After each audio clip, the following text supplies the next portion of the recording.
The mysterious begins to awaken, and extraordinary abilities start to descend. In a single night, a global catastrophe unfolds, ushering in a desolate apocalypse. Zombies roam freely, resources dwindle, and 7 billion souls struggle on the brink of life and death. In his previous life, Changsheng was betrayed and murdered by those he had once helped, dying in bitterness within the confines of the Noah's Ark shelter. Reborn at the onset of the apocalypse, he unexpectedly acquires a daily intelligence system.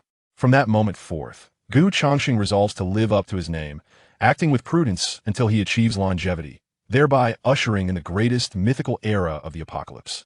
Intelligence 1. A primitive zombie lurks in the adjacent room, possessing keen senses. Its weakness lies at the connection of the cervical spine. It is expected to break through the door in 3 minutes. Intelligence 2. In room 402 of Building 3, the homeowner has stored a fire axe and 3 unopened cans of luncheon meat in a hidden compartment of the wardrobe prior to leaving the house. Intelligence 3. Team member Xiao Gao Mingyan, is, in truth, an outer informant for the Dust Cross organization, equipped with specialized communication devices, regularly reporting on the situation and personnel information of the base. Routine communication will occur at noon today. Intelligence 4. An S-class mutated creature, Angel Beast, has appeared. Abilities of advanced level and below are ineffective against her, but her loyalty can be obtained through capturing Fangxin. Chapter 1. Bloodstained Intelligence. Cold, bone-chilling cold. Not the sterile, blood-mixed chill of the laboratory from his memories, but rather a damp cold infused with the scent of rust and decay. Changsheng abruptly opens his eyes. Before him lies a ceiling marred by peeling paint, with a corner draped in a precarious spider's web. The air is thick with dust and a faint, unpleasant odor. This is not the Noah's Ark laboratory on the 3rd underground level where he met his demise. His heart races, an absurd yet profoundly real premonition reminding him that everything is genuine. He struggles to sit upright, only to discover that his limbs feel stiff and unrecognizable. Creak. A faint sound of which scraping comes from the adjacent room. Changsheng's pupils constrict, and every hair on his body stands on end. He recognizes that sound all too well. It is a zombie, a creature most common at the onset of the apocalypse, hunting by sound and the scent of the living. How is this possible? The last bastion of humanity, the Noah's Ark, had initiated its self-destruct sequence. He should have perished alongside those frenzied purifiers. Could it be? A frenzied thought surges. Has he been reborn? Returned to the early days of the apocalypse. Before Changsheng can contemplate this further, a cold mechanical voice echoes in his mind. The apocalypse intelligence system has been activated. Current cycle, first fortnight active intelligence, inquiry available. 3. The intelligence database can be refreshed daily, yielding 3 random pieces of intelligence, types, opportunity, threat, character. Today's intelligence has been refreshed. Would you like to view it? A system? A golden finger? Changsheng has no time to revel in joy as the creaking sound from next door grows increasingly closer, accompanied by a low, inhuman growl. There is no time to hesitate. He commands, view today's intelligence. Intelligence 1. Threat: a primitive zombie lurks in the adjacent room, possessing keen senses. Its weakness lies at the connection of the cervical spine. It is expected to break through the door in 3 minutes. Intelligence 2. Opportunity in room 402 of Building 3. The homeowner has stored a fire axe and 3 unopened cans of luncheon meat in a hidden compartment of a wardrobe prior to leaving the house. Intelligence 3. Character: resident Wang Dehai of room 101 in Building 2, a retired soldier, is irritable yet retains some conscience. He is currently alone and armed with a homemade steel pipe spear. The 3 pieces of intelligence flood into Changsheng's mind. His heart nearly leaps from his throat. The threat intelligence clearly delineates the danger and the time. 3 minutes. He is currently unarmed and in poor physical condition. A direct confrontation would surely lead to death. He must utilize the intelligence. Changsheng's gaze sweeps across the cramped room.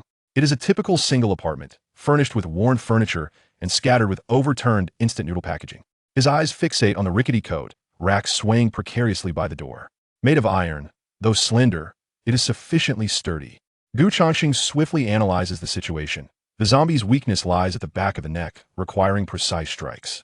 The coat rack can be disassembled, and he selects the longest, straightest piece. However, it will not be fatal. It can only create an opportunity. His gaze settles on the firmly shut door. The old wooden door, warped at the bottom from dampness, shows signs of rust on its hinges. A plan swiftly forms. Changsheng expends all his strength, enduring the muscle-tearing pain as he rolls off the bed. In the process, he inadvertently produces a faint sound. Huff, huff. The growl from next door suddenly escalates, followed by a series of loud bangs against the door.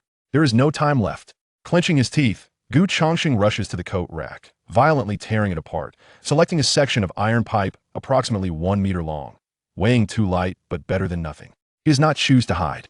Drawing on his past experiences during the apocalypse, he knows that hiding in such a confined space against a primitive zombie equates to waiting for death. He takes a deep breath, forcing himself to remain calm. The countless life and death struggles he faced before his rebirth now manifest as instinct. He drags the only lightweight wooden chair in the room to the door. A single chair cannot possibly withstand a primitive zombie. Rather, it is intended to create an obstacle and noise. He then returned to the center of the room, turning his back to the door, gripping tightly the iron pipe that served as his makeshift weapon, his ears attuned to the sounds from outside. The crashing noises grew increasingly loud, and splinters of wood began to scatter. With a resounding bang, the lock was completely shattered, and the deformed wooden door swung violently inward. Almost simultaneously, Changsheng sprang into action. Without looking back, he rolled sharply to the left at an angle he had already calculated. Clang! The invading zombie stumbled over a chair hidden behind the door, producing a dull thud as it lunged toward the spot where Changsheng had been standing.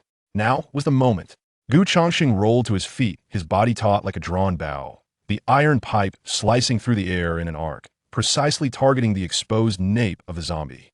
Thud! The pipe successfully pierced into the flesh, yet the zombie did not immediately collapse. Instead, its movements faltered, giving way to a more frenzied roar as it abruptly turned around. A decayed, contorted face came into Changsheng's view, foul drool dripping down. A chill gripped his heart. He lacked the strength. Regrettably, the pipe was too slender to completely shatter the spine. He hesitated not a moment, releasing the pipe and rolling backward once more, creating distance. The zombie, with the pipe lodged in its neck, was hindered in its movements but still lunged menacingly. Changsheng's gaze was icy as he rapidly scanned his surroundings. In the corner, he spotted a fallen plastic bucket containing stagnant, murky water.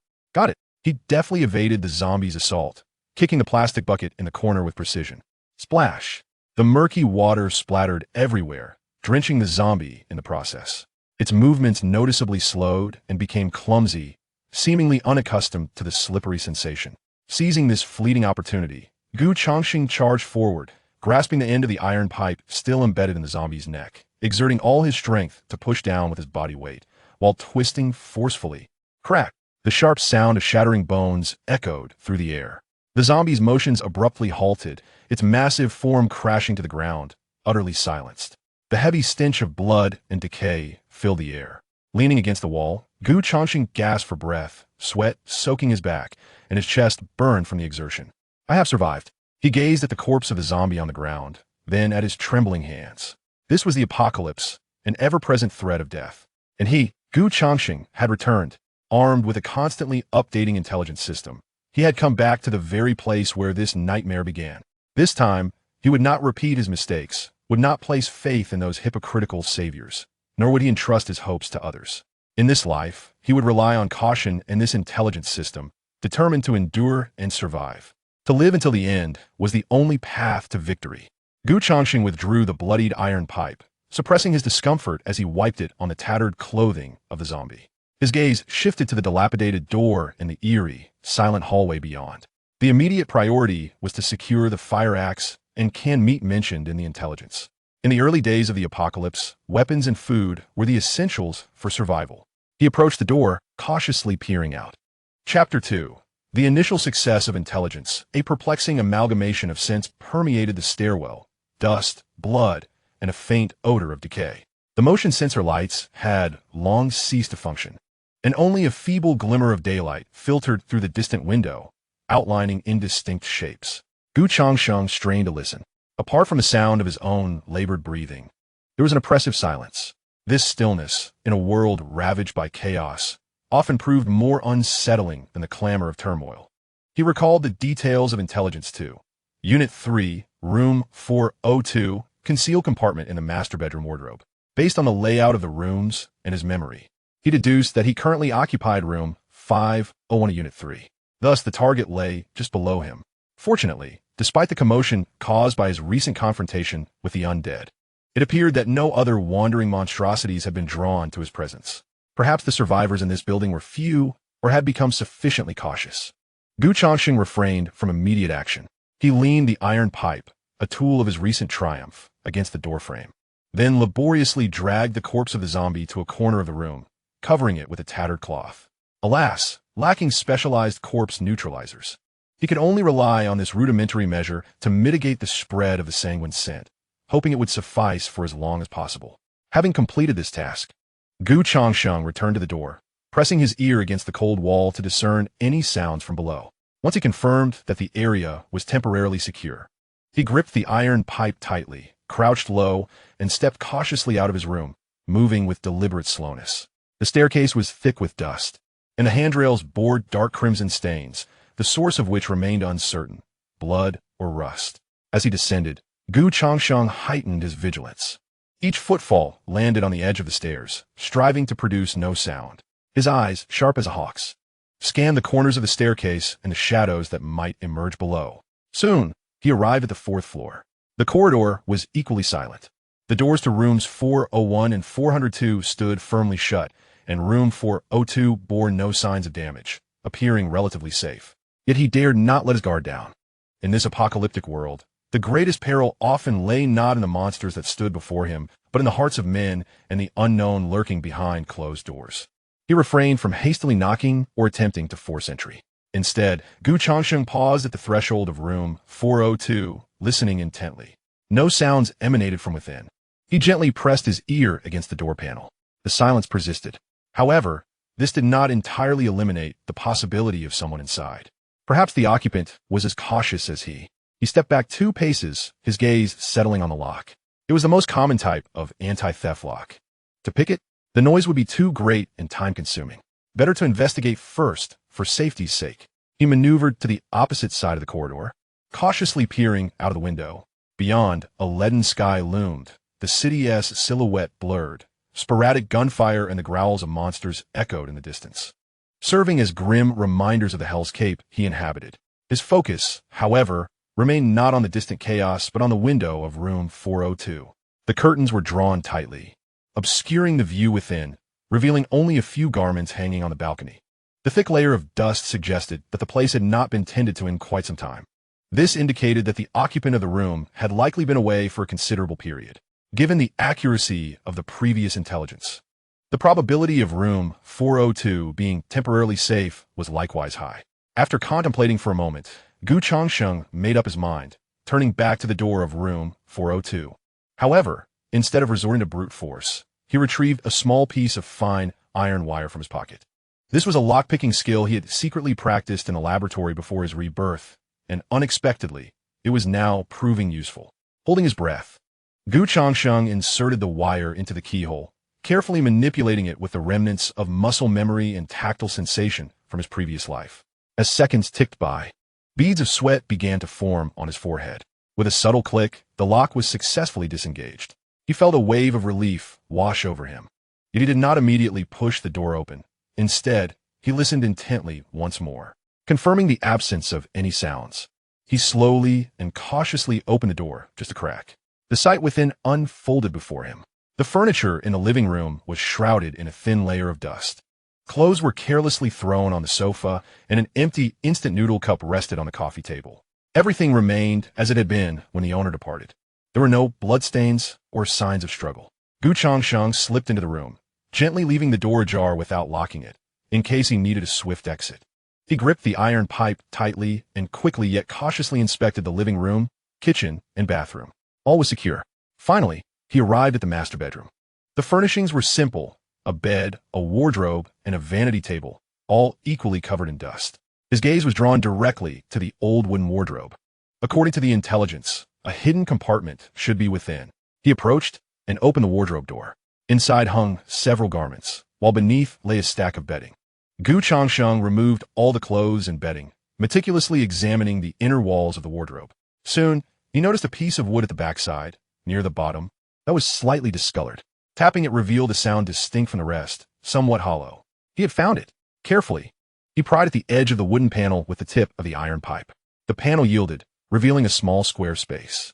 Inside lay a red fire axe, its blade gleaming with a cold metallic luster. Beside it were 3 neatly stacked cans of luncheon meat, adorned with the classic blue and white packaging. The fire axe. This was a formidable weapon at the onset of the apocalypse. Whether dealing with the undead or breaking through obstacles, it far surpassed the lightweight iron pipe he held. And 3 cans of luncheon meat. In this era of food scarcity, it was a priceless treasure, enough to sustain him for several days. He swiftly extracted the fire axe and the cans of luncheon meat. In his grasp, the fire axe imbued Changsheng with an overwhelming sense of security. He swung it experimentally a couple of times, feeling the potency of his strength. He stowed a can of luncheon meat into the inner pocket of his tattered coat, lifting the fire axe in hand. With his objective accomplished, lingering was not an option. He swiftly restored the wardrobe to its original state before approaching the window of the master bedroom, once more verifying the absence of any unusual activity below. Subsequently, he retraced his steps, departing room 402 as quietly as he had arrived, gently closing the door behind him. Upon returning to his own room on the 5th floor, he managed to precariously seal the battered door, allowing himself a deep sigh of relief. Leaning against the wall, he savored the cold touch of the fire axe and the weight of the canister in his pocket, a faint smile gracing his lips. The intelligence system, indeed, was his greatest reliance for survival in this apocalyptic world. Having utilized 2 of his 3 intelligence opportunities, he had secured both a weapon and sustenance.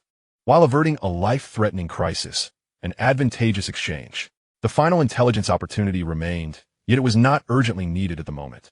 He turned on a faucet, only to be greeted by murky, yellowish water, reeking of rust. He understood that the city's water supply system had collapsed, rendering this remaining water undrinkable. While he had temporarily secured food, the next pressing concern was clean water. Moreover, his body was alarmingly weak. He needed to restore his physical strength swiftly and even seek ways to enhance his capabilities. Recalling memories from before his rebirth, he remembered that approximately a month after the outbreak, a peculiar energy particle began to permeate the air. Some survivors started to awaken various supernatural abilities. While the monsters grew increasingly formidable, he must accumulate sufficient resources before that time, ensuring his own self-defense. Survive and develop. After inspecting the fire axe and confirming its readiness, he placed it within reach. Carefully, he opened a can of luncheon meat, the rich aroma instantly filling the dilapidated room. Changsheng swallowed hard, grasping a cleaned iron pipe, prying off a small piece of meat and placing it in his mouth. The long-missed flavors, rich with fat and salt, burst forth on his palate. Truly delightful. He fought against the urge to devour it ravenously, savoring each bite instead. Every morsel represented a glimmer of hope for survival. Having consumed half the can, he felt a slight resurgence of strength and carefully stored the remainder away. He then began contemplating his next course of action.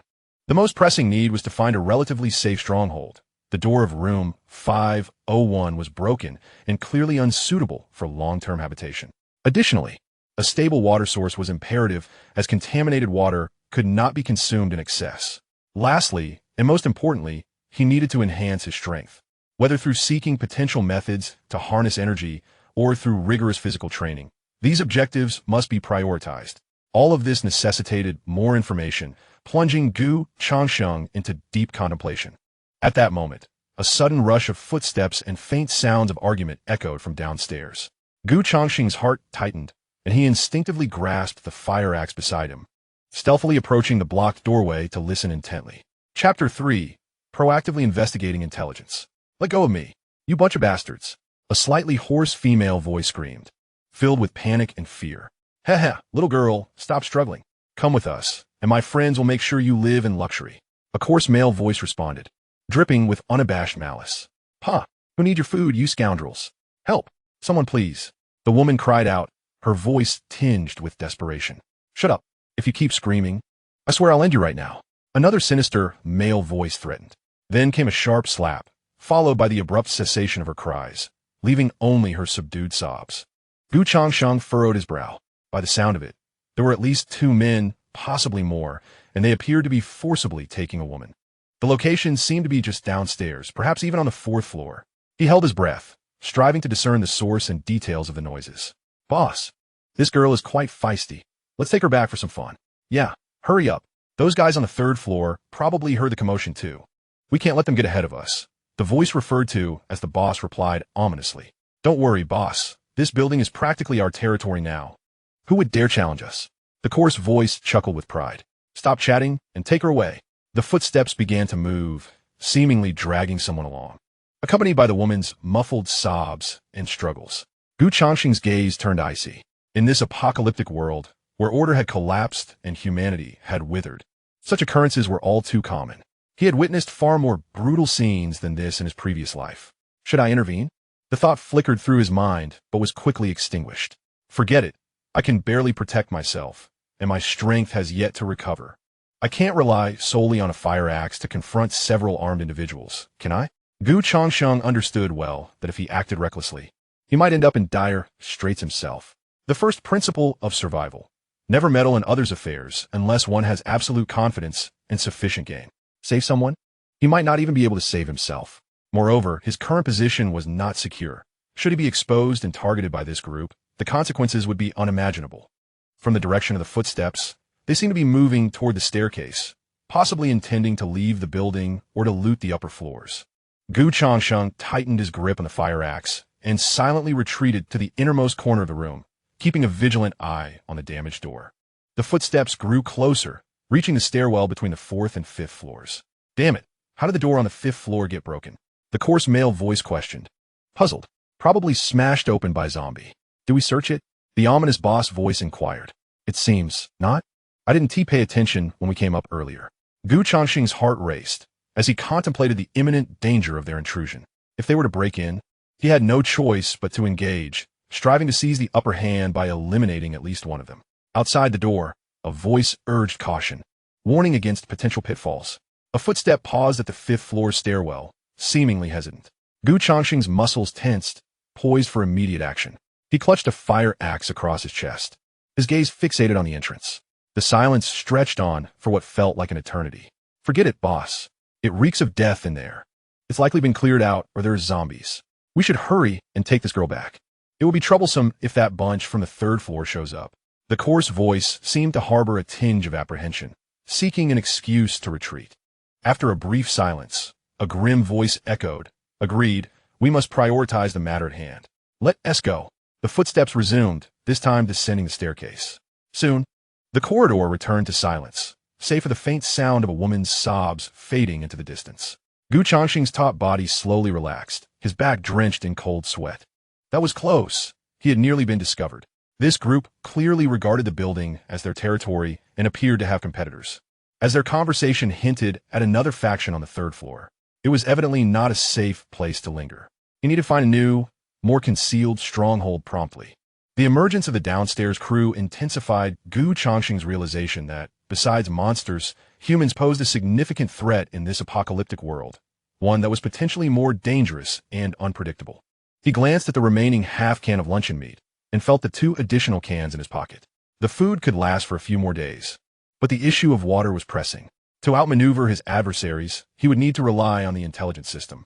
Had he known earlier that this group would search the 5th floor, he could have prepared more thoroughly instead of waiting passively. With one intelligence opportunity remaining this week, he pondered whether to use it to locate a safe water source or to gather information on the group downstairs or the potential faction on the 3rd floor. Changsheng weighed the pros and cons. Clean water was essential for survival, a priority of utmost importance. However, the downstairs group and the possibly existing 3rd floor force represented immediate threats. Ignorance of their situation was akin to sleeping next to a bomb. Know thyself and know thy enemy, and you shall never be defeated, Changsheng recited inwardly. His past experiences reminded him that threats from humans were often far more lethal than those posed by monsters. He made a decision. System, activate the intelligence inquiry. Please specify the type of information or specific questions. Changsheng pondered for a moment, carefully composing his request. He sought the most valuable information regarding the survivor group currently occupying his building, including their leader, number of members, weapons and equipment, stronghold location, and their primary activities. He formulated his inquiry with precision, aiming to encompass all critical details. Information is being generated. Due to the involvement of individuals and factions, 2 opportunities for active intelligence gathering have been deducted. Active intelligence gathering, individuals, Factions: the greatest threat in this building resides in Units 201 and 203 of the 2nd Unit, occupied by the Vulture Squad. Leader: Zhao Chong, alias Vulture.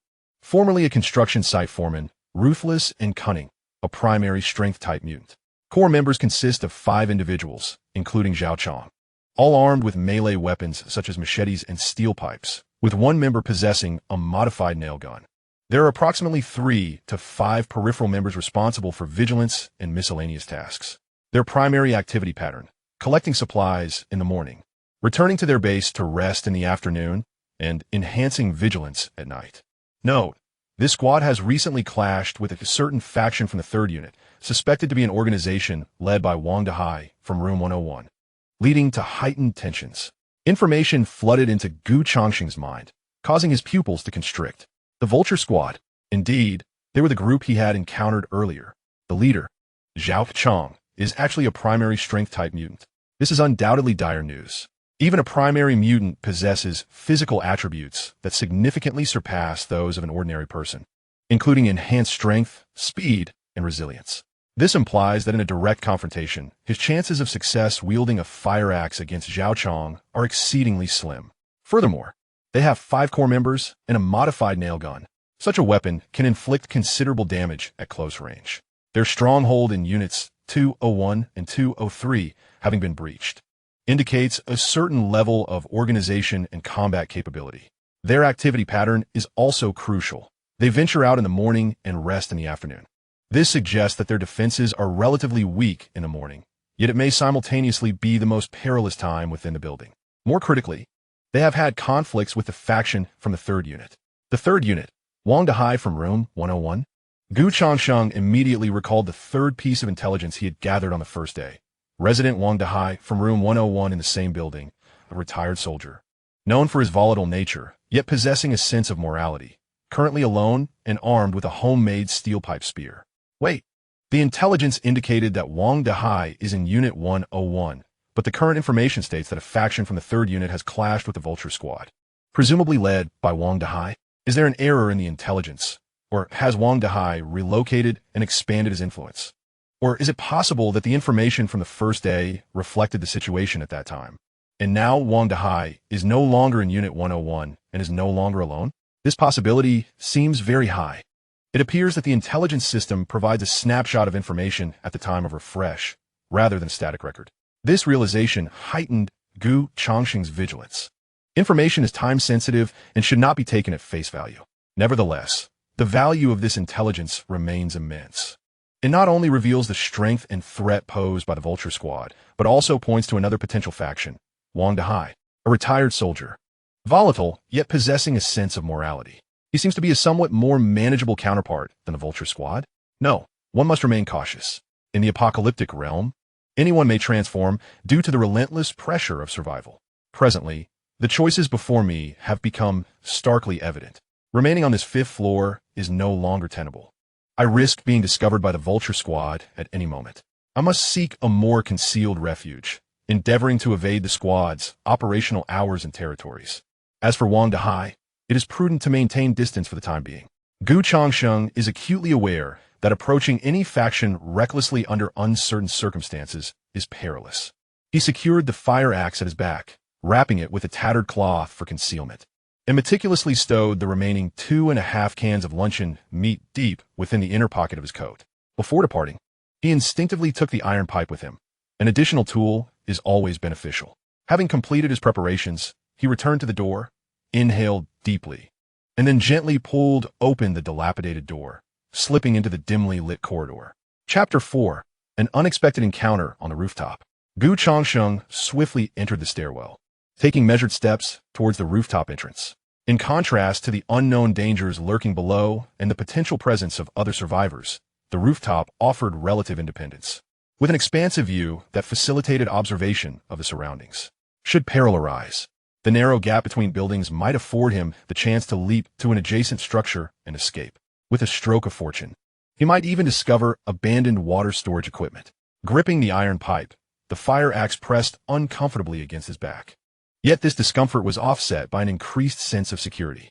The stairwell leading to the rooftop appeared even more dilapidated than the one below. with large patches of mold adorning the walls and fine dust suspended in the air. At the end stood a rusted iron door, secured by a similarly corroded padlock. Yet the hasp had been violently compromised, leaving the door ajar. Could the rooftop have already been claimed by others? Changsheng refrained from immediately pushing the door open and instead lent an ear to the surroundings. After a prolonged 15 minutes, aside from the howling wind, no unusual sounds reached his attention.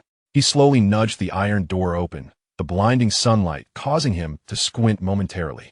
After a brief adjustment, Changsheng finally beheld the entirety of the rooftop. The rooftop was modest in size, littered with an assortment of debris and trash, with a few discarded flower pots tucked away in the corners. The railings along the edge exhibited signs of rust and fracture in several places, appearing quite hazardous. The wind howled fiercely, carrying with it the cacophony of the city and the stench of excessive decay, causing his clothes to flutter wildly. Changsheng quickly scanned the area, finding no traces of the undead or other creatures. Approaching the edge of the rooftop, he cautiously navigated around the damaged railings and peered downwards. The view opened up dramatically. The building in which he stood was situated within an aged community, surrounded by dense residential structures and several dilapidated streets. The 3-meter gap between buildings fell below the minimum standard for such distances. The adjacent building was a few meters shorter. If he sprinted and leapt, he should be able to make a clean escape. As Changsheng reassessed his escape route, he continued to survey the rooftop's environment. In the distance, the outlines of the city emerged faintly through the haze, a few iconic skyscrapers standing tall. Yet at this moment, they seem as ironic as tombstones. The landscape is enveloped in a profound silence. No vehicles traverse the roads, nor are there many signs of survivors. Occasionally, a few mutated birds swoop across the sky, emitting shrill cries. This is the world he has been reborn into, a desolate post-apocalyptic metropolis. After observing for a moment and confirming the absence of immediate threats nearby, Changsheng began to meticulously search the rooftop. It would be ideal to find something useful, particularly water. If that proves impossible, then tools for collecting rainwater would suffice. After a considerable search, Changsheng finally unearthed an inverted plastic water storage barrel amidst a pile of debris in a corner, seemingly once used by former residents to gather rainwater. He painstakingly righted the barrel. It was not large, holding approximately 50 liters of water, and the bottom retained a murky residue of rainwater, with leaves and dust floating atop. Though it appeared filthy, it was undoubtedly a precious resource. With proper sedimentation, filtration, and boiling, it could be transformed into potable freshwater. Changsheng felt a surge of hope. With this barrel, at least the water supply issue seemed to have a potential solution. In addition to the water barrel, he also discovered half a roll of tattered plastic sheeting, useful for collecting rainwater or providing shelter, along with several discarded clotheslines, rusty but perhaps still of use. Gathering these valuable items in a relatively sheltered corner of the rooftop, Changsheng leaned against the wall for a brief respite. While the rooftop offered a strong breeze, good visibility, and relative safety, it was ill-suited as a long-term stronghold. The lack of cover would lead to low temperatures at night and attract the attention of airborne mutated creatures. Nevertheless, it could serve as a temporary transit point and observation post. He resolved to process the collected rainwater here. Sedimentation would require time. He found a relatively stable spot to place the barrel and covered the opening with the plastic sheeting to prevent further debris from contaminating it. After completing these tasks, he returned to the edge of the rooftop to observe the activity below, particularly in the direction of Units 2 and 3.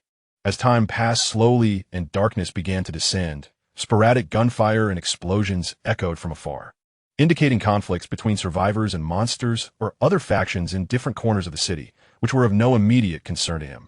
Patience was essential. In the apocalypse, survival is not merely a strategy, but a mindset.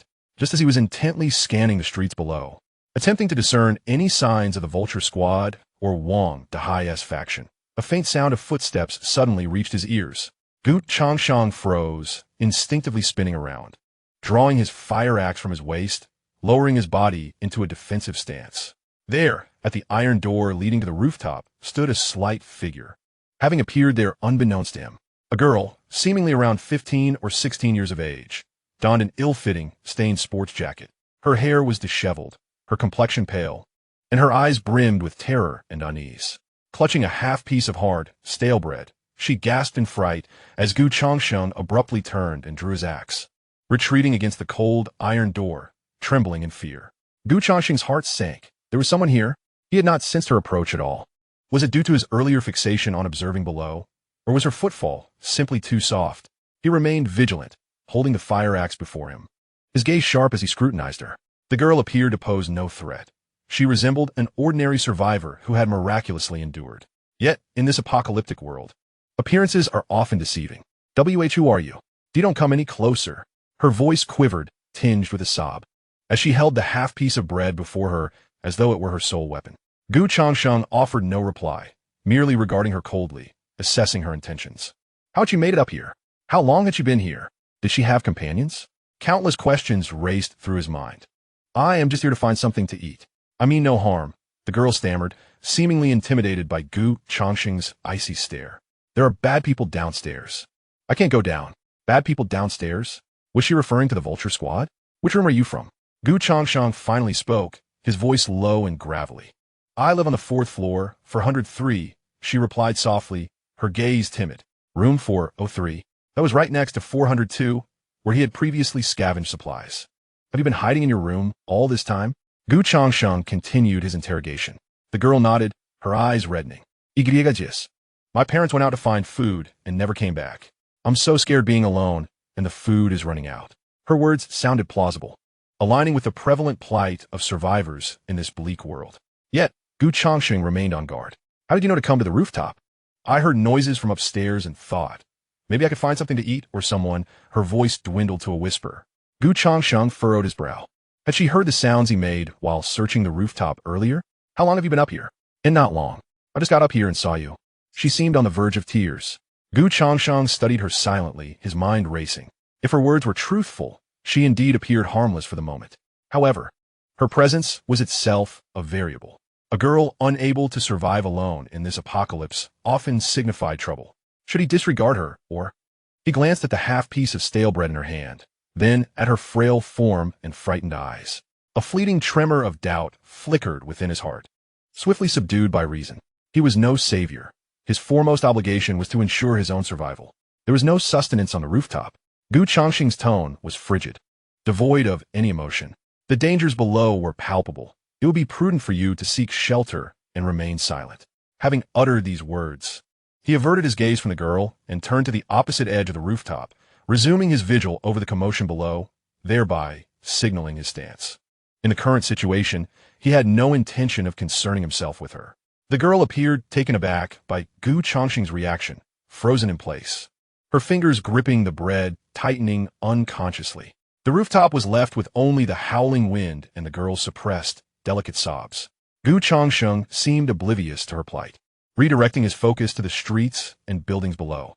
However, it was not long before a hurried and heavy footfall echoed from the stairwell, shattering the brief tranquility.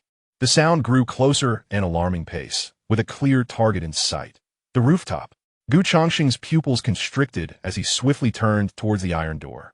Almost simultaneously, the rusted iron door was violently flung open with a resounding crash. Two burly men wielding machetes and steel pipes appeared in the doorway, with the foreboding figure of Zhao Chong, the vulture, at the forefront.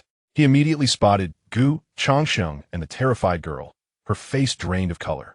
A sinister grin spread across Zhao Chong's face as his gaze lingered for a moment on the fire axe in Gu Changsheng's grasp before shifting to the girl. We have a survivor here. Grab her, boys. As for the man, eliminate him. Chapter 5, The Power-Type Mutant. Zhao Chong's voice, much like his presence, exuded a feral intensity. The two armed men behind him grinned menacingly and began to encircle Gu Changsheng and the girl from either side. The girl was rendered speechless by fear, collapsing in place, unable even to scream. Gu Changsheng's heart raced with alarm. How could they have been discovered? He had been exceedingly cautious. Was it the girl who had inadvertently revealed their presence? Or had the vulture squad been covertly monitoring this building all along? There was no time for further contemplation. The crisis was upon him. The man on the right, brandishing a steel pipe, was the swiftest, charging at Gu Changsheng with alarming speed, the pipe whistling through the air as it swung toward his head. Gu Changsheng's eyes sharpened, instinct honed from his previous life igniting within him. Instead of retreating, he advanced, his body sliding left and forward with precision, barely evading the lethal steel pipe. Simultaneously, He raised the fire axe to parry. Clang! The axe deftly deflected the pipe's trajectory, the tremendous force reverberating through Gu Changsheng's arm. Such formidable strength. This was merely a common member of the Vulture Squad. If he were to engage Zhao Chong, it would spell disaster. Huh, quite the skillful fighter. Zhao Chong observed Gu Changsheng with keen interest, refraining from immediate action, seemingly eager to witness the performance of his subordinates. Another burly man wielding a machete has approached, the gleaming blade aimed directly at Gu Changsheng's side. He finds himself besieged from both fronts. Gu Changsheng instantly recognizes the peril of his situation. He understands that a direct confrontation is unwise, and he cannot afford to be ensnared. With a sudden crouch, he sweeps the fire axe along the ground, forcing back the man brandishing a steel pipe in front of him. Simultaneously, he utilizes the momentum to roll backward, creating distance from the knife-wielding brute. His movements are fluid and precise, replete with the wisdom of battlefield experience. Zhao Chong's eyes flicker with surprise, quickly replaced by a deeper intrigue. It appears he is not an easy target. Together, they charge in for a swift resolution. Upon receiving the command, the two hulks rush forward once more. The steel pipe whistles through the air, and the machete glints menacingly. Gu Changsheng grits his teeth, wielding the fire axe in a manner that forms an impenetrable defense, skillfully maneuvering amidst the clutter of the rooftop and its tight confines. However, he is only an ordinary man, and the toll on his stamina is immense, compounded by the fact that he faces two opponents, their coordination growing increasingly fierce. Bang! Gu Changsheng is a moment too slow in his defense, and the steel pipe strikes his left shoulder with a fierce blow. A searing pain shoots through him, momentarily freezing his movements. The machete-wielding giant seizes the opportunity, swinging his blade towards Gu Changsheng's arm. At the critical moment, Gu Changsheng, gritting his teeth against the agony, abruptly twists his body, lifting the fire axe from below. With a sickening thud, the axe blade slices through the giant's forearm, blood gushing forth. The giant howls in anguish, his grip on the knife slackening. Yet, Gu Changsheng pays a price as well, though the blade did not land a solid blow. Its tip grazes his ribs, leaving a painful cut that burns fiercely. Useless. Zhao Chong, having lost his patience at last, barks an order and descends into the fray himself. His pace is not swift, yet each step he takes radiates an oppressive weight. Zhao Chong forgoes any weaponry, launching a direct punch at Gu Changsheng. Even before the fist connects, the fierce wind generated by it pricks Gu Changsheng's skin. His pupils dilate in alarm, and he dares not underestimate the danger. He can feel the terrifying force contained within that punch, one that his current physique is incapable of withstanding. In a desperate maneuver, he hurls the fire axe forward, not targeting Zhao Chong, but rather the injured machete-wielding giant beside him. This unexpected action catches the giant off guard, clutching his wounded arm and howling in agony. He never anticipates Gu Changsheng's sudden weapon toss. Thud! The fire axe spins through the air, striking precisely into the giant's thigh. The brute emits a soul-wrenching scream as he collapses to the ground. Seizing the momentum from his throw, Gu Changsheng swiftly retreats, capitalizing on Zhao Chong's momentary surprise. His destination is the pile of discarded flower pots and debris at the edge of the rooftop. You seek your own demise. Zhao Chong reacts with remarkable swiftness. Seeing Gu Changsheng throw his weapon, he assumes he intends to flee, and his speed surges as he lunges toward Gu Changsheng's back with a thunderous roar. Gu Changsheng, sensing danger as if he had eyes in the back of his head, suddenly dives to the side, narrowly evading the lethal grasp. His fall lands him amidst the clutter. He did not even spare a glance, seizing a heavy ceramic flower pot and turning to smash it into the face of the approaching Zhao Chong. A flicker of disdain flashed in Zhao Chong's eyes, as though he regarded the flower pot with utter contempt, and he unleashed a punch. Bang! The flower pot shattered under the force of Zhao Chong's fist.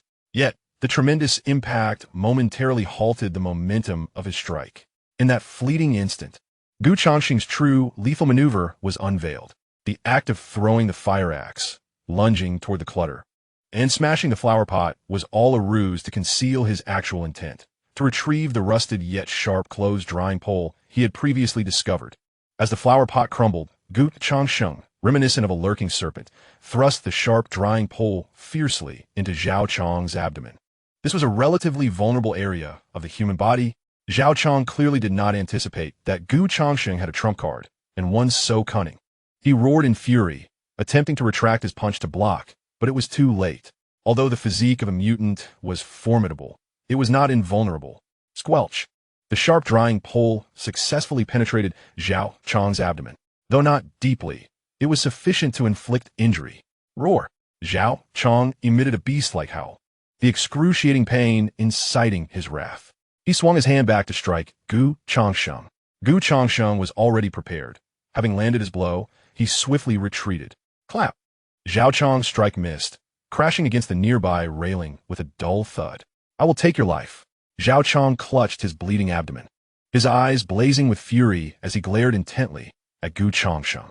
The recovery ability of a strength-type mutant was astonishing. This minor wound, while painful, was not fatal. Gu Changsheng's heart sank. Having exhausted his schemes and ambushes, he had only managed to inflict a superficial injury on Zhao Chang. It seemed that direct confrontation with a mutant held no chance of victory. His only advantage at that moment was Zhao Chang's injury and the potential for him to lose his rationality in his rage. However, Gu Changsheng's left shoulder and rib were also injured, and his stamina was severely depleted. As Gu Changsheng assessed the situation in his mind, the burly man wielding a steel pipe had already closed in again. The scene remained one of him against two, one of whom was an injured, enraged strength-type mutant. Adire predicament. Gu Changsheng's mind raced, seeking any possible glimmer of hope. His gaze swept over the trembling girl, cowering at the doorway, the fallen, howling burly man, and the fire axe embedded in the thigh. A realization struck him. He suddenly shouted toward the girl by the door. Run! Jump down! The girl, startled by the sudden shout, froze momentarily. Zhao Chang and the burly man instinctively turned to glance back. In that very moment, Gu Changsheng sprang into action. He did not flee. Instead, he charged fiercely towards the fallen, howling burly man. His target was the fire axe. Stop him! Zhao Chang immediately reacted, roaring out in fury. The burly man wielding a steel pipe swiftly turned around, swinging the pipe down towards Gu Changsheng's back. Yet, Gu Changsheng was faster. He lunged towards the fallen giant, disregarding the terror in his eyes, and grasped the handle of the fire axe, yanking it free with force. Blood erupted forth. The excruciating pain elicited a cry of anguish from the giant. Without a glance back, Gu Changsheng gripped the reclaimed fire axe and turned to confront the descending steel pipe. Clang! Another resounding crash. This time, Gu Changsheng did not stagger back. He bore the numbness in his arm and the searing agony in his shoulder, his gaze icy, akin to a ravenous wolf poised to strike. He understood that this was his final chance. Either he would fight his way out or perish here. His eyes passed over the man with the steel pipe, locking onto Zhao Chang, who was approaching with a sinister grin while clutching his abdomen. He would fight to the end. Chapter 6. Narrow Escape from Death. On the rooftop, the wind howled ominously. Danger lurked everywhere. Gu Changsheng, clutching the bloodied fire axe, once again engaged in a fierce struggle with the man wielding the steel pipe. Zhao Chang, pressing his wound, observed with a predatory glare, waiting for the opportune moment to strike and deliver a fatal blow. He was acutely aware that the slippery youth before him was as elusive as an eel, and his strikes were vicious and cunning. Thus, caution was imperative. Gu Changsheng felt a sinking sensation as he recognized Zhao Chang's strategy. He had to contend not only with the formidable steel pipe, but also remain vigilant against the lurking Zhao Chang, akin to a venomous serpent. His stamina rapidly waned, and the pain from his wounds gnawed at his resolve. He could no longer afford to delay. He had to shatter the stalemate. Otherwise, death would be inevitable, merely a matter of time. Once more, Gu Changsheng cast a glance at the girl slumped at the doorway. She had not moved when he shouted earlier. Evidently, she was paralyzed by fear, curled up and trembling like a leaf in the wind. He could no longer depend on her. It was time to rely solely on himself. A flicker of determination flashed in Gu Changsheng's eyes. He feigned a flaw, intentionally delaying his block against the steel pipe. The weapon grazed his arm, igniting a fiery pain. But this was the opportunity he sought. As the giant's strength waned and new vigor had yet to rise, Gu Changsheng surged forward, closing the distance, his fire axe rising in an uncanny angle, striking upward with lightning speed. The target was not the giant's vital points, but rather his wrist that gripped the steel pipe. Crack! The sound of shattering bones echoed. The giant emitted a muffled grunt, losing his grip on the pipe, which flew from his hands, seeking death. Almost simultaneously, Zhao Chang, who had been waiting for his moment, lunged, Like a predatory leopard, he pounced towards Gu Changsheng, claws extended towards his throat. The speed was far superior to before.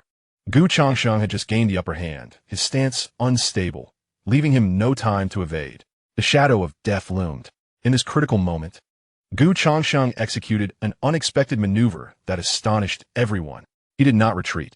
Instead, he charged forward with ferocity, using his own body. He collided violently with the burly man whose wrist had just been rendered useless. Bang! The man staggered, inadvertently positioning himself between Zhao Chong and Gu Changsheng. Zhao Chong's claws sank deeply into the back of his subordinate. With a sickening rip, flesh was torn asunder, and blood flew in all directions. The burly man barely had time to scream before he was struck down by his own leader, his body convulsing as he fell forward. Damn it! Zhao Chong roared, taken aback by Gu Changsheng's willingness to employ such a mutually destructive tactic. Meanwhile, Gu Changsheng, harnessing the force of the collision and taking advantage of the moment Zhao Chong was obstructed, executed a backward roll, creating distance once more. He had gambled correctly. He had used one adversary to shield himself from the lethal blow of another. However, he too was not unscathed. The impact and exertion had reopened the wound beneath his ribs, blood seeping through his clothing. Zhao Chong gazed at his convulsing subordinate on the ground, then at his blood-soaked hands, his face contorting with rage as he directed a venomous glare towards Gu Changsheng. "You've thoroughly provoked my wrath." He abandoned any restraint, letting out a low growl. The wound on his abdomen seemingly did not hinder him as he charged toward Gu Changsheng once more. This time his speed was swifter, his strength more formidable. Gu Changsheng gripped the fire axe tightly, glancing out of the corner of his eye to calculate the optimal angle to leap to the adjacent building. Just then, a series of dull yet powerful gunshots erupted unexpectedly from the rooftop entrance. This was not the sound of the modified nail gun from the Vulture Squad, but genuine gunfire. Bullets whizzed past Zhao Chong's scalp, striking the distant railing and igniting a shower of sparks. Zhao Chong faltered, casting a perplexed look towards the rooftop entrance. Gu Changsheng was equally startled, turning to the source of the noise. At the rooftop entrance appeared two figures, one of whom was a burly middle-aged man with a square face and piercing eyes, clad in camouflage combat gear, holding an old-fashioned Type 54 pistol with smoke still curling from its muzzle. Behind him stood a younger man, also in camouflage but of a slighter build, brandishing a crossbow, the bolt drawn and aimed directly at Zhao Chong. Reinforcements? No, judging by their vigilant gazes and the direction of their weapons. It was evident they were not there to rescue anyone, but rather to clean house, or perhaps to eliminate a threat. "Zhao Chong, your time has come," the armed man declared in a deep, resonant voice that carried the weight of military authority. "Wang Dahai." Gu Changsheng immediately recalled intelligence regarding the power dynamics of the third unit. A veteran, armed to the teeth, it was indeed him. He had not only survived, but had also found allies and acquired weapons. Zhao Chong's expression shifted dramatically, clearly recognizing the newcomer. "Wang Dahai, how dare you point a gun at me?" Zhao Chong exclaimed, a mixture of shock and fury washing over him.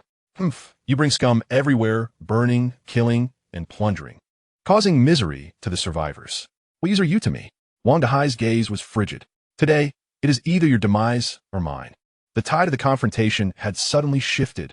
Originally, Gu Changsheng stood against two foes, but now Zhao Chong found himself encircled by Wang Dahai and his ally.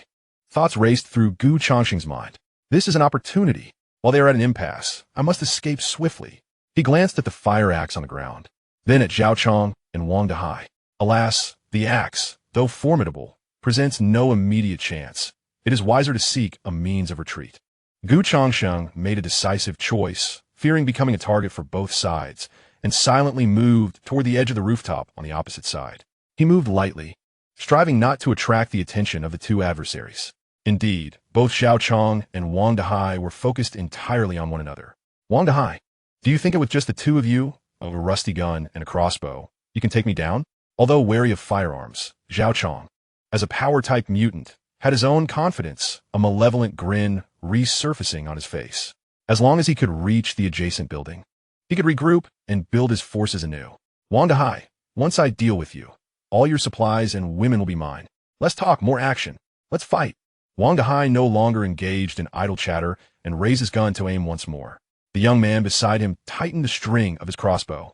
Upon witnessing this, Zhao Chong ceased to hesitate, unleashing a fierce roar, not charging at Wang Dahai, but instead turning abruptly and sprinting toward the edge of the rooftop. Indeed, he intended to leap from the building to escape. As a power-type mutant, unless the height was excessive, he might not meet his end in a fall. Trying to flee? Wang Dahai bellowed, unhesitatingly pulling the trigger. Bang! The gunshot echoed once more. Simultaneously, the arrow from the young man's crossbow shot forth like a venomous serpent. Thud! The arrow struck Zhao Chong's thigh with deadly precision. Zhao Chong let out a wretched cry, his momentum faltering. In quick succession, Wang Dahai's bullet followed. Thud!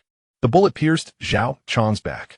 His massive frame trembled violently, the inertia of his forward rush causing him to stagger a few steps before toppling over the edge of the rooftop, convulsing briefly before lying still. The junior power-type mutant Zhao Chong met his end. On the rooftop, only Wang Dahai, the crossbow-wielding young man, the girl collapsed on the ground, and the stealthily moving Gu Changsheng remained. Wang Dahai cautiously approached, kicking Zhao Chong's lifeless body. And only when he confirmed the man was truly dead did he exhale in relief. His gaze then swept over the other two members of the Vulture Squad, either deceased or injured, before finally resting on Gu Changsheng in the corner. The young man with the crossbow immediately trained his weapon on Gu Changsheng. Gu Changsheng halted, slowly raising his hands in a gesture of peace, signaling he meant no harm. Now, it was his turn to confront a new choice. Is it a declaration of identity, an attempt to engage, or shall one continue to conceal, waiting for the opportunity to slip by? Who are you? Wang Dahai stepped closer, his gun still unwavering, his gaze sharp as a blade. Chapter 7. A Test Under the Gun. In the face of Wang Dahai's piercing stare and the ominous barrel of his firearm, Gu Changsheng remained unflustered. He slowly lowered his hands, gesturing toward the disarray on the ground and Zhao Chong's lifeless body, calmly stating, "I was passing through, but they cornered me. It was merely self-defense." Gu Changsheng's voice was not loud, yet it resonated clearly on the silent rooftop. He exhibited not a trace of fear nor excessive bravado. He simply recounted the facts. A young man behind Wang Dahai murmured a warning, "Brother Hai, this lad possesses considerable skill. He just held his own against Zhao Chong and his two companions for quite a while, and even injured Zhao." Upon hearing this, Wang Dahai scrutinized Gu Changsheng with increased caution. He appraised him from head to toe. The young man before him appeared to be in his early 20s, not particularly robust, perhaps even somewhat frail, clad in tattered clothing, with visible wounds and bloodstains. Yet, his gaze remained remarkably composed, unflinching even in the face of the gun. He was no ordinary survivor. Passing through, Wang Dahai clearly found this hard to believe. This building was hardly a safe haven. "What business does one have coming to the rooftop alone?" Gu Changsheng replied with unwavering calm. "I was seeking a secure place to acquire some water." He pointed to a plastic barrel in the corner, filled with murky rainwater. This explanation seemed reasonable. Wang Dahai glanced in the indicated direction and nodded slightly, seemingly conceding to this account, yet his vigilance did not wane. "What is your name? Which floor do you reside on?" Wang Dahai continued his interrogation, his tone brooking no dissent. "Gu Changsheng, I have only recently arrived at this building, and I currently lack a permanent residence," Gu Changsheng answered, partially truthful. He could not reveal that he had descended from the 5th floor, lest it provoke unwarranted associations, particularly regarding the undead in room 501. "Recently arrived?" Wang Dahai's brow furrowed. "You came from outside?" "Yes," Gu Changsheng nodded. Wang Dahai paused momentarily, seemingly weighing his options.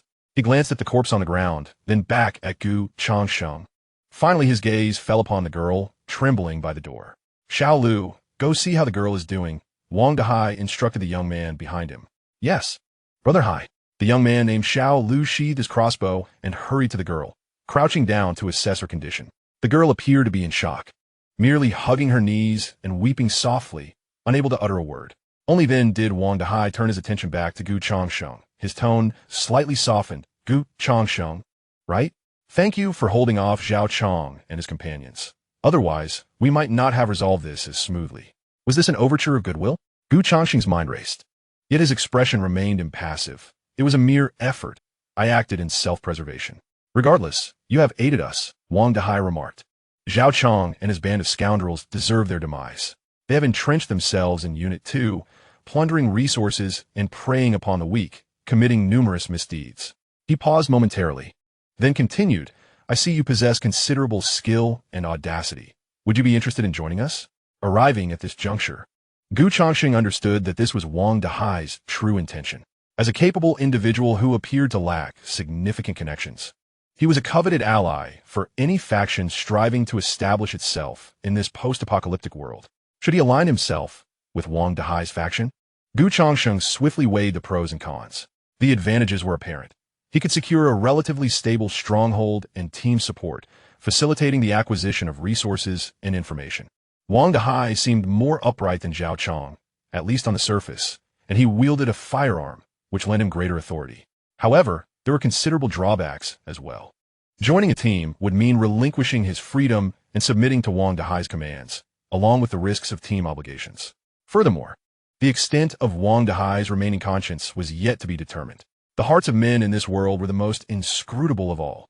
Most critically, joining a team would undermine Changsheng's strategy of survival through solitude. He preferred to operate independently, leveraging the advantages of his intelligence network to discreetly develop his capabilities. Yet, a direct refusal might provoke discontent or even hostility from the other party, especially since Wang Dahai had just demonstrated his strength and decisiveness. After a moment's contemplation, Changsheng replied tactfully, "Thank you, Brother Wang, for your consideration. However, I have just endured a brutal battle and sustained injuries that require recuperation. I am accustomed to operating alone and currently have no intention of joining a team." He expressed gratitude, provided a rationale, and avoided an outright rejection, hoping Wang Dahai would not press the matter further. As anticipated, Wang Dahai's eyes flickered with surprise at Changsheng's refusal, yet he did not immediately react with hostility. He nodded. "That is acceptable. Each person has their own aspirations, and I will not impose. However, given your injuries, solitary action is indeed perilous. How about this? We have a secure stronghold on the first floor of Unit 3, which is relatively safe. If you do not mind, you may rest there for a few days until you recover." Was this an additional test or a genuine offer of assistance? Changsheng remained wary. To enter the other party's stronghold would place him under their control. Nevertheless, he genuinely needed a secure location to tend his wounds and regain his strength. The rooftop was clearly no longer a suitable refuge. Moreover, to decline the invitation to join and then rebuff the offer of shelter would be exceedingly discourteous. Thus, he relented. "I appreciate it, Brother Wang." Ultimately, Changsheng decided to accept temporarily. He required time to heal and wished to observe Wang Dahai's group from a closer vantage point. "Do not mention it," Wang Dahai replied, a smile gracing his face, projecting an air of generosity. "We are all survivors. We must lend a hand to one another when we can. Little Lu, support this Brother Gu. Let's handle this situation first." "Certainly." Little Lu responded and approached to assist Changsheng. "I can walk by myself." Changsheng evaded Little Lu's hand, for he was averse to excessive physical contact with strangers. In his previous life, some individuals with extraordinary abilities could discern one's innermost thoughts through touch, enduring the pain from his wounds. Changsheng picked up the sharp-closed pole from the ground, using it as a makeshift cane. Wang Dahai observed quietly and refrained from making further comments. He directed Little Lu to swiftly manage the bodies on the rooftop. Changsheng, understanding the situation, leaned on the cane to assist, and together with Little Lu, they dragged the corpses to the edge of the rooftop, ultimately pushing them down himself. As for the two injured members of the Vulture Squad who were still alive, Wang Dahai showed no hesitation and efficiently resolved their predicament with his firearm. Changsheng silently watched, adjusting his assessment of Wang Dahai. This man indeed possessed the ruthlessness and decisiveness characteristic of a soldier. The so-called remnants of conscience were likely relative concepts in the apocalypse. Mercy towards enemies equated to cruelty towards oneself. Before long, the rooftop was simply cleared. Wang Dahai approached Changsheng and said, "Let us go. We need to tend to your wounds." He glanced at the girl still sprawled on the ground, frowning slightly. "Little Lu, take her with us." "Understood." Changsheng leaned on the makeshift cane, following closely behind Wang Dahai, while Little Lu half-supported, half-dragged the still-shaken girl as they departed the rooftop. The descent was equally cautious. Wang Dahai led the way, his handgun firmly in hand, vigilantly scanning every corner. Little Lu brought up the rear, his crossbow ready for action. Their level of caution was on par with Changsheng's. Wang Dahai moved with steady steps and practiced efficiency, clearly a product of rigorous training. Though young, Little Lu's keen gaze and agile movements demonstrated a remarkable synergy between the two. Gu Changsheng followed quietly in the middle, striving to minimize the sounds of his movements while discreetly observing Wang Dehai and Little Lu. What other individuals resided within Wang Dehai's team? Gu Changsheng's curiosity intensified. Chapter 8. Gu Changsheng's Trump Card. The group descended to the first floor of Unit 3. The door to Room 101 was tightly shut, reinforced with several layers of iron and steel, appearing quite formidable. A small observation hole was installed in the door, presumably for monitoring the outside situation. Wang Dehai approached the door, opting not to knock, but rather to tap 3 times in a specific rhythm, pausing before tapping 2 more times. Gu Changsheng remained composed, internally acknowledging that it indeed employed a modified version of military Morse code.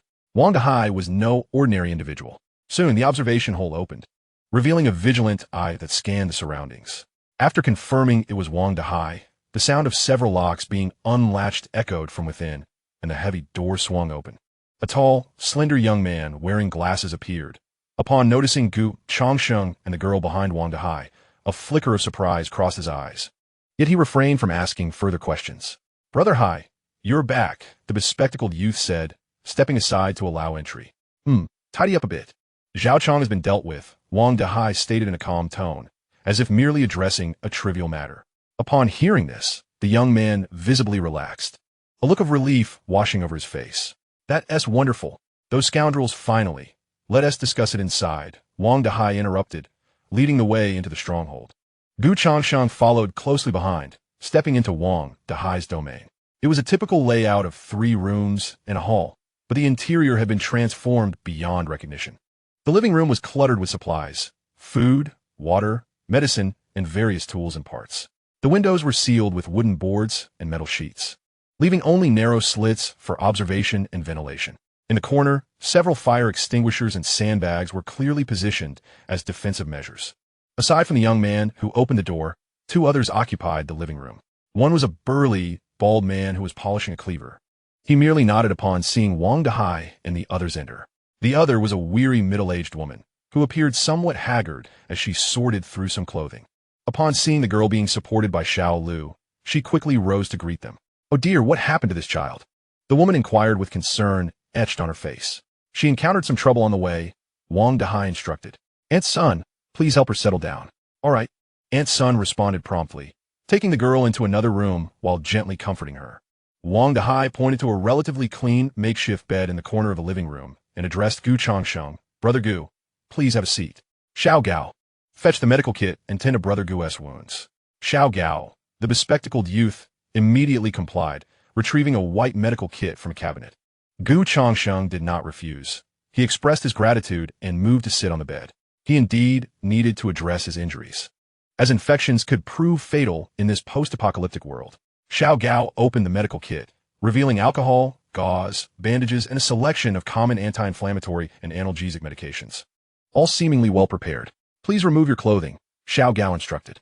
Gu Changsheng hesitated for a moment, but ultimately complied, shedding his tattered outer coat, revealing a tank top beneath, along with a wound beneath his ribs that was still oozing blood. The bruise on his left shoulder had also become swollen and red. Xiao Gao examined the wound with a practiced hand. "Fortunately, it's not deep, just a bit torn. It may leave a scar. Bear with me while I disinfect it." Gu Changsheng nodded. The cold, alcohol-soaked cotton ball brushed against his wound, eliciting a sharp sting, yet he did not flinch. This pain paled in comparison to the trials he had endured before his rebirth. His gaze seemed to casually traverse each individual in the living room. Wang Dehai was engaged in a hushed conversation with a bald man, occasionally glancing in his direction. Xiao Lu was meticulously inspecting his crossbow bolts, while Aunt Sun was soothing the girl in the room. The core members of this team appeared to be Wang Dehai, Xiao Lu, the bespectacled Xiao Gao, and the bald man. Aunt Sun seemed to be responsible for logistics, bringing the total to 5 individuals. Additionally, there was a girl who had just been rescued, whose voice he recognized from the 5th floor. Wang Dehai's team was small, yet it seemed to function with precision and order. Soon, Xiao Gao had expertly tended to Gu Changsheng's wounds, carefully wrapping them in bandages. "All done. Be cautious for the next few days and avoid getting it wet. Change the dressing regularly," Xiao Gao advised. "Thank you," Gu Changsheng replied as he donned his clothes. "Brother Gu, please rest here for now," Wang Dehai approached. "If you need anything, just let Aunt Sun or Xiao Gao know." We have a few matters to attend to. With that, along with the bald man and Xiao Lu, entered another room, closing the door behind them, evidently to discuss important matters. The living room was left with only Gu Changsheng and Xiao Gao, who was tidying up the medical kit. Gu Changsheng leaned against the headboard, closing his eyes, appearing to rest. Yet inwardly, he was processing the vast amount of information he had acquired today and contemplating his next steps. Wang Dahai's demeanor, for the moment, seemed amicable, but he could not afford to let his guard down. Though this stronghold was safer than the 500 one he had previously occupied, it was not a place for long-term refuge. He needed to recover swiftly and find a truly secure and concealed hideout of his own. Furthermore, he required more intelligence about this stronghold, the true nature of Wang Dahai's team, and the other survivors and potential dangers in this building and the surrounding area. The new intelligence cycle had yet to arrive. He needed to wait. Time flowed slowly in this seemingly tranquil recovery. Aunt Sun brought some food and water to Gu Changsheng, some compressed biscuits, a small bowl of rice porridge, and a cup of filtered warm water. Although the meal was simple, it was quite satisfactory given the circumstances. Gu Changsheng accepted it graciously, thanking her before slowly consuming the food, as he was in urgent need of replenishing his energy. During this time, the girl who had been rescued was also brought out by Aunt Sun. She appeared somewhat more stable emotionally, yet still timid. Hiding behind Aunt Sun and avoiding eye contact with Gu Changsheng, he did not initiate conversation with her. As night fell, Wang Dahai assigned Gu Changsheng a small private room for rest. The room was modest, containing only a bed, but at least it provided a measure of privacy. However, lying on the bed, Gu Changsheng did not immediately succumb to sleep. He listened intently to the sounds outside. The stronghold was eerily quiet, with only the occasional whispers and footsteps. The night watch was arranged meticulously, allowing him to hear the subtle sounds of scheduled patrols and shifts.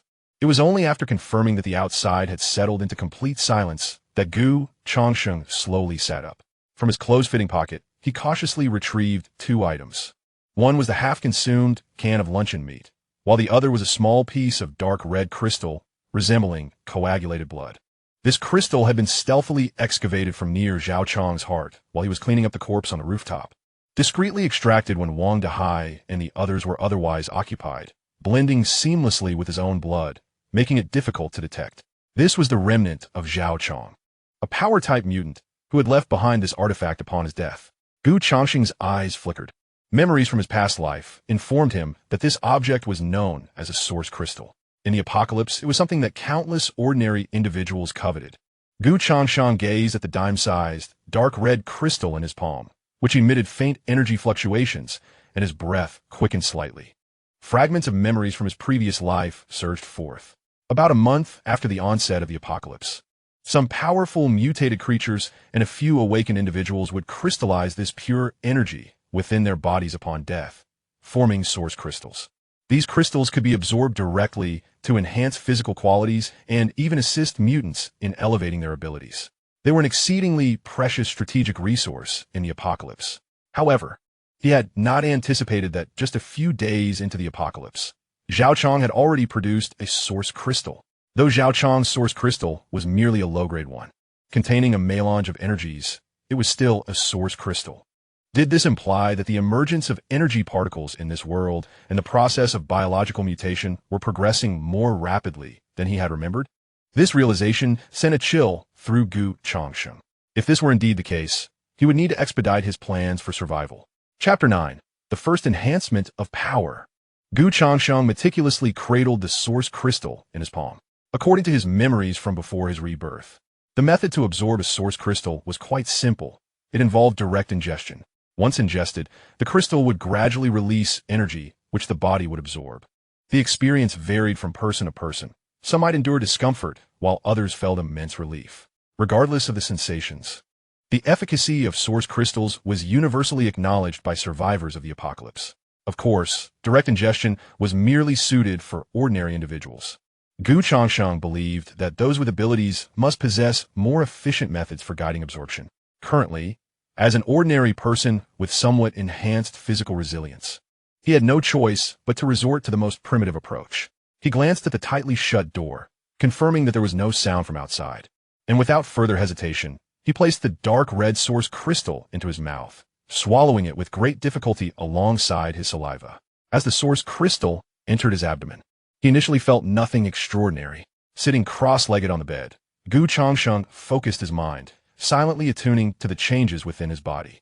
After approximately 10 minutes, a gentle warmth began to rise from his lower abdomen, like a trickling stream, slowly spreading throughout his limbs and body. Where the warmth traveled, his muscles, bones, and meridians experienced pronounced sensations of soreness, numbness, and swelling. Changsheng understood that the energy from the source crystal was at work, transforming and fortifying his body. He gritted his teeth, silently enduring the pain. Compared to the life and death trials he had faced before his rebirth, this discomfort was negligible. As time ticked away, the heat within him intensified, and the sensations of soreness and numbness became increasingly acute. Beads of sweat formed on his forehead, and his muscles trembled involuntarily. The wounds beneath his ribs and on his shoulders throbbed with an unbearable itch, as if countless ants were gnawing at him, an indication of his body's rapid self-healing. He resisted the urge to scratch, focusing his mind to guide the heat flow throughout his body, leaving no corner untouched. This process lasted nearly an hour. When the final trace of warmth permeated his limbs and bones, the excruciating sensations gradually subsided, replaced by an indescribable sense of ease and lightness.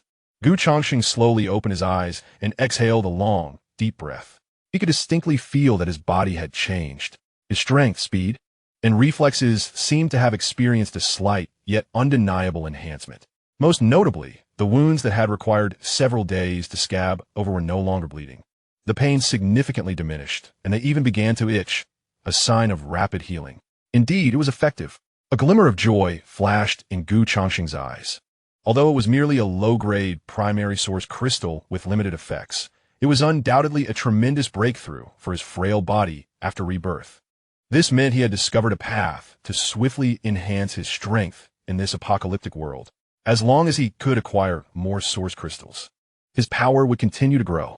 Of course, the primary sources of source crystals were mutated creatures and ability users. Hunting mutated creatures posed considerable risks, and dealing with ability users was fraught with danger. It seemed that utilizing the intelligence system to seek out solitary or injured mutated beings, or to discover opportunities involving source crystals, would be crucial objectives for him in the foreseeable future. Feeling the surging power within, Changsheng did not immediately rest. Instead, he silently rose from his bed and commenced some basic physical training. Push-ups, sit-ups, squats. Fortunately, the rigorous training before his rebirth had left him with muscle memory. Although this body was weak and injured, he needed to adapt to the rhythm of combat as soon as possible. Changsheng controlled the amplitude and speed of his movements, striving to make no sound, as sweat quickly soaked his clothes. After absorbing the source crystal, his endurance and recovery speed seemed to have improved.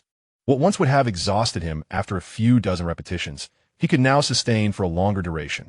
Only when he felt he had reached his limit did he stop, wipe away the sweat, and return to bed. His muscles ached, yet his spirit was extraordinarily invigorated. The sense of security derived from his enhanced strength was the most precious treasure in this apocalyptic world. The night passed in silence. The following morning, Changsheng awoke feeling invigorated, the pain from his wounds considerably diminished. He stepped out of his room to find Wang Dahai and others already bustling about in the living room. Aunt Sun was preparing a simple breakfast.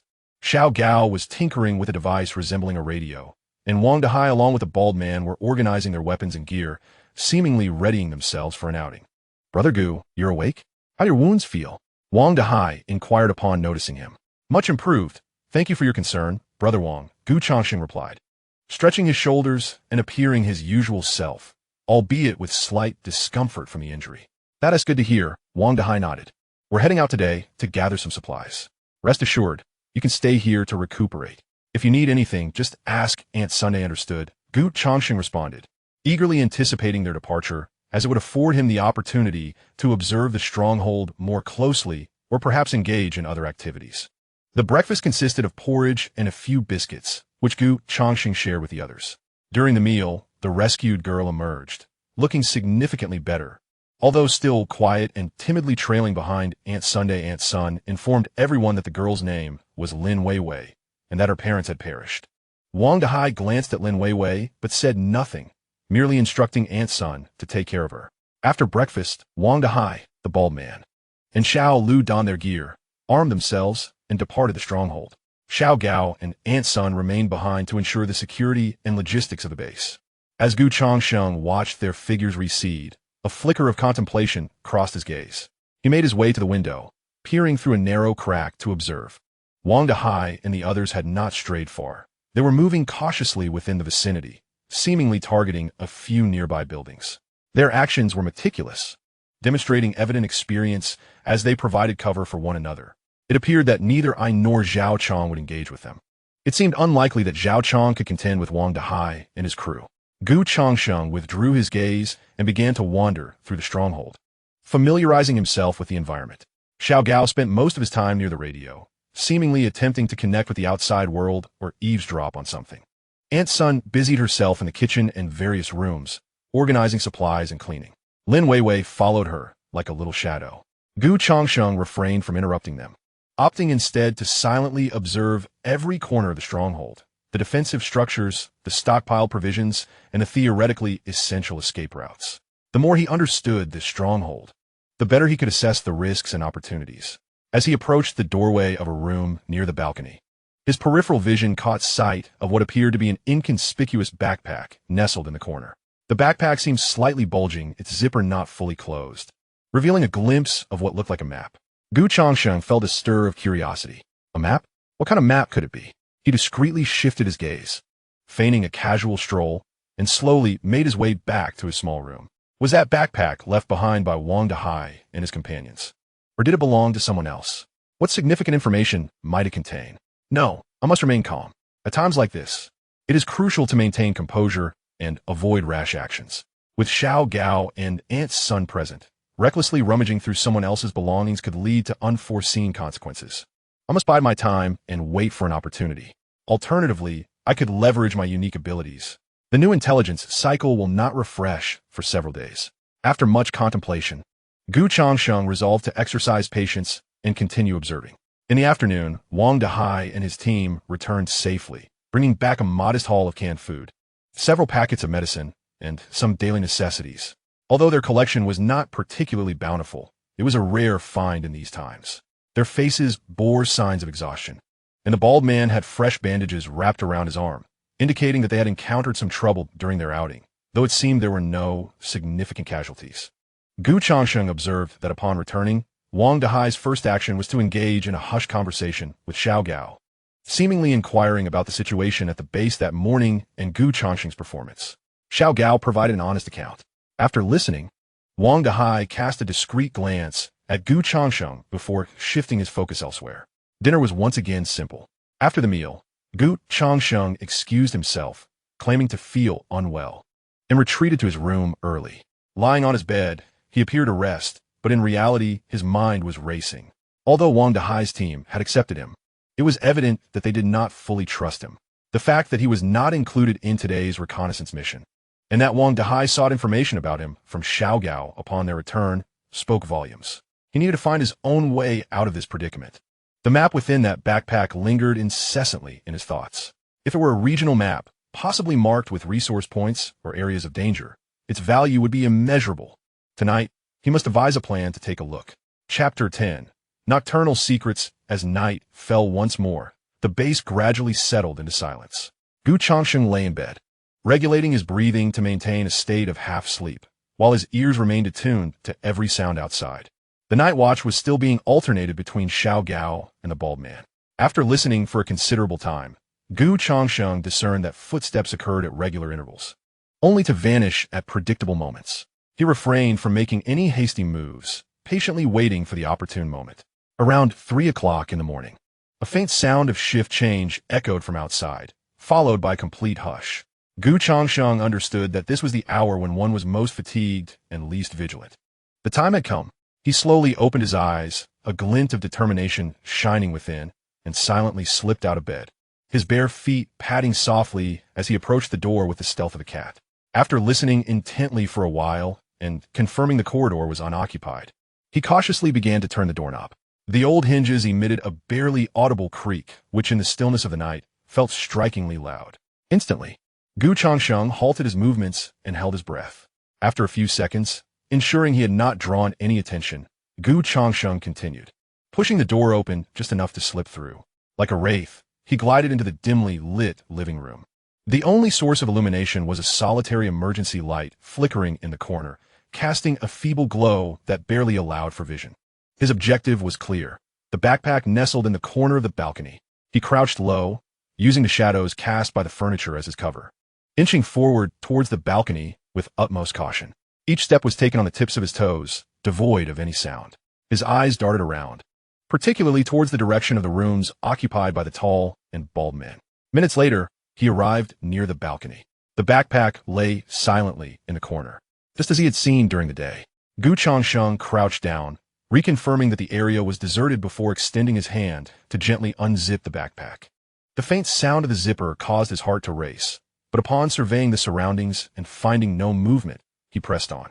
As the backpack opened, its contents became visible. Some compressed biscuits, a small bottle of water, a lighter, and a roll of bandages, common survival items indeed. Then, his gaze was drawn to a folded piece of paper at the bottom of the backpack. His suspicions were confirmed. It was indeed a map.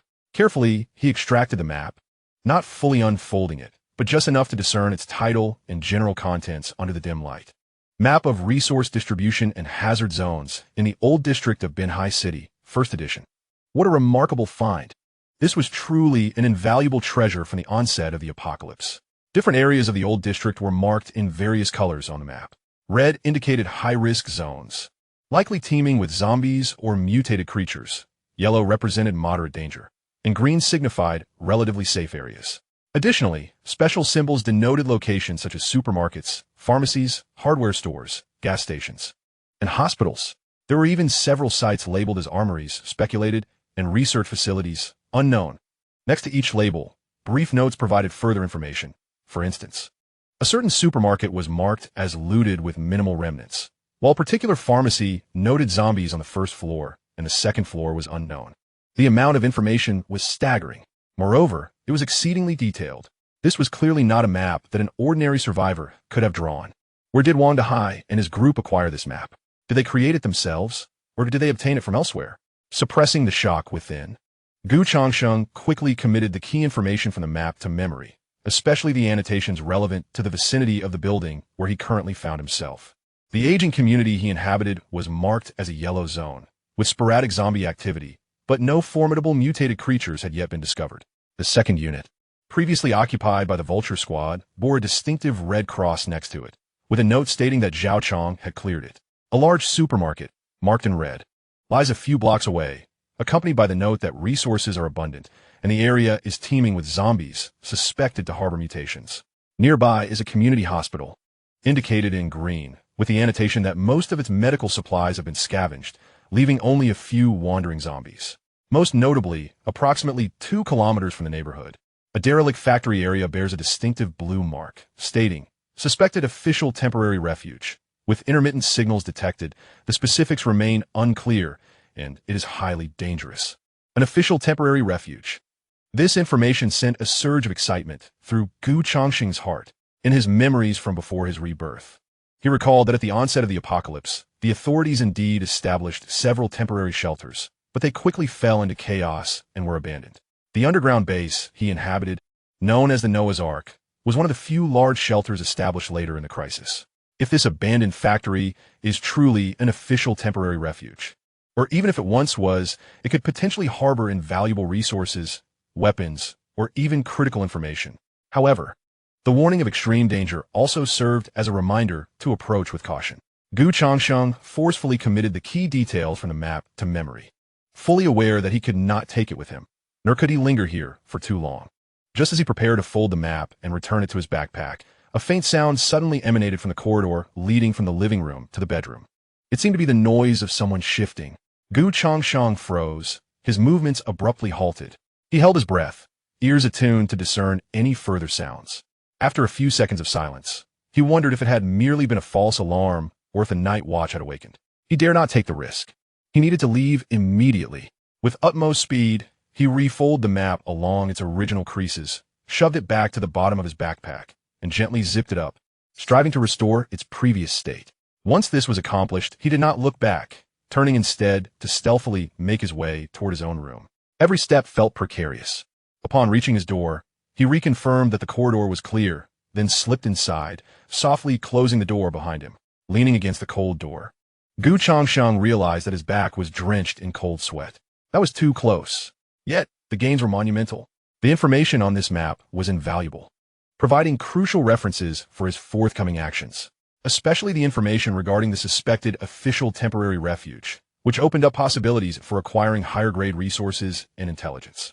Naturally, the risks were equally significant. He needed to bolster his strength and devise a more meticulous plan. Absorbing source crystals to enhance his power was an urgent matter, implying that he must hunt mutated creatures or discover alternative means of obtaining source crystals.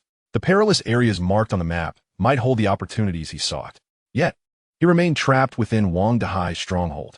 How could he maneuver freely without arousing suspicion from Wang Dahai and his cohorts, even to the point of escaping this place?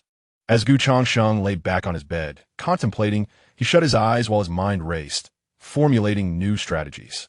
First and foremost, he aimed to swiftly recuperate from his injuries, whilst concurrently enhancing his physical training to solidify the effects of absorbing source crystals.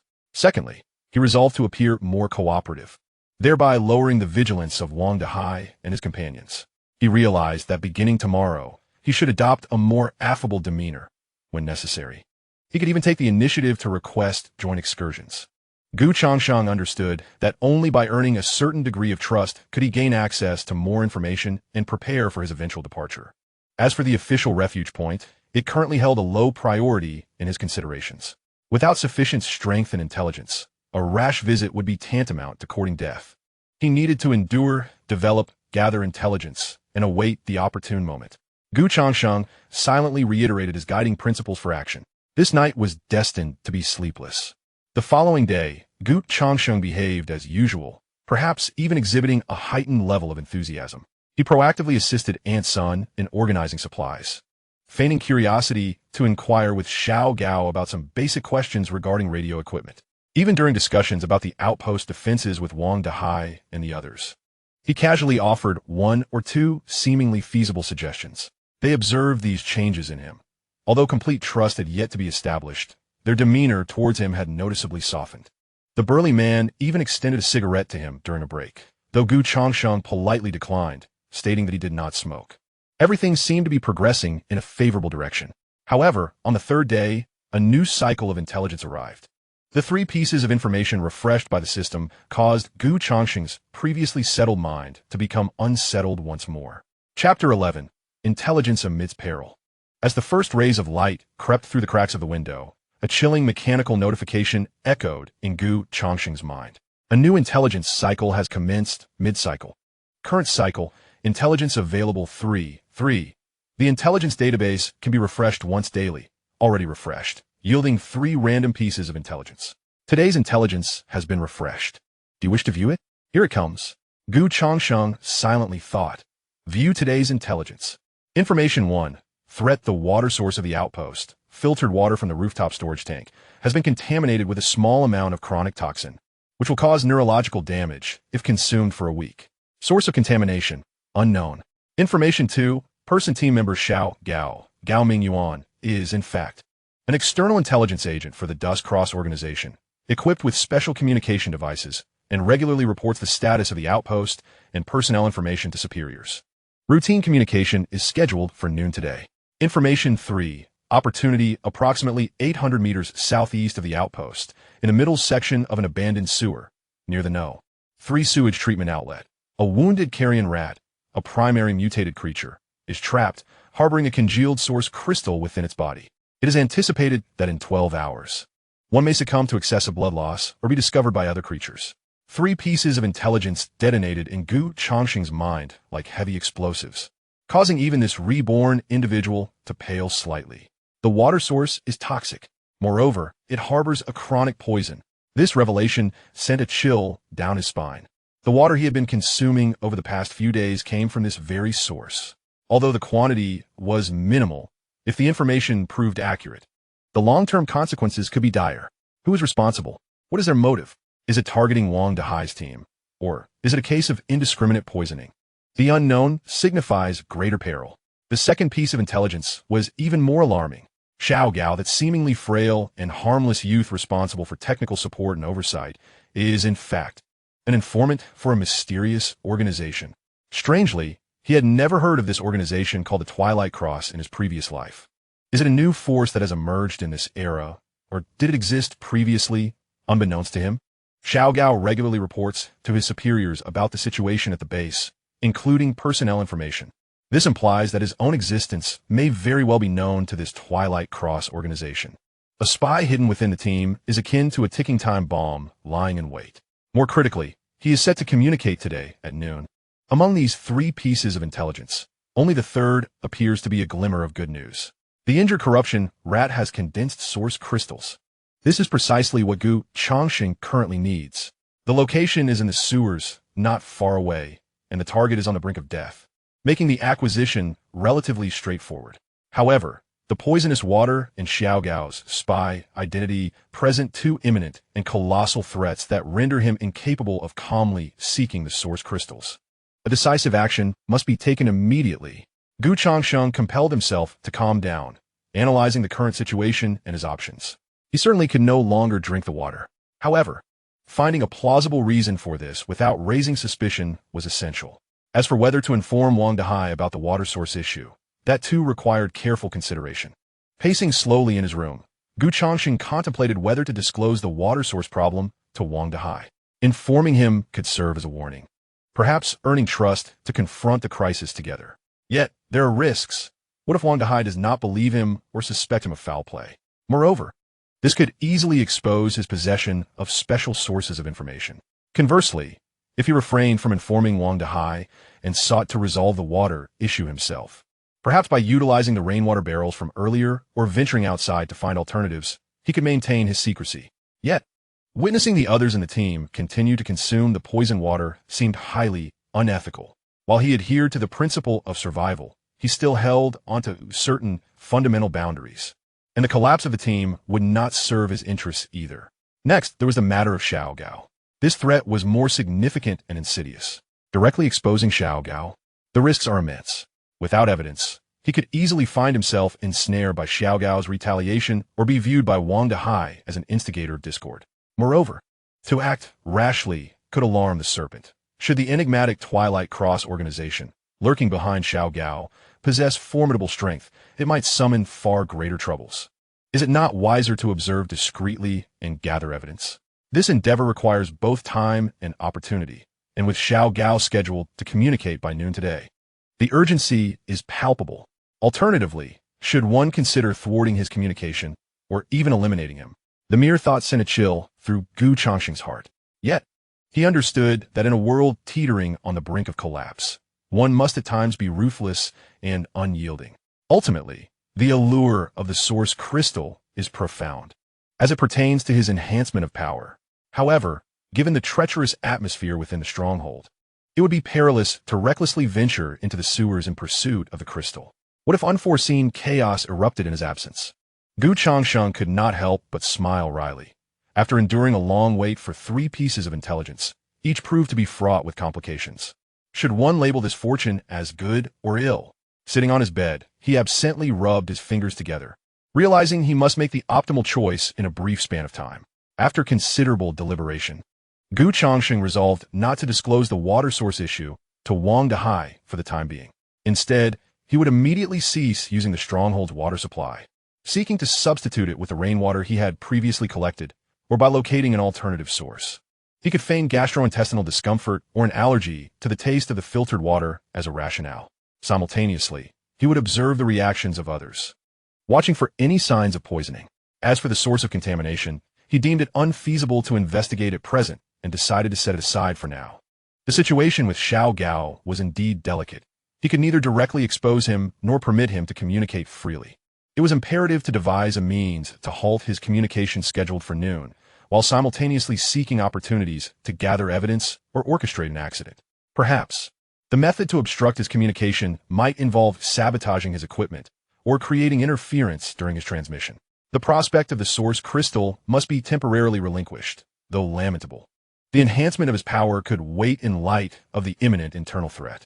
Safety must take precedence. Surviving is the only path to future opportunities. With his fundamental strategy established, Changsheng felt a measure of clarity return to his thoughts. Rising, he exited his room as he typically would. The atmosphere in the living room was heavy with tension. Both Wang Dahai and the bald man wore grave expressions. "What troubles you, Brother Wang?" Changsheng inquired, feigning nonchalance. Wang Dahai glanced at him, sighed, and replied, "Last night, one of the deceptive fire traps we set in the external passage detonated. We have no idea what triggered it, and we failed to capture the culprit. This vicinity may not be safe." The deceptive fire, a rudimentary tripwire incendiary trap, was designed for vigilance and harm. Changsheng's heart stirred. It appeared Wang Dahai's vigilance was commendably high. Indeed, in this apocalyptic world, nowhere is truly safe, Changsheng concurred. Aunt Sun brought forth breakfast, consisting once again of porridge and biscuits. Changsheng consumed only a small portion of the porridge, while he devoured several biscuits. "Brother Gu, why are you eating so little?" Aunt Sun inquired with concern. "It's nothing, Aunt Sun. I simply feel a bit nauseated, likely due to something I ate yesterday," he replied.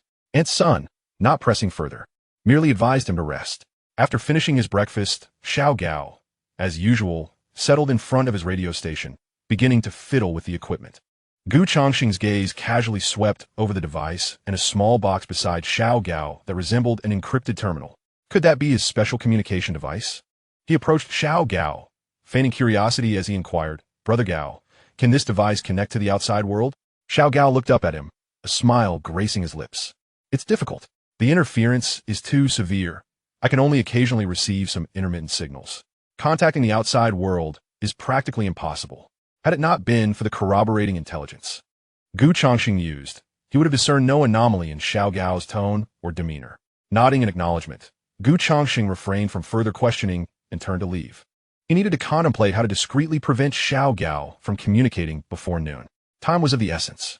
Approaching the window, he gazed at the overcast sky, for the first time feeling a profound sense of crisis and a desire to depart from this seemingly safe stronghold.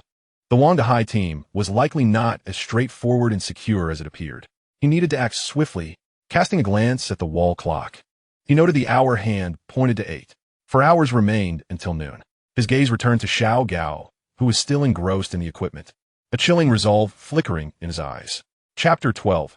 Shadows of Espionage. It seemed that due to last night's bizarre fire incident, Wang Dahai and the bald man had not ventured out today, instead intensifying their vigilance. The duo occasionally patrolled the stronghold, inspecting doors, windows, and defensive structures. While Xiao Lu meticulously maintained his crossbow, his expression focused.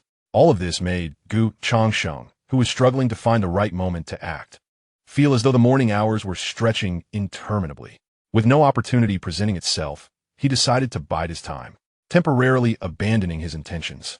He moved about the room with an air of nonchalance, occasionally assisting Aunt Sun in organizing supplies or sitting quietly in a corner with his eyes closed, all the while covertly observing everyone. He noticed that Aunt Sun appeared somewhat listless today, with dark circles under her eyes and her movements slower than usual. Had she not rested well, or was the chronic toxin beginning to take its toll? A wave of unease washed over Changsheng at this thought. If the toxin had indeed started to affect everyone, the situation would be far more dire. Meanwhile, Xiao Gao continued adjusting his equipment, his movements noticeably quickening as noon approached, casting vigilant glances at the others in the living room. On a couple of occasions, their eyes met, and his smile was so natural that Changsheng couldn't help but wonder if the intelligence had been erroneous. As the clock struck 11:40, Changsheng knew he could wait no longer. He had to create an opportunity, one that would allow him to approach and sabotage the communication device without arousing suspicion. His gaze swept across the living room, where a pile of clutter lay in the corner, among which was a half-filled diesel barrel intended for fueling a small generator. The generator was situated not far from the radio station, connected by a thick electrical wire to the wall socket. If memory served him right, in a small room he was using for rest, there were 2 bottles of medical alcohol, which Wang Dahai and others had administered to him upon seeing his injuries after he arrived at the outpost. With the presence of alcohol and the circuit, Changsheng staggered into the room, locating the cup he used for water yesterday. After brushing off some dust from the floor and placing it into the cup, he took off his shirt and applied a small amount of medical alcohol to his wounds, pouring the remaining contents into the cup until it was more than half full.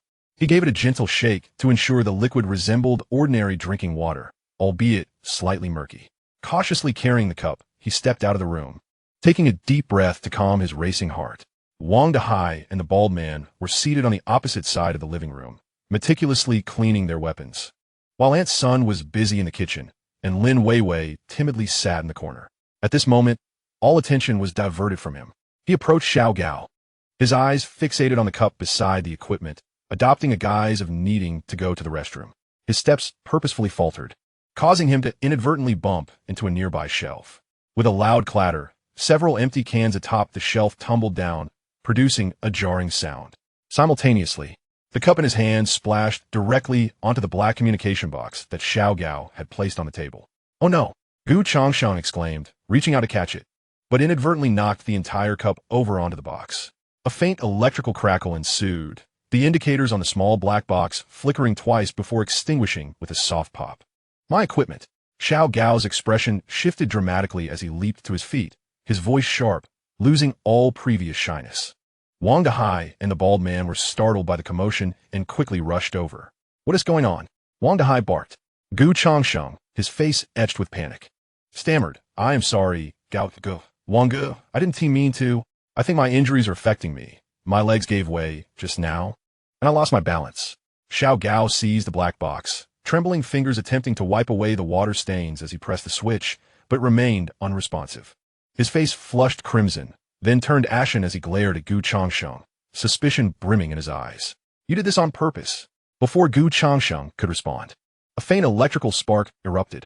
A wisp of thin blue smoke rose from the generator's socket, followed by a stuttering noise from the operating generator, its power evidently waning, causing the lights in the living room to flicker due to unstable voltage. "What is happening?" Xiao Gao's face paled as he sprang up, rushing toward the generator and the socket.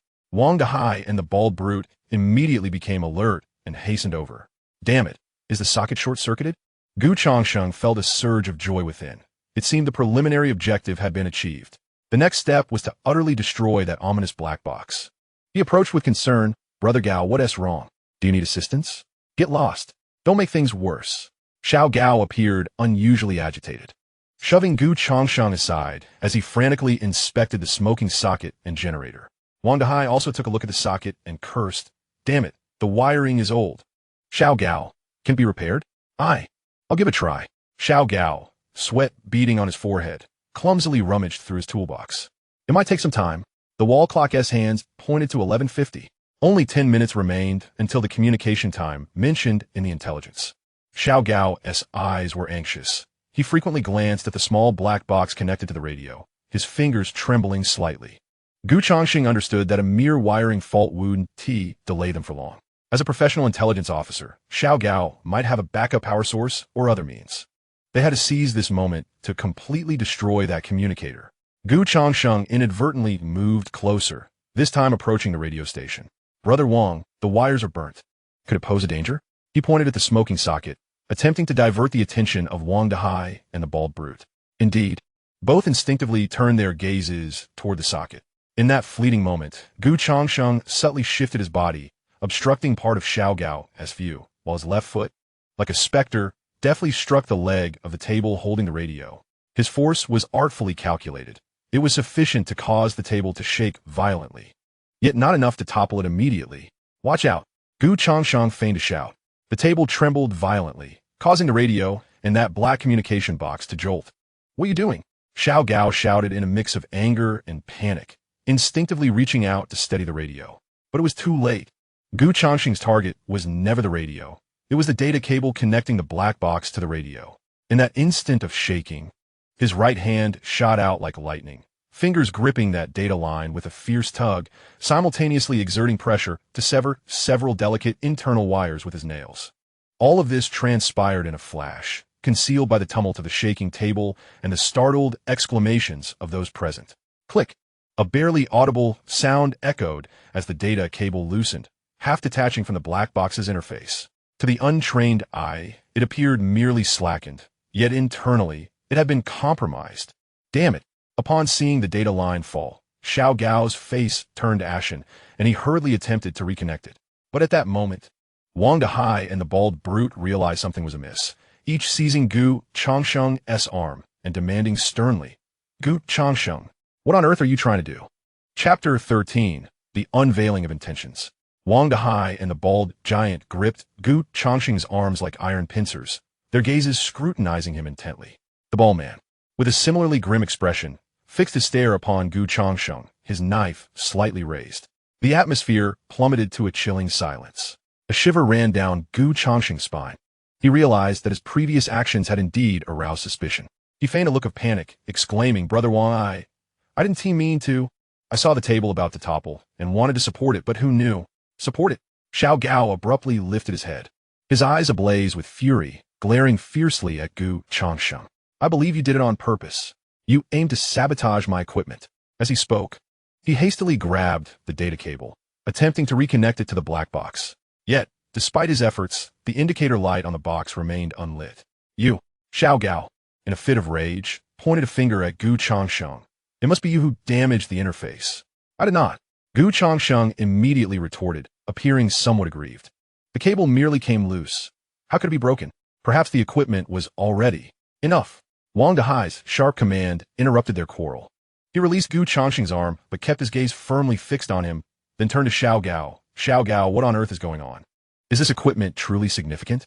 Xiao Gao's expression shifted, as if he were deliberating how to respond. Revealing the true purpose of this device would expose his identity as a spy. This is a special signal receiver used by my former unit. I wanted to see if it could pick up official distress signals." Xiao Gao's eyes flickered as he fabricated his lie. Perhaps during the jolt, some of the delicate components were damaged. This explanation was riddled with holes, yet at present, it seemed there was no better alternative. Wang Dahai scrutinized Xiao Gao deeply, then glanced at Gu Changsheng, his brow furrowed. It was evident he was not entirely convinced by Xiao Gao's explanation and harbored doubts regarding the string of coincidences surrounding Gu Changsheng. "Since you dare not speak, then I shall take the floor." Gu Changsheng's mind raced, recognizing it as the perfect opportunity to shift the blame onto Xiao Gao and solidify his predicament. "No, Brother Gao is mistaken," Gu Changsheng suddenly exclaimed. "Brother Wang, I believe Brother Gao is lying." "What?" All eyes instantly converged upon Gu Changsheng. "When I approached earlier," he pointed at the black box, "I noticed the indicator light flickering erratically, as if it were sending a signal.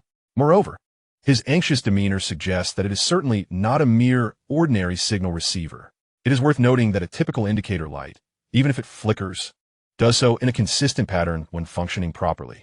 Gu Changsheng's words were grounded in common sense, yet also served as a psychological maneuver.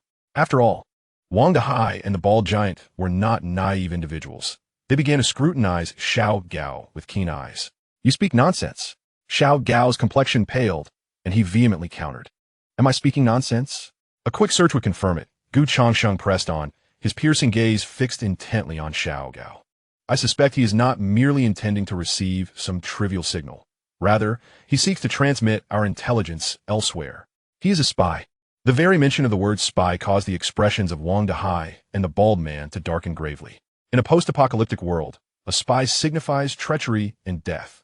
"You're talking nonsense, accusing me unjustly," Xiao Gao exclaimed in a panic, pointing at Gu Changsheng and instinctively taking a step back, his hand moving towards his waist.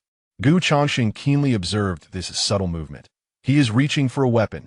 With a thunderous shout, Gu Changsheng lunged forward, not toward Xiao Gao, but toward the fire axe left on the table by the bald man.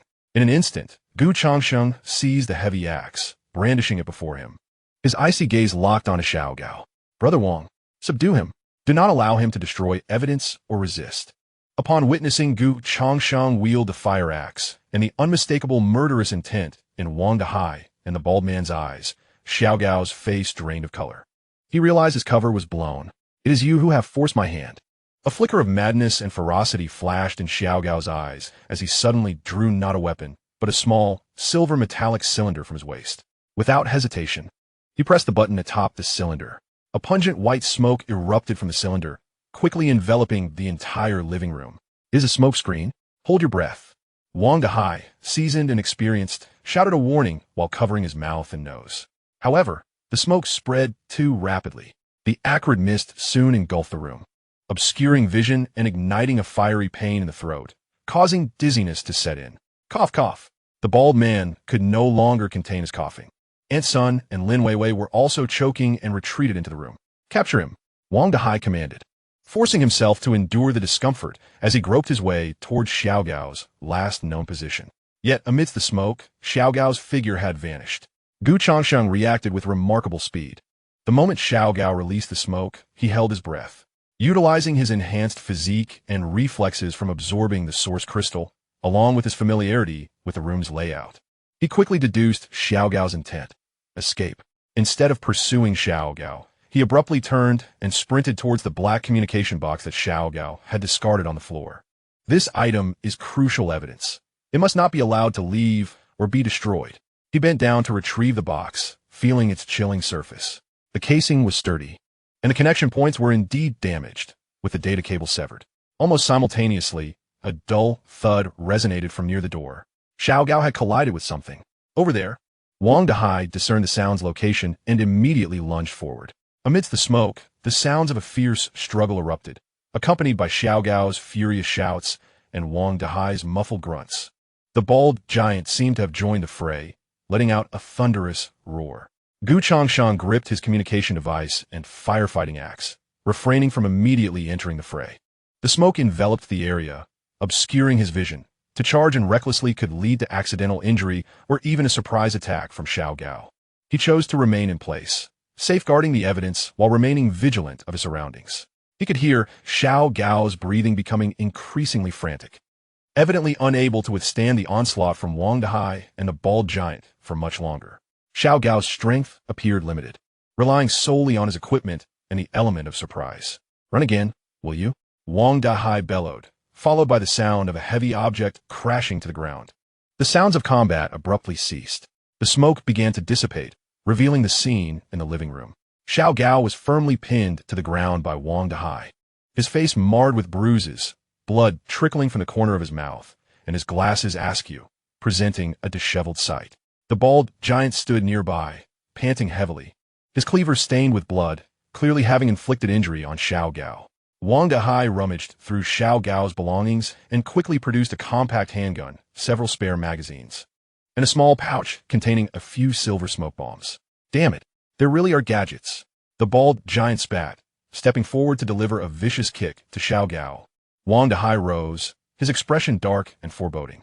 He glanced at the handgun and smoke bombs on the ground, then at the black communication device in Changsheng's hand, finally settling his gaze on the subdued Xiao Gao. "Speak. Whose man are you? What is your purpose in approaching us?" Xiao Gao lay on the ground, gasping heavily, his eyes filled with resentment and defiance. Yet he remained silent, refusing to utter a word.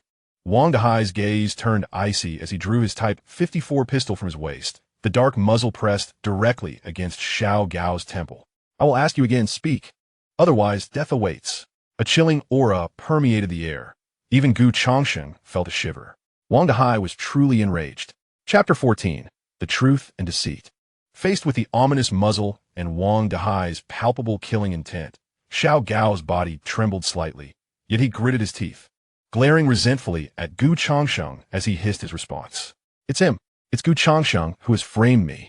That communication device isn't mine at all. He deliberately placed it there to incriminate me." Even at this juncture, Xiao Gao was still attempting to wriggle out of responsibility. Observing Xiao Gao's expression, Changsheng couldn't help but speculate. Could this tech-savvy individual's ability be mere pretense? However, Changsheng had returned from the extremely harsh late stages of a post-apocalyptic world, and his acting skills were equally adept. His face displayed a perfect blend of anger and grievance. "Gao Mingyuan, are you still trying to argue? If I hadn't noticed your anomaly in time, we all might have lost our lives by now. Brother Wang, this person is definitely suspicious. He attempted to send a signal just now, and when I thwarted him, he became furious and even tried to use smoke to incapacitate us and escape." He handed the black communication box in his hand to Wang Dahai, saying, "Brother Wang, take a look at this. This is no ordinary signal receiver. It must be a tool he uses to communicate with the outside world." Wang Dahai accepted the box and examined it closely. The craftsmanship was exquisite, and there were indeed signs of damage at the connection points. Although he was not well versed in the specific technology, he could tell that this device was extraordinary. He then glanced at the handgun and smoke grenade confiscated from Xiao Gao. It was highly suspicious for someone who needed to secretly send information to carry such offensive weapons and tools for escape. "Search his room," Wang Dahai commanded in a deep voice. The bald man promptly complied and rushed into Xiao Gao's room. In the living room, only Wang Dahai, Gu, Changsheng, and Xiao Gao remained, along with Aunt Sun and Lin Weiwei, who were peeking from the doorway, their faces pale. Xiao Gao's complexion grew even paler, and a glimmer of despair flickered in his eyes. He knew that if the items in the room were discovered, his fate would be sealed. The muzzle of Wang Dahai's gun was still aimed at the back of Xiao Gao's head. Gao Mingyuan, I give you one last chance. Confess, and perhaps I shall spare your life. Who are your accomplices? What is your objective? Xiao Gao's lips trembled as he seemed to engage in a fierce internal struggle. Just then, the bald man emerged from the room, holding a small metal USB drive. Brother Hai, I found it. This kid was hiding this thing in his room. Wang Dahai took the USB drive, his gaze growing colder. What is this? I don't know, Xiao Gao stubbornly retorted. It seems you won't shed tears until you see the coffin. Wang Dahai's eyes flashed with murderous intent as his fingers slowly tightened on the trigger. I'll tell you. The fear of death finally shattered Xiao Gao's psychological defenses, and he screamed, Don't kill me. I'll tell you. Wang Dahai's finger halted, coldly regarding him. I'm a member of the Dust Cross. Xiao Gao's voice trembled as he began to divulge. My task is to infiltrate various survivor strongholds, collect intelligence, especially regarding mutants and special resources, and report regularly to my superiors. Dust Cross. Although Gu Changsheng had already learned of this name through the intelligence system, hearing Xiao Gao admit it sent a chill down his spine. This organization indeed existed, and it seemed quite powerful, capable of embedding spies in various strongholds. Wang Dahai and the bald man were evidently hearing this name for the first time, their faces reflecting surprise and uncertainty. Dust Cross? What kind of organization is that? I'm just an outer member. I don't know much, Xiao Gao hurriedly replied. The organization is very mysterious, with strict hierarchies. I'm only responsible for relaying information. And the poison in the water source? Gu Changsheng interjected suddenly, his gaze piercing as he fixed it on Xiao Gao. Was it also the work of your Dust Cross? At this question, Wang Dahai and the bald man's expressions changed drastically. The water source is poisoned. Wang Dahai abruptly turned to look at Gu Changsheng. Gu Changsheng promptly elucidated. I had sensed that something was amiss with the water and had been feeling unwell. Yet I hesitated to confirm my suspicions. Upon witnessing Xiao Gao's frantic signaling moments ago, I began to suspect whether he was conveying news of a successful poisoning. Poison? What poison? Xiao Gao's countenance displayed confusion, but soon his expression transformed into one of horror as he glanced toward Wang Dahai. It wasn't me. I have no knowledge of any poison. This is certainly not an order from the organization. Someone is attempting to frame me. Or perhaps there are others scheming behind the scenes. His reaction did not seem to suggest deceit. Gu Changsheng's thoughts stirred. Could it be that the poisoner was someone else? Or was this a directive from a faction within the Twilight Cross, a higher echelon of which Xiao Gao, as an outer member, remained oblivious? Wang Dahai clearly recognized the complexity of the situation. He did not immediately accept Xiao Gao's words, but also refrained from outright dismissal. He gestured for the burly man to bind Xiao Gao and silence him. Turning to Gu Changsheng, Wang Dahai's expression was intricate. This time, you have indeed made a contribution. However, why did you not mention earlier the issue with the contaminated water? His tone carried a hint of reproach and a deeper scrutiny. Gu Changsheng inwardly acknowledged the gravity of the moment and explained, Brother Wang, I only recently connected these two matters. I had merely felt unwell before and was reluctant to speak up, fearing it might incite panic, especially without any evidence. This explanation was somewhat plausible. Wang Dahai remained silent for a moment before nodding. All right, let us set this matter aside for now. Our immediate priority is to ascertain the source of the water. In this Twilight Cross, he cast a glance at Xiao Gao, tightly bound and slumped on the floor like a defeated dog, then looked back at Gu Changsheng, determination flashing in his eyes. Xiao Gao, securely tied by the burly man and gagged with a rag, lay in the corner of the living room, his eyes filled with terror and despair, emitting muffled sounds intermittently. Wang Dahai held the USB drive retrieved from Xiao Gao's room, his brow furrowed. The drive appeared unremarkable, leaving one to wonder what it contained. However, upon inserting it into the computer, they discovered it was password protected and could not be accessed at that moment. Keep a close watch on Xiao Gao. Ensure he does not perish or take his own life. Rest assured, Brother Hai, the burly man replied with a grin. Casting a glance at Xiao Gao as he secured the items, Wang Dahai then approached the water cooler, filling a cup with filtered water. Bringing it to his nose to inhale, and dabbed a bit on his fingertips, his expression growing increasingly grave. The water indeed appeared devoid of any overt issues. Though no obvious anomalies were discernible, he trusted Gu Changsheng's judgment and his own instincts. The recent discomfort exhibited by Ant's son, Xiao Gao, and himself suggested that there might be genuine cause for concern. Ant's son, Wang Dehai called out. Ant's son hurriedly emerged from her room, her face still bearing the marks of shock. From this moment forth, everyone is to cease consumption of the water from his cooler. Let us utilize the bottled water we previously stored. Additionally, please inspect the water tank on the rooftop for any anomalies. All right. Ant's son nodded repeatedly and immediately went to rummage for bottled water in the storeroom. Wang Dehai then turned his gaze towards Gu Changsheng, his expression intricate. Gu Changsheng, come here. Chapter 15, The Encryption Crisis. Gu Changsheng felt a surge of caution within, yet maintained a composed demeanor as he followed Wang Dehai to the balcony. The light was slightly better there. Wang Dehai leaned against the railing, lit a cigarette, and took a deep drag, exhaling thick smoke rings. After a moment of silence, he slowly began to speak. You performed remarkably well today, rather unexpectedly, so it was merely fortune. I happened to notice his anomalies. Fortune? Wang Dehai chuckled, his smile laden with meaning, clearly skeptical of Gu Changsheng's words. Surviving in this apocalyptic world requires more than mere luck.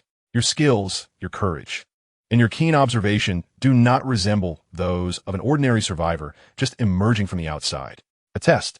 Gu Changsheng understood. Wang Dehai was questioning his origins and identity. Brother Wang, you jest. Gu Changsheng replied calmly. Such a chaotic apocalypse merely compels one to grow.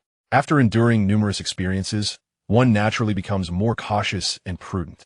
He deliberately evaded the crux of the matter, not providing a direct response.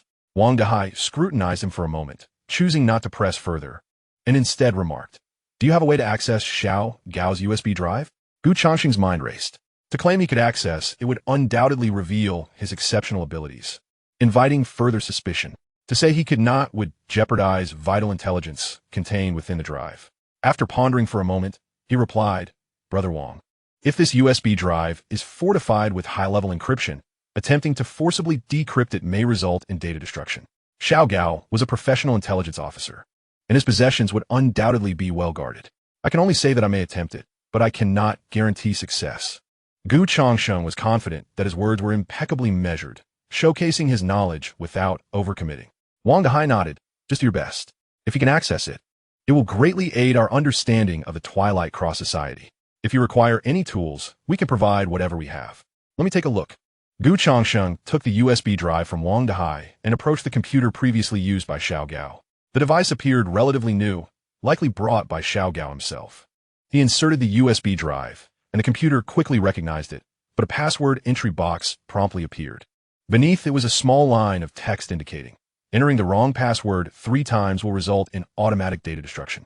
Indeed, there were precautions. Gu Changsheng furrowed his brow. 3 attempts were far too few. Wang Dehai leaned in to take a glance, his expression grave. 3 attempts. Gu Changsheng dared not try, and neither did Wang Dehai. Gu Changsheng paused. Brother Wang, does Xiao Gao have any common catchphrases or particular numbers or letter combinations he favors? Wang Dehai shook his head, remarking that the young man rarely spoke, engrossed as he was in his devices and books, revealing nothing particularly remarkable. Gu Changsheng cast a glance at the confined Xiao Gao in the storage room, pondering quietly. Should he directly query the intelligence system for the password? With only 3 opportunities for active intelligence acquisition within a mid-cycle, utilizing one here seemed somewhat extravagant unless the information on that USB drive held immense value. He resolved to explore other avenues first. Brother Wang, I shall converse with Xiao Gao and see if I can extract some information, Gu Changsheng declared. Be cautious. Do not let him deceive you, Wang Dehai cautioned. Inside the storage room, Xiao Gao, tightly bound, struggled desperately against his restraints, unable to break free. The cloth gagging his mouth rendered him capable of only muffled sounds, his eyes brimming with indignation. Gu Changsheng crouched down, gazing at him calmly. Gao Mingyuan, do you comprehend the significance of this USB drive to you? If you are willing to cooperate and reveal the password, Brother Wang might consider granting you a swift release. Otherwise, you are aware of Brother Wang's methods. Xiao Gao abruptly thrashed, emitting guttural sounds from his throat, his eyes growing even more menacing. It seems you have no intention of cooperating, Gu Changsheng remarked with a faint smile, his tone laced with a hint of coldness. Indeed, Members of the Dust Cross must have undergone counterinterrogation training. Yet, do you truly believe that your silence will leave us powerless? More precisely, do you think Changsheng is without recourse? He stood up, deliberately pacing a few steps before Xiao Gao, as if contemplating something profound. Your communicator is broken. We will inevitably decipher the password to the USB drive. Your sole value now lies in the intelligence within your mind. Should you desire a dignified demise, or perhaps harbor even a glimmer of hope for survival, you ought to know what to do. With that, Changsheng disregarded him and exited the storage room. He understood that dealing with a trained spy, mere threats and temptations would yield limited results. It was imperative to instill a sense of utter helplessness and despair to pry open his lips. Upon returning to the living room, Wang Dehai inquired, "What is the situation?" Changsheng shook his head. He is quite obstinate.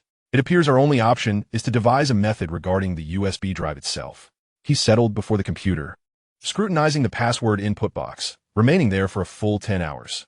Meanwhile, Wang Dehai and Xiao Lu conducted repeated reconnaissance outside the stronghold, wary of any imminent approach from the Dust Cross. At midnight, a chilling mechanical prompt resonated in Changsheng's mind. Intelligence 1. Individual subject, Gao Mingyuan exhibits mild obsessive-compulsive tendencies. The passwords he sets are often related to personal possessions or significant dates, favoring symmetrical structures or specific numeric homophones. Intelligence 2. Threat signs of minor packs of swift hounds, basic mutated creatures, in groups, have been detected in the vicinity of the Western Street, likely approaching the stronghold's drainage system exit within 2 hours. Information 3. Opportunity within the medical kit at the base. A bottle of expired epinephrine has undergone an unknown benign mutation in the apocalyptic environment. After injection, it can significantly enhance neural reaction speed and explosive power for a short duration, but it comes with certain side effects, fatigue. A new daily report. Changsheng felt a stirring in his heart. The first piece of information arrived with impeccable timing. Obsession, symmetrical structure, specific numerical homophones. He immediately recalled the meticulous arrangement he had observed during his limited visits to Xiao Gao's room. Everything was arranged with precision and care. On the bookshelf, the books were organized by size and color. The items on the desk were also meticulously placed. The notion of symmetry sparked in Changsheng's mind. He glanced at an old photo frame placed on the table by Xiao Gao, containing a blurred landscape picture. It seemed that something was inscribed in pencil on the back of the photograph. Nonchalantly, Changsheng picked up the frame, feigning interest in the picture, but his fingers brushed against the pencil markings on the back. They were faint, yet he could discern the indentations. He carefully deciphered with his fingertips. HHSZ 0717. HHSZ, the initials for the pinion of Dust Cross? 0717. A date perhaps? Dust Cross, Changsheng silently pondered, while recalling the concept of symmetry. If HHSZ is symmetrical, then reversed it would be ZSHH. He attempted to input the code HHSE 0717ZSHH in the password box. Password incorrect. Remaining attempts, 2. A line of blood-red warning flashed ominously. Damn it. The 16th chapter, The Fatal Obsession. The information cannot be erroneous. My reasoning should be sound. But where have I gone awry? Changsheng's fingers gently tapped on the laptop in front of him, continuously retracing the information provided by the system and his observations of Xiao Gao. Wang Dehai had unknowingly approached the laptop, equally tense as he stared at the screen. At that moment, Changsheng suddenly perceived a crucial insight, speaking to himself. No, that's not it. The first piece of information mentioned specific numerical homophones.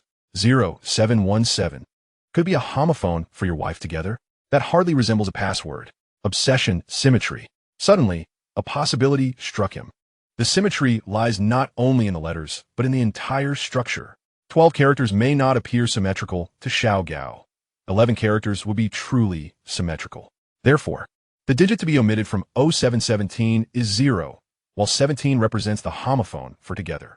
By sandwiching the organizational code HHSC in between, a symmetrical structure is formed. He abruptly typed on the keyboard, HHSC 717 ZSHH. Password correct. Unlocking USB drive. A green confirmation box popped up. Success. Changsheng let out a sigh of relief. Wang Dehai's face lit up with surprise. Well done, my friend. After unlocking the USB drive, it contained only a single list. The list enumerated dozens of names, each accompanied by age, gender, pre-apocalypse occupation, abilities, if any, and an evaluation rating ranging from D to A. At the bottom of this list, Gu Changsheng was astonished to discover the names Wang Dehai, Baldi, Ant's Son, Xiao Lu, and even Lin Weiwei alongside his own. Wang Dehai, evaluation rating B. Ability, mental manipulation, beginner. Notes, former special forces, strong leadership, deeply loyal, weakness, team members.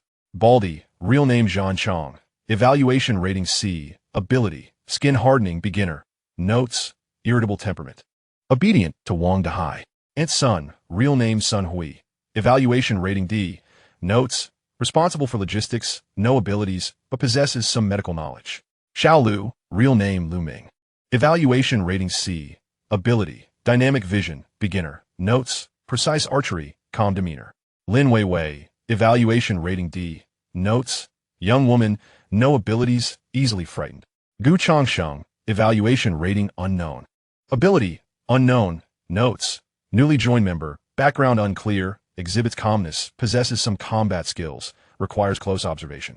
Fortunately, since consuming the source crystal acquired from Zhao Chong, he had yet to reveal his capabilities as a novice power-type mutant. The phrase requires close observation compelled Gu Changsheng to find an opportunity to resolve the matter with the Dust Cross. Wang Dehai also perused the list, and upon seeing the detailed records of himself and his team members, his countenance darkened, veins bulging on his forehead. Dust Cross. He ground his teeth in a low growl, his eyes brimming with murderous intent. What were they truly after? This list resembled a death warrant, clearly delineating each individual's value and vulnerabilities. Beyond their basis personnel, the list also included several other names annotated with terms such as missing, eliminated, or awaiting recruitment. Missing, eliminated, Wang Dehai murmured, his voice frigid. It seems we're neither the first target nor the last. At the end of the list was a brief summary. The preliminary assessment of survivors in the target area, Eastern Abandoned Industrial Zone, had been completed, indicating that Wang Dehai's team holds significant value, recommending a B-level response plan, prioritizing the recruitment of core members while eliminating unstable factors. Responsible person, Scorpion. Scorpion? This must be a code name. A B-level response plan, Gu Changsheng mused gravely, which implies that the Dust Cross has devised a concrete operational strategy against their base. Brother Wang, it appears the ambitions of the Dust Cross are substantial. They're not only gathering intelligence, but also assessing the worth of various survivor teams, seemingly aiming to integrate or even dominate these forces. Dominate? Wang Dehai snorted derisively. A futile dream. He inhaled deeply, striving to quell the fury within. This list at least informs us of a portion of the enemy's plans. Scorpion. This individual is likely the leader of the Dust Cross responsible for this region. We must respond swiftly, Gu Changsheng declared. Although Xiao Gao had been captured, it was uncertain whether the Sand Scorpion might uncover the anomaly through other means. Should they initiate the Level B contingency plan, they would likely face significant troubles. At that moment, Ant's Son and Lin Weiwei descended from the rooftop, their faces pale. Brother Hai, the water tank. Nothing unusual was found, but beside the lid, we discovered a fine white powder. We are unsure of its nature, Ant's Son said, a hint of anxiety in her voice. White powder. Gu Changsheng's mind raced, immediately connecting it to the chronic toxin mentioned in the intelligence reports. Do not touch that powder, he instructed urgently.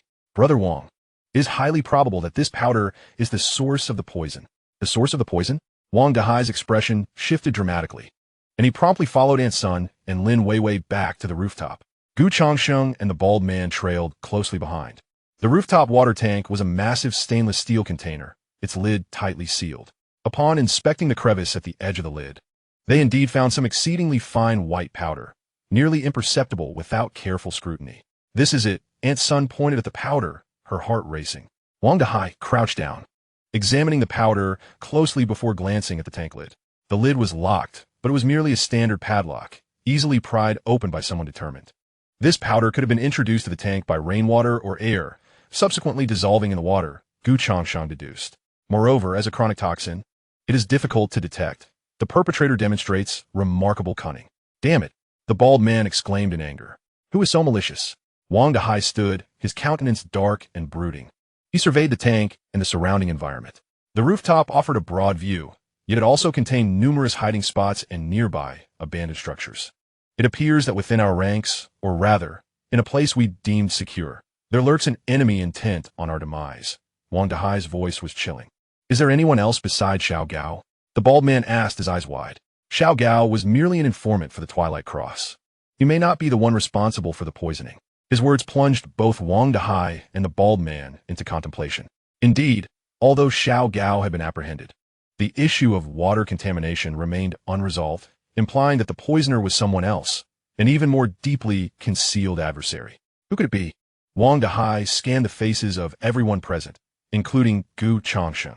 Despite Gu Changsheng's revelation of Xiao Gao and the discovery of a USB drive, his own innocence could not be entirely assured. After all, he was the newest addition and had exhibited excessive cleverness. Gu Changsheng met Wang Dahai's gaze with composure, understanding that such suspicion was natural. Brother Wang, mutual distrust serves no purpose at this juncture. Our immediate priority is to resolve the water supply issue and identify the traitor responsible for the poisoning. Otherwise, we shall be in disarray before the Twilight Cross even strikes, he asserted. Indeed, Wang Dahai agreed. Wang Dahai nodded, momentarily suppressing the suspicions that brewed within him. From this point onward, all drinking water shall exclusively consist of bottled water. The rooftop water tank will be temporarily sealed, and no one is permitted to approach it. He turned to Aunt Sun. Aunt Sun, you and Xiao Lu are responsible for inventorying our remaining bottled water and provisions. We must prepare for a prolonged response. Understood, Aunt Sun promptly replied. Baldy, you're tasked with interrogating Xiao Gao. Employ every means necessary to extract information regarding the Twilight Cross and that sand scorpion, particularly their potential operational plans. Wang Dahai's tone was laced with a hint of severity. Rest assured, Brother Hai, leave it to me. Baldy grinned menacingly as he cracked his knuckles. As for me, Wang Dahai directed his gaze towards Gu Changsheng. Gu Changsheng, you are sharp-minded. Assist me in analyzing who this traitor could be. Chapter 17. Creating a desperate situation. In an instant, the atmosphere within the stronghold turned unbearably oppressive and tense. The water source was tainted, the external threat of the Twilight Cross loomed ominously. And internally there might lurk an unknown poisoner. A tremendous weight bore down upon Gu Changsheng's heart. He understood that he must swiftly identify the individual responsible for the poisoning. Otherwise, not only would the team disintegrate, but his own life would be perpetually at risk. Gu Changsheng's mind raced through the intelligence once more.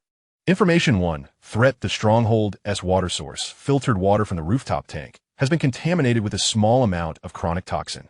Continued consumption for a week will result in neurological damage. Source of contamination: unknown. The unknown source of contamination indicated that the poisoner was exceedingly cautious, leaving no direct clues behind. Who had the opportunity to access the rooftop water tank without arousing suspicion? Wang Dahai. Unlikely. He was the core of the team and had no reason to harm himself. Baldy? Though hot-tempered, he was fiercely loyal to Wang Dahai. Aunt Sun? She managed logistics and had access, yet she did not seem to possess the cunning or capability for such treachery. Moreover, she herself exhibited signs of poisoning. Xiao Lu, tasked with vigilance and resource collection, he had few opportunities to ascend to the rooftop, but not none at all. Lin Weiwei, a timid girl, her likelihood was even slimmer. Could it be a member who had already perished or gone missing? Or perhaps the poisoner was not an insider at all, but an intruder from outside? Gu Changsheng furrowed his brow. The clues were too scant. Brother Wang, do you have any recollections regarding that sand scorpion? Gu Changsheng inquired. Wang Dahai shook his head. I have never heard of it before. This Twilight Cross organization is also a first for me. In the aftermath of the apocalypse, a myriad of new forces has emerged, making it difficult to guard against them. Have we previously offended any particularly formidable lone wolves or small factions? Gu Changsheng shifted his line of thought. We have consistently operated discreetly, striving to avoid conflict. While it is inevitable that there may have been friction over resource acquisition in this wasteland, we should not have forged any mortal enemies, Wang Dahai reminisced. It seemed that the likelihood of external vendettas was also quite low. The issue lies within, or perhaps it is related to the Dust Cross. Could it be another method of infiltration by the Dust Cross? Gu Changsheng proposed a hypothesis. Xiao Gao was responsible for the overt intelligence gathering, while the poisoner operated as a covert saboteur, executing a dual strategy. This possibility sent a shiver down Wang Dahai's spine. If this were indeed the case, the machinations of the Dust Cross would be terrifying. At that moment, the bald-headed interrogator, looking particularly disheartened, approached, cursing under his breath. Damn it, that kid's too stubborn. I've nearly broken his bones, yet he still won't divulge anything useful. He keeps insisting he is merely an outer member, only following orders, claiming he has only heard the voice of the Scorpion over the communications and has never met him in person. However, the bald-headed man shifted his tone, revealing, "I did manage to extract a bit of information from him. He mentioned that within the Dust Cross, there appears to be differing opinions on how to deal with survivors like us who possess certain capabilities. Some advocate for recruitment, while others propose complete elimination to seize resources and territory." Elimination. Wang Dahai's gaze turned icy. The bald-headed man added. He also stated that the Scorpion seems to belong to the faction that advocates for elimination. This revelation stirred something within Changsheng. If the Scorpion favored elimination, then the method of poisoning would indeed align with his modus operandi. Could it be that the poisoner was someone sent by the Scorpion? Perhaps even the Scorpion himself, either directly or remotely orchestrating the act. Wang, if the Scorpion is indeed among those advocating for our elimination, we are in grave danger, Changsheng remarked. With the USB drive exposed and Xiao Gao captured, the Scorpion may swiftly take action to prevent us from retaliating. Are you suggesting they will soon launch an attack? Wang Dahai's expression grew grave. It's not out of the realm of possibility, Changsheng nodded. Or they may resort to more drastic measures, such as increasing the dosage of the poison or directly sending forces to assault us. Just then, a muffled thud resonated from the direction of the storage room, reminiscent of a heavy object collapsing. Not good. Both Wang Dahai and the bald-headed man's expressions shifted simultaneously as they rushed toward the storage room, with Changsheng following closely behind, a foreboding sense of dread rising within him. The door to the storage room was locked from the inside. "Break it down," Wang Dahai shouted. Without hesitation, the bald-headed man summoned all his strength and delivered a powerful kick to the door. Bang! The door burst open, and the sight within caused everyone to gasp in horror. Xiao Gao lay on the ground, eyes wide open, black blood seeping from the corners of his mouth. His body already stiffening. He was dead. Beside him lay a small wax pellet that had been bitten through. It was poison. He had taken his own life. Wang Dahai's expression turned ashen. The lead they had painstakingly obtained had been severed, just like that. Damn it! The bald-headed man furiously punched the wall. Changsheng crouched down to examine Xiao Gao's corpse and glanced at the wax pellet. It was cyanide, a potent poison that clogs the throat upon contact with blood. It appears that the control exerted by the Twilight Cross over its members is exceedingly stringent. Once exposure occurs, self-destruction becomes the chosen path. With Xiao Gao's demise, the direct leads concerning the Twilight Cross and the Scorpion have been irrevocably severed. Meanwhile, the poisoner lurking in the shadows remains shrouded in mystery, casting a pall over the stronghold. The more troubling question arises. Could Xiao Gao's death signal the commencement of the Scorpion's operations? His body was swiftly disposed of, yet the specter of death looms ever more heavily in the hearts of everyone at the stronghold. A living individual, moments ago attempting to defend himself, has now transformed into a lifeless corpse. This jarring reality is immensely overwhelming for most.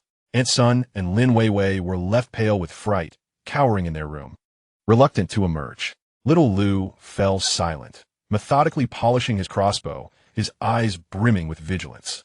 Wang Dahai's countenance was so grim it could squeeze water from stone. He chain-smoked, the living room enveloped in a haze of smoke. The trail has gone cold. Our understanding of the Scorpion and the Twilight Cross is now nearly non-existent. Not necessarily. At the very least, we know they harbor significant interest in our stronghold and have formulated an operational plan. Xiao Gao's death is likely a signal of their escalated actions. Changsheng, are you suggesting they might launch a proactive attack against us? Baldy tightened his grip on the machete. It is highly probable. Alternatively, they may exploit the hidden traitor to undermine us from within. Traitor. These two syllables struck like a thorn in the hearts of Wang Dahai and Baldy. The traitor must be unmasked. Wang Dahai extinguished his cigarette in the ashtray with vehemence. Otherwise, we shall find no peace. But how do we unearth them? There are no clues. Suspecting everyone will only hasten the team's collapse. Changsheng pondered this dilemma. The poisoner is too deeply concealed. He recalled the daily intelligence reports. The source of contamination remains unknown. Is it truly the case that no traces were left behind? Changsheng gazed out the window as dusk descended. The gray sky heralded yet another night fraught with peril. Brother Wang, this is not the time to remain passive. We must take the initiative. Wang Dahai turned to him. Take the initiative? How do we do that when we do not even know where the enemy lies? We can fabricate a ruse. What do you mean? Gu Changsheng's eyes sparkled with a rare ferocity, a deception that compels the internal traitor to reveal themselves. Chapter 18. Wang Dahai's Resolution. What kind of ruse? For instance, we could claim to have discovered an antidote or express intentions to abandon the stronghold and relocate elsewhere. Gu Changsheng explained, should the traitor's objective align with the Twilight Cross in eliminating us or exerting control over us, they would undoubtedly take action to obstruct us or report our intentions when we showcase a desire to escape their grasp. Gu Changsheng's scheme is undeniably fraught with peril. If not handled properly, it is highly likely to alert the hidden traitor, allowing them to conceal themselves even further or even directly incite an attack from the Dust Cross. However, it seems there are no better alternatives at this moment. Wang Dahai pondered for a long while, and his hesitation gradually transformed into resoluteness. Very well. Let it be so. Rather than passively awaiting our demise, we shall actively seek opportunity. He turned to Gu Changsheng. What specific actions do you propose? Gu Changsheng took a deep breath and began to outline his plan. The first step is for you, Brother Wang, to announce that we must urgently locate a new, secure water source. Otherwise, we shall all perish here. Simultaneously, we can hint at our intention to abandon the stronghold and shift in a certain direction. Thus, if the traitor's aim is to cooperate with the Sand Scorpion, they will likely attempt to thwart our relocation or find a way to leak our route. The second step involves discreetly observing everyone's reactions. Those who display the most unusual behavior during this process will be the most suspicious. Lastly, and most crucially, we require bait. Gu Changsheng looked at Wang Dahai, envisioning a bait that would entice the traitor or the Dust Cross to believe there is an opportunity to exploit. What kind of bait? A false map of a critical resource transfer or a fabricated chance for a core member to venture out alone. Once they take the bait, we can follow the trail to uncover them. This plan is undeniably perilous, with each step fraught with uncertainty. Wang Dahai paced back and forth on the balcony several times before finally extinguishing his cigarette with his fingers. Baldy is loyal but lacks intelligence. Little Lu, though obedient to orders, possesses only a modicum of loyalty that cannot be fully trusted. As for Aunt Sun and Lin Wei Wei, they are utterly unreliable. Wang Dahai realized that the only ally he could truly depend on was Gu Changsheng. We have no more avenues of retreat. If we do not eliminate the threat posed by the traitor and the Dust Cross, we shall inevitably meet our end. Gu Changsheng, you shall lead this plan, and I will support you. Wang Dahai gathered everyone, outlining the plan to prepare for the retreat the following day. Little Lu was tasked with perimeter vigilance to prevent an ambush from the Dust Cross under the cover of night. Gu Changsheng returned to his room to contemplate further details and prepare for any unforeseen occurrences. Now, it remains to be seen whether this snake will emerge from its lair. This is a psychological warfare. As the night deepened, Gu Changsheng lay in bed, wide awake, awaiting the cold mechanical notification to sound once more. 0000. A new intelligence cycle has commenced mid-month. Current cycle. Intelligence available 3 of 3. The intelligence database can be refreshed once daily, already refreshed, yielding 3 random pieces of information. Today's intelligence has been refreshed. Would you like to view it? It has arrived. Gu Changsheng silently urged himself. View today's intelligence. Information 1. Threat. The Dust Cross organization is aware of the disappearance of the insider Xiao Gao at the outpost, indicating that an incident has occurred at the site. The second phase of the B-level response plan has been activated. Observation and infiltration. A small reconnaissance team, 2 to 3 members, including those with abilities, is expected to approach the outpost secretly within the next 12 hours to investigate the situation. Information 2. Character member Sun Hui has a missing son who is an early member of the Dust Cross but defected due to ideological differences and is now being hunted by the organization. Sun Yi harbors intense hatred towards the Dust Cross, yet possesses certain secret information about the organization, such as contact codes and characteristics of the outpost. Information 3. Opportunity. Approximately 1 kilometer southeast of the outpost, in the underground morgue of an abandoned hospital, lies a cache of untainted military-grade antibiotics and hemostatic agents, remarkably effective for treating infections and external injuries. However, this area is infested with intermediate mutated creatures known as crying bloodvines. The 3 pieces of intelligence stirred tumultuous waves within Gu Changsheng's heart once again. The first piece of information confirmed his suspicions. The Scorpion had indeed taken action. Within 12 hours, the reconnaissance team would arrive. This meant that their plans needed to be advanced and executed with even greater caution. The second piece of intelligence left Changsheng astounded. The traitor was none other than Sun E. The seemingly gentle and kind-hearted Sun. He had such deep ties to the Dust Cross. Her son was a defector? She possessed secret information? This undoubtedly represented a significant breakthrough. Could the previous chronic toxin be related to Sun E? However, the intelligence stated she harbored intense hatred towards the Dust Cross, which seemed contradictory to the idea that she would aid them in poisoning. No, wait. If her son was a defector, could the Dust Cross exploit her son to threaten her? Or was her poisoning motivated by a more complex objective? For the first time, Changsheng felt a slight headache. His luck seemed worse than in his previous life. In his past, he had been betrayed only aboard the Ark of Noah. Now, he had joined such a primitive outpost, where multiple individuals concealed secrets. The third piece of intelligence spoke of military-grade pharmaceuticals. In the apocalypse, such supplies were more precious than gold, especially antibiotics and hemostatic agents, which could save lives in critical moments. Yet the intermediate mutated creature, the crying bloodvine, sounded formidable. Changsheng forced himself to remain calm. The lead from Sun E was crucial. He must find a way to extract more information from her without revealing his intelligence network. Meanwhile, the reconnaissance team of the Scorpion posed an imminent threat. Their plans must be capable of misleading this team, or even turning them to their advantage. As for the pharmaceuticals, they would have to be put on the back burner for now. Changsheng rose and approached the window, gazing at the pitch-black night sky as a sudden wind picked up and rain began to patter down. A greater storm was on the horizon. He had to find a glimmer of hope for himself and for this precarious temporary team. It appears that tomorrow's performance must be rendered with greater authenticity. Changsheng murmured to himself, his eyes gleaming with fervor. Chapter 19. The Mirror's Words and Light Codes. In the early morning, as dawn barely broke, an unusual sense of oppression lingered within the stronghold. Cough, cough, water, bring me water. Aunt Sun became the first victim of the chronic toxin within the compound. Her complexion had turned a sickly yellow. She coughed incessantly, her voice hoarse, as if she had aged a decade overnight. Weakly leaning against the wall, her gaze was vacant, each breath accompanied by painful gasps.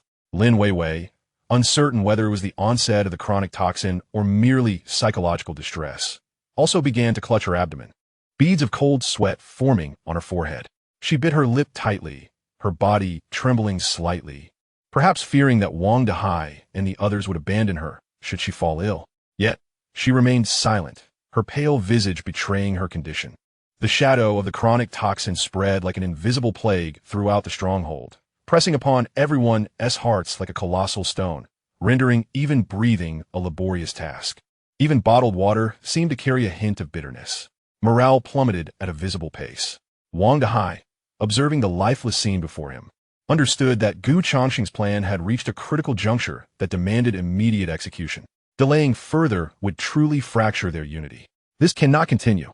Wang Dehai abruptly rose from his chair, slamming his fist onto the table with a resounding thud that startled the cups atop it. The poison in the water is becoming increasingly potent. We must urgently locate a new water source. Otherwise, we shall all perish here. His piercing gaze swept across everyone present, ultimately landing heavily on the rudimentary city map affixed to the wall. To the west of the city lies an underground river.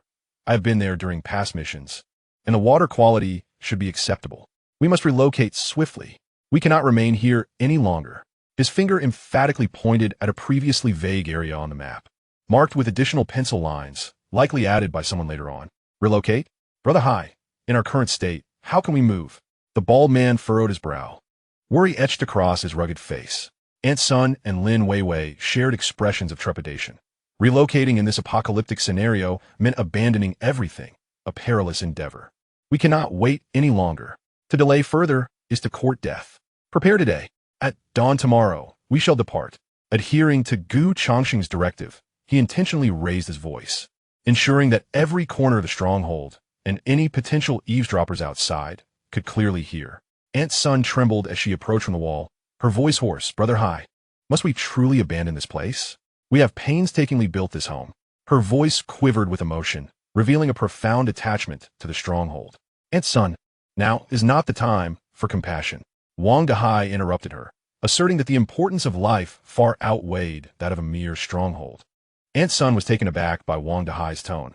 She lowered her head, ceased her words, and silently wiped her tears, her body trembling slightly from coughing and sorrow. Lin Weiwei, gripped by fear, clutched her clothing tightly and anxiously glanced around. Gu Changsheng sat quietly in the corner, seemingly casually examining the map. Yet he attentively absorbed every individual reaction. Aunt Sun's grief was palpably heart-wrenching to an ordinary person. But in light of the intelligence concerning her son and the dust cross from the previous night, Gu Changsheng sensed an unspoken complexity beneath her sorrow. Was it pain, despair, or perhaps something else entirely? Lin Weiwei's demeanor was a pure manifestation of fear and helplessness. As an inexperienced girl, she had no response to the crisis other than terror. Xiao Lu remained taciturn, silently inspecting his crossbow bolts, his gaze heavy with resolve, showing no doubt regarding Wang Dahai's orders. Suddenly, Wang Dahai turned to Gu Changsheng. His voice regained its usual steadiness, though tinged with a subtle fatigue. Gu Changsheng, think on your feet, devise an evacuation route and a list of essential supplies. Keep it as concise as possible, yet ensure all necessities are included. All right, cough. Understood, Brother Wang, Gu Changsheng replied, deliberately coughing a few times to feign weakness. He accepted the map and paper Wang Dahai handed him and began the arduous task of planning. The route Gu Changsheng sketched on the map was convoluted, and the marked locations appeared somewhat arbitrary, as if a novice were clumsily completing a task. He even intentionally mismarked a few symbols, sparking a discussion between Baldy and Xiao Lu, who perceived that while this newcomer possessed some cleverness, he fell short in practical experience. Throughout the morning, an atmosphere of despair intermingled with chaos enveloped the stronghold. The rustling of packing supplies, the metallic clinks of weapon checks, and hushed debates filled the air. While planning the route, Gu Changsheng meticulously observed the surroundings. As Aunt Sun packed a box filled with canned goods, her gaze occasionally drifted toward the window in the living room, as if she were alert to some disturbance. Her movements were more cautious than usual. Deliberately avoiding the vicinity of the window, an idea sparked in Gu Changsheng's mind. According to the intelligence and the assertions of Wang Dahai and others, there should be no activity around the stronghold besides their own. What was Aunt Sun watching? He continued to observe until she finished organizing the box. As Aunt Sun set the box aside, Gu Changsheng detected a very subtle motion. Her fingers tapped lightly on a specific spot of the box in an oddly rhythmic manner. The sound was faint, nearly drowned out by the chaotic noises within the stronghold, yet it penetrated Gu Changsheng's highly focused consciousness with clarity. Thud, thud, thud, thud, thud, thud, thud. It was a rhythmic tapping. His heart raced suddenly. Was this a signal? She was not the poisoner, but she was likely communicating with the Twilight Cross in some manner. Was it for her son, or did she have other intentions? Gu Changsheng's mind raced, piecing together information from the system. He speculated that this might be a method of internal communication within the Twilight Cross. However, Wang Dahai and the bald man were currently inside the stronghold, and apart from Xiao Lu, there should be no one else outside. If such a faint sound could serve as a signal, it implied that the other party possessed extraordinary hearing or unique communication ability. Such phenomena were not uncommon in the latter stages of the apocalypse. Yet in this second life, it seemed that the pace of all anomalies had accelerated significantly.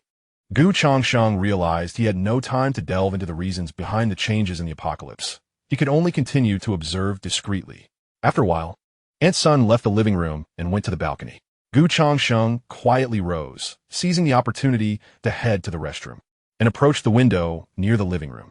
Through a crack in the curtains, he carefully watched the movements on the balcony. Aunt Sun faced southeast and pulled a small mirror from her pocket. The mirror appeared ordinary, yet in her hands at this moment, it seemed exceedingly out of place.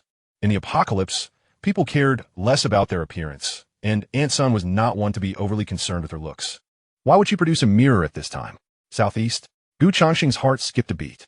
Chapter 20. The Actor's Self-Cultivation. Was this not the direction of the abandoned hospital mentioned in the intelligence? What was Aunt Sun up to?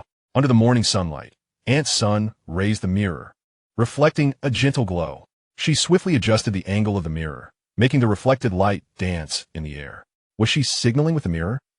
Gu Changsheng's gaze sharpened, fixating intently on the mirror in Aunt Sun's hand. The frequency and rhythm of the light, reflected by the mirror, astonishingly resembled the cadence of her earlier tapping on the box. Thud, thud, thud, thud, thud, thud, thud. The light flickered in accordance with this rhythm. The seemingly gentle and harmless Aunt Sun was indeed a hidden communicator. To whom was she sending a signal? Was it the reconnaissance team of the Sand Scorpions? Where were they now? Just then, in Gu Changsheng's mind, the chilling mechanical prompt echoed once more. Detected the host's strong demand for intelligence, closely related to the current crisis. Would you like to consume one mid-month intelligence opportunity to acquire precise information regarding Aunt Sun's current actions? Consume one? Gu Changsheng had intended to reserve the opportunity for acquiring intelligence for the unpredictable needs of the coming days. However, given the current circumstances, there is no choice but to proceed, for this intelligence is undeniably crucial. Hesitation will only invite greater peril. Following a brief pause, new information flooded Gu Changsheng's mind. The intelligence revealed that Aunt Sun was employing the advanced communication code of the Dust Cross to transmit a message to the Scorpion reconnaissance team lurking within the abandoned clock tower approximately 500 meters southeast of their position.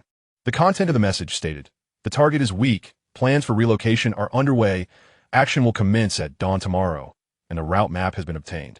Come quickly to rendezvous and coordinate efforts." Aunt Sun not only maintained contact, but had also divulged our entire plan to the Dust Cross. Remarkable indeed. Such an ability to transmit intelligence was rare even in the latter stages of the apocalypse in my previous life, and she is but an ordinary person. The intelligence further indicated that her son is a defector, which has bred in her an intense hatred. Could it be that her son is in the hands of the Scorpions, forcing her into submission? Or does she harbor deeper, unfathomable motives? Fortunately, the intelligence also clarified how the sounds and light signals could be received. The adversaries, concealed in the clock tower 500 meters away, could easily be detected by members with enhanced hearing or perception abilities, while the reflection of light serves as an effective means of long-distance communication. The message, "Target is weak. Plans for relocation are underway. Action will commence at dawn tomorrow, and the route map has been obtained," conveys lethal information. The Dust Cross believes they have a comprehensive grasp of the situation at the base, perceiving us as weak and on the verge of relocation. And they have acquired the deliberately flawed relocation map. Their next course of action is likely to be a precise ambush tonight or tomorrow morning, based on the information provided by Aunt Sunday. While Aunt Sun's betrayal is disheartening, it inadvertently offers Gu Changsheng and Wang Dehai an exceptional opportunity. The Scorpion reconnaissance team is under the impression that they possess all the information and consider themselves the hunters. Yet, they remain oblivious to the fact that their movements are already known to Gu Changsheng. What they assume to be a coordinated effort may very well turn into a trap. Returning to the living room, Gu Changsheng bore a trace of fatigue and a sickly pallor. He resumed his task, pen in hand, meticulously revising the relocation map. Though he appeared to be planning earnestly, occasionally coughing softly, he was, in truth, devising a detailed counteroffensive against the Dust Cross reconnaissance team based on the system's intelligence. It seemed the previous map required further modification to appear more convincing. Given Aunt Sun's ability to relay information, she might possess some skill regarding routes and maps. Gu Changsheng pondered and began to augment the deliberately flawed map with seemingly plausible details, indicating potential encounters with wandering zombies and possible temporary hiding spots.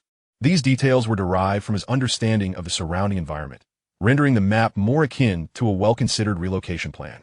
Yet the fundamental errors, such as the critical path markers leading to the subterranean river and the potential hazardous zones, remain intact, ensuring that the Twilight Cross obtains a seemingly flawless yet treacherous piece of false intelligence. He even included the rapid movements of the primary mutated creatures, the swift canines, along the western street perimeter, altering their numbers from a few to a multitude. Should the Sand Scorpion reconnaissance team choose to avoid unnecessary complications by vacating the western street, it would indeed present an alternative escape route. After several hours, Wang Dehai returned to the base with the bald man and Xiao Lu, coincidentally encountering Gu Changsheng just as the map was completed. "Ahem, Brother Wang, I have roughly planned this route map. What do you think?" Gu Changsheng handed the map to Wang Dehai, a hint of forced completion evident on his face. Wang Dehai received the map, ostensibly scrutinizing it, while his gaze, profound and penetrating, lingered on Gu Changsheng. He sensed that Gu Changsheng's act of presenting the map before everyone bore deeper significance. For the moment, he refrained from speaking, instead contemplating the route map meticulously. At that moment, Aunt Sun returned from her room, her steps unsteady as she approached the living room. Noticing Gu Changsheng conversing with Wang Dehai, She inquired with concern, Changsheng, how is your health? This poison is truly lethal. Is the route map well planned? You must be cautious. If you stray from the path, it could lead to dire consequences. She paused mid-sentence, succumbing to another fit of violent coughing, bending over slightly. Gu Changsheng, feigning nonchalance, replied, Cough, em right. Aunt Sun, please take care of yourself as well. The route map is mostly ready. However, the uncertainties of the apocalypse are numerous. Who knows what we might encounter on the way? Especially over in the west of the city. I've heard there's an abandoned factory there, which seems rather perilous. The abandoned factory that Gu Changsheng casually mentioned was a fabrication, intended to gauge Aunt Sun's reaction. He sought to determine whether she would exhibit any unusual interest or suggest avoidance strategies, thereby assessing her knowledge of the surrounding environment in relation to the intelligence possessed by the Twilight Cross.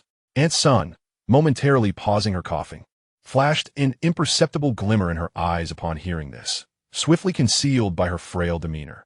She shook her head, sighing, Alas, where is there no danger in this apocalypse?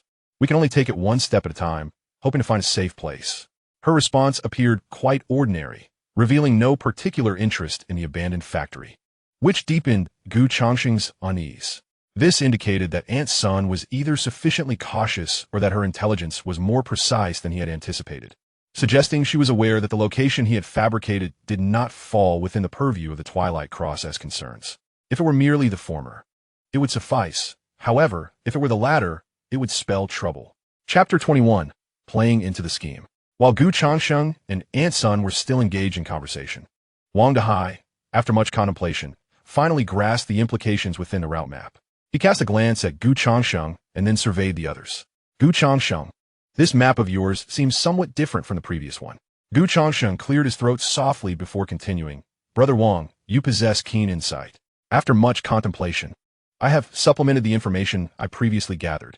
As he pointed to the map, he elaborated on the evacuation route. This section, which I traversed earlier, is a paved road showing signs of cracking, accompanied by collapsed buildings. I fear the ground may give way, although this location appears favorable. The obstructed line of sight renders it susceptible to ambush. Gu Changsheng was confident that the authentic details he had added would bolster the group's belief in the veracity of the route, particularly in convincing Aunt Sunday. That's incorrect. Your markings are flawed. How could these two locations be so close? The burly man interjected midway, pointing out Gu Changsheng's mistake. Well, I only recall these details.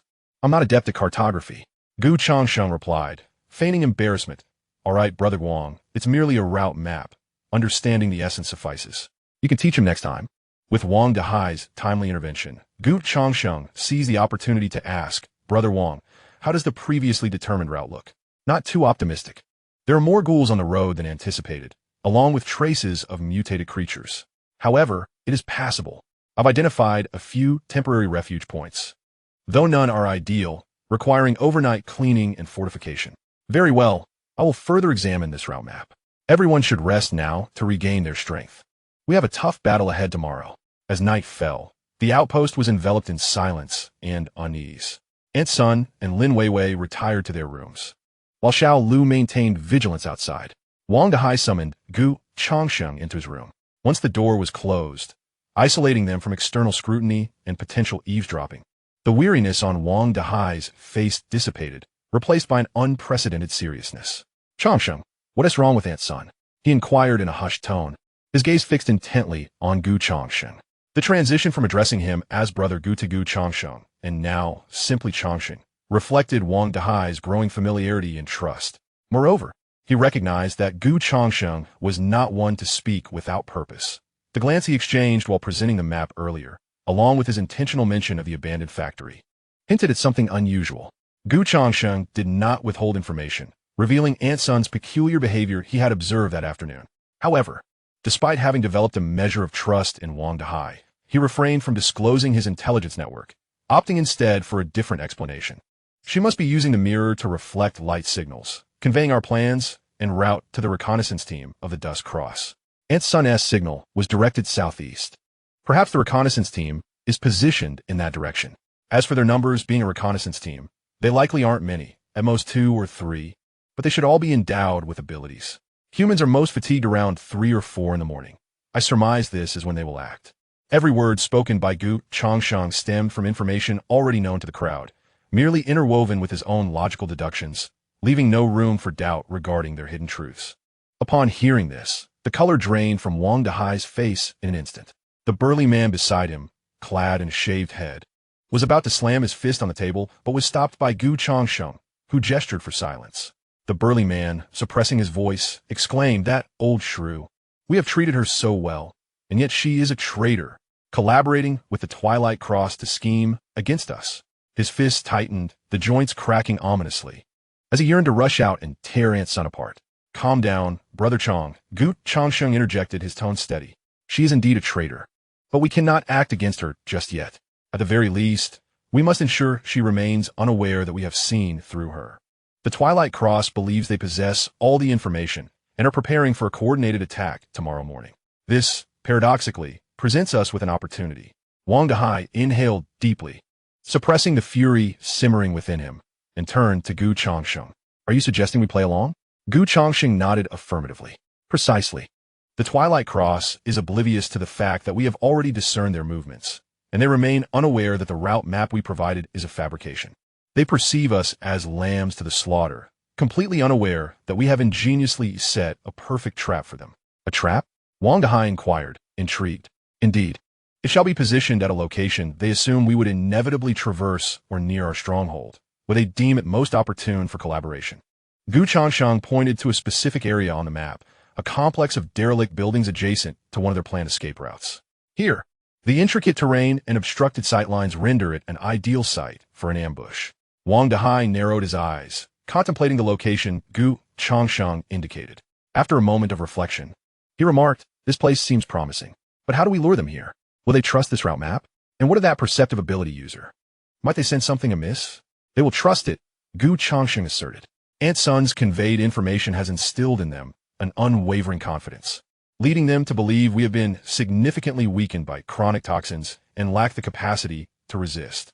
They will follow the instructions provided by Aunt Sun, who will facilitate their entry into our stronghold." "Facilitate their entry?" Wang Dahai was taken aback. Indeed, a glint of cold resolve flickered in Changsheng's eyes. "We shall allow Aunt Sun to continue her charade, letting her believe everything is unfolding according to the Twilight Cross's design. Once the reconnaissance team approaches the stronghold, we shall instruct her to open a side door or window, as per the agreement with the Twilight Cross, guiding them inside. Meanwhile, we will have set up an ambush at predetermined locations within or around the stronghold, ready to spring the trap as soon as they enter." This was a bold and perilous strategy. Exploiting a traitor to lure the enemy into their territory could lead to dire consequences should it fail. Yet Wang Dahai recognized it as their best opportunity at present. "Very well, let's proceed."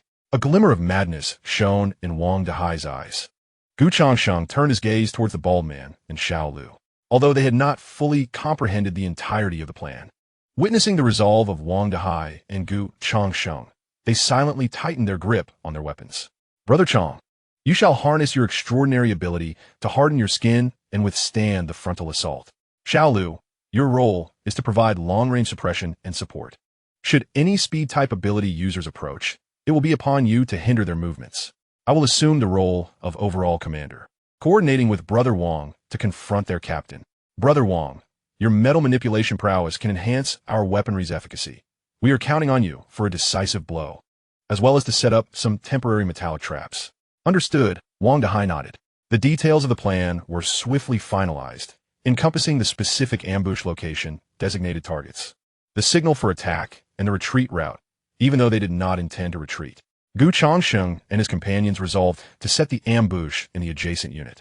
Where three sides were fortified by walls, the entrances were narrow, making it easy to defend but difficult to assault, and it also allowed for Aunt Sun as timely assistance.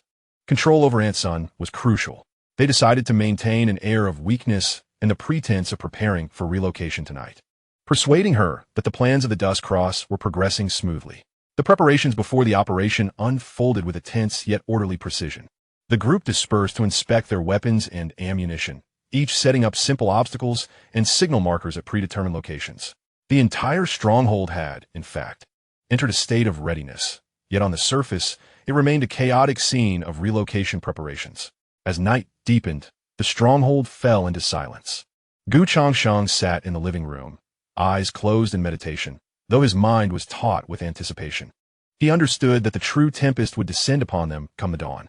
At that moment, as midnight approached, the cold mechanical notification tone resonated once more. A new intelligence cycle has commenced mid-month. Current cycle, intelligence available 2, 3. The intelligence database can be refreshed once daily, already refreshed, yielding 3 random pieces of intelligence. Today's intelligence has been refreshed. Would you like to view it?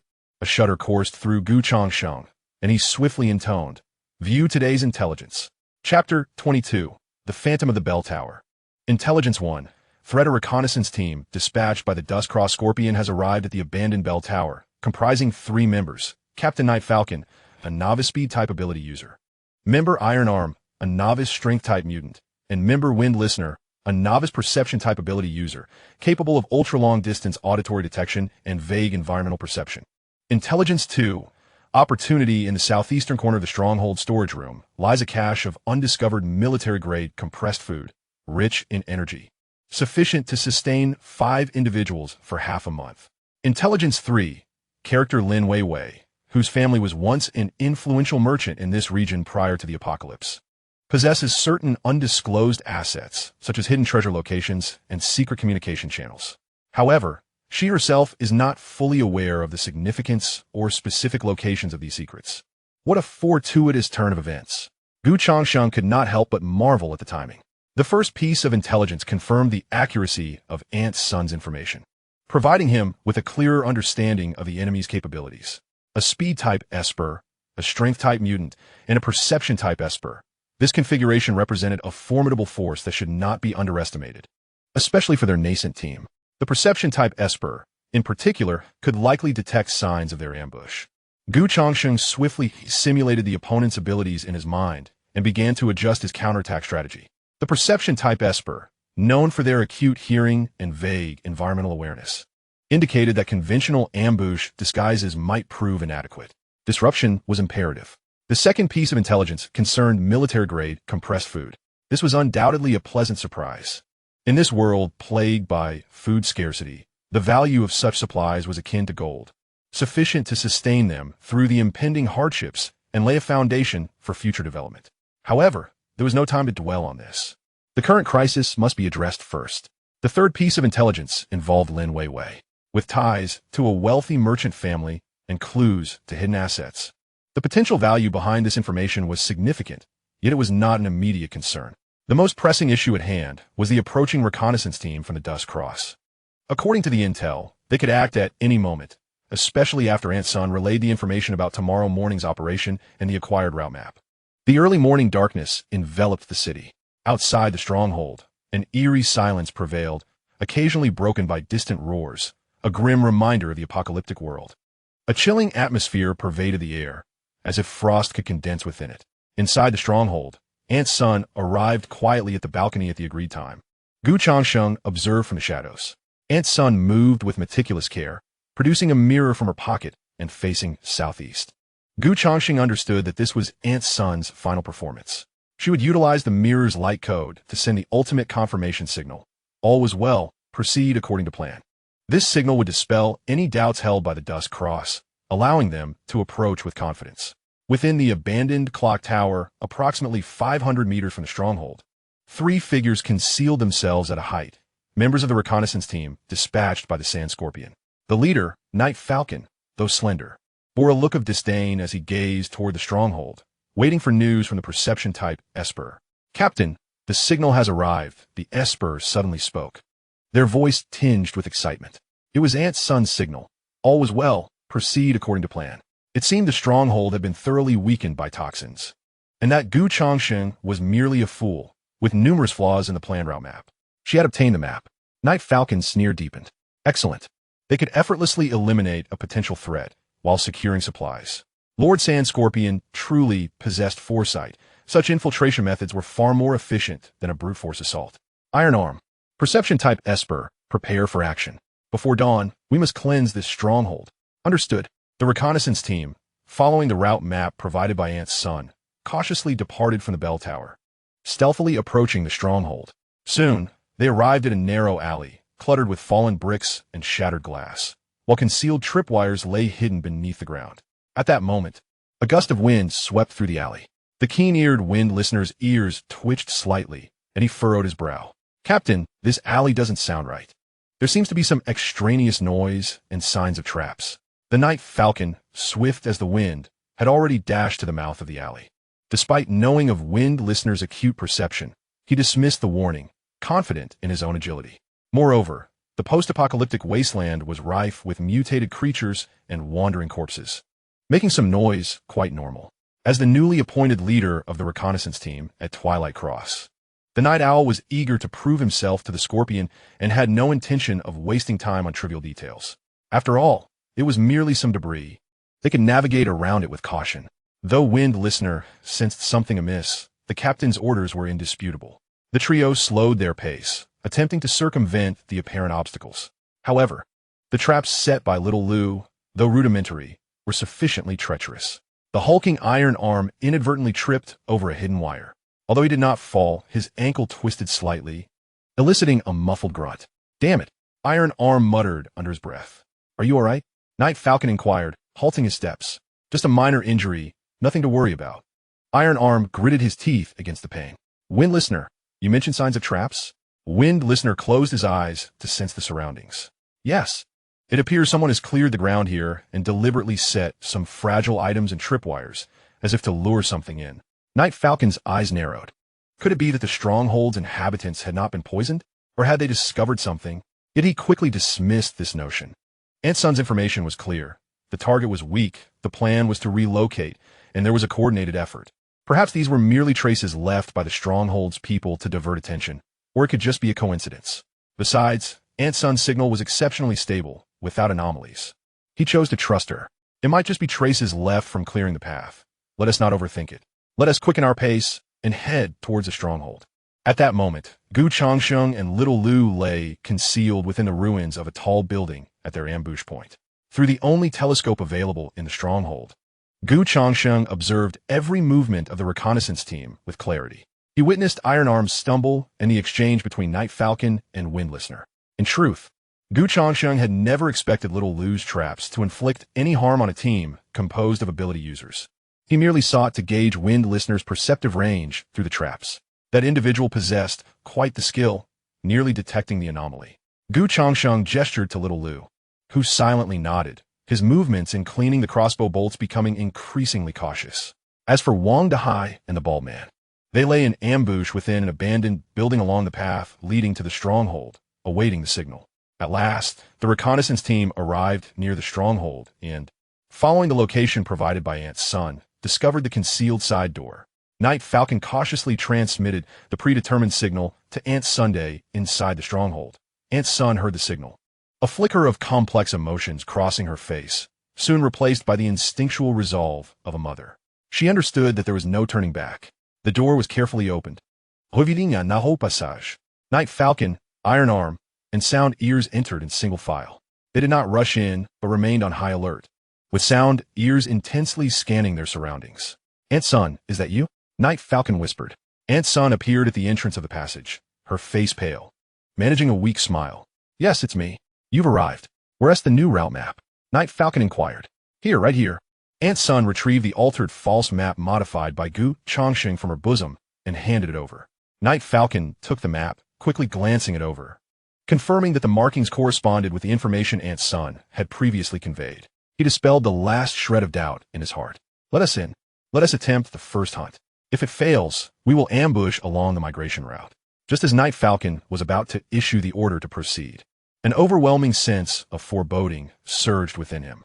Chapter 23. Capturing the Ability User. It was too quiet, too smooth. Something was amiss. Sound Ears suddenly opened his eyes wide. His ears detected an extremely faint sound, the grinding of metal. Simultaneously, in his blurred perception, the walls of the unit seemed off. It was too late. Wang Dahai and the bald man burst forth like two ferocious beasts from the rooms on either side of the courtyard. Wang Dahai swung several steel pipes, his aim directed straight at Night Falcon. The bald man brandished his heavy machete, lunging at Iron Arm with the force of a mountain splitting open. "It's a trap." Night Falcon reacted swiftly, his speed ability erupting instantaneously, his body transforming into a fleeting shadow as he surged forward, targeting Wang Dahai's vital points. Iron Arm bellowed, raising the steel bar in his hand to collide forcefully with the bald man's machete. Clang! The sharp sound of metal clashing echoed throughout the courtyard. The bald man was pushed back 2 steps, while Iron Arm felt a numbing sensation in his arm. The bald man was astonished by Iron Arm's strength, while Iron Arm was equally surprised by the nearly granite-like hardness of the bald man's body. Sound Ears attempted to use his perception to lock onto the movements of Wang Dahai and the bald man, seeking vulnerabilities for the team. But at that moment, a piercing noise suddenly erupted from above the courtyard. Gu Changsheng and Xiao Lu appeared from above, and Xiao Lu's signal gun fired unexpectedly, not as a warning signal, but rather a specially modified noise round. The high-frequency noise instantly filled the entire courtyard, causing painful vibrations in the eardrums. With a pained cry, the listener covered his ears, his perceptive abilities rendered utterly ineffective amidst the cacophony, and his sensory organs sustained grave injury. Now it was the moment. Gu Changsheng seized the opportunity, inexplicably brandishing a firebomb that he cast toward the retreat of the Night Owls. Although the flames were modest, they were sufficient to instantaneously seal the narrow exit. Wang Dahai let out a low shout, manipulating several steel pipes to ensnare the fleeing Night Falcon like venomous serpents. While unable to completely restrain his speed, it was enough to hinder his movements. Simultaneously, with both hands gripping his pistol, he forced the Night Owl to hesitate, wary of approaching too closely. Though speed-type abilities excel in velocity, the Night Owl, being only at a novice level, was merely 1 or 2 times faster than an ordinary person, rendering him inadequate in comparison to the swiftness of bullets. The fierce battle erupted instantaneously. The confined space transformed into a stage of slaughter. The Night Falcon darted swiftly, weaving through the corridor and the apartment building, seeking an opportunity to break free. Yet Wang Dahai's steel pipes clung to him like a relentless parasite. Concurrently, Xiao Lu unleashed arrows from above, occasionally striking near him.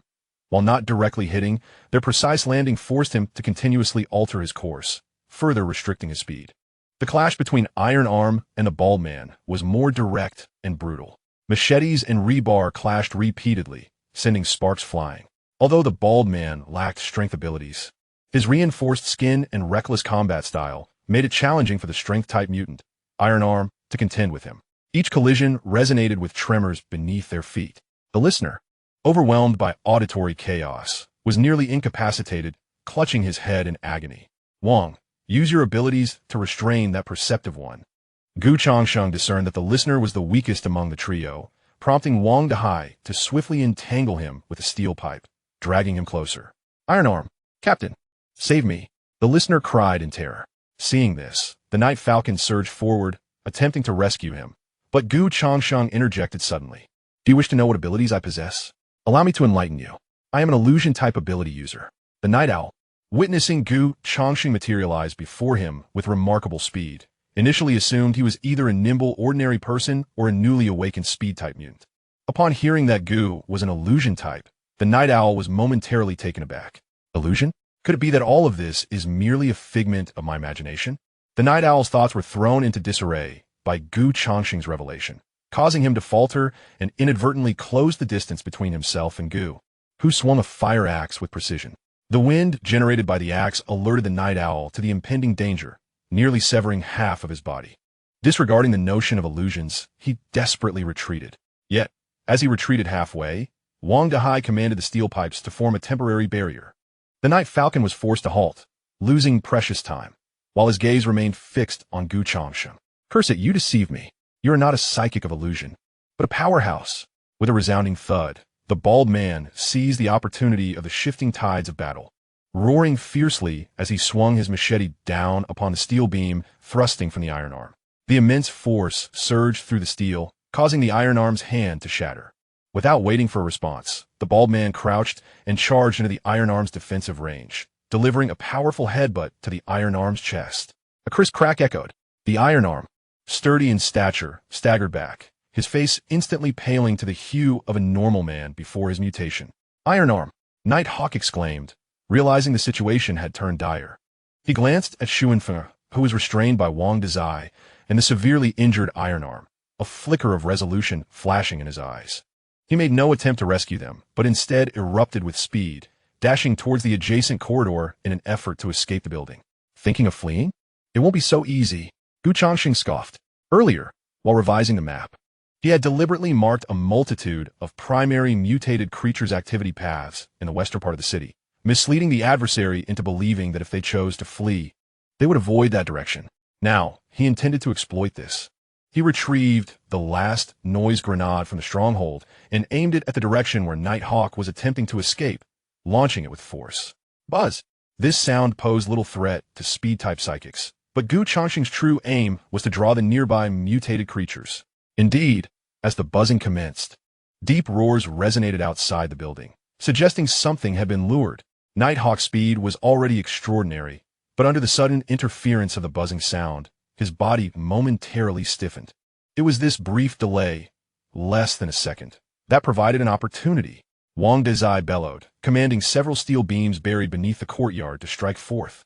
They emerged from the earth like venomous fangs, precisely blocking Nighthawk's escape route. Nighthawk narrowly evaded the steel beams, but found his path completely obstructed. Surrender, Wang Dezai commanded, summoning more metal from the surroundings to converge, forming a makeshift metallic cage to trap Nighthawk within. No. In Chapter 24, Power's Interrogation, Nighthawk emitted a reluctant roar, his body becoming a blur of afterimages as he attempted to crash against the metallic cage.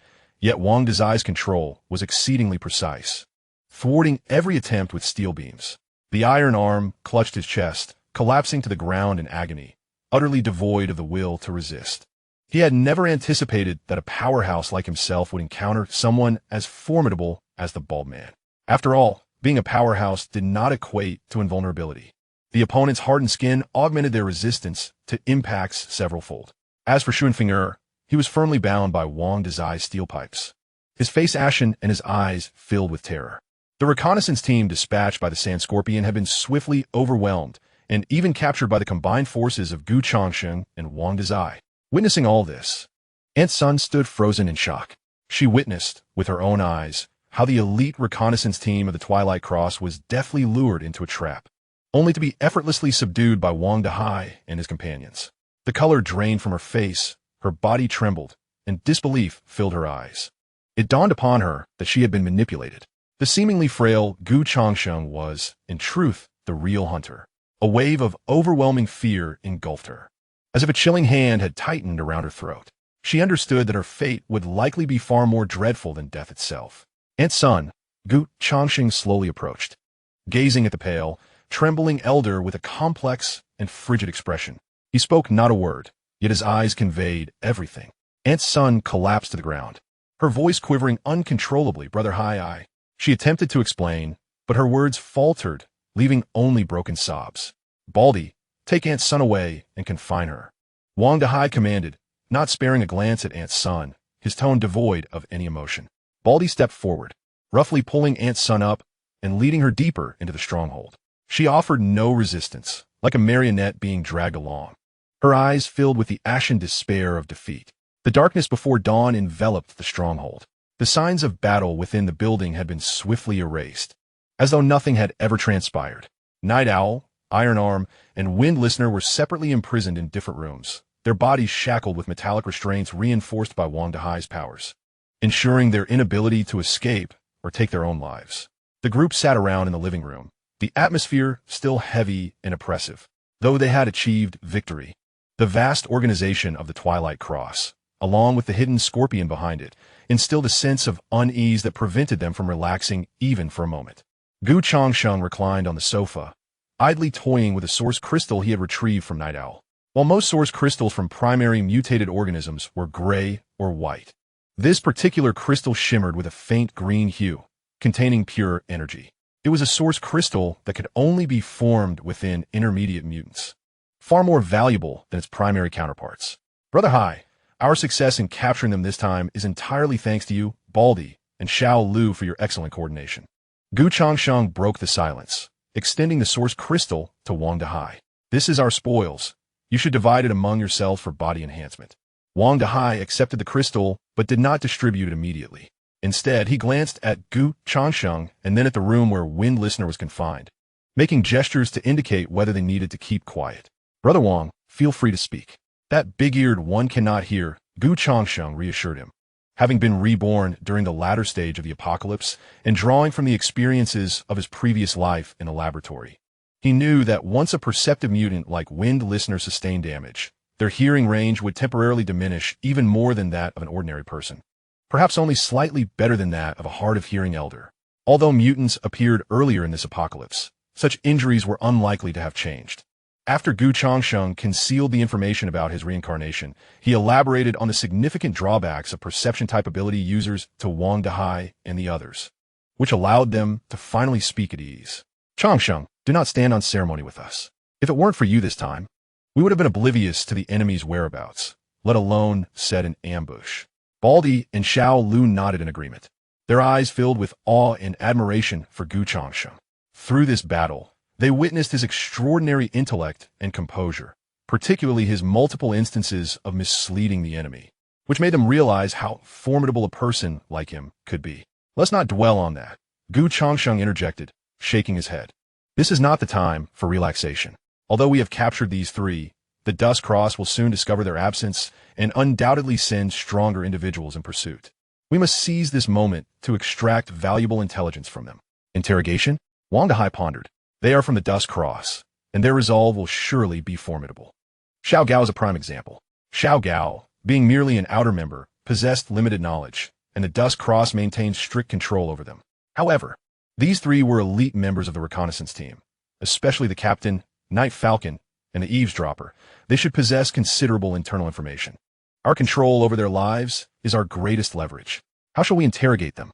Baldy asked eagerly, cracking his knuckles. Torture? That is my forte. While physical coercion is certainly one method, it is neither the sole nor the most effective approach. They possess abilities and enhanced resilience far beyond that of ordinary individuals. Simple physical torment will yield limited results and may lead them to either take their own lives or fabricate false information. We need to employ a combination of psychological pressure and inducement of intelligence. Wang Dahai nodded. Please elaborate on your approach. First, we should separate them for interrogation to prevent them from colluding. We will begin with the weakest of the perception-type ability users, Eavesdropper. His perceptive abilities have been compromised by sonic grenades, undoubtedly causing him mental distress. We can exploit this vulnerability. Next is the strength-type mutant, Iron Arm. As a mutant, his desire for power is likely intense, and since he is injured, we can suggest that we possess the means to heal his wounds or grant him greater strength to destabilize his will. Lastly, we have the captain, Night Falcon. He is likely the toughest nut to crack, possessing a steadfast will and a speed-type ability that is difficult to counter. To deal with him, we may need to utilize information that we possess, which even they are unaware we know. Information they themselves do not know? Wang Dahai was taken aback. Changsheng did not respond directly, but shifted his gaze toward the direction where Aunt Sun was being held. Whether we can leverage Aunt Sun's intelligence to our advantage hinges on this moment. Chapter 25. The Collapse of Eavesdropper. The information Aunt Sun previously conveyed, such as the name of Sand Scorpion, the operational plans of the Dust Cross, and even her own connections with the Dust Cross, can be repurposed as a smokescreen and a breakthrough during the interrogation. Let the captives believe that there exists a higher-level traitor within their ranks, or that they have long been betrayed by those above them, thus shattering their psychological defenses. Furthermore, he still possesses two opportunities to actively gather intelligence, which, if utilized at critical moments, would undoubtedly leave the adversary awestruck. Let's first interrogate the informant. Brother Wang, accompany me. Xiao Lu and Baldy shall remain on guard. Any anomalies must be reported immediately. The three proceeded to the chamber where the informant was held. Bound tightly, the informant's eyes brimmed with terror, clearly shaken by the auditory stimuli, rendering him acutely sensitive to surrounding sounds. Informant, I know you can hear me. Changsheng's voice was calm, yet imbued with a penetrating intensity. You are in considerable pain, are you not? Is your head not ringing incessantly, with every sound around you piercing like needles? Upon hearing Changsheng articulate his torments so precisely, the informant shrank back in disbelief, as he had assumed his suffering was known solely to him. This agony will only intensify upon your return to the Dust Cross. Changsheng continued to apply pressure, unless you discover a remedy. And to my knowledge, within the Dust Cross, There exists no means to heal perceptual anomalies. How do you know this? The informant stammered, trembling. We possess far more knowledge than you can possibly imagine, Changsheng replied, his expression neither harsh nor severe. Yet his calm tone exerted far greater pressure than any interrogation could. It seemed that the secrets of their faction had been uncovered. We know your captain is named Night Falcon, that the Iron Arm is a strength-type mutant, and that you came to conspire from within. We even know you are hiding in the abandoned clock tower, a mere 500 meters from our stronghold. Changsheng's tone grew increasingly assertive. We are even aware that it was Sand Scorpion who sent you. By the way, he maintains contact with Ant's son within your ranks. Upon hearing the names of Sand Scorpion and Ant's son uttered by Changsheng, the informant's pupils dilated in shock. This was information he had never anticipated the enemy would possess, especially concerning Ant's son. Was she not the insider?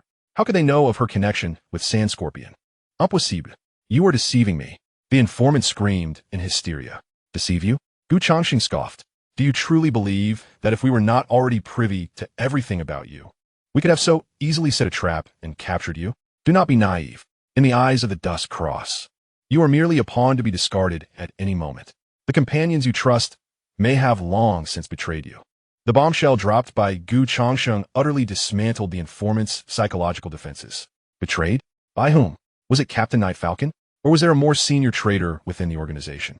His mind became a tumult of confusion, compounded by the agony of his diminished abilities, leading him to the brink of collapse. Changsheng ceased speaking, merely fixing a cold gaze upon him. Wang Dahai nonchalantly drew forth a desert eagle, deftly manipulating it with his metallic telekinesis. He lingered in silence for 10 minutes, allowing Xuanfeng to wallow in self-doubt. All right, Brother Wang, the time has come. Since silence was his choice, it would be time to conclude matters. The stronghold did not harbor prisoners. With a mere gesture, Wang Dahai positioned the muzzle of the desert eagle against Xuanfeng's forehead. I will speak. What do you wish to know? Xuanfeng gasped, his voice saturated with despair. The interrogation had yielded a breakthrough. Xuanfeng began to divulge everything he knew, spilling information like beans from a bamboo tube. Regarding the organizational structure of the Dust Cross, he claimed to be a mere low-ranking member with limited knowledge. However, he alluded to the rigid hierarchy and internal factional strife, mentioning the recruitment faction and the purging faction. Lord Sand Scorpion, he stated, was a core member of the purging faction, notorious for his ruthless methods and penchant for toxins and traps. It was said that he had once been a researcher at a biological research institute, mutated after the apocalypse, acquiring potent venomous or earth-based abilities, relishing the use of various toxins to control and eliminate targets. A researcher? Venomous or earth-based abilities. This revelation stirred something within Changsheng. Indeed, the Cataclysm's emergence concealed secrets yet to be uncovered.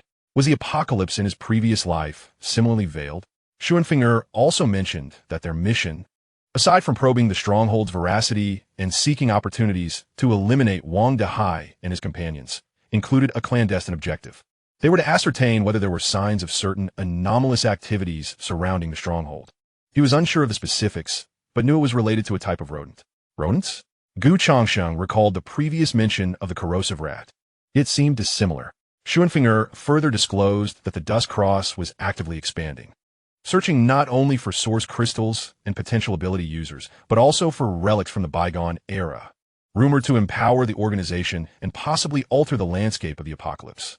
Following the interrogation of Xuanfeng, Changsheng and his companions employed the same method to interrogate Iron Arm proved to be simpler. The pain in his body and his thirst for power swiftly led to his capitulation. He revealed the internal techniques for modifying and enhancing the mutated individuals within the Dust Cross, as well as their extreme demand for source crystals. He corroborated Xuanfeng's claims regarding Sand Scorpion, adding that Sand Scorpion possessed a unique approach to utilizing source crystals, capable of extracting pure energy. Lastly, there was Night Falcon. As the captain, his will was indeed resilient. Even under physical and psychological duress, he remained tight-lipped. However, when Changsheng deliberately mentioned the name Ant's son and insinuated that their small team was merely pawns sacrificed for some obscure purpose by Sand Scorpion, Night Falcon's expression finally shifted. He began to entertain the possibility of Changsheng's words. He understood that Sand Scorpion employed ruthless tactics, and if someone truly betrayed them from within, or if they were indeed mere cannon fodder intended for testing and attrition, it would wholly align with Sand Scorpion's modus operandi. Just as he was on the verge of complete belief, Changsheng unveiled an even more explosive revelation.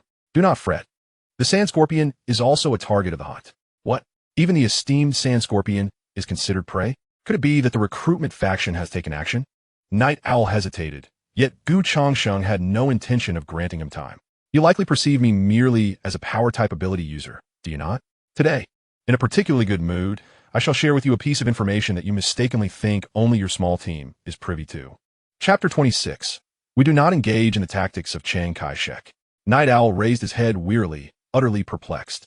The target is weakened, the plan has shifted. Action is to be taken at dawn, the route has been mapped, and you are to converge swiftly for internal support. What? How could you possibly know that phrase? Aunt Sun would never divulge such information to you. You are correct. She indeed could not have leaked it. Changsheng deliberately left his words ambiguous. Ultimately, under Changsheng's precise intelligence, manipulation, and psychological pressure, Nighthawk relented, although he still withheld many core secrets. He confirmed that the Sand Scorpion was indeed pursuing some relics from the bygone era, relics that are crucial to the Twilight Cross. Were these relics? Changsheng inquired with curiosity. I am not entirely sure, but it is said to relate to certain myths. I've only heard fragmented references to Tao, Buddhism, and the Sanctum. Changsheng maintained his composure, yet internally, he was engulfed in turbulent waves. In his previous life, it was not until the advent of the apocalypse, 2 decades in, that he discovered the so-called mythical relics upon entering the 3rd level of the Noah Ark underground laboratory. How is it that in this life, he has progressed a full 19 years ahead? Night Owl inadvertently mentioned the number 734, seemingly linked to a certain project or location, yet remained vague.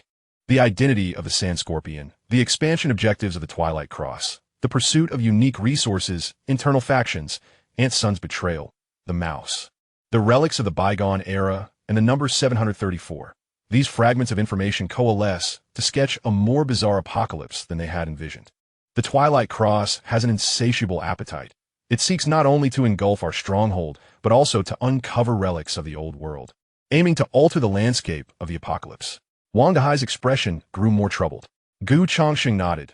We have now thwarted one of their pawns, and they will certainly take notice of us, leading to even greater troubles ahead. Following a fierce battle with the reconnaissance team, Aunt Sun was roughly dragged by the bald man into a narrow, dark storage room in the adjacent unit. The only bed was a pile of tattered burlap sacks emitting a musty odor. The iron door slammed shut with a clang, completely severing her from the light and sound of the outside world. In the darkness, Aunt Sun curled up in a corner, her body trembling uncontrollably. Fear gnawed at her nerves like countless desert fire ants. She replayed in her mind the destruction of Nighthawk's team and Changsheng's eyes, which seemed to pierce through everything. She knew it was over for her. The Twilight Cross, the Sand Scorpion. She had hoped that by seeking refuge with the Twilight Cross, she could secure a glimmer of hope for her son. Yet she did not anticipate that the other party was not omnipotent. Wang Dahai's team, particularly that Changsheng, proved to be far more formidable than she had envisioned. Meanwhile, Changsheng and Wang Dahai remained in the living room, the atmosphere still laden with gravity. What do we intend to do with that woman? The bald man growled fiercely, his temper notoriously volatile, and his disdain for the traitor unmistakable. Wang Dahai turned to Changsheng. Changsheng, what is your perspective? After a moment of contemplation, Changsheng replied, She is currently a pivotal bargaining chip for us, perhaps possessing more knowledge than the 3 captives, especially concerning the Sand Scorpion's secrets and the Twilight Cross's ambitions in this region. Will she divulge anything? Xiao Lu expressed some skepticism. She is resolute in her intentions to harm us. Times have changed. Previously, she believed the Twilight Cross was her lifeline. Now that lifeline has frayed, and her only avenue for survival lies with us. Moreover, she has a son. Wang Dahai's eyes lit up. Are you suggesting we leverage her son? No. We shan't employ the same tactics as Chiang Kai-shek. The Twilight Cross may resort to such methods, but are they effective? Changsheng stood up. Let me interrogate her. Wang Ge, you have known Aunt Sun for 2 years, perhaps. Indeed, Aunt Sun interjected. Well then, I will take Xiao Lu's place. He has been on guard for a day and a night, and deserves rest. What about the 3 captives? Resources are limited. They wish to kill us and possess source crystals. Changsheng's words were not entirely explicit, Yet Wang Dahai comprehended the implication. I will handle it. Before the apocalypse. Executing captives would have been deemed inappropriate. However, this is the end of days, and resources are scant. Moreover, Gu Changsheng did not harbor any illusions that their group would survive if they fell into the enemy's clutches. Mercy in these times is a path to demise. The iron door of the storage room swung open once more, revealing a stool within. Yet, Gu Changsheng did not take a seat. He merely loomed over the curled-up figure of Aunt Sun on the floor. You must understand why we have come to seek you. They have all spoken? To a degree. However, there are certain details I wish to hear from your perspective. What has happened to my son? He is currently safe, but the future is uncertain. You should be more aware than we are of the Twilight Cross's modus operandi. Aunt Sun's psychological defenses began to crumble. The youth, seemingly harmless, possessed a depth of thought that was deeply unsettling. What do you wish to know? Gu Changsheng then slowly took a seat. I wish to know, aside from enlisting your cooperation, what other directives did the Sand Scorpion provide you? What particular points of interest does the Twilight Cross have regarding this area? A flicker of hesitation crossed Aunt Sun's eyes, but upon meeting Gu Changsheng's icy stare, she dared not conceal further. Lord Sand Scorpion instructed me to observe the vicinity for a place referred to as the Rat's Nest. The Rat's Nest? Indeed. He stated that if one could locate the mouse nest and ascertain the situation within, a generous reward would be bestowed. He also presented me with a rather indistinct sketch, indicating a rough location, situated to the west of our previously planned evacuation route, at the edge of an abandoned industrial area. As for the sketch, Aunt Sun tremulously retrieved a crumpled piece of paper from her clothing and handed it to Gu Changsheng. Upon receiving it, Gu Changsheng unfolded the small paper, revealing vague lines that outlined a general area with several amorphous markings. What lies within the mouse nest? I am uncertain. Xia merely suggested that it may conceal something of utmost importance to the Dust Cross. He warned me that the place is exceedingly perilous, and even if it is located, one should not approach it carelessly, merely report back to him. He also mentioned that should I provide precise intelligence about the mouse nest, he would prioritize considering the transfer of my son to the Dust Cross Sanctuary, absolving him of the charges of treason. Gu Changsheng tucked the sketch away and inquired, aside from the mouse nest, is there anything else? It seems that the Dust Cross has a secret contact point in the eastern part of the city, but I am unaware of its specific location. Only core members have access to that information. Even Night Owl and his companions may not be privy to it. Gu Changsheng rose to leave, stating, for now, you should remain here. Your actions will determine the future of both you and your son. Wait, what did you realize I was the mole? Gu Changsheng chose not to respond directly, opting for silence as he conjured the intelligence system in his mind.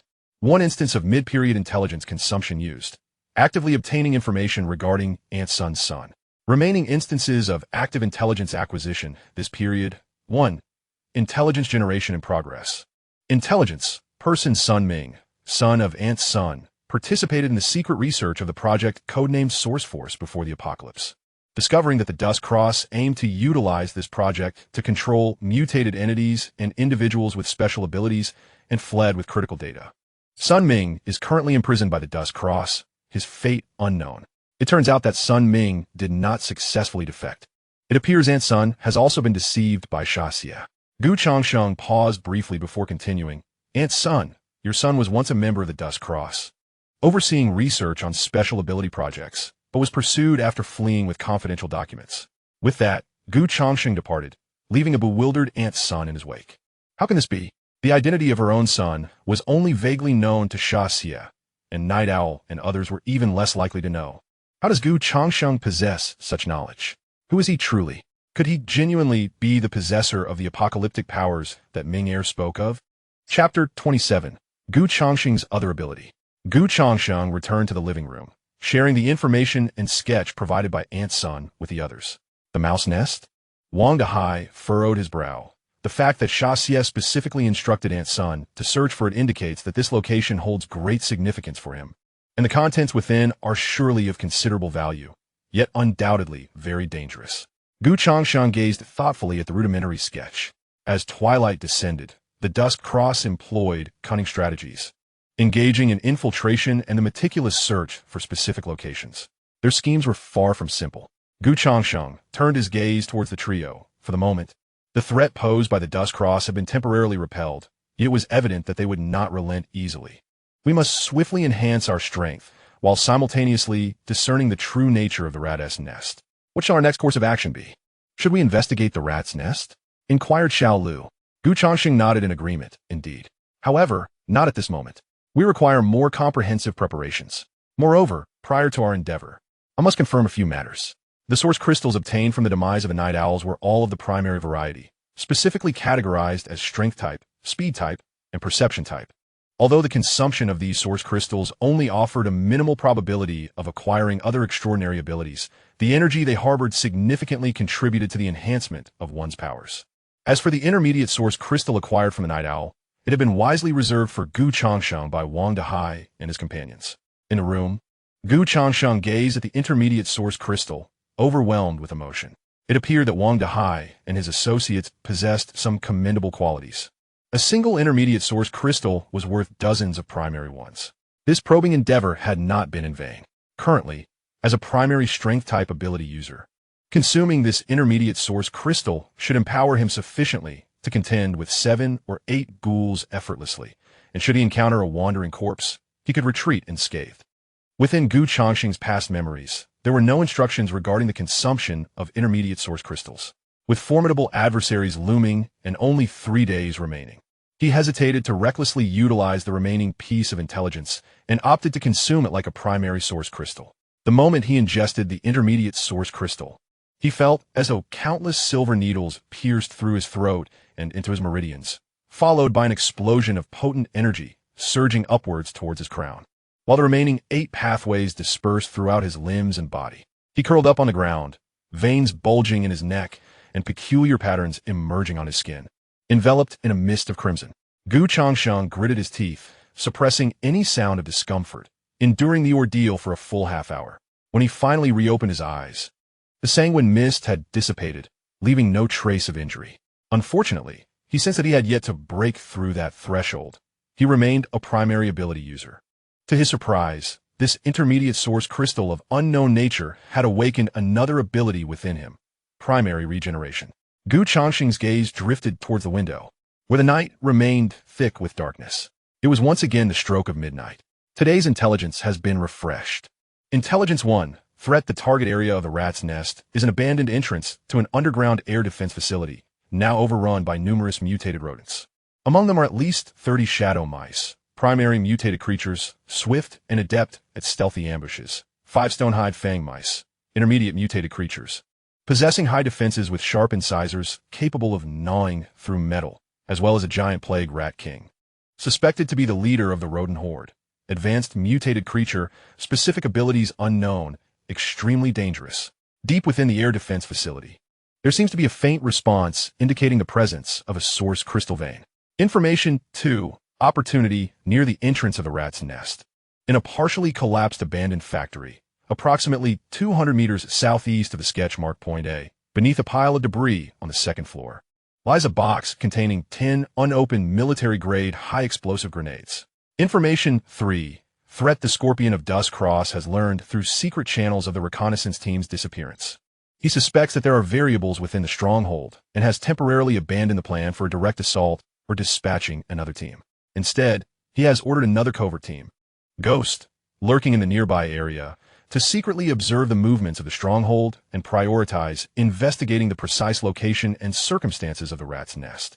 The leader of the Ghost team, Phantom, possesses basic speed and dual stealth abilities, while the members include Venom, a basic toxin manipulator, and Hawkeye, a basic long-range visual enhancer. They will arrive in the vicinity of the rat's nest within 24 hours. After reviewing the 3 pieces of intelligence, Changsheng gasped in shock. The danger level of the rat's nest exceeded his wildest imagination. The advanced mutated creature, the giant plague rat king, was beyond their current capabilities to handle. Yet, the faint reaction of the source crystal vein, coupled with the allure of the military-grade high-explosive grenades, was intoxicating. What tightened his chest further was the 3rd piece of intelligence. The Scorpion was already aware. Moreover, he had dispatched a more specialized Ghost team. They would arrive within 24 hours. Time had suddenly become exceedingly urgent. Unfortunately, he could not reveal that he possessed an intelligence system and had to forcefully attribute the source of the information to Aunt Sunday. He was confident that Aunt Sun would not argue at this moment. The other party was unaware of his true capabilities and would likely assume that he was concocting yet another scheme, recklessly disrupting his plans. Aunt Sun would be more concerned about her son's life being in greater jeopardy. 3 hours later, estimating that everyone had absorbed enough source crystals, Changsheng immediately gathered everyone in the living room. The situation had changed. Aunt Sun had received the final message from the Dust Cross. Perhaps they had overlooked something. As the ghost team from Dust Cross was on its way, why was Dust Cross so relentless? Let them come. I am not afraid of them. The bald man's explosive temper ignited his fighting spirit every time. Don't panic. According to Aunt Sun's message, while they will continue to observe us, their main target is that rat's nest, which contains advanced mutated creatures. Advanced? Even the hot-tempered bald man faltered at the mention of advanced mutated creatures. Wang Dahai and Xiao Lu felt the same. If primary mutated creatures possess physiques several times that of ordinary individuals and intermediate ones possess physiques tens or even hundreds of times stronger, then advanced mutated creatures had likely transcended the realm of comprehension for them. Just one could potentially annihilate the entire team. The atmosphere in the living room instantly froze. The allure of the source crystal vein was great, but life was far more precious. So, are we still going? Xiao Lu hesitated, realizing that against advanced, mutated creatures, his pride in long-range shooting might barely suffice to tickle them. Wang Dahai turned to Changsheng and asked, Changsheng, what is your perspective? If the Phantom Squad has also set their sights on that location, the likelihood of an encounter with them is considerable. We must go, without a doubt, Changsheng replied, gesturing towards a dilapidated factory approximately 200 meters southeast of the mark point A on the sketch. According to Aunt Sun's information, there's a crate of unopened military-grade high-explosive grenades there. Upon hearing this, even the typically silent Xiao Lu stood up, not just the bald man. In this post-apocalyptic world, the firepower contained in that crate could potentially overpower several novice ability users. However, Wang Dahai was not swayed by the prospect of grenades. His face remained etched with concern. But there are numerous mutated creatures lurking there. The Phantom Squad's objective is also to scout the rodent nest. Perhaps we can leverage this, Changsheng suggested. Are you implying we should let them pave the way? Wang Dahai swiftly grasped the underlying implication of Changsheng's words. Precisely. The mantis stalks the cicada, unaware of the oriole behind. A glimmer of brilliance flashed in Changsheng's eyes. We merely need to divert the attention of the Phantom Squad towards the rodent swarm, even instigating a confrontation with the gigantic plague, Rat King. Yet, since they're called the Phantom Squad, they might possess adept stealth or tracking abilities. It will not be easy for us to act as the oriole beneath their very noses, Wang Dahai cautioned, ever the pragmatist, deeming Changsheng's plan somewhat perilous. Changsheng examined the map and the sketch provided by Aunt Sunday. Thus, we must arrive at the periphery of the rodent nest before they do, locate that crate of grenades, and establish observation points and retreat routes. More importantly, we need to create some unforeseen circumstances, compelling the Phantom Squad to delve deeper into the rodent nest, or to convince them that the treasures within are worth the risk. How do we create these unforeseen circumstances? Changsheng smiled faintly. The night falcons were dispatched by the sand scorpions. If the Phantom Squad discovers traces or remnants of their presence near the rodent nest, what might they conclude? Wang Dahai's eyes brightened. They would presume that the Night Falcon Squad had already gotten ahead of them or encountered misfortune here, leaving behind significant clues. Or perhaps that the Night Falcon Squad is currently pursuing us. Exactly so. We can utilize certain items from the Night Falcons or fabricate signs of a battle to redirect the Phantom Squad's attention deeper into the rodent nest. This was a daring yet enticing scheme, using the Dust Cross's own team to exhaust the mutated rodent horde's strength while they reaped the benefits. Time was of the essence. Changsheng gazed out the window. The horizon was beginning to show a hint of dawn. We must depart at first light. Chang, Xiao Lu, check the weapons and ammunition, and gather all usable equipment. Wang, we require some portable metal barriers and devices for remote detonation. No problem, Wang Dahai nodded. Also, Changsheng added, Aunt Sun must not be informed of our plans for now. Her emotions are still unstable, and any inadvertent disclosure could be detrimental to us. First, hand her over to Lin Weiwei, conceal her, and ensure her safety. Understood. Changsheng once again scrutinized the belongings of the three captives. The Night Falcon possessed a unique communicator marked with the Twilight Cross. The iron arm wielded a steel weapon inscribed with distinctive symbols, and the Wind Listener carried notes adorned with vague markings. These items could be utilized to lay out clues. As dawn broke, the first light filtered through the windows of the stronghold. Glancing at the clock on the wall, Changsheng noted that there remained approximately 20 hours until the ghost team was expected to arrive. They had to act swiftly. Let's depart.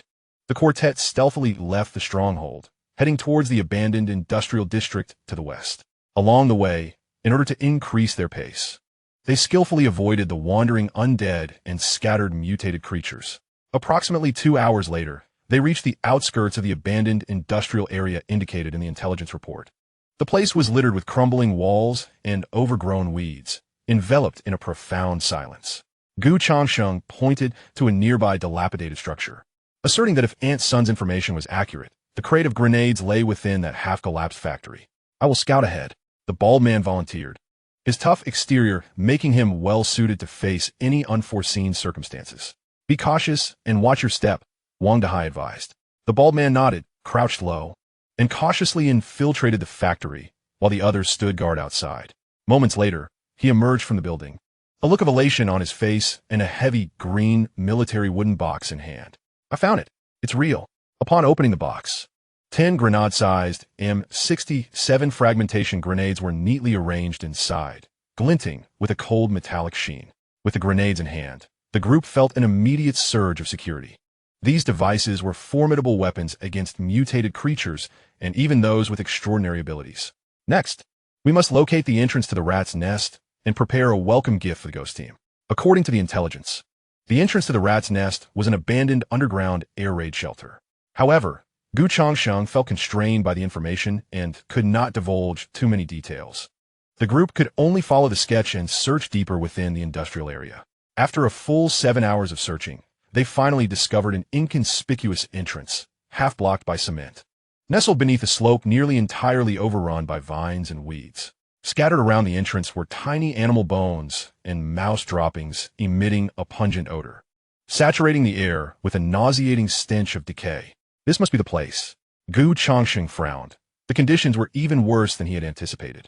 The bald man retrieved a small piece of jerky from his backpack and tossed it into the opening. Just as Changsheng was about to intervene, he was too late. A flurry of rustling noises emanated from within, and the jerky vanished in an instant. Almost immediately, several pairs of green, glimmering eyes appeared in the darkness, only to swiftly disappear again. Shadow mice, Changsheng murmured, noting their significant numbers. But what is it? Wang Dahai inquired. If the number of these mutated rats is exceedingly high, along with the presence of advanced aberrant creatures, why do they not simply emerge and consume us? Are you suggesting that these transformed rodents cannot leave this abandoned factory? Indeed. So what shall we do now? Await the ghost team here? Wang Dahai inquired. No. We cannot remain too close to the entrance. It would make us too vulnerable. We need a vantage point that allows us to observe the entrance while ensuring a safe retreat. Simultaneously, we must leave some clues along the path the ghost team may traverse. Changsheng produced a sketch and handed it to Xiao Lu. He could have made these arrangements himself, yet he was curious to see what hidden talents the usually reticent Xiao Lu possessed. Xiao Lu, this rests upon you. Your prowess in archery and your primary ability in dynamic vision make you the most suitable for arranging the ambush points. As a sniper, how could one not excel in laying traps? Xiao Lu glanced at Wang Dahai, who nodded in affirmation before accepting the sketch. He studied the indistinct lines on the paper while integrating the insights gained from hours of exploration to plan observation points, ambushes, and retreat routes. Meanwhile, dozens of kilometers away, a trio of specter-like figures navigated the city ruins, their objective also being the enigmatic location known as the Rat's Nest. Chapter 29, The Ghost Team Strikes. The leader of the ghost team, Ghost Shadow, appeared unremarkable, clad in specially designed dark combat attire that allowed him to meld seamlessly with the shadows. His speed was remarkable, his movements light as he leaped and darted through the ruins, producing scarcely a sound. Closely following him was Venom Sting, her dark purple nail polish enveloping 10 fingertips, with patterns resembling venomous insects faintly visible between her nails. She carried several small pouches at her waist, from which toxic creatures occasionally emerged and disappeared. Bringing up the rear was Eagle Eye, a tall, slender youth with a modified sniper crossbow slung across his back, his eyes gleaming with an unusual light, as if capable of perceiving details from hundreds of meters away. Captain, according to the latest intel from Lord Scorpion, The last signal from a Nighthawk team was detected in this vicinity. Eagle Eye whispered through his tactical earpiece. Furthermore, the information relayed by Ant's son regarding the rat's nest also points to this location. Ghost Shadow did not turn back. His voice icy. Those fools from Nighthawk cannot even manage such a trivial task. Lord Scorpion places great importance on the rat's nest. We cannot afford any further mistakes. Venom Sting, be vigilant of the surroundings. Any suspicious plant or insect may pose a threat. Understood. Venom Sting licked her lips, a flicker of excitement in her eyes. She had an almost pathological obsession with various toxins. People could harm her, but poisons would not. Of course, this did not include Ghost Shadow.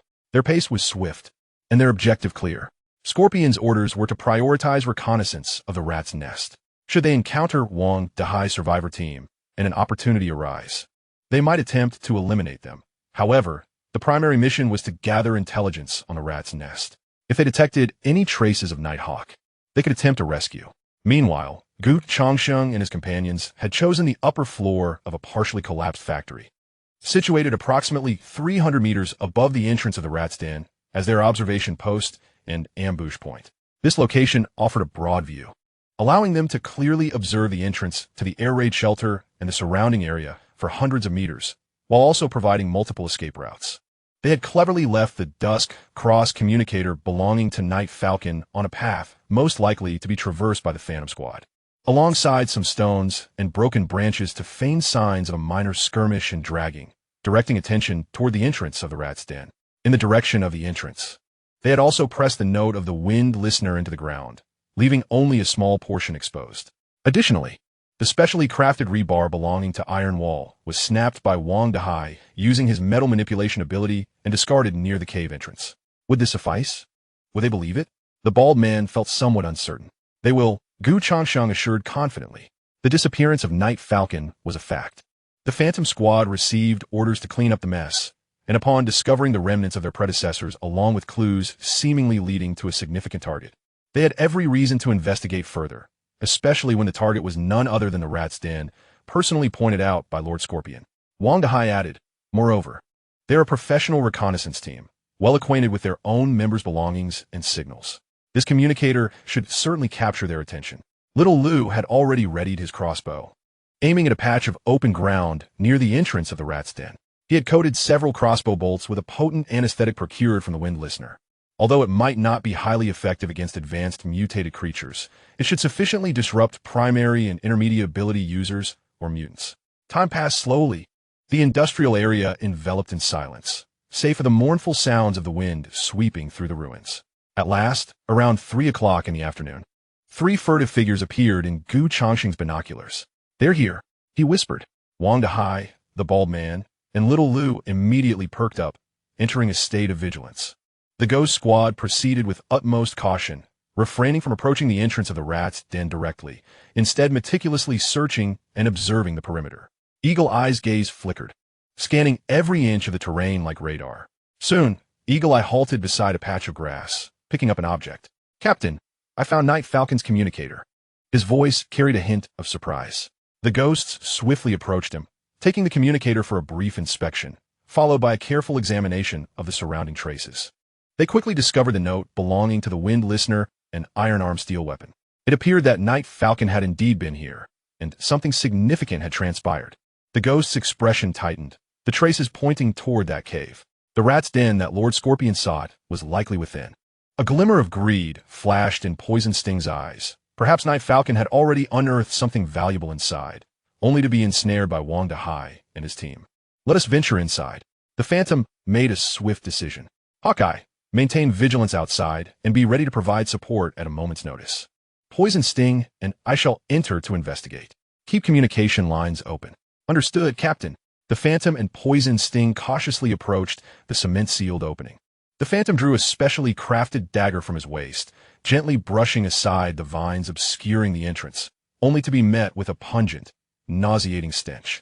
He furrowed his brow and exchanged a knowing glance with Poison Sting. The latter retrieved a small pinch of pale yellow powder from his pouch and scattered it at the entrance. The powder dispersed silently into the air, vanishing into the depths of the hole.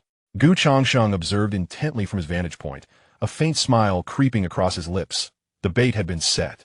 Chapter 30. The feast of the rodents, the cavern was engulfed in darkness as the phantom activated his tactical flashlight, the beam flickering along the narrow passage. The corridor sloped downward, the air growing increasingly thick and the odor of rodent excrement intensifying. The sound of scratching and gnawing echoed from all directions, as if countless rats were stirring in the shadows. Poison Sting's hand instinctively moved to the pouch at his waist, his expression taut with caution. Suddenly, several dark figures sprang forth from the crevices in the walls, lunging directly at the two men. It was the shadow rats. The phantom hissed a warning, his form shifting like a wraith as he evaded the assault, countering by advancing forward. With a flash of his dagger, he decapitated two of the shadow rats, their dark blood splattering against the walls. Poison Sting reacted swiftly, raising his hand as a cloud of violet-black poison mist enveloped the area. The few shadow rats attempting a flanking maneuver inhaled the noxious fumes, emitting shrill cries before collapsing in convulsions, foaming at the mouth, and quickly falling silent. There's quite a number of them. We must tread carefully. The duo pressed on, fending off the relentless attacks of the shadow rats emerging from every corner, but skillfully neutralizing each threat. The phantom's speed and stealth were perfectly suited to the confines of the narrow passage, while Poison Sting's toxins proved to be the bane of these primitive mutated rodents. After advancing for approximately 100 meters, the corridor opened into a relatively spacious underground chamber. It appeared to be a relic from a bygone era, littered with decaying wooden crates and rusted metal shelves. At the center of this space lay a mound of bones, both human and animal, exuding a palpable aura of death. To their horror, the pile of bones was teeming with various mutated rats, densely crawling over the skeletal remains, as well as the surrounding walls and ceiling. Among them were the previously encountered shadow rats, along with larger specimens, their fur resembling the texture of stone. With glistening metallic fangs, the stonefang rats. Good heavens, there are so many. Poison Sting gasped, momentarily taken aback despite his usual bravado. It appears this is their lair. The phantom's gaze swept over the horde of rodents, ultimately resting upon the apex of the bone heap. There, a creature larger than an ordinary water buffalo, its body riddled with festering sores and grotesque tumors, exuded a potent aura of plague. It was the giant plague rat king, its blood-red eyes fixated upon them. A low, rumbling growl emanated from the depths of the rat king's throat, and an invisible pressure enveloped the surroundings. The swarm of rats, as if receiving a command, began to stir restlessly. They emitted shrill hisses, their greenish eyes locking onto Ghost Shadow and Venom Stinger, as if poised to tear them to shreds at any moment. Caught in a trap, Ghost Shadow suddenly comprehended that the Night Falcon squad had likely not stumbled upon anything beneficial, but had instead roused this terrifying horde, potentially becoming the Rat King's next meal. Retreat. Without hesitation, Ghost Shadow made a decisive turn and fled. Confronted with such a multitude of rats and the evidently advanced mutated Rat King, a direct confrontation would lead to certain demise. Venom Stinger closely followed, unwilling to become a mere snack for these rodents. A piercing shriek erupted from the Rat King, reverberating throughout the subterranean space. Countless mutated rats surged like a tide from all directions, rushing towards Ghost Shadow and Venom Stinger. A feast of rats was about to commence.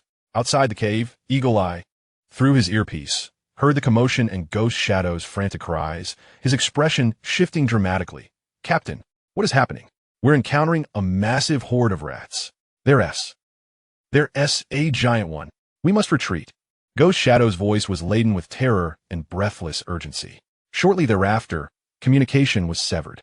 Eagle Eye was filled with anxiety, yet he understood that if even the captain deemed it necessary to retreat, the situation inside had surely escalated beyond their capacity to handle. Gritting his teeth, he abandoned his position, preparing to shift to the perimeter while attempting to re-establish contact with Master Sandscorpion. At that moment, Changsheng, observing through binoculars, noticed Eagle Eye preparing to withdraw, and a faint smile crept upon his lips. "Xiao Lu, it is time for us to bid farewell." Xiao Lu understood the implication and pulled the trigger of the crossbow.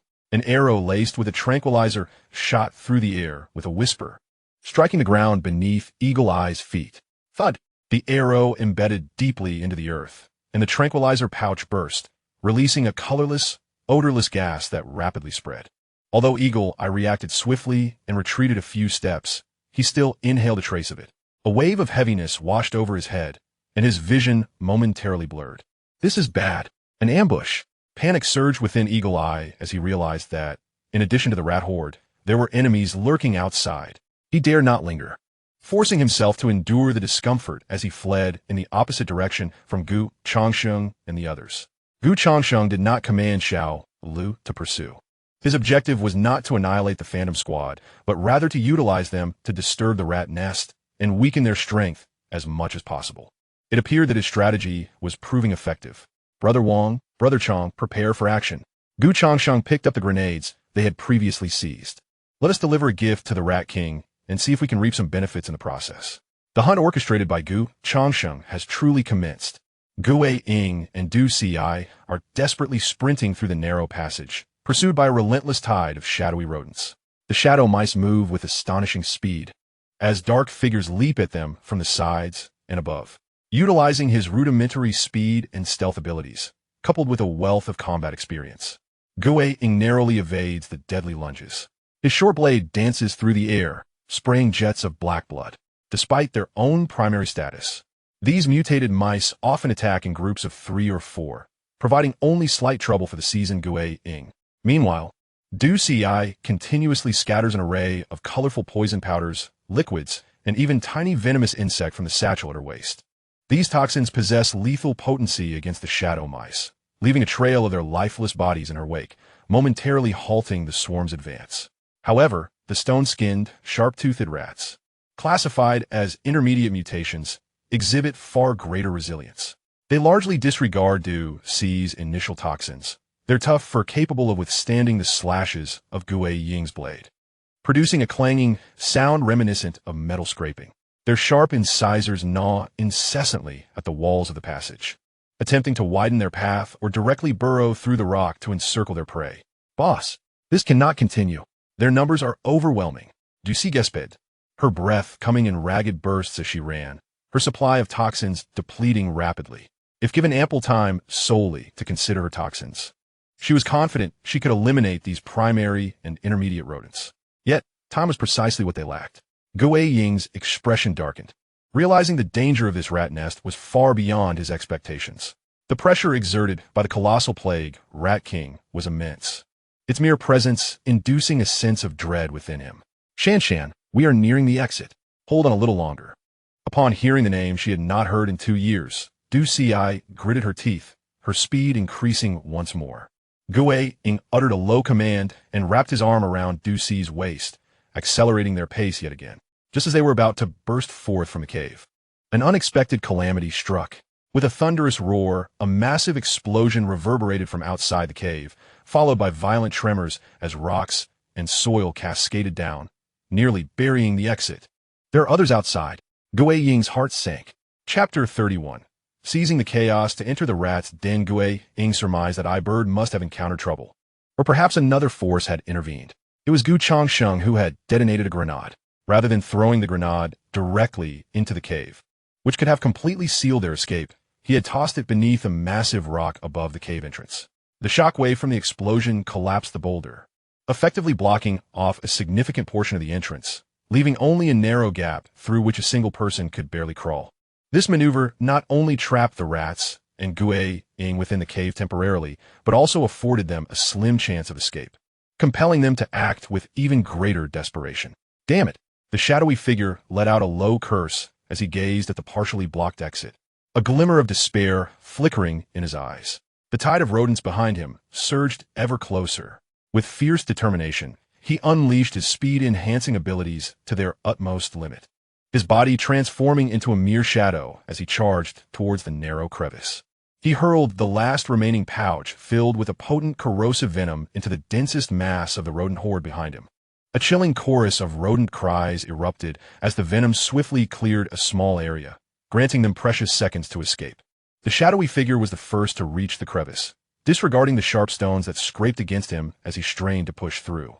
Just as his body was halfway out of the opening, a crossbow bolt silently shot in from the side, precisely embedding itself in the arm that was reaching out. A cry of pain escaped his lips as a numbing sensation spread through his arm, sapping his strength. It was little Lou. With the enhancement of his basic dynamic vision ability, even the fastest movements and reactions could be swiftly captured by him, coupled with his ability to calculate with precision. He managed to strike the shadowy figure with the anesthetic-coated bolt. Immediately afterward, a robust figure lunged at him like a fierce tiger. It was the bald man. The machete in his hand sliced through the air, aiming a powerful blow at the shadowy figure's other arm. The shadowy figure was alarmed. He quickly raised his other arm to block, but his injured limb lacked the strength to defend effectively, leaving him in a precarious position wedged in the crevice. The clang of metal echoed as the bald man's machete was barely deflected by the armor on the shadowy figure's arm, the immense force causing his blood to surge violently. "Brother Wang," Gu Changsheng called out softly. Wang Dazai was already prepared. He pressed his hands down, and several pre-buried steel rods erupted from the ground like venomous snakes, ensnaring the shadowy figure's legs that were exposed outside the cave. "You scoundrels!" The shadowy figure was both astonished and furious. He never anticipated such a well-coordinated ambush. Just as he teetered on the brink of despair, a more terrifying roar suddenly resonated from within the cave. Creak! The colossal plague rat king had actually reached the vicinity of the cave entrance. A foul stench and a miasma of pestilence surged through the crevice. The shadowy figure felt an immense pulling force from behind, as if some entity sought to drag him back into the depths of the cave. "No!" he screamed in desperation, aware that if he were pulled back, facing the Rat King and an endless swarm of rodents would mean certain death. His instinct for survival ignited an unprecedented strength within him. With a sudden, fierce effort, he managed to break free from the steel rod's grasp. Desperately clawing at the rocks of the cave entrance with his injured arm, striving to pull himself out. At that moment, Poison Spike finally squeezed the crevice. Witnessing the unfolding scene and the trapped shadowy figure, a flicker of resolution crossed her eyes. She forcefully pushed the shadowy figure while shouting, "Boss, hurry and go. 2 years ago, had it not been for you, I would have stood against them." With that declaration, she resolutely turned, confronting the relentless surge of shadow mice and stone-skinned fong, rats, pouring through the crevice, unleashing all her toxic needles and powders without a second thought. "No, son, come back quickly." Thud, thud, thud. Several shadow mice fell lifeless to the ground. Yet an even greater multitude of rodents charged heedlessly forward. The toxic stings were soon overwhelmed by the swarm of mice, their anguished cries silenced before they could escape their lips. Seizing the fleeting moment afforded by the toxins, the specter finally tumbled through the gap, battered and disheveled. Thankfully, 2 years prior, he had orchestrated Changsheng's rescue. Otherwise, today could have been his end. However, just as the specter felt a moment of relief, he was met once again with the fierce assault from Baldy and Wang Dahai. "Don't think of escaping," Baldy bellowed, swinging his blade downward. Meanwhile, Wang Dahai commanded an array of metallic shards, resembling a torrential downpour of needle-like projectiles aimed at the specter. Though the specter possessed the dual abilities of speed and stealth as a novice, he was gravely injured and intimidated by the aura of the Rat King, rendering him unable to unleash even half of his potential. With the two attacking him from all sides, he found himself in dire straits. Gu Changsheng did not rush forward. Instead, he observed the battlefield with a calm demeanor, attentively watching for movements at the cave's entrance. He understood that the Rat King posed the greatest threat. Indeed, at the cave's mouth, a massive, pus-filled claw suddenly emerged, forcefully slamming against the rocky walls. Boom! Debris flew as the already narrow crevice widened further. Following that, a foul-smelling, colossal rat head squeezed its way out, revealing itself as the advanced mutated creature, the giant plague Rat King. "Brother Wang, Brother Chang, retreat," Gu Changsheng decisively commanded. Upon seeing the gruesome head of the Rat King, Wang Dahai and Baldy were struck with fear, unhesitatingly abandoning their assault on the specter to swiftly withdraw. The specter narrowly escaped death, casting a glance at the Rat King, which was now fully emerging from the cave, and then at Gu Changsheng and the others not far away, his eyes brimming with resentment and terror. He dared not linger, nor search for the lost eagle eye. Suppressing his pain, he turned and fled in another direction. Gu Changsheng did not pursue the specter. His target lay within the rodent's nest. Grenade ready. Gu Changsheng retrieved a grenade from his backpack, pulling the safety pin. The Rat King's enormous body finally emerged entirely from the cave, standing over 5 meters tall. It was cloaked in filthy, matted gray fur, its skin riddled with tumors oozing yellow-green pus, and its blood-red eyes glinting with a savage light. A nauseating miasma of plague emanated from it, causing the surrounding vegetation to wither in yellow. With a thunderous roar, The Rat King unleashed its pent-up fury. An outpouring of shadow mice and stone-skinned fang rats surged from the widened entrance, rallying around it like an army. Now is the moment. Changsheng uttered a low command, forcefully hurling the grenade in his hand towards the ground, just short of the Rat King. Simultaneously, Wang Dahai and the bald man also cast their grenades. The 3 grenades traced parabolic arcs through the air, landing precisely among the Rat King and the densely clustered swarm of rodents. Boom! Boom! Boom! The resounding explosions echoed violently. Flames soaring high, debris and severed limbs scattering in all directions. The shockwaves from the detonation momentarily jolted the immense form of the Rat King, while dozens of shadow mice and stone-skinned fang rats surrounding it were obliterated in a gory display. A piercing screech erupted from the Rat King, a mixture of agony and wrath, as shrapnel from the grenade tore open a tumor on its abdomen, oozing a noxious, dark green blood.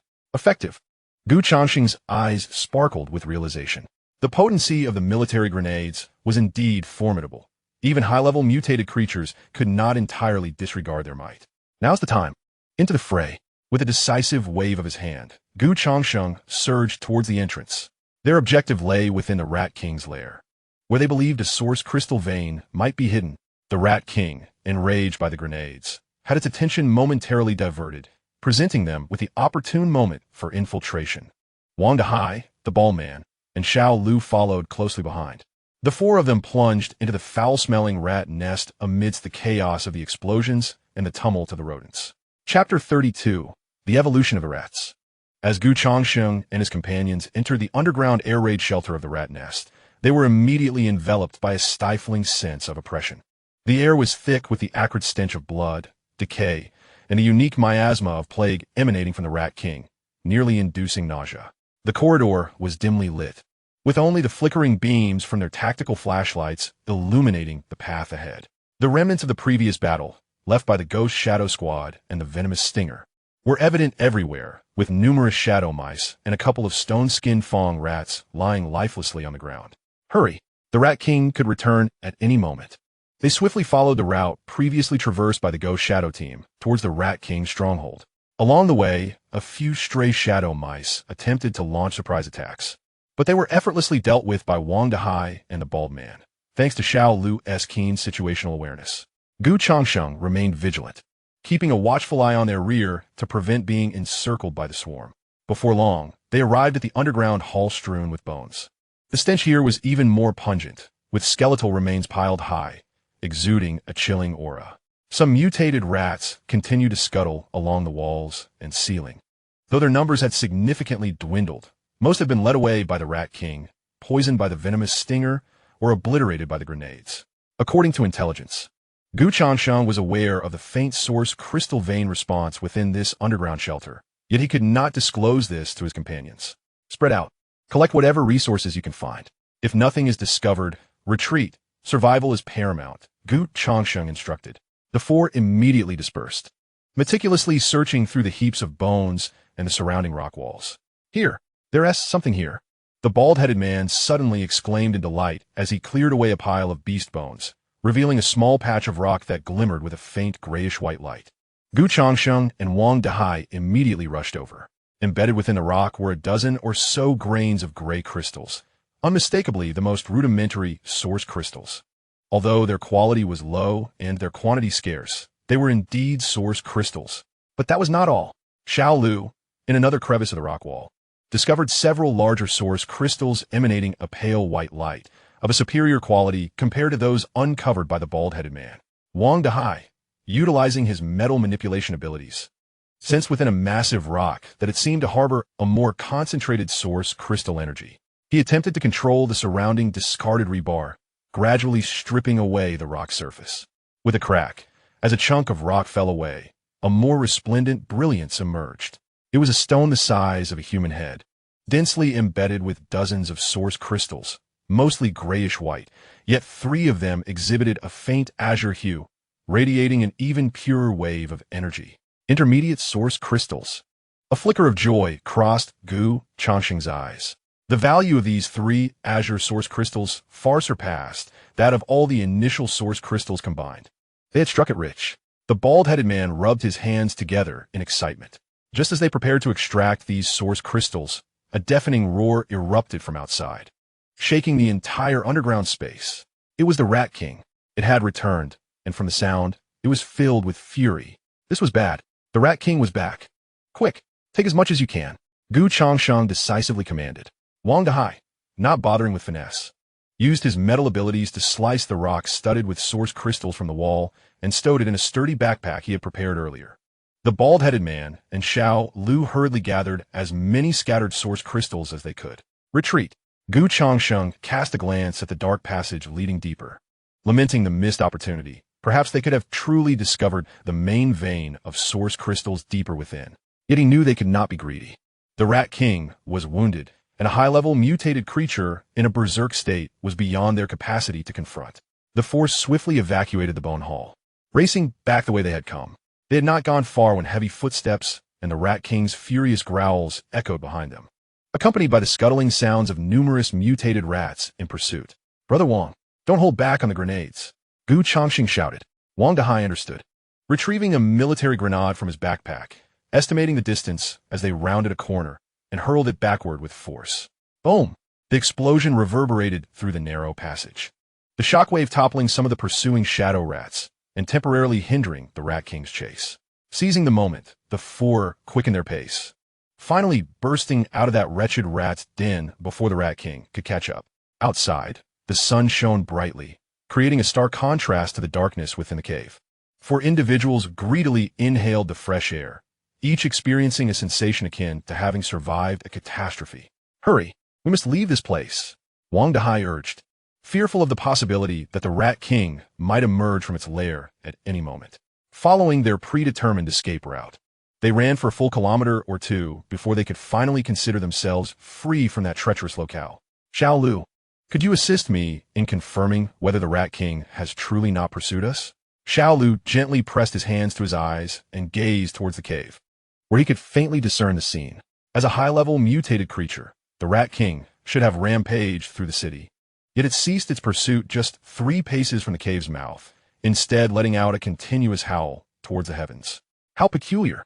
The Rat King has indeed not followed us. It seems your earlier assessment was correct, Gu Changsheng pondered. However, they lack the capacity to investigate further at this moment. Never mind. Had it not been for the pressing urgency of the Dust Cross, we would have adhered to Gu Changsheng's strategy of laying low and developing gradually, rather than taking such reckless risks. Brother Wang, let us first retreat to our designated location to recuperate. In the basement, the 4 survivors gathered, their headlamps casting interwoven beams of light that illuminated their weary yet exhilarated faces. Wang Dahai carefully placed a rock embedded with source crystals on the ground, eliciting astonished gasps from Baldy and Xiao Lu. Goodness, we have truly struck it rich, Baldy exclaimed, rubbing his hands together, his eyes nearly sparkling with excitement. With so many source crystals, including 3 intermediate ones, our abilities might just upgrade if fortune smiles upon us. Xiao Lu nodded enthusiastically, his gaze lingering on the trio of azure crystals, the pure energy emanating from them stirring the latent powers within him. Observing the joy of his companions, Gu Changsheng felt a sense of relief. Although the venture had been perilous, the rewards were indeed bountiful. Just as he was about to speak, a sudden frown marred his brow as a sharp gaze fell upon Baldy's casually discarded backpack. Squeak! A faint mouse squeak emanated from the backpack. Is there still one that slipped through our grasp? Baldy paused, reaching for the bag. Wait! Gu Changsheng interjected sharply, blocking his hand. His expression turned grave as he focused intently on the backpack, an inexplicable unease washing over him. Amidst the curious gazes of his companions, a seemingly ordinary gray mouse squeezed through a gap in the bag, approximately the size of a palm, resembling the common house mouse of the pre-apocalyptic era. It glanced around in confusion, seemingly unaccustomed to the sudden brightness. Wang Dahai frowned. Just an ordinary mouse? How'd it get in here? No sooner had he spoken than a transformation occurred. The gray mouse's body began to twitch, and beneath its gray fur, a crimson hue began to seep through. Chapter 33. An Unexpected Discovery. The mouse's eyes rapidly turned a furious red, infused with a sense of violence and chaos. Squeak, squeak, squeak. A sharp and agonizing shriek erupted from its throat. Under the horrified gaze of the onlookers, the mouse began to swell at a pace visible to the naked eye.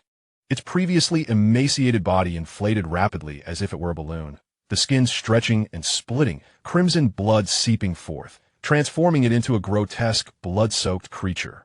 In just a minute, the mouse had grown from the size of a palm to that of a domestic cat, exuding a pungent, metallic odor of blood.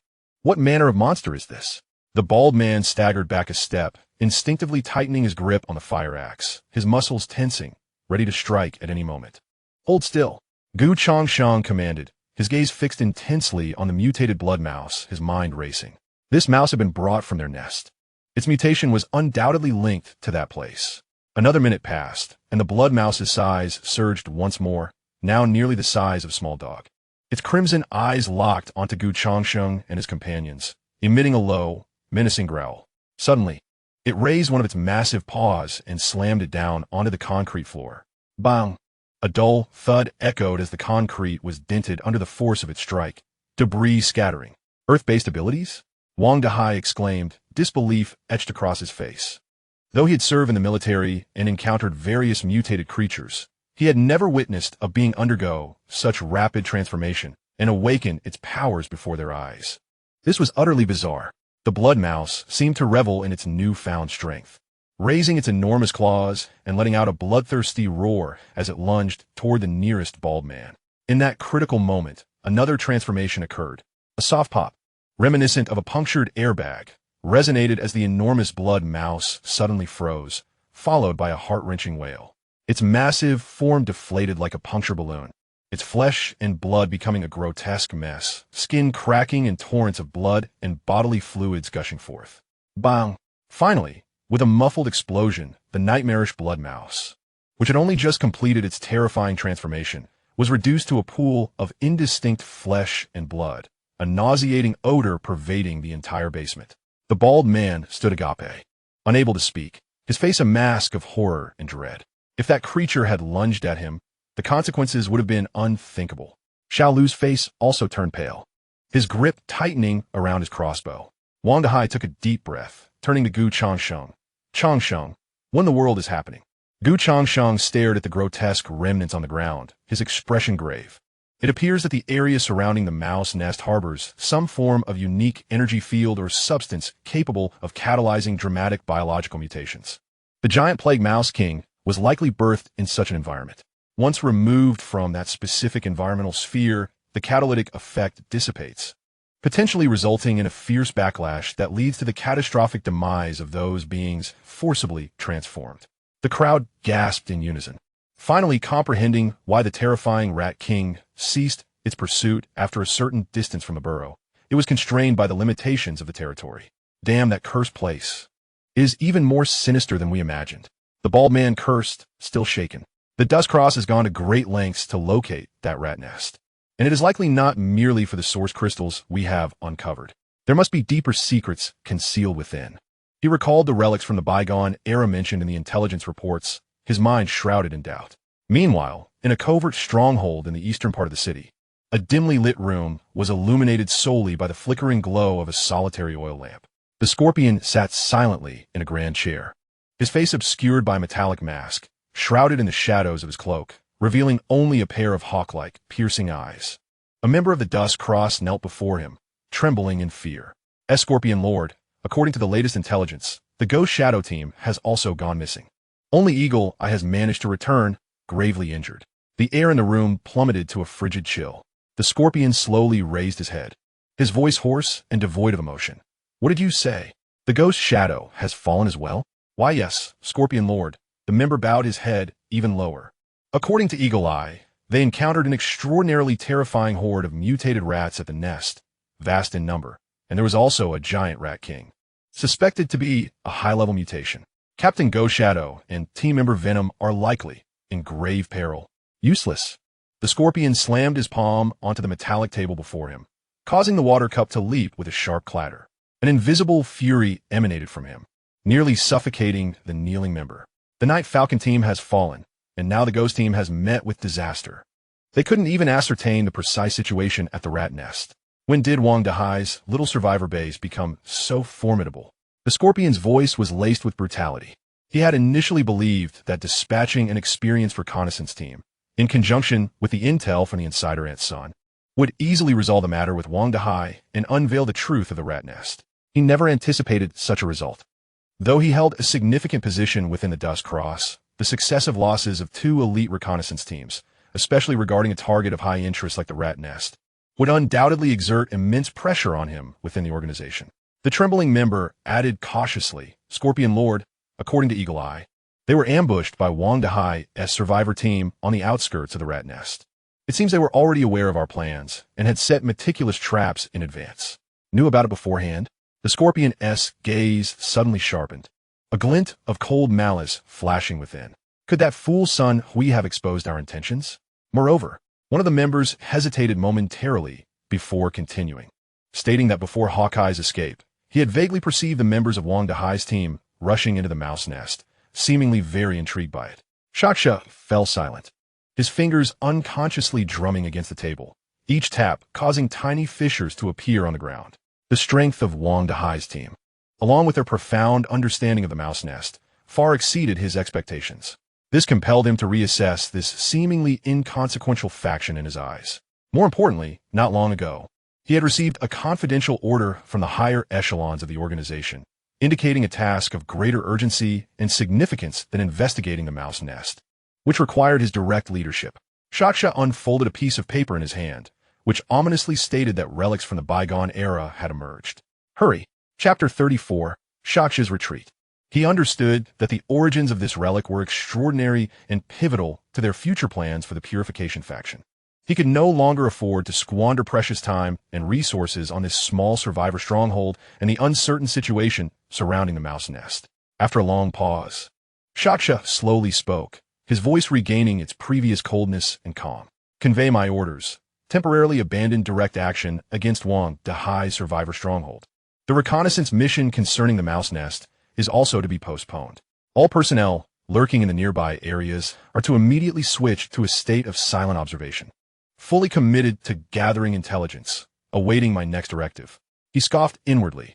Wang Dahai, Gu Changsheng, let you live a few more days. Once I conclude this pressing matter at hand, I shall return to deal with you at my leisure.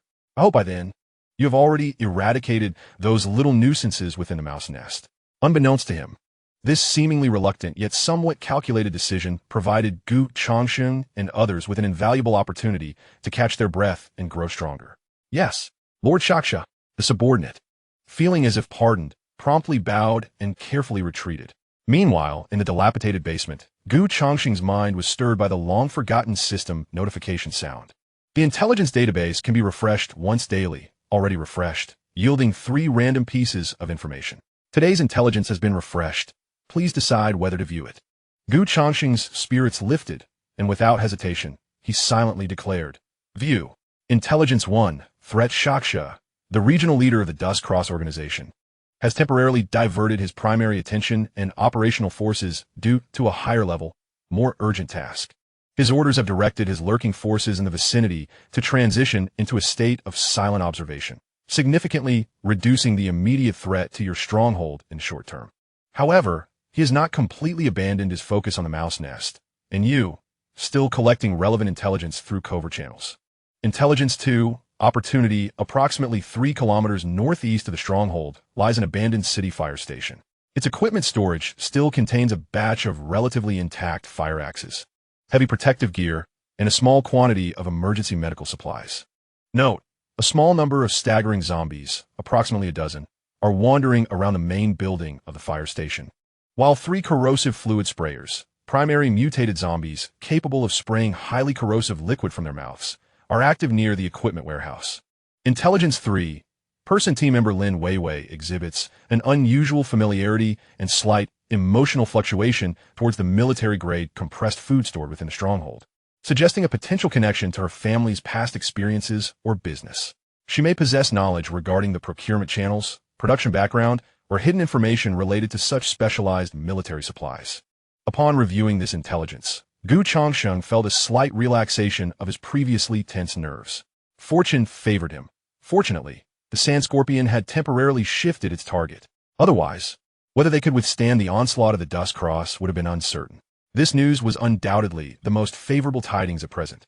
Changsheng took a deep breath, suppressing the tumult within, and contemplated how to convey the situation to those within the stronghold without exposing their intelligence system. After a full half-hour, Changsheng prepared to speak. He turned to Wang Dahai and the bald man, pondering for a moment before saying, "Brother Wang, Brother Chang, I have just carefully recalled the details of our confrontation with the Phantom Squad and the reaction of Eagle during their escape. I have a hypothesis. The Dust Cross may not launch any large-scale operations against us for the time being." "How so?" "Don't keep us in suspense." The bald man, ever impatient, interjected. "See, you're getting anxious again." Wang Dahai expressed mild frustration at the bald man's tendency to interrupt. Changsheng organized his thoughts before articulating his analysis. Firstly, they had suffered significant losses with the consecutive defeats of the Night Falcon and Phantom Squads. Secondly, the Phantom Squad was evidently tasked with scouting the rat's nest. Now that their mission has failed, they have exposed the presence of formidable, mutated creatures within. Should the Dust Cross wish to act again, they would need to deploy greater forces, which requires time for preparation. Moreover, they would reassess our strength and would no longer dare to underestimate us, as they did before. Additionally, the 6 psychics are not a trivial number within any faction. With the Sand Scorpion having eliminated these individuals, the Dust Cross would likely be preoccupied with internal troubles rather than focusing on us. The bald man slapped his thigh, exclaiming, "That makes sense. Those bastards are probably scared after the beating they took and won't dare to rush to their death for a while." A hint of relief crossed his face. Wang Dahai added, "However, we must not let our guard down. These fellows are like stubborn adhesive plasters. You never know when they might resurface."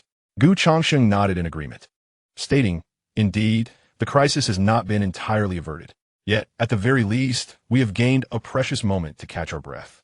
Moving forward, we must swiftly enhance our strength and fortify the stronghold's defenses." Seeing they accepted his reasoning, Changsheng seamlessly proposed the next plan. "Brother Wang, Brother Chang, our current consumption of supplies is quite substantial, particularly medical supplies. I recall that upon my arrival, approximately 3 kilometers to the northeast, there seemed to be a fire station. Such establishments typically house emergency equipment and medical supplies. Perhaps we could gather some resources from there." Lu, upon hearing this, expressed his concerns, pondering whether the fire station would be teeming with zombies. He had heard of troublesome, mutated zombies, particularly those capable of ejecting corrosive liquids. Changsheng secretly acknowledged that Lu's apprehensions aligned perfectly with the intelligence provided by the system.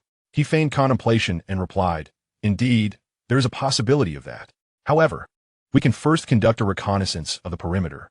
If we encounter those liquid-spewing creatures, given that they attack from a distance, they must possess vulnerabilities. Perhaps their mobility is limited, or their bodies are relatively frail. We can leverage the terrain to our advantage. Lu, your crossbow can provide effective range suppression, and Brother Wang's metallic manipulation will play a crucial role. With proper coordination, we should be able to manage." After considerable discussion and acknowledging the urgent need for supplies and equipment, the group reluctantly agreed to Changsheng's plan, preparing to launch a nighttime assault on the fire station. Initially, Wang Dahai and the others had not intended to bring along Lin Weiwei, an ordinary girl. It was only due to Changsheng's consideration of the unguarded stronghold, coupled with Lin Weiwei's heartfelt pleas and her utter lack of combat prowess, that he persuaded the group to reluctantly permit her participation in this mission. As the team organized supplies and rested, Changsheng's gaze frequently drifted toward Lin Weiwei's silhouette. The information from Intelligence 3 had piqued his interest in this typically quiet girl who seldom spoke. After a brief period of rest and preparation, the 4 of them, accompanied by Lin Weiwei, set forth once more on their quest for supplies. Along the way, with Lu's enhanced dynamic vision, they skillfully avoided the main roads, as well as a few wandering corpses and a small pack of ferocious dogs amidst the ruins, to avert unnecessary complications. Approximately an hour later, a red and white building came into view. It was the abandoned fire station. The entrance stood ajar, and the courtyard was littered with discarded vehicles and debris. Suddenly, the bald leader, walking at the forefront, lowered his voice and raised the fire axe in his hand. Something's amiss. Inside the fire station's courtyard, a dozen or so shuffling corpses in tattered uniforms wandered aimlessly, emitting low, guttural growls. A mere trifle, the bald leader grinned, exchanging a knowing glance with Wang Dahai. In unison, they charged left and right towards the zombies. The fire axe cut through the air with a whoosh, scattering metallic shards like a torrential downpour. With Gu Changsheng and Lu covering their flanks, they swiftly dispatched the lowest-tier zombies. Just as they prepared to enter the main building of the fire station, a chilling gurgling sound echoed from a nearby structure resembling a garage, followed by 3 figures emerging slowly from the shadows. They were humanoid in form, yet their bodies appeared grotesquely swollen and decayed, their skin exhibiting an eerie shade of bluish-purple. Most striking were their necks, inflated like balloons, and their orifices, from which repulsive fluids incessantly dripped. "It's a corrosive fluid spewer," Xiao Lu exclaimed, swiftly raising the crossbow in his grasp. The 3 abominable creatures recognized Gu Changsheng and his companions, emitting menacing hisses from their throats, their necks contracting and expanding with alarming rapidity. Whoosh, whoosh, whoosh. 3 streams of yellowish-green corrosive liquid shot forth like arrows, accompanied by a pungent, acrid stench, hurtling towards them with astonishing speed. Goodness, how swift! The bald-headed man was taken aback, realizing that the saliva from these creatures was nearly as fast as Xiao Lu's crossbow bolts. "Scatter!" Gu Changsheng commanded in a low voice, and the group immediately dodged to the sides.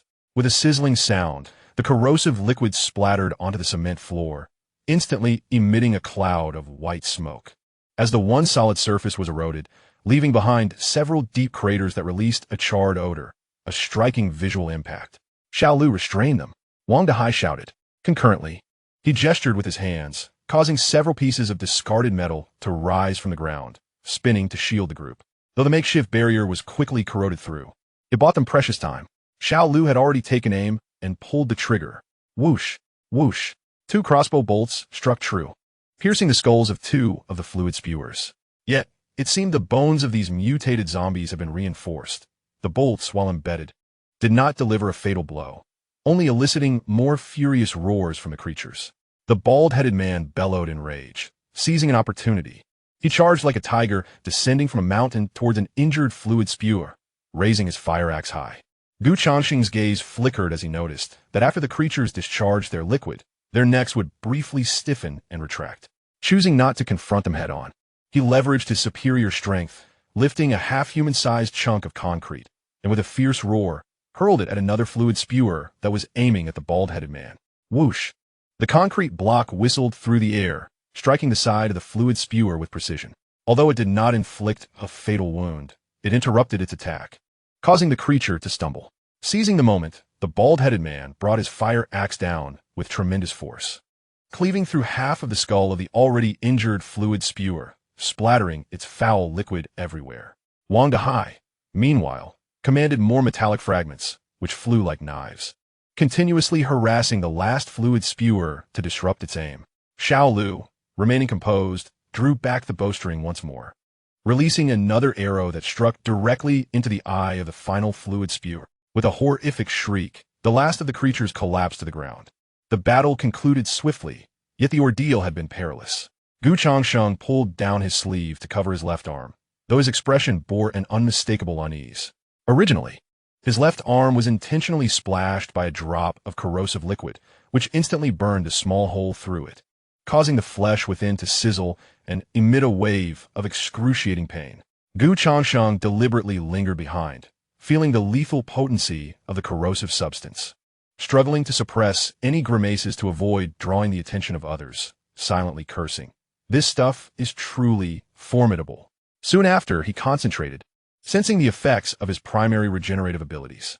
As the flesh crackled, it appeared to sprout anew like green shoots, an oddly refreshing sensation. It seemed that the primary regeneration could barely restore such wounds instantaneously, proving to be quite effective. After dealing with the remaining scattered, mutated entities in the fire station, the group swiftly entered the main building, conducting a thorough search in the equipment storage. Indeed, as Gu Changsheng had surmised, they discovered a batch of fire axes, 5 sets of relatively intact heavy-duty firefighting protective gear, and a box filled with emergency medical supplies. During the distribution of resources, Gu Changsheng subtly picked up a piece of military ration, handing it to Lin Weiwei, casually remarking, "Weiwei, I noticed you seemed lost in thought when you were holding this military compressed food. Are you familiar with it?" Lin Weiwei's body tensed slightly, her movements pausing. She lifted her gaze, her eyes flickering, forcing a smile. "Oh, really? Perhaps I've seen it somewhere before."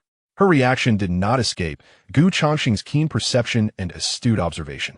The unnatural expression and her deliberate avoidance only reinforced the hints from the intelligence system. Her familiarity with this food was indeed remarkable. Is that so? Gu Changsheng's tone remained gentle, devoid of any aggressiveness. I merely found the packaging and labeling quite distinctive. Where have you encountered it? Perhaps you know if there are other places where such provisions can be found? Lin Weiwei bit her lip, seemingly in contemplation. She harbored conflicting feelings towards this person. He was certainly not as trustworthy as Wang Dehai, yet he did not appear as ruthless as the vulture-like individuals who had been dead for several days. Was he a good person or a bad one? Gu Changsheng refrained from pressing further, simply stating, currently, although Aunt Sun is not under control, she is also not trusted by Brother Wang and his group. While everyone in the stronghold possesses some abilities, there are still logistical roles to fill. This task could be yours, or it could belong to someone else. Gu Changsheng's words made Lin Weiwei realize that if she remained without any value to the team, she would inevitably be discarded one day due to resource scarcity. This was not a matter of morality, but one of survival. After a prolonged silence, Lin Weiwei finally spoke slowly. Actually, my family used to be in logistics and warehousing, specifically responsible for the transportation and storage of special materials. Her voice carried a hint of nostalgia and sadness. Chapter 36. The Resolve of a Lone Ranger. Lin Weiwei hesitated for a moment, seemingly weighing her words. She cast a glance at Gu Changsheng, then at Wang Dehai and the bald man who were busy organizing supplies. Finally, she lowered her voice and said, "This compressed food is from a project my family was once involved in." "What kind of project?" "It was a collaboration with a military logistics support initiative, primarily designed for individual rations in special environments. Therefore, the production standards, preservation techniques, and transportation channels differ significantly from ordinary food available on the market." "Is it a family business? Or is it a collaboration with the military?" Lin Weiwei nodded gently, her eyes revealing a hint of melancholy. "Yes. After the outbreak of the apocalypse, it all vanished. The keywords: family enterprise, military collaboration, special transportation channels, interconnected to reveal that this seemingly delicate and quiet girl possessed a background far more complex than it appeared. The information she held could very well be a precious lead to secure stable supplies, or even higher-tier resources. Although Gu Changsheng had no intention of pressuring Lin Weiwei, he certainly needed to devise ways to extract more valuable intelligence from her. "All right, I'm merely curious. Don't be anxious. However, you are an intelligent person. You must understand." "I understand." Lin Weiwei fell silent. Upon returning to the temporary base, the night deepened. Outside, the cold wind howled. Yet the basement felt somewhat warm due to the gathering of people and the flickering oil lamp. Wang Dehai and the bald man were reinforcing the entrance to the basement, while Xiao Lu was polishing his crossbow arrows. Lin Weiwei took on the role of Aunt Sun, quietly sitting aside and organizing the medical supplies collected that day. Gu Changsheng, seated in a corner, appeared to be resting his eyes, yet his mind was exceptionally alert. Lin Weiwei's clues regarding military-grade compressed food ignited in Gu Changsheng the notion of becoming a lone wolf. If her family business truly had deep ties with the military, did she perhaps know of some secret military warehouses, supply depots, or even armories? At the same time, with the recent threat of the Twilight Cross diminished, he could seize the opportunity to actively pursue information from his intelligence system, which only remained accurate for the current period. His previous two inquiries had yielded results. One had pinpointed the Night Falcon Squad's location, indirectly facilitating an ambush on the Phantom Squad. The other, though not directly utilized, had led Aunt Sun to reassess her erroneous judgment about him, thus stabilizing her position. His final opportunity must be employed judiciously. He increasingly recognized that while team actions offered advantages against large-scale enemies, they could hinder his ability to explore the unknown and uncover hidden opportunities. The existence of the intelligence system was his greatest secret, and often he found himself unable to explain the true motives behind his actions to his teammates. He must find a way to create opportunities for solitary ventures. Gu Changsheng resolved to pursue this path. Moreover, based on the experiences from the twilight of the previous world, as the deadline of the apocalypse extended, the moral standards consistently deteriorated, leading to an incessant emergence of shocking occurrences. In his former life, Gu Changsheng witnessed countless women willingly descending into slavery for mere verbal protection, and the bitter rivalries that erupted among them. He also saw fathers and sons, brothers turning against each other. Drawing a deep breath, He concentrated his mind and issued a command to the intelligence system. Utilize the final proactive intelligence retrieval opportunity of this period. Target for exploration. Within a radius of 3 kilometers centered on my current location, identify the most valuable and undiscovered secret resource points. Proactive intelligence exploration activated. Retrieving and analyzing information from the target area. Intelligence generation complete. Proactive intelligence. Opportunity 2 kilometers southwest of the base lies an abandoned municipal second biochemical research institute's underground cold storage on the 3rd floor, which contains a small batch of cell activity stabilizers, totaling 12 vials. This stabilizer is a product of pre-apocalyptic biological research, capable of slightly enhancing the success rate of ordinary individuals awakening their abilities, approximately a 5 to 10 increase, or when used by novice ability users, effectively stabilizing their ability level and offering a slight chance to promote their abilities toward a more refined evolution. Warning: the surface area of the Biochemical Research Institute has been occupied by a high-level mutated plant, the soul-eating demon flower. The main body of this flower resides in the central courtyard of the institute, with its roots permeating the shallow underground throughout the facility. This flower emits a highly hallucinogenic pollen. Those who inhale it will succumb to terrifying illusions and gradually lose their sanity. At least 15 flower slaves, controlled by its pollen, roam within the institute. The entrance to the underground cold storage is somewhat concealed, but the surrounding area may be infiltrated by the flower's roots.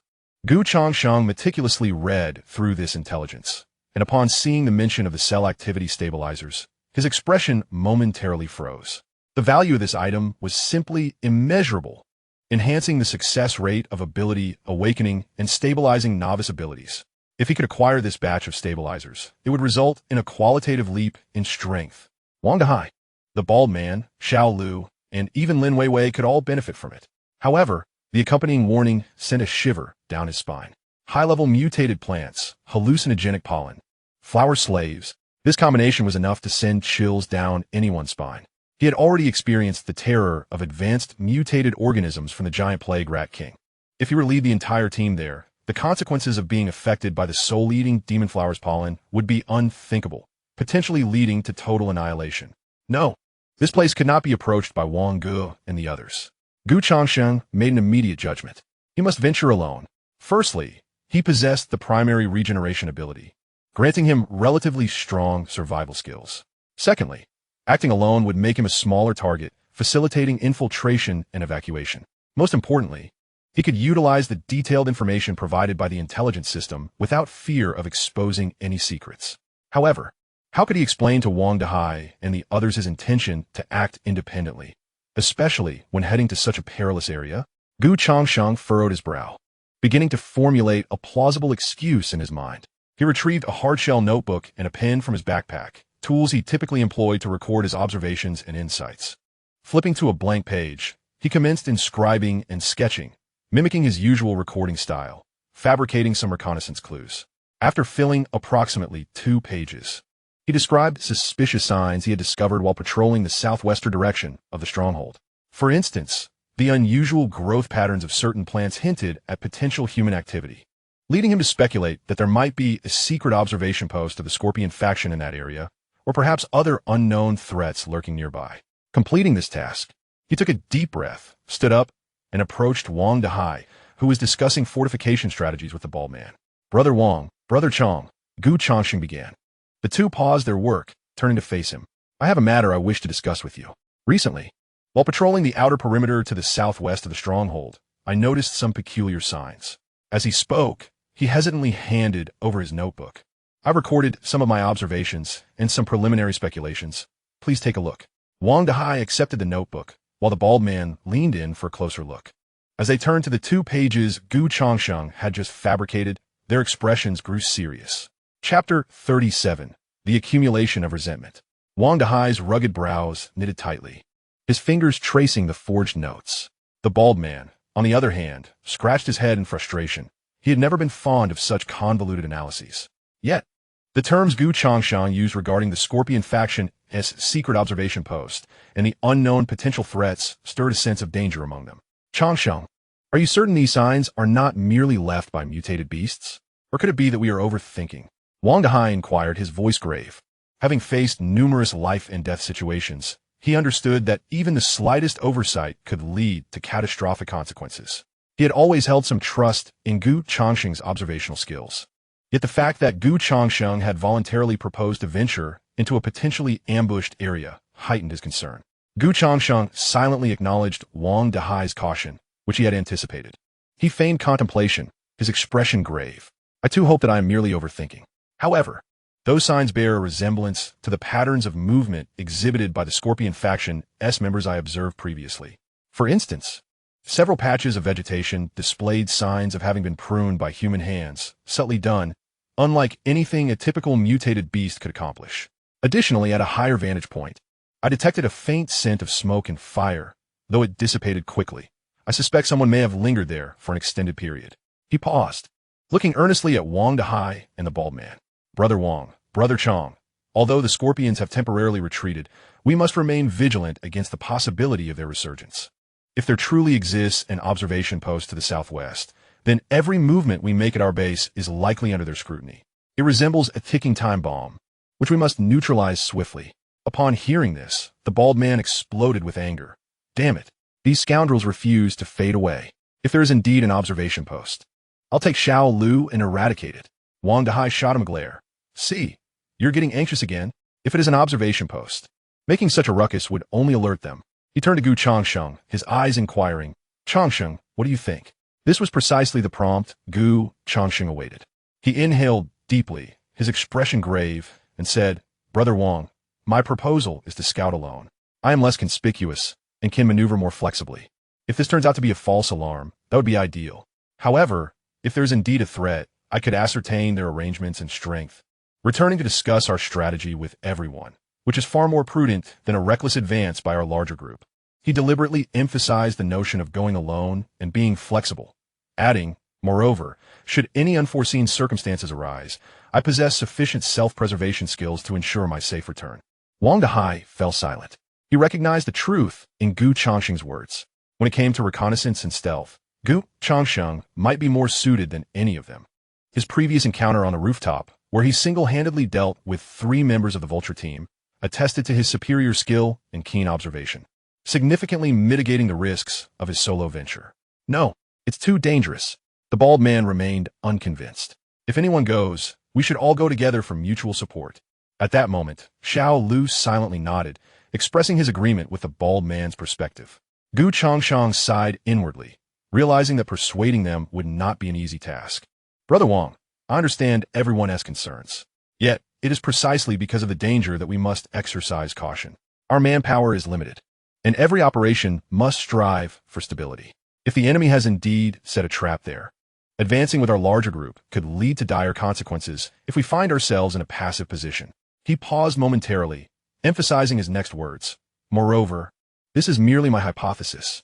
Deploying too many personnel could waste time and energy if we find nothing, and it may expose our interest in that direction, thereby alerting the Scorpions. Should I scout alone, even in the event of a false alarm, the losses would be minimal. Wang Dahai lightly tapped his fingers on the table, his gaze flickering as he weighed the pros and cons. He recognized the validity of Gu Changsheng's analysis. Yet, the actions of the Twilight Cross were notoriously enigmatic and ruthless, warranting caution. At that moment, a long-forgotten system notification chimed in Gu Changsheng's mind. The intelligence database can be refreshed once daily, already refreshed, obtaining 3 random pieces of information. Today's intelligence has been refreshed. Would you like to view it? A flicker of interest ignited within Gu Changsheng, but he maintained his composure, awaiting Wang Dahai's decision. He understood that new intelligence might provide some assistance to his plans or introduce new variables. Wang Dahai finally raised his head, his gaze resolutely fixed on Gu Changsheng. Changsheng, I have faith in your judgment and abilities. However, should you detect any anomalies, retreat immediately. Safety comes first. Gu Changsheng felt a sense of relief in his heart. Brother Wang, rest assured I understand. I am merely going to ascertain the situation. I will not engage in unnecessary conflict. Very well. Wang Dahai turned to Guangtou and Xiao Lu. During this period, we must enhance the vigilance around our stronghold, ready to support Changsheng at a moment's notice. Although Guangtou remained somewhat reluctant, he recognized that Wang Dahai's decisions were not easily swayed, and could only mutter, if those bastards dare to lay a finger on you, I will skin them alive. Understood, Brother Chang. Gu Changsheng smiled, appreciating this rugged concern. Thus, the matter was settled. Gu Changsheng decided to set off in the afternoon, utilizing the light before dusk for reconnaissance and returning before nightfall. Before his departure, he found an excuse and silently recited, "Review today's intelligence." 3 new pieces of intelligence emerged in his consciousness. Information 1. Threat within the underground morgue of the abandoned hospital in the west of the city. A rare conglomerate of resentment, a mid-level mutated psychic zombie, has begun to take shape.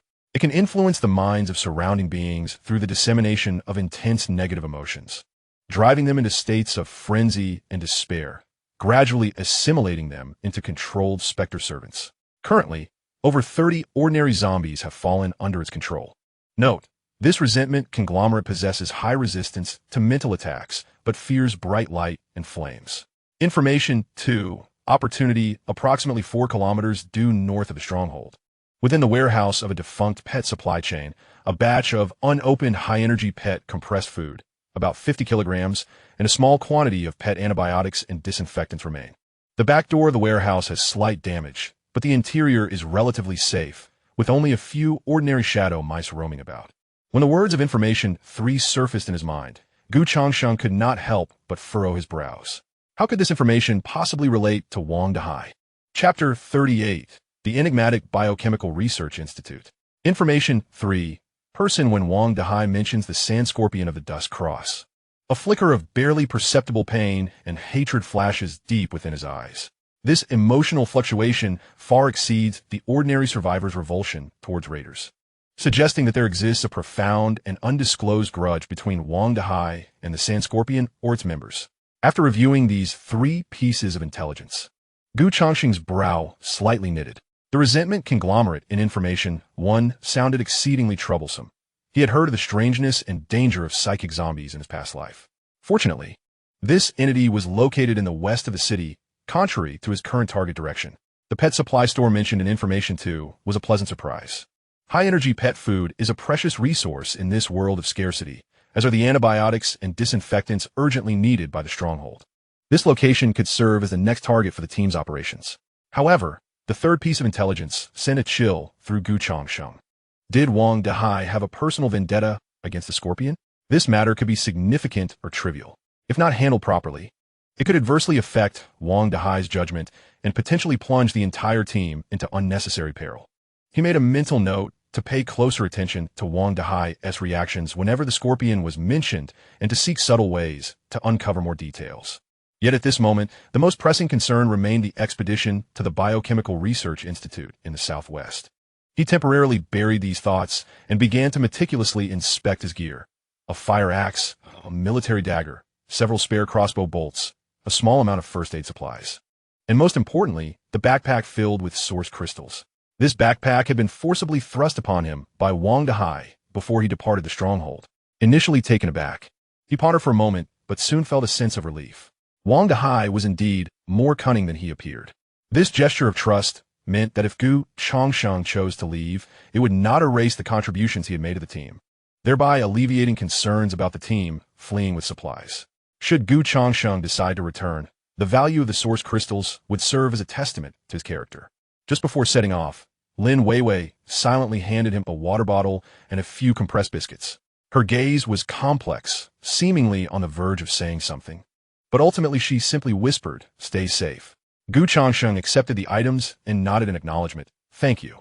He noticed that Lin Weiwei had seemingly taken special care with her hair today, and there was a faint blush on her pale face. In the dim light, she exuded a rare and captivating charm. His heart stirred momentarily, but he quickly reined in his thoughts. This was not the time for such distractions. Gu Changsheng bid farewell to the others, took a deep breath, and stepped out of the basement, his figure swiftly vanishing into the ruins of the dilapidated city. The evening glow filtered through the haze hanging over the city, casting mottled shadows. Gu Changsheng moved with agility, weaving between the crumbling walls, deliberately avoiding open areas and opting for the shadows of buildings and abandoned vehicles as cover. He did not head directly towards the Biochemical Research Institute, as indicated by the intelligence, but instead followed a route from his fabricated reconnaissance notes, making several loops around the perimeter to create the illusion of a meticulous search for the Scorpion's observation posts. This tactic was designed to confuse any potential watchers. such as the Scorpion's people, or to address any lingering distrust from Wang Dahai, thereby rendering his solitary actions more justifiable. Along the way, he encountered several stray zombies. Each dealt with swiftly and quietly. His basic strength ability, combined with the fire axe, made short work of these low-level undead, almost as if he were crushing them underfoot. About an hour later, Changsheng confirmed that there were no suspicious sentinels in the vicinity before silently shifting his direction towards the municipal 2nd Biochemical Research Institute in the southwest. As he drew closer to his target, a peculiar and faintly sweet fragrance began to permeate the air, mingled with a subtle hint of decay. A solemn expression crossed Changsheng's face. This aroma instinctively stirred a sense of unease within him. The soul-eating demon flower mentioned in the intelligence reports was likely the source of this scent, known for emitting hallucinogenic pollen. He retrieved a cloth from his backpack, dampened it with water from his canteen, and simply covered his mouth and nose. Though uncertain of the efficacy of this makeshift mask, it was better than nothing.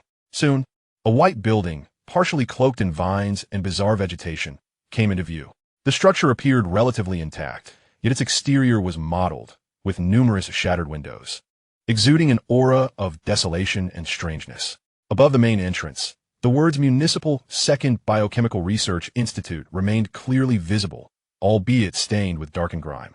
The central courtyard of the institute was indeed occupied by a colossal and oddly shaped demon flower, just as the reports had indicated.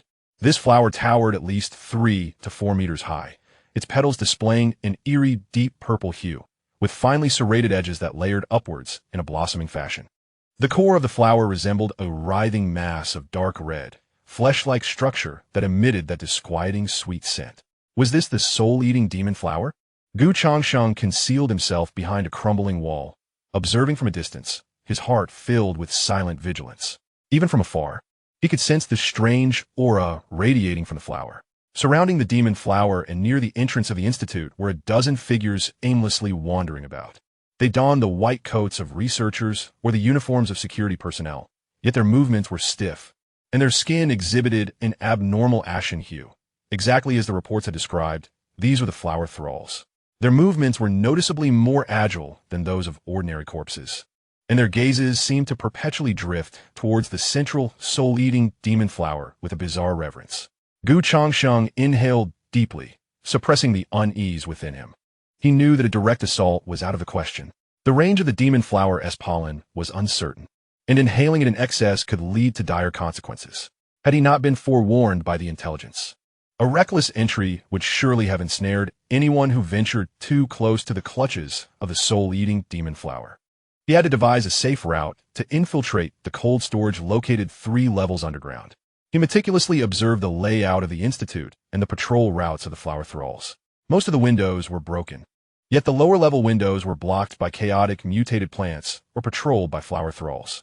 The main entrance was guarded by several flower thralls, making entry impossible. Where could the entrance to the underground level be?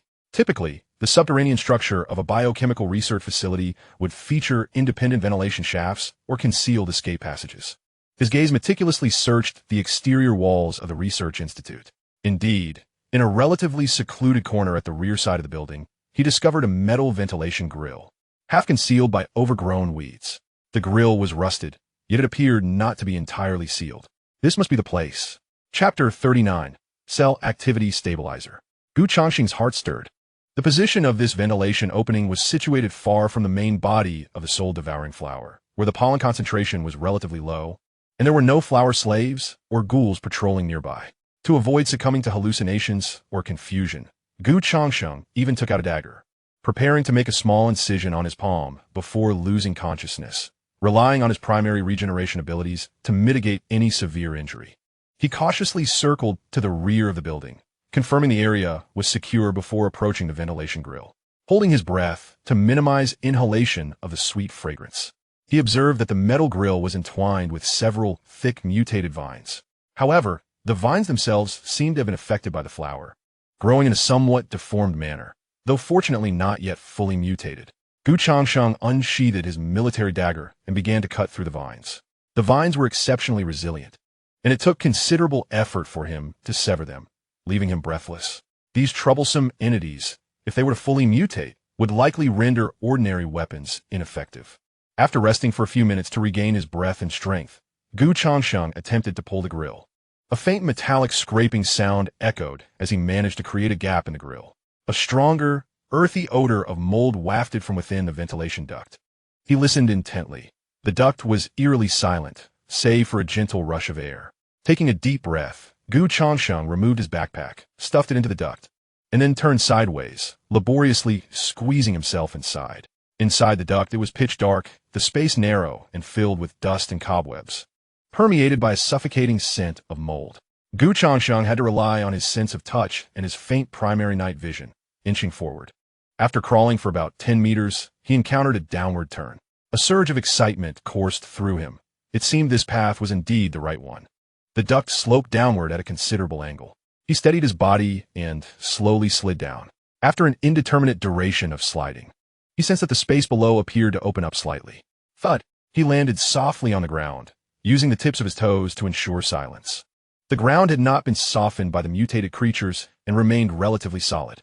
He quickly stood up, scanning his surroundings with vigilance. It seemed to be an abandoned equipment room, the air thick with the sense of rust and machine oil, along with a faint trace of formaldehyde. A few dust-covered machines stood silently in the corner, while the walls bore several long-defunct gauges. Most importantly, there was none of that unsettling sweet fragrance. It seems he has escaped the primary influence of the demon flower's pollen. Changsheng exhaled in relief, removing the damp cloth that had covered his mouth and nose. He listened intently. The surroundings were enveloped in silence, save for the slight urgency of his own breathing. The underground cold storage on the 3rd level should be nearby. Changsheng steeled himself and commenced his search in this subterranean expanse. This underground realm was far more extensive than he had anticipated, resembling a small labyrinth replete with various pipes and discarded equipment. The walls were marred with peeling paint and brown stains, and the air was thick with a stifling atmosphere. Clutching a fire axe in one hand and a small emergency flashlight he had retrieved from his backpack in the other, he navigated cautiously through the corridors. Suddenly, he halted, directing the beam of his flashlight towards a corner ahead. There, several deep purple vines, as thick as blood vessels, dangled from the cracks in the ceiling, burrowing deep into the concrete floor and subtly writhing. It was the root system of the advanced mutated entity known as the soul-eating demon flower. A tightness gripped Changsheng's heart. The intelligence reports had indicated the potential for the demon flower's roots to permeate the vicinity of the underground cold storage. It appeared to be true. Did these roots possess any offensive capabilities? He held his breath and cautiously approached. The roots seemed oblivious to his presence, merely pulsating slowly as if absorbing some nutrient from the depths below. Could there be some unique nourishment underground? Otherwise, how could ordinary soil sustain such a monstrosity? Was it possible that some chemical liquid had leaked? Though curiosity stirred within him, Changsheng dared not be careless. He circumvented the roots and pressed onward. After traversing several more corridors, he encountered a heavy metal door ahead. The door was firmly shut, adorned with a circular combination lock and a malfunctioning electronic identification device. The plaque bore a faded inscription in red paint. A3 cold storage. He felt a surge of joy at having found it. However, the door appeared extraordinarily robust, and the combination lock posed a troubling challenge. He lacked any locksmithing skills. Just as he was about to contemplate a brute force entry, his peripheral vision caught sight of some unnatural protrusions on the wall beside the door. Drawing closer, he discovered a movable metal panel, camouflaged almost identically to the wall. He reached out and tugged. The panel yielded, revealing a concealed, palm-sized red emergency button behind it. Beneath the button, a line of small text, nearly obscured by dust. Read, Emergency Physical Opening Device. A thought flickered in Changsheng's mind. It seemed this was an emergency measure employed by the internal personnel of the research institute. Nonetheless, such a device was likely not designed for thwarting thieves, as it was far too conspicuous.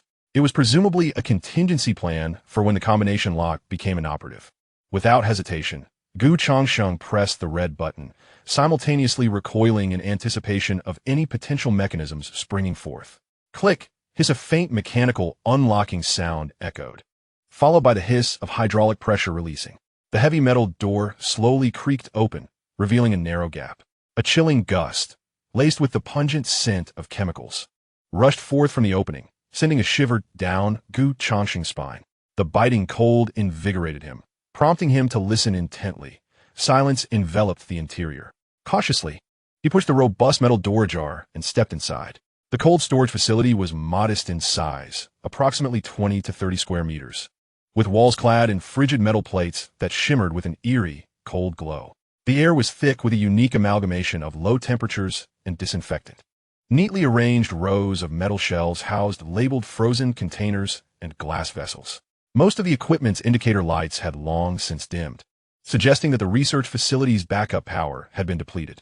Nevertheless, the cold storage's exceptional insulation had preserved a significantly low temperature within. Changsheng's gaze swiftly scanned the shelves until, in an unassuming corner, he spotted a silver, thermally insulated metal case, roughly the size of a small suitcase.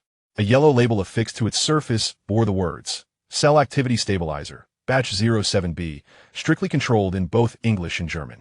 With a decent grasp of English, Gu was able to decipher that it referred to a cell activity stabilizer, Batch 07B, under stringent control. This must be it. A wave of elation surged within him. Thankfully, there had been no complications. But could he write in Chinese? He hastened forward and unlatched the metal case.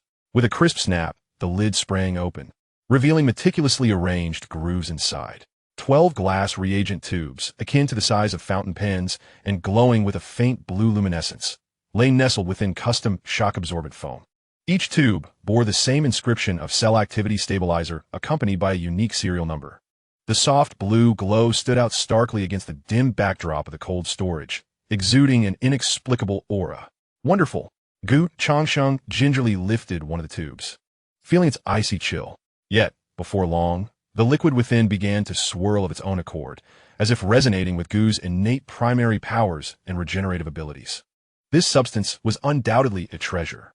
Changsheng now suspected that it not only enhanced the likelihood of ordinary individuals awakening their abilities, but also stabilized the levels of novice ability users, potentially even facilitating the refinement of their powers into more sophisticated forms. Changsheng meticulously extracted all 12 stabilizers, wrapping them carefully in a soft cloth before placing them in the innermost pocket of his backpack for safekeeping. These items were exceedingly precious, and he could not afford any missteps. Having accomplished his primary objective, Changsheng did not hasten to depart. Since he was already there, and given that this location served specifically for refrigeration, there might be other treasures to uncover. His cautious nature compelled him to seize every potential opportunity to its fullest. He activated his emergency flashlight and began a meticulous search of the other shelves within the cold storage. Most of the contents consisted of biochemical reagents, samples, or pharmaceuticals that had either expired or deteriorated. In the apocalypse, the value of these materials had considerably diminished due to the absence of professional guidance. Just as he was about to abandon his search and leave, his gaze fell upon a metal cabinet tucked away in the far corner. This cabinet was smaller than the other freezers, yet it was secured with an intricate mechanical combination lock. A thought sparked in Changsheng's mind. The more meticulously an item is safeguarded, the more valuable it often is. He attempted to turn the combination dial, but clearly without knowledge of the code. Attempting to unlock it was a futile endeavor. Alas, he had exhausted his 3 opportunities to acquire information during the cycle. It seemed he would have to resort to brute force. Changsheng weighed the fire axe in his hand. Though it was not a legendary weapon, it should suffice for dismantling a cabinet of this caliber. Taking a deep breath, he swung the fire axe forcefully towards the lock cylinder. A resounding clang echoed through the silent cold storage, reverberating in his ears. The metal cabinet shook violently, yet the lock cylinder merely bore a shallow dent. How resilient! Changsheng was taken aback. The material of this cabinet was exceptional. Undeterred, he summoned his primitive strength, his arm muscles bulging, and struck again with all his might. Clang! Sparks flew as the metal plates surrounding the lock cylinder were severely deformed, yet the lock remained unscathed. Breathing heavily, his arms tingling, he glared at the obstinate cabinet with a fierce determination. I shall not be thwarted. He repositioned the fire axe, abandoning his focus on the lock cylinder, and aimed instead at the hinges connecting the cabinet door to the body. Open for me, he bellowed, swinging the axe with the force of the wind upon the hinges. Crack! This time, the fragile hinges could not withstand such ferocious power and shattered with a resounding break. Following his methodical approach, he successfully destroyed the other hinge as well. He discarded the fire axe and grasped the cabinet door with both hands, pulling it forcefully outward. Creak, screech. The severely deformed door yielded to his strength, revealing the treasures stored within. The cabinet was modest in size, containing merely 2 items enveloped in black shock-absorbent foam. Changsheng carefully extracted them. The first object was a palm-sized black metal box, heavy in his grasp, devoid of any markings on its surface. He attempted to open it, only to discover a fine slot along the edge that seemingly required a special key or method for access. Unable to unlock it for the moment, Changsheng furrowed his brow and placed the black metal box in his backpack, intuition whispering that it was no ordinary item. Next, his gaze fell upon the second object. It was an oddly shaped syringe, crafted entirely from a dark gray metal, with the needle portion glimmering with an eerie blue light. Longer and thicker than a conventional syringe needle. Within the barrel of the syringe resided a viscous liquid of deep purple hue, reminiscent of thick blood, exuding a faint, indescribable, and oddly sweet scent. At the tail end of the syringe, a minuscule and nearly imperceptible marking was engraved, a silhouette of a black bat with outstretched wings, accompanied by 2 indistinct letters, an E. What could this be? Changsheng lifted the peculiar syringe, his mind awash with confusion. The deep purple liquid emanated an aura of extreme peril. The sweet, metallic scent seemed to instill a sense of dread within his very cells. He meticulously recalled various pieces of information from his past life, as well as intelligence acquired in this present one, yet he could uncover no connections to this syringe. An unknown serum? Changsheng's expression darkened. Many items originating from the Biochemical Research Institute carried significant risks. This syringe was likely an experimental concoction, with its effects and side effects shrouded in mystery. After a moment of hesitation, he carefully wrapped the syringe containing the deep purple liquid in cloth and tucked it into his backpack. Though fraught with danger, the unknown also signified potential immense value. He resolved to take it back with him, planning to delve into its secrets later when he had the opportunity and resources to gather more intelligence. Having completed his scavenging, Changsheng ensured there were no omissions before preparing to leave the underground cold storage. Just as he turned to exit, a fleeting glimpse caught his eye, directing his attention to the innermost wall of the cold storage. Unlike the other 3 metallic walls, this one appeared to have been patched with cement afterward, its color and texture distinctly different. Moreover, at its center, an inconspicuous round metal cover resembling a ventilation hole, approximately 20 centimeters in diameter, was present. Curiosity stirred within Changsheng once more.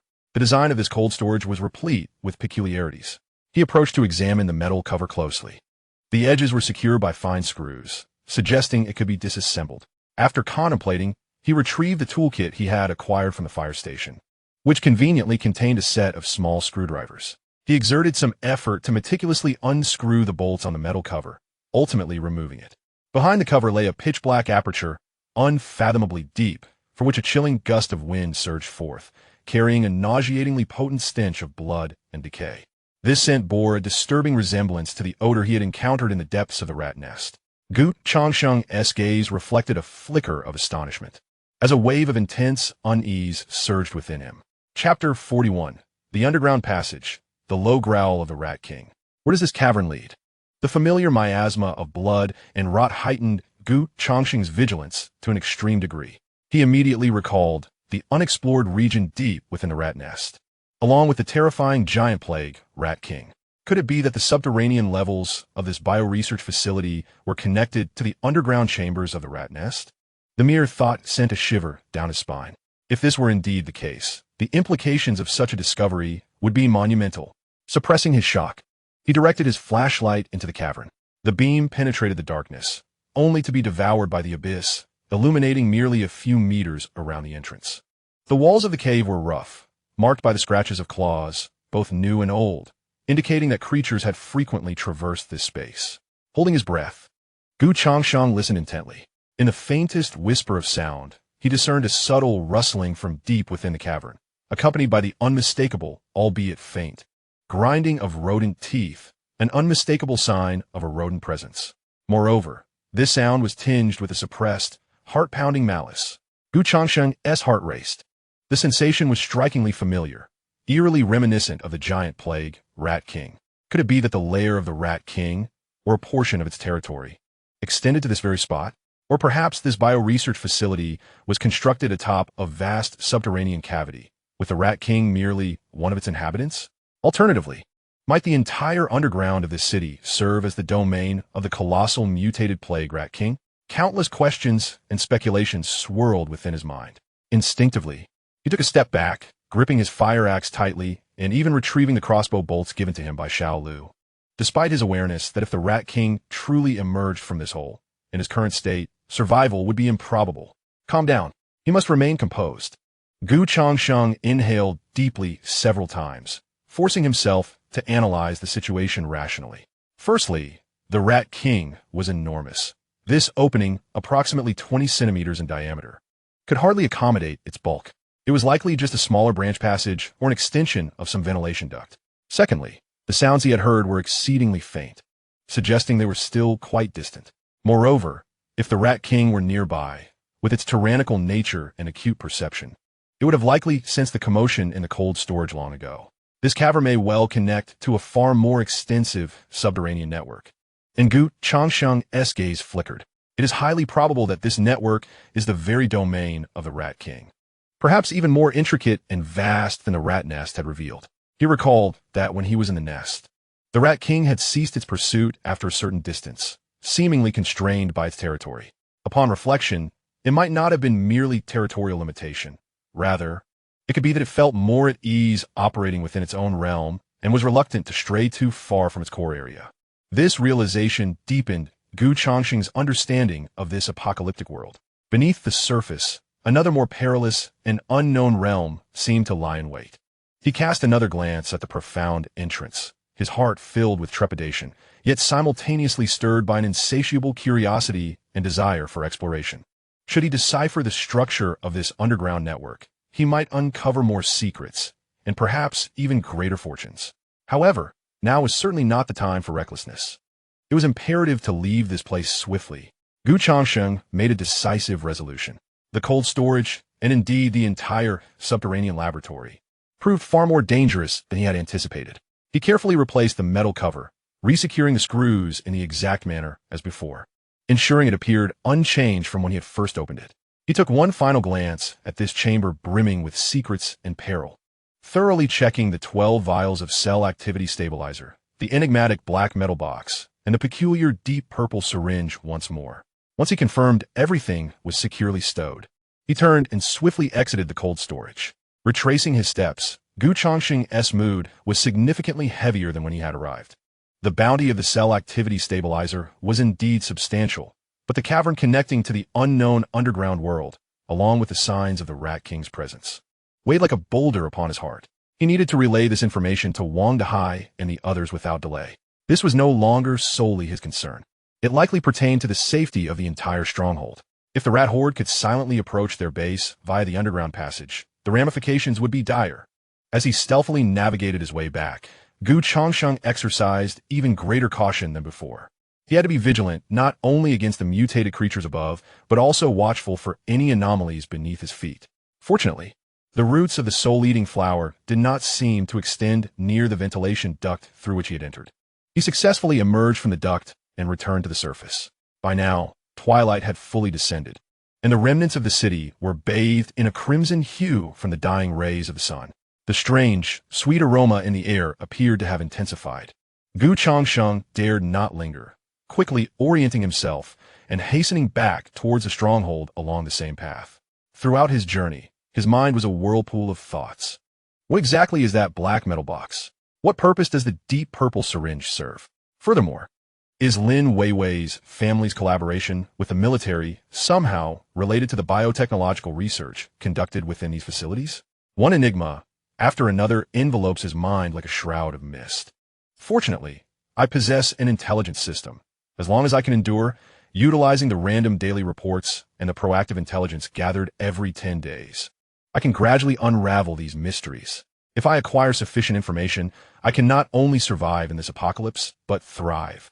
It is imperative to enhance my strength swiftly. Changsheng silently resolves this. Whether facing the latent threat of the Twilight Cross, or the incessantly emerging mutated creatures, or the unknown dangers lurking in the shadows, robust power is essential for support. The recently acquired cellular activity stabilizer presents an exceptional opportunity. However, one must remain vigilant and leave some room for caution. The current situation dictates that I must independently seek out intelligence, while also relying on my team for support during collaborative engagements. Regrettably, the only allies I can currently rally from Wang Dahai's team are Lin Weiwei, the bald man, and Xiao Lu are firmly aligned with Wang Dahai, leaving me with merely a casual acquaintance with them. After much contemplation, Changsheng has decided to retain 6 units of the cellular activity stabilizer for himself, sharing the remainder with the team. Just as he is about to reach the perimeter of the stronghold, a flicker of movement catches his eye in the shadows of a distant alley, where several figures appear to be swaying. Changsheng's heart quickens, and he swiftly retreats behind a crumbling wall, remaining alert and observant. Let go of me, you bastards. Chapter 42, Betting on Both Sides. Behind the ruins, Changsheng holds his breath, his gaze sharp as he peers into the alley, stealthily maneuvering closer. In the dim light, he vaguely discerns 3 or 4 silhouettes moving deeper into the alley, accompanied by muffled sobs and harsh, abusive shouts. Let go of me, you bastards. A woman's voice, tinged with tears, pierces the air, laden with despair. Immediately following, a coarse male voice taunts. Ha! Little girl, just give in to your uncle. In this apocalypse, it's a blessing to be with us. I guarantee you'll live well. Bah, a bunch of beasts. Another voice, even more lascivious, interjects, accompanied by lewd laughter. Changsheng's brow furrows tightly. It is a conflict among survivors, and it seems several men are bullying a woman. Such occurrences are not uncommon in this dystopian world. Morality has decayed, order has disintegrated, and the law of the jungle, survival of the fittest, manifests vividly in this apocalypse. Changsheng is no saint. He understands the brutality of this world and recognizes that, at times, self-preservation is the wisest course of action. Yet at this moment, hearing the woman's desperate cries for help and the shameless words of those men, a chord within him is undeniably struck. He recalled the myriad of indignities from his past life, memories of lives extinguished in despair. Damn it, Changsheng muttered under his breath. He could be ruthless to his enemies, but such acts of bullying the weak weighed heavily on his conscience. He swiftly assessed the situation. There appear to be 3 or 4 individuals involved, and judging by their voices, they seem to be ordinary people, or at most low-level mutants. Otherwise, they would not resort to such tactics against a defenseless woman. As for himself, he possessed both elementary strength and basic regeneration abilities, along with considerable combat experience. Even without his powers, he could easily overpower the men before him. To intervene or not, Changsheng weighed his options. If he stood idly by, he would not be plagued by guilt, but it would still leave a bitter taste in his mouth. Moreover, if he could rescue the woman being tormented, it might prove beneficial. Indeed, adding a young woman to their base would heighten Lin Weiwei's sense of urgency and increase opportunities for collaboration. It would also serve as a satisfactory explanation to the others at the base, as he could claim that although she was a burden, she could contribute to logistical tasks. However, intervening might expose him and invite unnecessary trouble. Just as he hesitated, the alley echoed with the woman's desperate cries and the men's derisive laughter. Coincidentally, Changsheng noticed a small bare headpiece discarded by the roadside, likely left behind by a flyer distributor who had fled in panic before the apocalypse. Perhaps it was fate. He slowly approached the bare headpiece, casually tossing his backpack aside. At that moment, the sound of tearing fabric reached his ears, indicating that the men had laid hands on the woman. Stop! Changsheng no longer hesitated. He lunged from behind the crumbling wall, letting out a low growl. He charged toward the mouth of the alley like a cheetah, the fire axe in his hand glinting ominously in the fading sunlight. The men in the alley, taken aback by the sudden appearance of someone donned in a bear costume, stood momentarily stunned. Changsheng quickly surveyed the scene. Indeed, 3 men surrounded a young woman. Her clothing was disheveled, one sleeve torn, revealing a pink undergarment beneath, her face marked with tears and fear, yet her eyes shone with defiance. She appeared to be in her early 20s, desperately resisting the advances of the 3 men. Each of the men bore a lecherous expression, one holding a crowbar. Upon seeing Changsheng, they were initially startled, but their faces soon twisted into menacing sneers. Who is this little brat, daring to meddle in my business?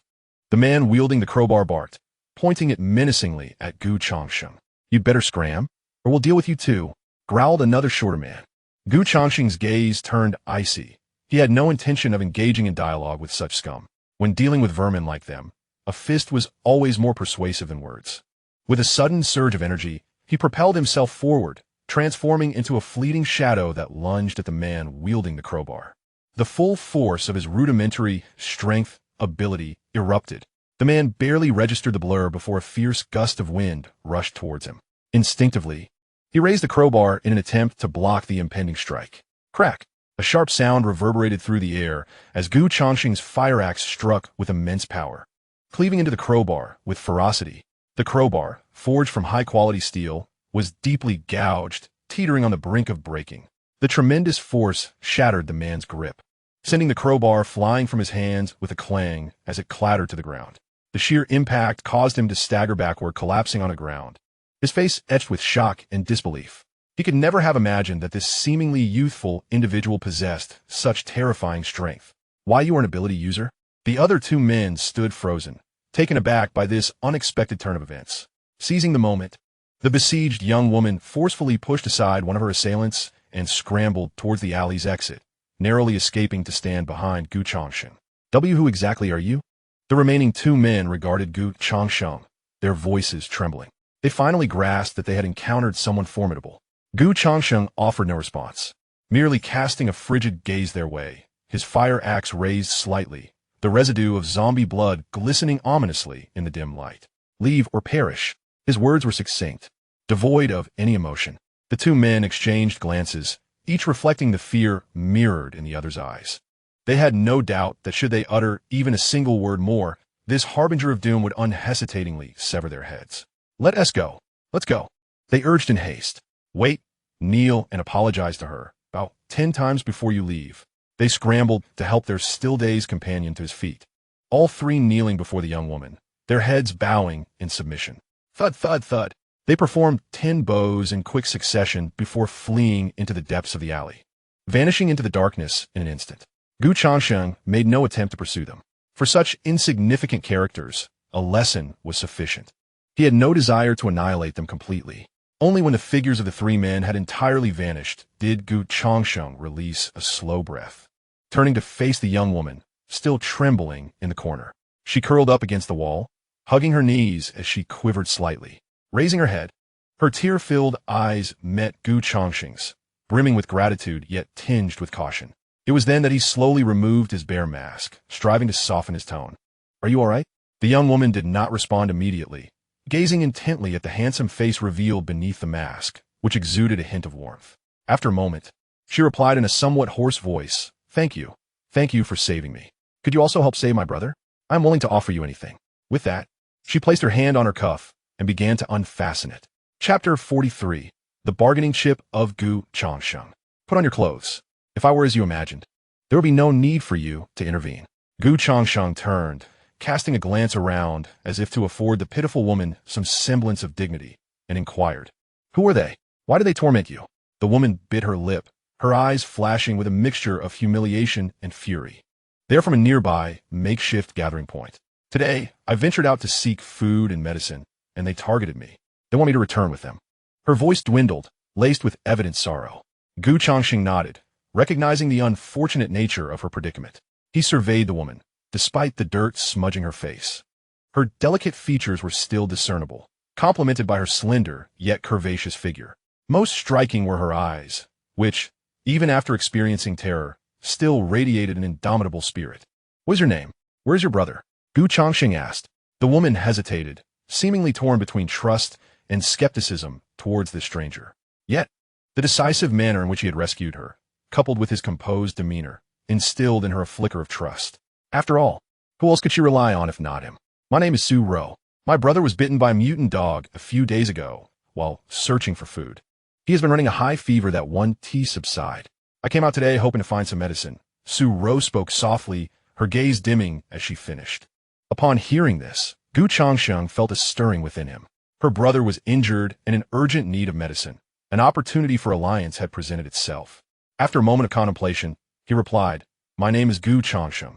My companions and I have a temporary safe haven where we possess some medical supplies and food. If you are willing, we can take you and your brother with us. Su Ro's head shot up, her eyes wide with surprise and disbelief. Really? Is that true? Yet, she quickly adopted a cautious tone, asking, Why would you help me? In this apocalyptic world, Unsolicited kindness often breeds more unease than malice. Gu Changsheng understood her apprehension and addressed it candidly. Our refuge is in need of manpower, especially individuals who can manage logistics and mundane tasks. If you and your brother choose to join us, we can offer you shelter and essential provisions for survival. Of course, this is contingent on your adherence to our rules and your willingness to contribute to the community.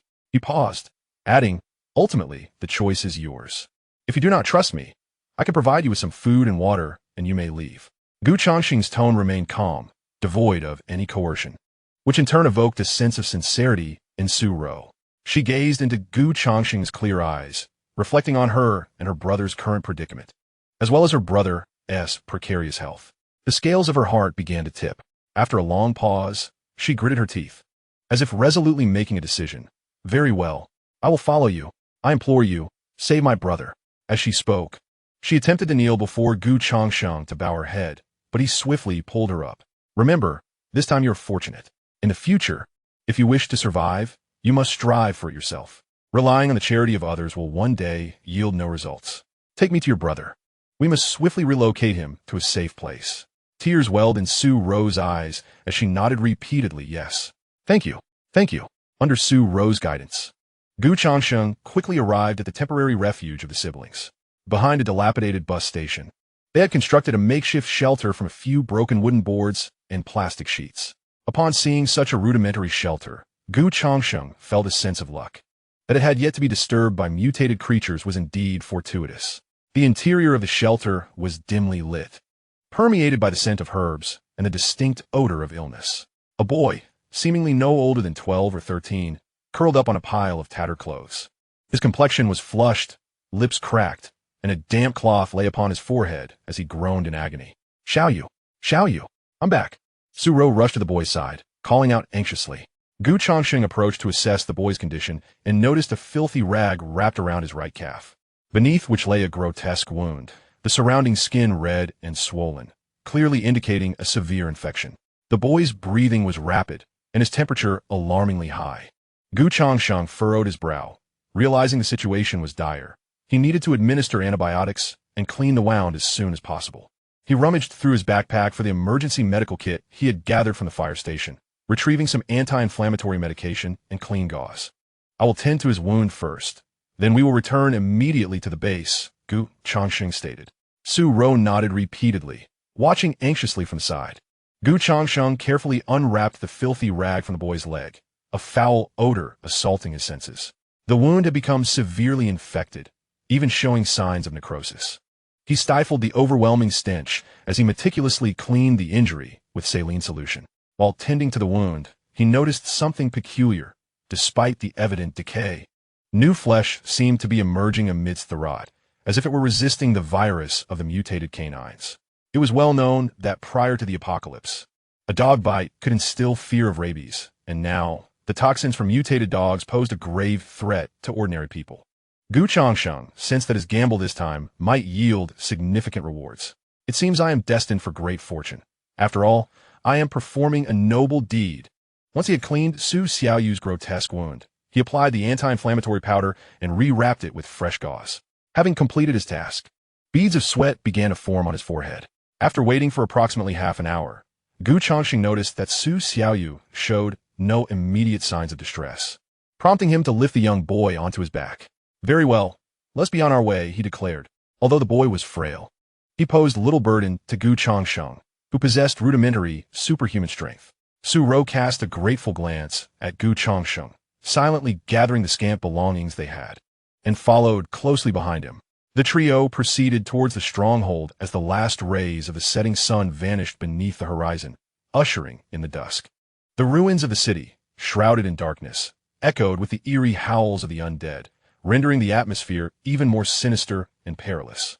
Upon returning to the underground stronghold with the feverish and unconscious Su Yu on his back, Gu Changsheng startled Wang Dahai and Xiao Lu, who awaited an explanation. The bald man, however, was more direct, widening his eyes and exclaiming, "Goodness! Changsheng, you went out and not only failed to locate that scoundrel sand scorpion, but you also brought back 2 more people?" "Calm down, Baldy," Wang Dahai interjected, his expression turning inquisitive as he regarded the unfamiliar siblings behind Gu Changsheng. Changsheng, what is the story here? Is this boy injured? Gu Changsheng carefully laid Su Yu down on a makeshift bed adorned with clean fabric and briefly recounted their encounter, detailing the circumstances surrounding the siblings. I found them alone and vulnerable, and with Su Yu in such a critical state, I decided to bring them back.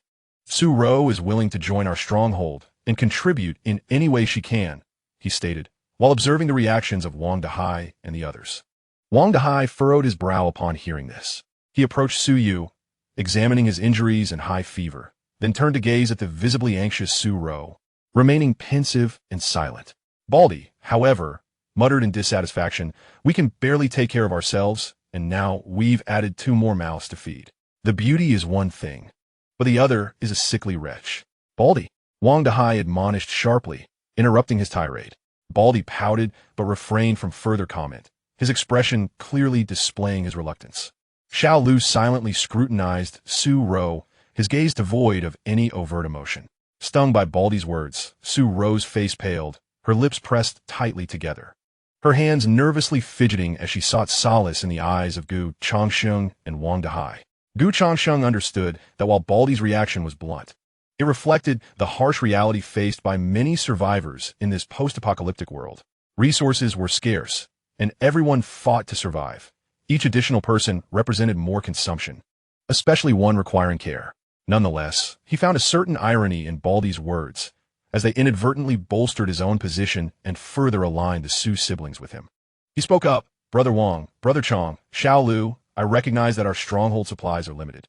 However, 2 more individuals also mean 2 additional sources of strength. Although Su Ro is a girl, she is remarkably diligent, capable of assisting with cooking, cleaning, and organizing supplies, thereby alleviating some of Wei Wei's burdens. As for Su Yu, once he recovers from his injuries, he will also be of assistance, being a young lad himself." He paused for a moment, turning his gaze towards Wang Dahai. "Moreover, since we have encountered one another, we cannot simply stand by and watch someone perish, can we? This would be contrary to the very purpose with which Brother Wang established this stronghold." Upon hearing this, Wang Dahai's eyes flickered slightly. The reason he was willing to accept Aunt Sun and shelter ordinary survivors like Lin Weiwei was rooted in his sense of duty as a soldier and his compassion. Gu Changsheng's words evidently resonated with him. He sighed and replied, "Changsheng is right. We cannot turn a blind eye to those in peril. Guanto, you might want to keep your comments to a minimum. Everyone faces hardships at times." He then turned to Su Ro, his tone softening, "Young lady, please do not take offense. Guanto simply speaks bluntly, without any ill intent. Since Changsheng has brought you back, you may stay here with peace of mind. We will do our utmost to treat your brother." Upon hearing Wang Dahai's words, Su Ro's eyes reddened, and tears nearly fell as she hurriedly bowed, saying, "Thank you, Brother Wang. Thank you, Brother Gu. Thank you all. I will certainly work hard and not trouble anyone." Lin Weiwei approached, having quietly listened from the side. With a touch of sympathy and kindness on her face, she gently told Su Ro, "Do not worry. Everything will be all right. I have some clean clothes here. Please take them and freshen up." Thank you, Sister Weiwei," Su Ro replied gratefully. The gesture of kindness allowed her to release some of the anxiety that had been weighing on her heart. However, she did not notice that Lin Weiwei was casting a somewhat unnatural glance at Gu Changsheng. "All right, let us set aside these matters for now." Wang Dahai clapped his hands. "Changsheng, please share the details of your reconnaissance. Are there indeed any sand scorpion strongholds in the southwest?" With a mention of pressing matters, everyone's attention became focused. Gu Changsheng nodded, retrieving his fabricated reconnaissance notes and beginning to recount his findings and speculations from the periphery. He meticulously described how he had proceeded with caution, repeatedly investigating, and ultimately confirming the absence of any sand scorpion observation posts, which prompted Guangto to nod in admiration of Gu Changsheng's cleverness. After detailing the preliminary observations, Gu Changsheng shifted his tone, his expression growing serious. "However, despite not having discovered any traces of the sand scorpions, I made a significant discovery in a more profound area." He took a deep breath and recounted his encounters in the underground cold storage facility of the city's second biological research institute, along with the discovery of a connection to an unknown underground cavern that appeared to show signs of rodent king activity, articulating every detail with precision. Naturally, regarding how he learned of the cell activity stabilizer at the Biological Research Institute, and how he effortlessly accessed the 3rd underground level to locate the concealed entrance. He cleverly glossed over these details with terms like accidental discovery and happened upon, ensuring the existence of the intelligence system remained undisclosed. Upon hearing the terrifying mentions of the soul-eating flower, the flower slave zombies, and the dreadful hallucinogenic pollen, both Wang Dahai and the bald man's expressions turned notably grim. When Gu Changsheng broached the subject of the mysterious underground cave, potentially linked to the lair of the Rat King, a heavy silence enveloped the entire basement. Are you suggesting that beneath the biochemical research facility, there could be a connection to the Rat King's den? Wang Dahai's voice was hoarse, his eyes brimming with incredulity.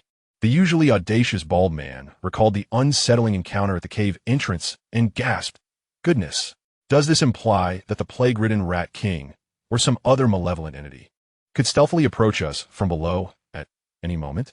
The very notion sent a chill down everyone's spine, though their stronghold was relatively concealed. The existence of unknown subterranean passages would be akin to a bomb lying in wait beneath their feet, ready to detonate at any moment. "Changsheng, are you certain you haven't misinterpreted anything?" Wang Dahai pressed, hoping for a denial from Gu Changsheng. However, the gravity of Gu Changsheng's expression suggested otherwise. Gu Changsheng shook his head. "I'm almost certain. The aura and the traces within the cave bear a striking resemblance to the depths of the Rat King's lair. Moreover, I faintly heard the sounds of rodent activity." He described the metal cover he had removed from the wall of the cold storage that had been slightly ajar. Wang Dahai slammed his fist on the table, producing a resounding thud. "We must take immediate action. If there is indeed a subterranean passage threatening our stronghold, our current defenses are utterly futile." The bald man, equally anxious, interjected, "What should we do? Should we relocate? Yet, we have painstakingly established our presence here." The dilemma of whether to move or stay suddenly loomed large before everyone. Chapter 45. Relocation of the Stronghold, a quandary of decision. In light of such a significant matter as relocating their stronghold, even Xiao Lu, usually reticent, spoke up with a somber tone.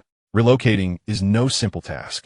Furthermore, even if we move to another location, who can guarantee that there won't be similar threats lurking underground there? A heavy pall descended over the group. They had first-hand experience of the terror that the Rat King embodied.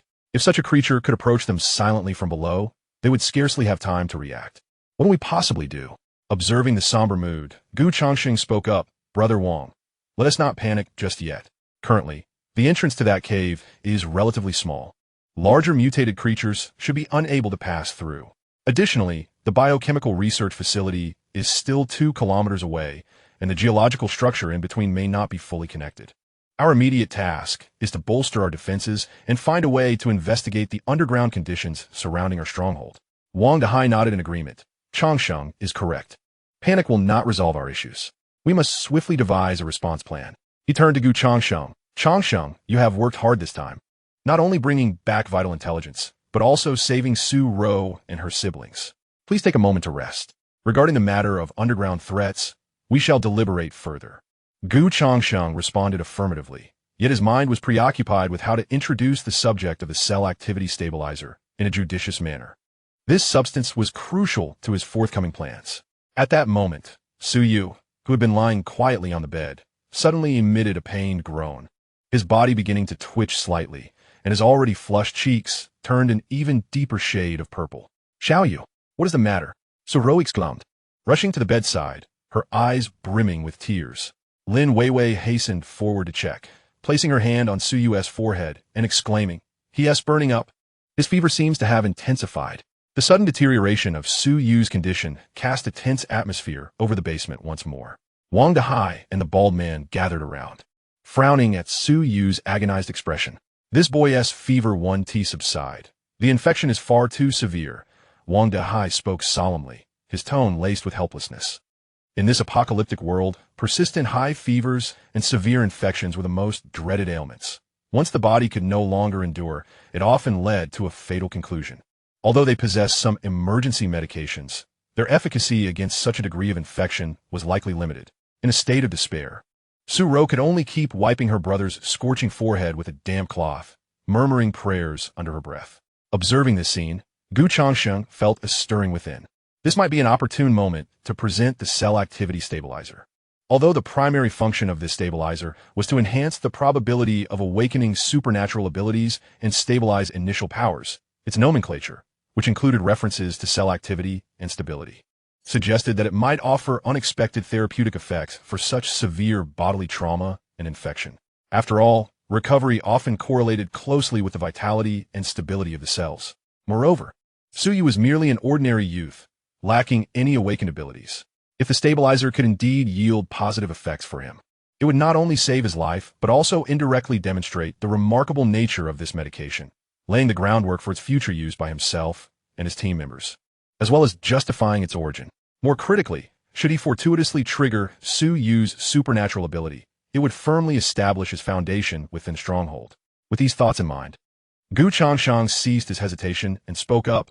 Brother Wang, during my recent excursion to the Biochemical Research Institute as cold storage, I discovered not only that underground cavern, but also some substances that appear to be experimental biological agents.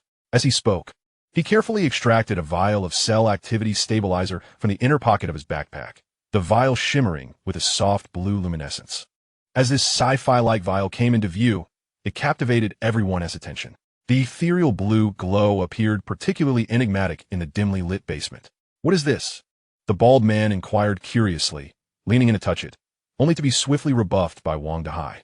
"Do not touch that." Wang Dehai gazed intently at the test tube, then glanced at Gu Changsheng. "Changsheng, are you certain this can be used? Many experimental agents in the Biochemical Research Institute are exceedingly perilous."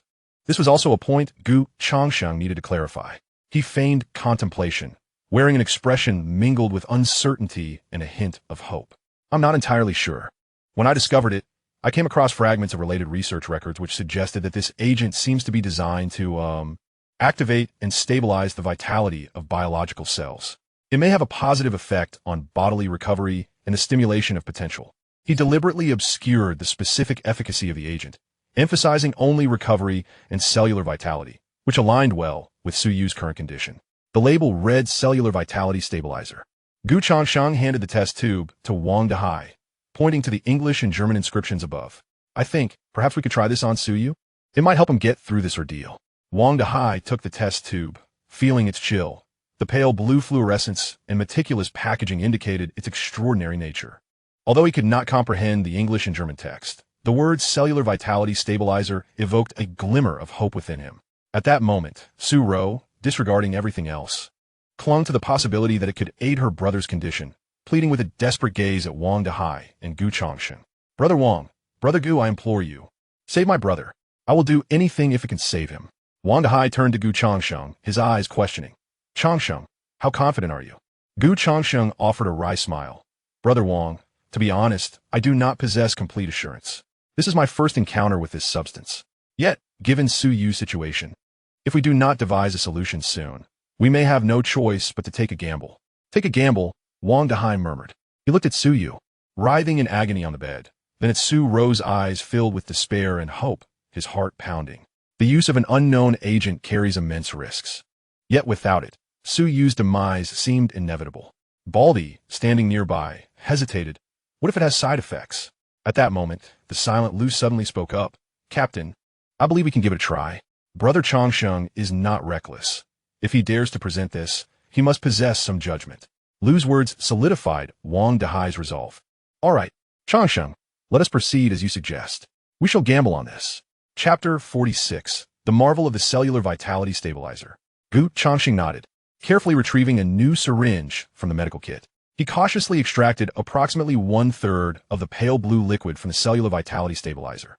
He dared not administer too much at once, considering Suyu was merely an ordinary youth with limited physical resilience. "Su-ro, hold your brother down and prevent him from moving," Gu Changsheng instructed. Su-ro nodded eagerly, stifling her tears as she gently pressed down on her brother's shoulder. Gu Changsheng took a deep breath, gently inserting the syringe's needle into Suyu's arm vein. A pale blue liquid was slowly and steadily pushed into Suyu's body. Everyone held their breath, anxiously watching for Suyu's reaction. Time ticked by. Initially, Suyu showed no significant change, still groaning in feverish agony. Su-ro's heart sank to the depths of despair. The bald man murmured softly, "It seems to be of no use." Just as disappointment began to settle among the onlookers, an unexpected transformation occurred. Suyu trembled uncontrollably. The cheeks that had flushed crimson and purple from the fever began to visibly regain a more normal hue. His rapid, chaotic breathing seemed to stabilize slightly. Most astonishingly, the searing heat on his forehead was gradually diminishing. His body temperature appeared to be declining. Lin Weiwei, who had kept her hand on Su Yu's forehead to gauge his condition, suddenly exclaimed in delight. Su Ro sensed her brother's change as well, trembling with excitement, covering her mouth as tears streamed uncontrollably down her face. Wang Dehai and the bald man exchanged glances, each recognizing shock and disbelief in the other's eyes. This potion was indeed effective, and its results were astonishingly immediate. Gu Changsheng felt a wave of relief wash over him, coupled with quiet astonishment. It seemed the cell activity stabilizer was truly worthy of its reputation.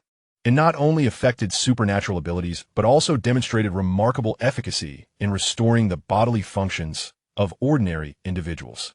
After about 10 more minutes, Su Yu's groans gradually ceased, and his breathing became long and steady. Though still weak, he appeared to have been pulled back from the brink of death. His furrowed brow relaxed, as if he had fallen into a deep slumber. Wonderful, Xiao Yu. He seems to be feeling much better. So Ro exclaimed, tears of joy streaming down her face as she tightly grasped her brother's hand. Wang Dehai stepped forward, feeling Su Yu's forehead and checking his pulse. A relieved smile spreading across his face. The fever had significantly subsided, and the pulse had stabilized. This lad truly had a strong will to live. Changsheng, you really have outdone yourself, obtaining such remarkable medicine. The bald man leaned in for a closer look, exclaiming in wonder, goodness, this little blue potion is incredible. More effective than any elixir. Gu Changsheng smiled, explaining it must be the exceptionally high quality of that batch of experimental agents, combined with Su Yu's youth and relatively sound constitution, that allowed for such a remarkable effect. However, his wound infection remains quite severe, and continued medication and care will be necessary. Though he spoke thus, he knew in his heart that the true credit lay with the cell activity stabilizer. This unexpected clinical trial not only saved Su Yu's life, but also provided Gu Changsheng with a more tangible understanding of the value of this batch of stabilizers. At the same time, it provided an exemplary case of success and a reasonable explanation for his subsequent use of this potion, both personally and for his team members. At the very least, when he presented this potion in the future, there would be little doubt or hesitation among them. Changsheng, do you still have any of that potion? A subtle fervor flickered in Wang Dehai's eyes. He was acutely aware of what this life-saving elixir, which could even enhance one's constitution, signified in a post-apocalyptic world. The value of such a resurrective potion likely surpassed that of the source crystals they had previously acquired. Gu Changsheng nodded and replied calmly, I have a few left. I found a total of 6 vials. I just used 1 for Su Yu, leaving 5 remaining. 5. The bald man excitedly grasped Gu Changsheng's shoulders, exclaiming, We truly struck gold this time. Brother Chang, you're about to break my shoulders. Thanks to Gu Changsheng's words and the effectiveness of his treatment for Su Yu, the atmosphere in the basement lifted, dispelling the previous heaviness and gloom, transforming into a fervent and hopeful ambience. The transition from peril to safety for Su Yu, along with the emergence of the cellular vitality stabilizer, banished the shadows of despair that had loomed over everyone due to the threat of the underground passage. Observing the reactions of those around him, Gu Changsheng couldn't help but smile slightly. He understood that from this day forth, his influence and significance within the team would once again be elevated. All of this stemmed from the clandestine intelligence network he held in his hands. Once Su Yu's condition stabilized completely, the collective anxiety of the group eased significantly.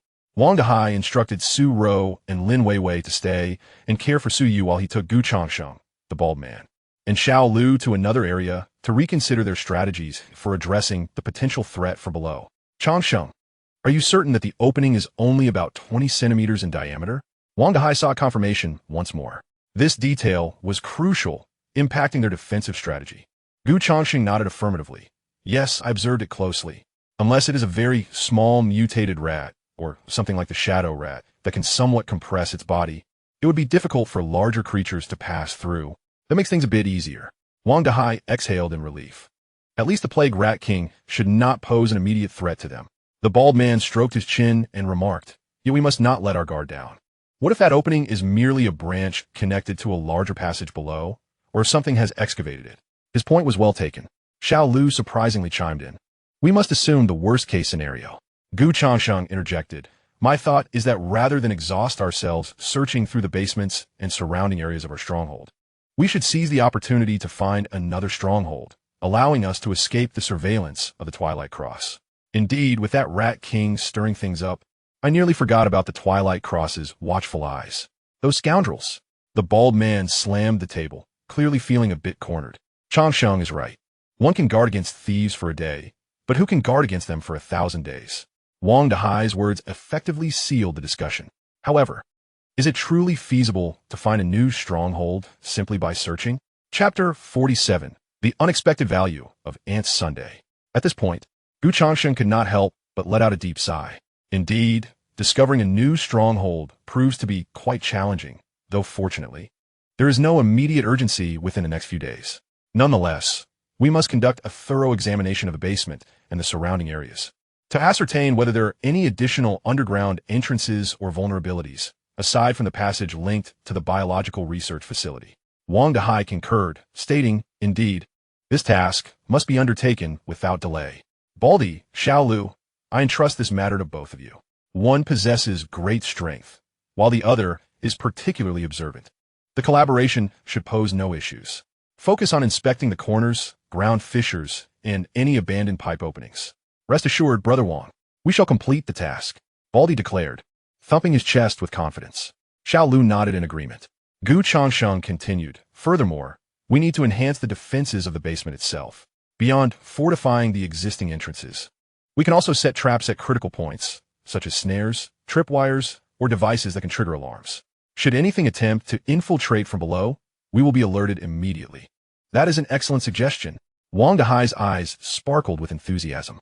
The discarded metals and rebar we previously collected can be repurposed to construct rudimentary traps. Xiaolu, you could also modify your crossbow to create a trigger mechanism. Upon hearing this, Xiaolu's eyes glimmered with contemplation, clearly devising a plan for construction.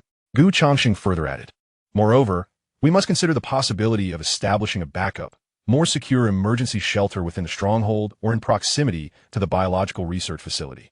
In the event that our primary stronghold faces an insurmountable underground assault, we would have a fallback and a means to maneuver. Of course, this emergency refuge is not an immediate concern. We shall address it once we have located the new stronghold. However, we must begin to pay attention to stockpiling supplies. This proposal plunged Wang Dahai and Baldy into deep thought. The creation of a backup shelter would indeed be a considerable undertaking, necessitating careful consideration of concealment and safety. Yet, it is undoubtedly a commendable suggestion. In a world fraught with peril, having an alternative escape route signifies greater hope. Although this matter is not urgent, we can take our time to plan and prepare. The most pressing issues at hand remain the inspection and fortification of the existing stronghold. With the discussion concluded, in the following days, Changsheng and Wang Dahai, alongside others, began to absorb some basic source crystals while simultaneously embarking on their respective tasks. Changsheng, under the guise of scouting the conditions surrounding the stronghold, diligently sought relatively accessible supplies based on daily intelligence. The rewards were indeed plentiful, as he managed to uncover an AK-47 along with a staggering 500 rounds of ammunition. Such firepower, augmented by Xiaolu's rudimentary dynamic vision, could provide substantial suppression in the event of an encounter with the Dust Cross, allowing for both offensive and defensive maneuvers.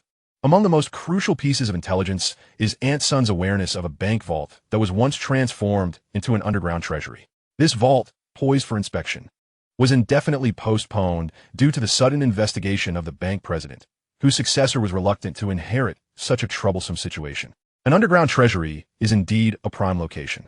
Adhering to pre-apocalyptic security standards, it would be nearly impossible to access without heavy weaponry. However, the current intelligence report lacks clarity, prompting the need to seek an opportunity to probe Ant Sun for further insights. While Changsheng contemplated his approach, Baldy and Xiaolu had already commenced a thorough investigation of the basement, meticulously tapping walls and floors, leaving no suspicious corner unchecked. Wang Dahai began strategizing the installation of defensive structures and traps at the basement entrance and other vulnerable points. Meanwhile, Lin Weiwei and Su Ro attentively cared for Su Yu, occasionally wiping his body and offering him water. Under the influence of the stabilizer, Su Yu's conditions steadily improved, though still weak. He could manage to open his eyes slightly and exchange a few words with his sister in a faint voice. Observing her brother's gradual recovery, Su-ro dedicated herself even more fervently to her tasks, organizing the basement's clutter with meticulous care and willingly taking on the responsibilities of laundering and cleaning. Becoming an indispensable logistical asset to the stronghold, Lin Weiwei watched Su-ro's diligent figure, her gaze tinged with a complex array of emotions. Ever since Changsheng inadvertently inquired about military-grade compressed food, Lin Weiwei's heart had been unsettled. She sensed that he harbored a keen interest in her past. This man, who appeared similar to Wang and the others, ordinary souls struggling for survival in the apocalypse, was shrouded in an enigmatic aura. He consistently produced astonishing items at critical moments, such as the remarkably effective blue potion. His judgments were precise, as if he possessed foresight. Particularly, his eyes, when directed toward her, seemed to penetrate her secrets. His inquiries felt more like tests to validate her truthfulness. Lin Weiwei experienced a blend of trepidation at the prospect of him uncovering her concealed truths, alongside an inexplicable curiosity and a vague sense of dependence on him. She recognized that Changsheng's previous question was not merely casual conversation. His concluding remark, "You are an intelligent person, you should know," carried deeper implications. For days, she wrestled with the dilemma of whether to disclose certain information to Changsheng. Her family had indeed engaged in special collaborations with the military, and she possessed knowledge regarding specific resource storage points. However, this information also bore significant risks. Would revealing it to Changsheng jeopardize the entire team? Conversely, if she chose not to inform him, what would her value within the team be? Was she merely relegated to logistical tasks? Aunt Sun had previously been marginalized due to her loss of trust and value. She was determined not to become the next Aunt Sunday. More crucially, she sensed that Changsheng harbored greater ambitions, or perhaps more intricate schemes. If she could keep pace with him, might she discover a more reliable path to survival in this merciless world? As Lin Weiwei was lost in her thoughts, Changsheng approached, a cup of water in hand. "Weiwei, what occupies your mind so deeply?" he inquired. Startled, Lin Weiwei instinctively averted her gaze, a blush creeping on her face. "Oh, it's nothing. I was just thinking about Xiaoyu's injury. His recovery is remarkably swift. Indeed, those destined for greatness often enjoy divine favor. Yet, it is uncertain who qualifies as such," he replied. "Brother Gu, what is it you wish to convey?" Chapter 48, Codename Eagle's Nest. Lin Weiwei's retort did not elicit a response from Changsheng. Instead, his gaze lingered momentarily on her somewhat unnatural expression. He approached the bedside, assessed Su-yu's condition, and offered Su-ro a few words of caution. Then, seemingly casually, he addressed Lin Weiwei. "Weiwei, you have worked hard these past few days, caring for Xiaoyu and assisting with the organization of supplies. Once the arrangements for the base are finalized, I would like to have a private conversation with you." Lin Weiwei's heart raced. A private conversation? What could he possibly wish to discuss with her? She lifted her gaze to meet Changsheng's profound eyes, her palms growing slightly clammy with nervousness. I, she stammered. Changsheng observed her flustered demeanor, secretly amused. It appeared his previous nudges and today's invitation had borne fruit. "Do not be anxious. I merely wish to gather some information about the special supply channels you might be familiar with. This could greatly benefit the future development of our base." He enunciated the phrase special supply channels deliberately, his eyes fixed intently on Lin Weiwei. As she looked at him, she discerned an undeniable seriousness and a hint of confident assurance in his gaze. She realized she could no longer evade the matter at hand. After a long pause, she took a deep breath, as if steeling herself for a decisive moment, and nodded gently. "All right, I will share everything I know." In the stillness of the night, within the dimly lit basement, the flickering oil lamp cast a soft glow over the rhythmic sound of everyone's breathing. Su-yu had fallen into a deep slumber, while Su-ro, unable to resist fatigue, leaned against the wall and dozed off. Wang Dahai, the bald man, and Xiao Lu found their own spots to rest after a long day of toil. Changsheng, however, felt no inclination to sleep. He sat in a corner, utilizing the faint light to polish the fire axe in his hand. In truth, his attention was primarily focused on the figure nearby, who was also awake, Lin Weiwei. She sat quietly in the shadows, drawing her knees close, seemingly waiting for something. Changsheng sensed that the moment had arrived. He set down the fire axe and approached Lin Weiwei, taking a seat beside her. "Are you unable to sleep?" he inquired softly. Lin Weiwei's body stiffened slightly. Then she shook her head. A bit, she replied, her voice resonating with clarity in the stillness of the night. Still pondering the matters I mentioned earlier? Gu Changsheng asked directly. After a brief silence, Lin Weiwei lifted her gaze, meeting his eyes in the dim light. Brother Gu, why do you believe I am aware of those special resource channels? Gu Changsheng smiled, opting not to answer her question directly, but instead countered. Then why do you assume that I was merely asking casually? Lin Weiwei fell silent once more, understanding that the man before her possessed a depth of thought far beyond his outward demeanor. Noticing her silence, Gu Changsheng continued, Weiwei, we are now a team, navigating through challenges together. For our base to flourish, we must acquire more resources, food, medicine, weapons, essentials for our survival. If you indeed possess knowledge of channels unknown to us, it would be of paramount importance to the entire team. His tone was earnest, devoid of any coercive undertone, yet his words bore a weight that pressed upon Lin Weiwei. She recognized the truth in Gu Changsheng's statement, yet another thought lingered in her mind. Is there still a purpose for someone who has lost their utility? This sentiment momentarily stunned Gu Changsheng, transporting his thoughts back to a past life aboard the Ark of Noah, where he had posed a similar question to an ancient sage named Zhong Kuei. If a person's worth is solely determined by their utility, then life and death hinge upon an ephemeral moment. Value derived from external sources is ultimately eclipsed by intrinsic worth. After a long silence, Lin Weiwei bit her lip, and after some time, resolved to speak. Brother Gu, you are not mistaken. My family was indeed involved in some highly specialized logistics and storage projects prior to the outbreak, including the transportation and stockpiling of military supplies. Her voice was subdued, imbued with an unspoken heaviness. Gu Changsheng's heart stirred, yet his expression remained composed. Military supply stockpiles? What specifically does that entail? Lin Weiwei took a deep breath and responded slowly. Primarily logistical support items, such as special individual rations, high-energy compressed foods, outdoor survival gear, emergency medical kits, and some non-lethal security equipment. The locations of these supplies are typically well-guarded and shrouded in secrecy. My father is one of the project leaders, which is how I came to know the specific locations and access methods for several of these stockpiles. Gu Changsheng's eyes sharpened. This was indeed an unexpected boon. He had merely speculated that Lin Weiwei might know of some sources for military rations, but he had not anticipated that she possessed knowledge of the precise locations of military supply stockpiles. The value of this is immense. Are those reserve points still intact? Can the supplies within still be utilized? Gu Changsheng inquired. Lin Weiwei shook her head, a hint of melancholy crossing her face. I am uncertain. After the onset of the apocalypse, everything descended into chaos. Some of those reserve points may have been activated by the military themselves. Others might have been seized by rival survivor factions, and some may still be preserved in pristine condition. She paused briefly before continuing. One of the reserve points I know, codenamed C7 Warehouse, is not too far from our current location, approximately 15 kilometers south of Jiangzhou City, situated underground within an abandoned industrial park.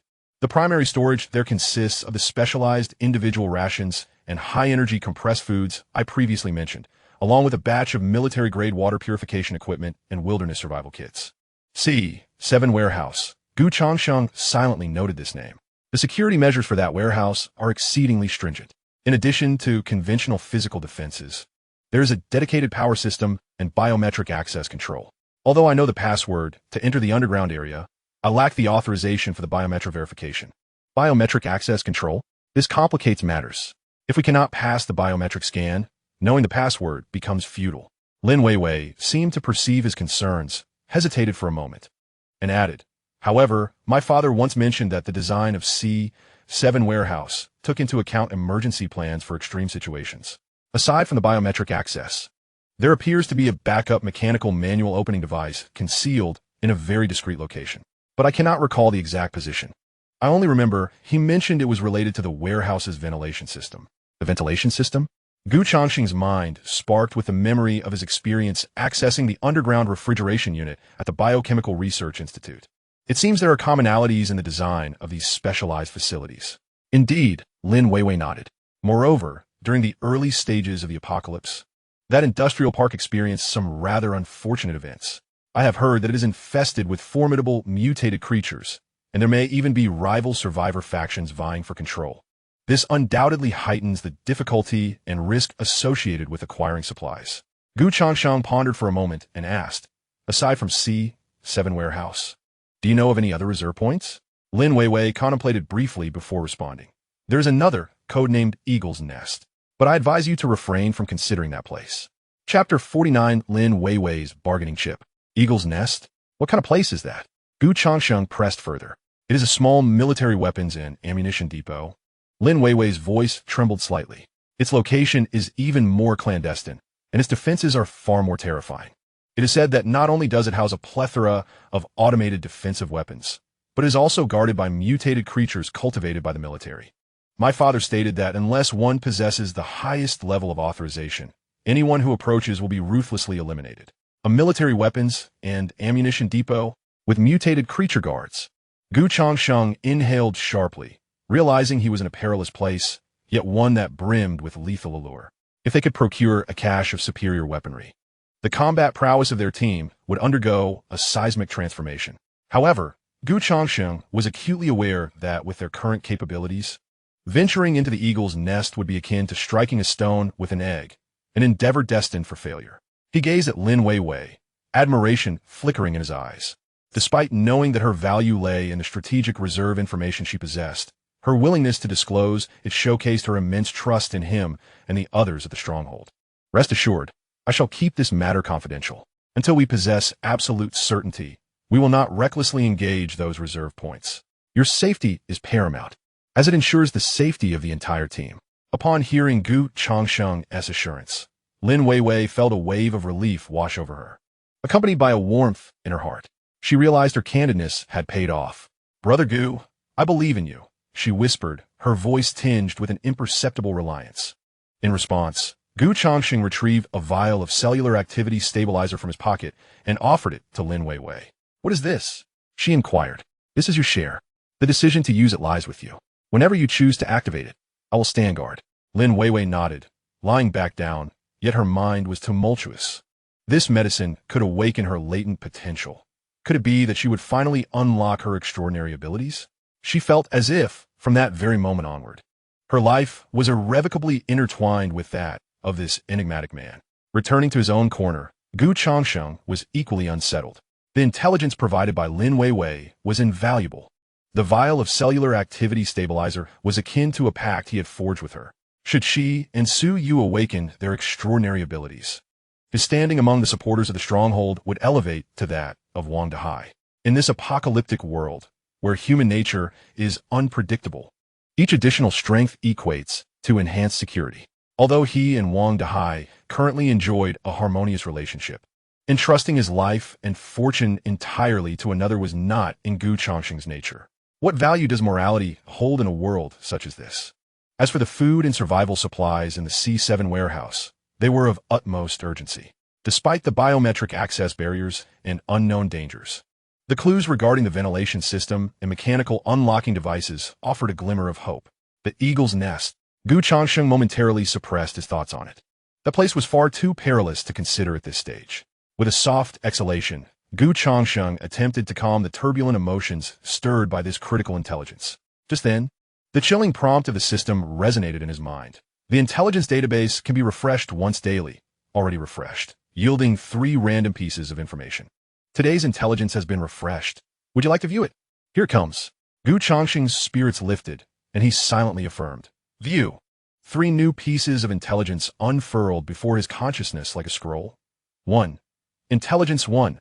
Opportunity in the underground 3rd level of the abandoned asylum west of the city. There remains a cache of unexpired sedatives and broad-spectrum antibiotics. Caution.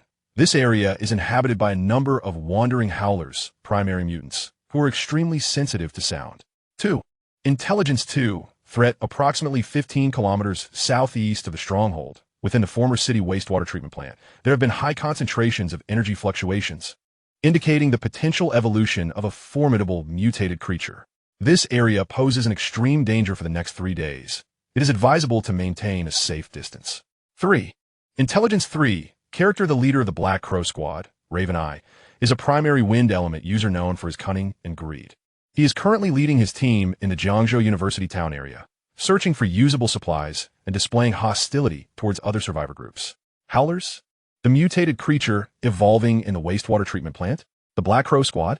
Changsheng swiftly processed this trio of intelligence.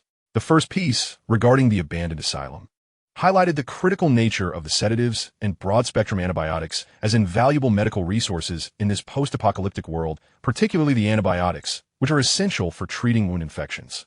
Suyu survival was attributed not only to the miraculous effects of the cellular activity stabilizer, but also to the antibiotics they had on hand. However, concerning the Howlers, Changsheng had heard whispers in his past life. Although they are merely primary mutants, their acute auditory senses enable them to coordinate attacks. The consequences of being struck by their sonic assaults could be dire. He had once listened to a report broadcasted on the Noah's Ark regarding how hundreds of Howlers, working in concert, had easily annihilated a higher-level mutated creature known as the Thunderhound. The second piece of intelligence, concerning the wastewater treatment plant, presented an extremely perilous signal. Should such a creature evolve to that level, its power would likely far exceed that of the Plague Rat King they had previously encountered. This area must be designated a no-go zone. The third piece, involving the Black Crow Squad and Raven Eye, indicated yet another survivor group, one marked by hostility. Jiangzhou University Town was not too far from their current location, suggesting potential future encounters. In this desolate world, vigilance is required not only against mutated creatures and zombies, but also against threats from one's own kind. The three pieces of intelligence each emphasized different aspects. The pharmaceuticals from the asylum held direct value for the team, but came with inherent risks. The warning regarding the wastewater treatment plant represented a lethal threat to be avoided. The information about the Black Crow Squad served as a forewarning of potential future conflicts. Changsheng furrowed his brow. He was determined to acquire the medications from the asylum. However, if he were to orchestrate a grand expedition, the risk of encountering Howlers would multiply. Moreover, Wang Dehai and the others may not consent to risking so much for a mere cache of medicines, especially after their recent harrowing experience in the underground caves. More importantly, Changsheng had his own calculations in mind. He requires a plausible justification to temporarily detach from the team and act independently. Firstly, this would afford him greater freedom to utilize the intelligence system for his own clandestine benefits, such as acquiring source crystals or special items that would be inconvenient for the team to know about. Secondly, he wishes to seize this opportunity to gradually cultivate an impression within the team that he is adept at discovering valuable items, thereby laying the groundwork for presenting more obscure resources in the future. While solo endeavors inherently involve greater risks, they also promise potentially greater rewards. Furthermore, with the intelligence system as his trump card, he can preemptively evade many unforeseen dangers. It appears that the time has come to devise another excuse. Chapter 50. Sincere Lies. Changsheng took a full half-hour to concoct an excuse for the following morning. Just as he prepared to lie down, he noticed Lin Weiwei nearby, still awake. Tossing and turning on her bed, Changsheng rose quietly and approached her. Startled by the approaching footsteps, Lin Weiwei initially assumed that one of the men at the base could no longer restrain himself and intended to force her, ready to turn and resist. However, upon realizing it was Changsheng, she exhaled a sigh of relief, a faint blush creeping onto her cheeks. She gently shook her head. I can't seem to sleep. Big brother Gu, are you too? I have too many thoughts on my mind. Changsheng seated himself beside her. Weiwei, the intelligence you provided regarding Warehouse C7 is of utmost importance to us. However, given the biometric security measures and the unknown dangers present, we cannot act recklessly. Lin Weiwei nodded in understanding. I am aware. My father mentioned that the security there is military grade. Changsheng shifted the conversation. Before we are adequately prepared to explore Warehouse C7, we need to procure more conventional supplies, particularly pharmaceuticals. Although Suyu has managed to pull through this time, our stock of medicines at the base is dwindling. Upon hearing this, Lin Weiwei's expression dimmed slightly. Indeed, in this post-apocalyptic world, medicines are even more precious than food. Changsheng gazed at her intently and slowly declared, I know of another potential location that may contain pharmaceuticals. However, the risks are considerable, and the site is rather special, making it unsuitable for a large group.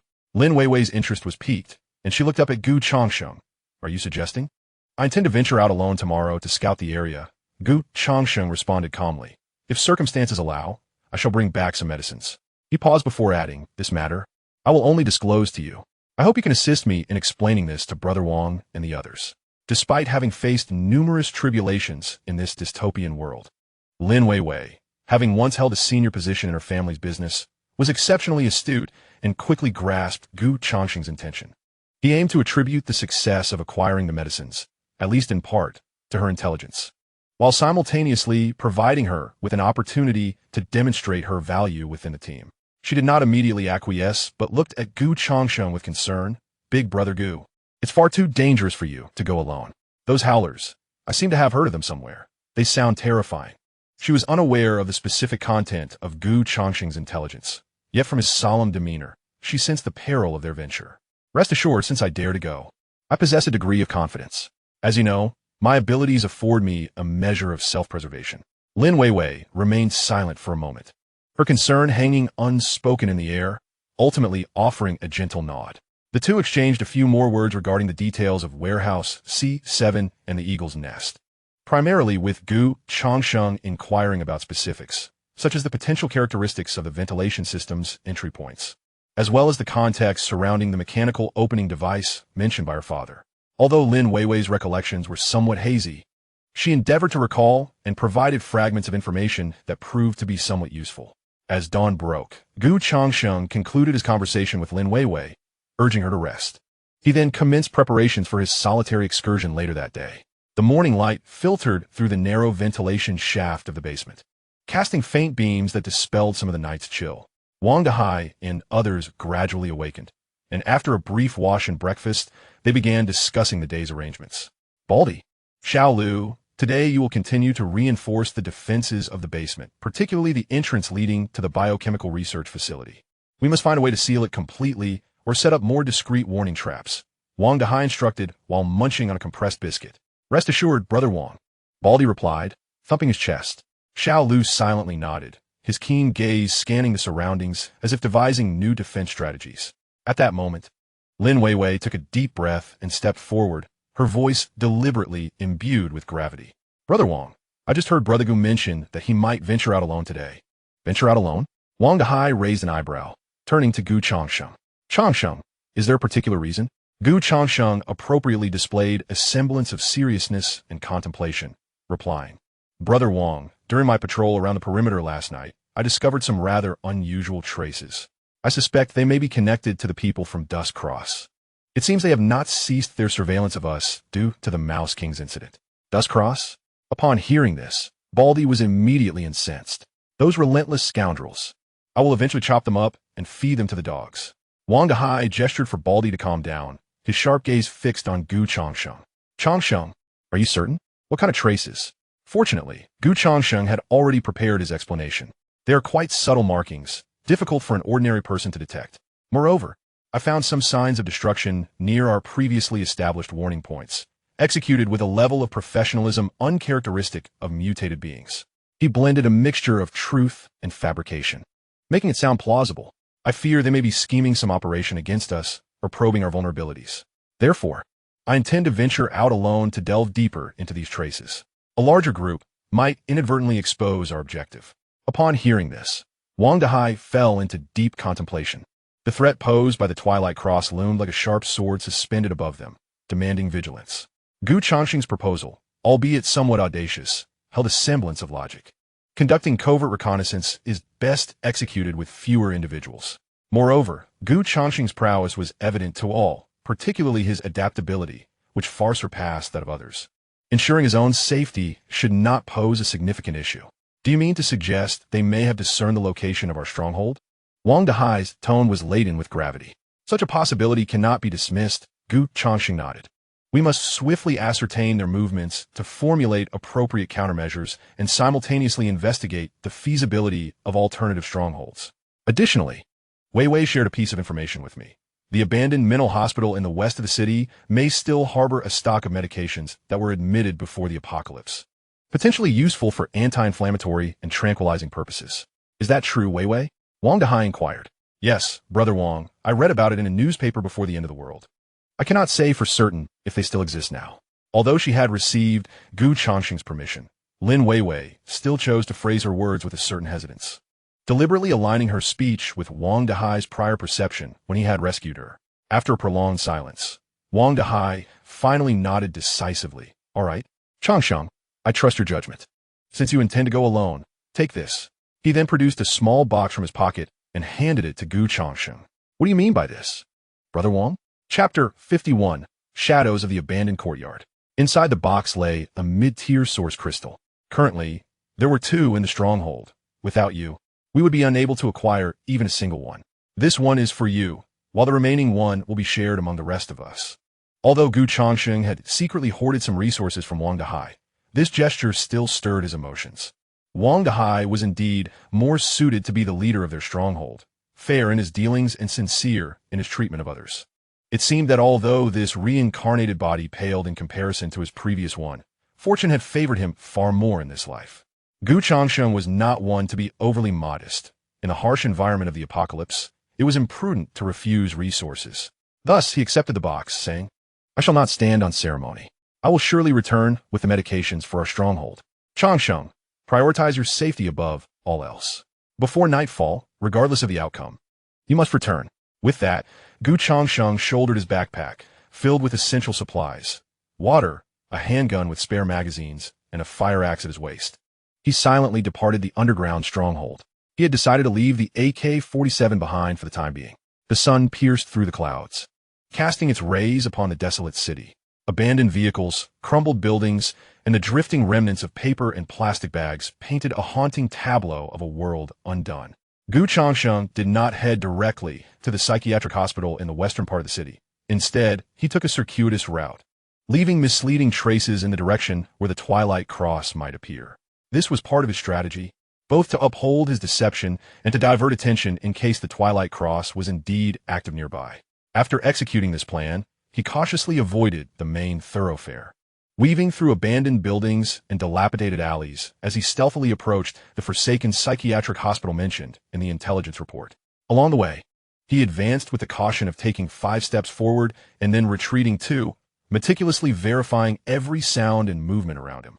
His basic strength-type ability endowed him with agility and explosive power far beyond the ordinary, while his preliminary regeneration ability bestowed upon him remarkable resilience and error tolerance. Nevertheless, he remained vigilant, acutely aware of the myriad unknown dangers lurking in the ruins of the city. Besides the wandering corpses, there were various grotesque, mutated creatures. Although some of these beings may not possess high levels, their peculiar methods of attack could often prove fatal without warning. The intelligence system had pinpointed certain locations with mutated creatures or ability users, but did not guarantee safety in other areas, as the validity of the intelligence was limited to a 10-day period. The howlers within the psychiatric hospital were sensitive to sound, necessitating considerable effort to navigate past them. As Gu Changsheng advanced, he silently analyzed in his mind, realizing that he must avoid making any loud noises and should refrain from using firearms unless absolutely necessary. The path he chose primarily led through the interiors of buildings or concealed areas shrouded in vegetation. He treaded lightly, each step landing as quietly as a cat's paw. As he drew nearer, he crouched low, relaxing his feet to minimize any sound. After approximately an hour, a cluster of ominous buildings came into view. It was a sprawling courtyard with several white structures standing amidst it, their walls largely stripped of paint, revealing the dark gray bricks beneath. The windows were mostly shattered, the gaping holes resembling hollow eye sockets, watching every creature that approached. Portions of the courtyard walls had collapsed, and rusted iron railings lay askew on the ground. A severely faded sign hung askew beside what was once the grand entrance, barely discernible as the Jiangzhou 3rd Mental Rehabilitation Center. This was indeed the abandoned psychiatric hospital referenced in the intelligence. Gu Changsheng refrained from moving closer immediately, seeking instead a higher vantage point in a deserted residential building to scrutinize the situation within the hospital through binoculars. The interior was overgrown with weeds and steeped in silence, showing no signs of activity. Yet, from this eerie stillness, Gu Changsheng detected an unusual scent of danger. The system indicated that the medications were located on the 3rd underground level. But where was the entrance? As Gu Changsheng observed, he recalled the typical structure of such edifices from his previous life. His gaze ultimately settled upon an inconspicuous concrete structure, partially submerged underground, located at the rear side of the main building of the psychiatric hospital. It appeared to be an entrance to a sloped passageway leading underground. surrounded by scattered, abandoned medical waste bins. This must be the place. Changsheng lowered his binoculars, inhaled deeply, and a flicker of determination crossed his eyes. Fortune favors the bold. He had to acquire that batch of pharmaceuticals. Having identified a general direction for his objective, Changsheng refrained from immediate action, continuing to observe patiently for nearly half an hour. He needed to ascertain whether there were any other potential threats within the psychiatric hospital, such as survivor teams or more formidable mutated creatures. Through the lens of his binoculars, he discerned no signs of large moving entities, save for a few mutated crows foraging in the underbrush. The air was thick with a nauseating blend of decay and disinfectant, prompting Changsheng to don a rudimentary gas mask. It appeared that the primary threat was indeed the howlers mentioned in the intelligence reports, concentrated underground. With this judgment in mind, he retrieved a military-grade energy bar from his backpack, washed down with filtered water to swiftly replenish some energy, and then rechecked his equipment. He gripped a fire axe in his right hand while holding a military dagger in his left, prepared for any unforeseen circumstances. His handgun was secured in a quick-draw holster at his waist, but he would not resort to using it unless absolutely necessary. With preparations completed, Changsheng stealthily descended from his hiding place within an abandoned residential building, akin to a leopard, employing the cover of rubble and vegetation as he swiftly and silently approached the underground entrance at the back of the psychiatric hospital. The closer he drew, the more intense the strange odor in the air became. The surroundings were eerily quiet, with only the faint sound of his footsteps and heartbeat audible. This profound silence only served to heighten his sense of oppression and unease. Soon, he arrived at the sloped entrance, which was cluttered with debris and fallen leaves. The iron door was corroded beyond recognition, ajar with a narrow gap. Changsheng did not rush inside, but instead paused to listen intently.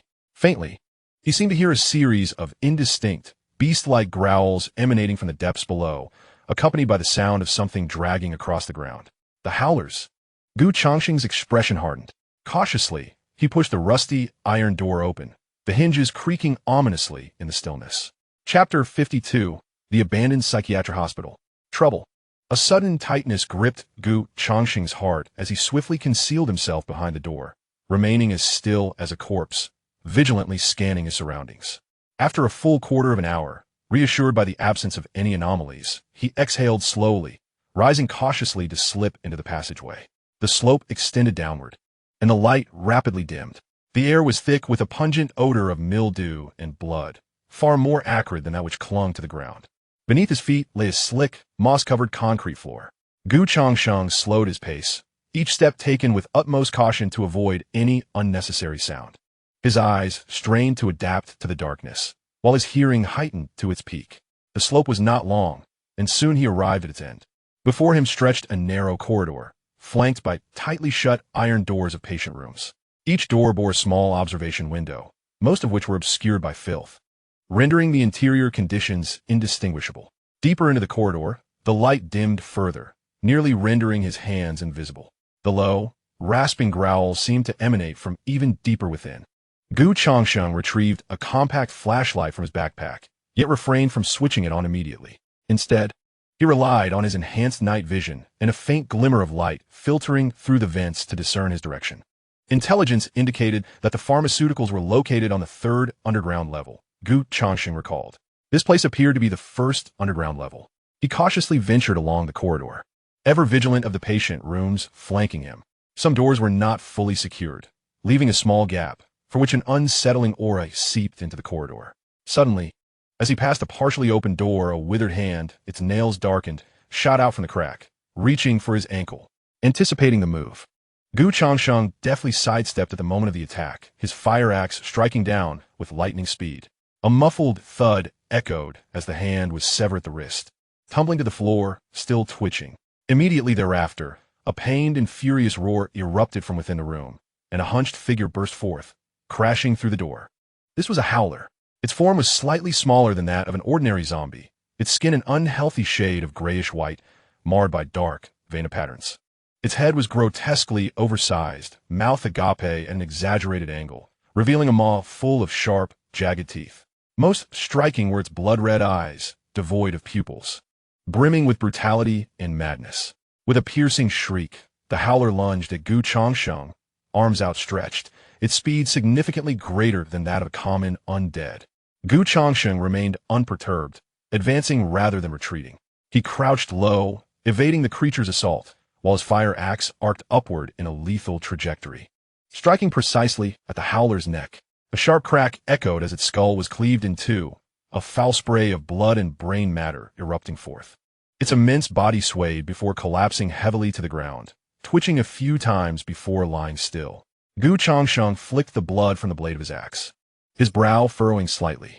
The strength and speed of this howler were indeed markedly superior to those of ordinary zombies, and its desire to attack was intensely fierce. If ensnared by them or affected by their sonic assaults, it would indeed pose a considerable challenge. He did not linger, swiftly inspecting the corpse of the howler. Within its split cranium, Changsheng discovered a crystal the size of a fingernail, emitting a faint white luminescence. A source crystal. Changsheng felt a surge of delight. Although this source crystal was merely of the initial grade and harbored only a feeble energy fluctuation, even the smallest mosquito is still flesh. Previously at the rat's nest, although numerous mutated rats had perished, he had refrained from collecting any source crystals. Conversely, the mutated creatures or zombies he had dispatched on the ground yielded almost no source crystals. It appeared that not all primary mutants would coalesce into source crystals upon demise. This howler might be an exception.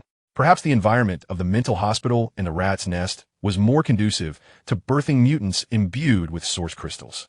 He deftly extracted the source crystal, cleaned it with a cloth, and secured it.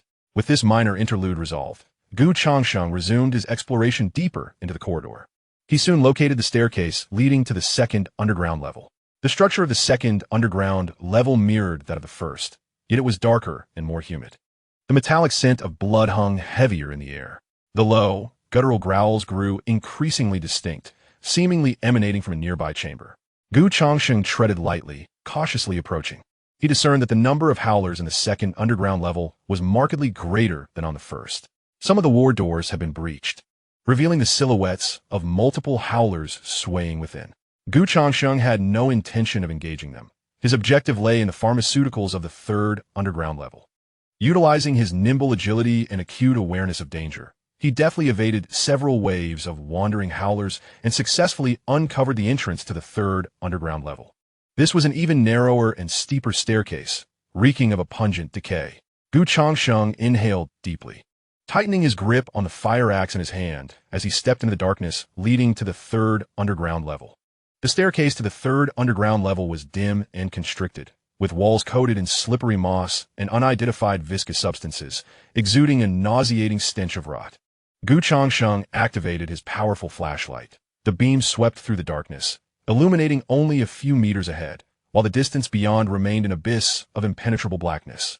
The howler's sounds echoed from below, more densely than before, as though the entire third underground level was teeming with these creatures. Changsheng held his breath, descending step by step. Under the beam of his flashlight, he glimpsed scattered bones and torn remnants of clothing in the corners of the staircase, indicative of a fierce struggle that had transpired here. Just as he was about to reach the bottom of the staircase, an unexpected mutation occurred. The ground beneath his feet suddenly conveyed a subtle sensation of writhing. Immediately, several dark red, filiform mycelia, resembling fine strands of hair, silently emerged from the cracks in the concrete floor, akin to venomous serpents come to life, winding around his ankles. A sudden chill coursed through Changsheng's heart, and he reacted with remarkable swiftness. Nearly at the moment the mycelia appeared, he leapt backward, swinging the fire axe in his hand with great force. The sharp blade sliced through several strands of mycelia, which writhed momentarily on the ground before swiftly withering away into ash. Yet, more mycelia continuously surged forth from the cracks, as if they were inexhaustible. The intelligence report had only mentioned the howler, without any reference to these bizarre mycelia. Were these? Changsheng furrowed his brow. Chapter 53. The Bizarre Mycelia. These mycelia were highly aggressive and remarkably swift. A moment's carelessness could lead to entanglement. Changsheng dared not be negligent. While wielding the fire axe defensively, he rapidly retreated, striving to distance himself from their assault. However, these mycelia pursued him relentlessly, akin to tenacious maggots. Not only on the ground, but they also began to manifest on the walls and ceiling, weaving a vast net in an attempt to ensnare Changsheng under the beam of his flashlight. The mycelia glistened with a greasy sheen, their tips swaying slightly, reminiscent of serpents flicking their tongues. The air grew increasingly pungent with a foul stench, intermingled with a sickly sweet metallic tang. He could not allow himself to be ensnared. Changsheng understood clearly that once enveloped by these strange mycelia, the consequences would be dire. Gritting his teeth, his primary strength-based ability erupted in an instant. His leg muscles bulged, propelling him forward like a cannonball, charging toward the relatively sparse area of mycelia near the staircase. Changsheng refrained from bellowing in anger. Instead, he silently urged himself onward, wielding the fire axe with a fierce momentum, creating an impenetrable barrier of axe shadows before him, severing every approaching strand of mycelia. The powerful flashlight, clutched between his teeth, trembled violently with his movements, illuminating the chaotic dance of mycelia around him and the repulsive marks left behind on the walls from their encroachment. With a sudden, perilous dodge, Changsheng's arm was grazed by several errant strands of mycelia, leaving behind fiery red welts on his skin, which quickly swelled, accompanied by sharp stinging and itching sensations. Poisonous! A wave of dread washed over Changsheng. These mycelia possessed not only physical aggression, but also toxic properties. He dared not linger. While continuing his escape, he fished a small bottle of medical alcohol from his backpack and poured it directly onto the wound. The intense sting elicited a muffled groan, yet it effectively halted the spread of the toxin.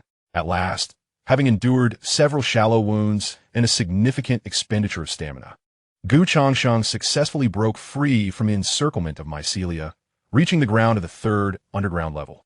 He swiftly surveyed his surroundings and discovered he was in a relatively spacious area, resembling a large storage facility. Rusty iron shelves were strewn about, cluttered with dilapidated medical instruments and various odds and ends. The eerie dark red mycelium appeared to be mainly concentrated near the stairwell, without spreading throughout the entirety of the underground third level. On the walls and floor covered in mycelium, he could discern several corpses of the howlers, utterly devoid of life. Their bodies ensnared and eroded by the mycelium, blood and flesh intermingled, evidently having fallen victim to these tendrils. It seemed that the mycelium and the howlers were likely adversaries. Had they been allies, the underground third level would have been dire indeed. He dared not linger and quickly made his way toward the location where he recalled the medicine storage might exist. The third underground level was even more dilapidated than the two above, with many doors violently breached, leaving the interiors in disarray. Besides the stench of decay, there was a pungent medicinal aroma permeating the air. It must be nearby, thought Changsheng, feeling a surge of hope. Before long, he stumbled upon a relatively well-preserved heavy iron door tucked away in a corner, adorned with a rusted sign that faintly inscribed the words pharmaceutical storage. The iron door was tightly locked, but the lock cylinder had been compromised. Using the end of his fire axe, Changsheng pried it open with relative ease. A more potent medicinal scent wafted toward him, mingled with a hint of dust. As he shone his flashlight inside, a glimmer of joy flashed across his eyes. Within this modest room stood several tall metal cabinets aligned against the wall. Most of the cabinet doors were ajar, the contents scattered across the floor, many having expired or been contaminated. However, in one relatively intact sealed cabinet, Changsheng beheld rows of neatly arranged vials and boxes. He hastened over to inspect them, discovering that many contained broad-spectrum antibiotics, anti-inflammatory drugs, pain relievers, and even some adrenaline and saline solution for emergency use. What thrilled him even more was the discovery of several boxes labeled as highly effective sedatives. This was splendid news. Changsheng felt an overwhelming sense of elation. These medications were precisely what he and the others at the outpost desperately needed, especially the broad-spectrum antibiotics and sedatives, which were invaluable. Without hesitation, he retrieved several large sealable bags he had prepared in advance from his backpack and began to carefully pack the unexpired medications inside. As he immersed himself in gathering the medicines, an inconspicuous metal box in the corner of the room caught his attention. The box appeared quite ordinary, covered in dust, as if it had been abandoned for ages. Yet, Changsheng sensed a faint energy fluctuation emanating from it. He set down the medications he was handling, approached with curiosity, and pried open the box with his fire axe. As the lid of the box opened, a gentle green halo emanated from within. Changsheng focused his gaze and beheld a fist-sized, irregular green crystal quietly resting at the bottom of the box. The purity and energy fluctuations of this green crystal unmistakably indicated that it was a mid-level source crystal. When he compared it to the mid-level source crystal he had in his backpack, he was astonished to find that this one was even more pristine than the one he had obtained from a rat's nest. Now he possessed two mid-level source crystals. If he were to absorb both, it might catalyze a qualitative transformation in his primary abilities. Having survived the late stages of the apocalypse in his previous life, Changsheng was acutely aware that the abilities of the practitioners in Jiangzhou City were still relatively rudimentary, far removed from the unfathomable S-level practitioners he had encountered in his former existence. Even he himself had been a high-level practitioner before being betrayed and killed. However, the vast energy contained within the mid-level source crystal required an uninterrupted absorption process, necessitating an absolutely safe environment. Clearly, the perilous psychiatric hospital was not suitable for such an endeavor. He carefully tucked away the precious mid-level source crystal and resumed his swift search for medical supplies. With this unexpected boon, his efforts to gather supplies became even more fervent, as if he wished to empty the entire pharmacy. Before long, the several large seal bags he had brought were filled to capacity. Broad-spectrum antibiotics, anti-inflammatory medications, sedatives, painkillers, gauze, iodine, and various essential medical supplies were among his plentiful acquisitions. Having gathered a sufficient amount, Changsheng glanced at his bulging backpack and nodded in satisfaction. Just then, he felt a gaze directed towards him from the entrance of the corridor. Who could it be? Feigning ignorance, Changsheng continued to rummage through the pharmacy, stealthily inching closer to the corridor's entrance, estimating a distance of about 3 meters. In a swift motion, he took 3 steps and swung his fire axe into the darkness, but found no one there. He swung again, still met with emptiness. Could it be that the prolonged stay in this psychiatric hospital had induced hallucinations due to overwhelming stress? Noticing nothing amiss, he could only reassure himself that it was a mere misperception. Fortunately, he had not forgotten about the strange dark red mycelium. Before departing the pharmacy, Changsheng took a moment to observe, discovering that the mycelium seemed to exhibit a certain phototropism. In other words, they preferred to thrive in dark, damp environments. The intense beam from his flashlight appeared to suppress them to some extent. It seemed that next time he encountered something similar, bright light might prove useful, he mused. He reevaluated his escape route, deciding to steer clear of the staircase he had previously used and attempt to exit through another passage on the 3rd basement level. Since the mycelium was primarily concentrated near the staircase, the danger in other areas might be comparatively less.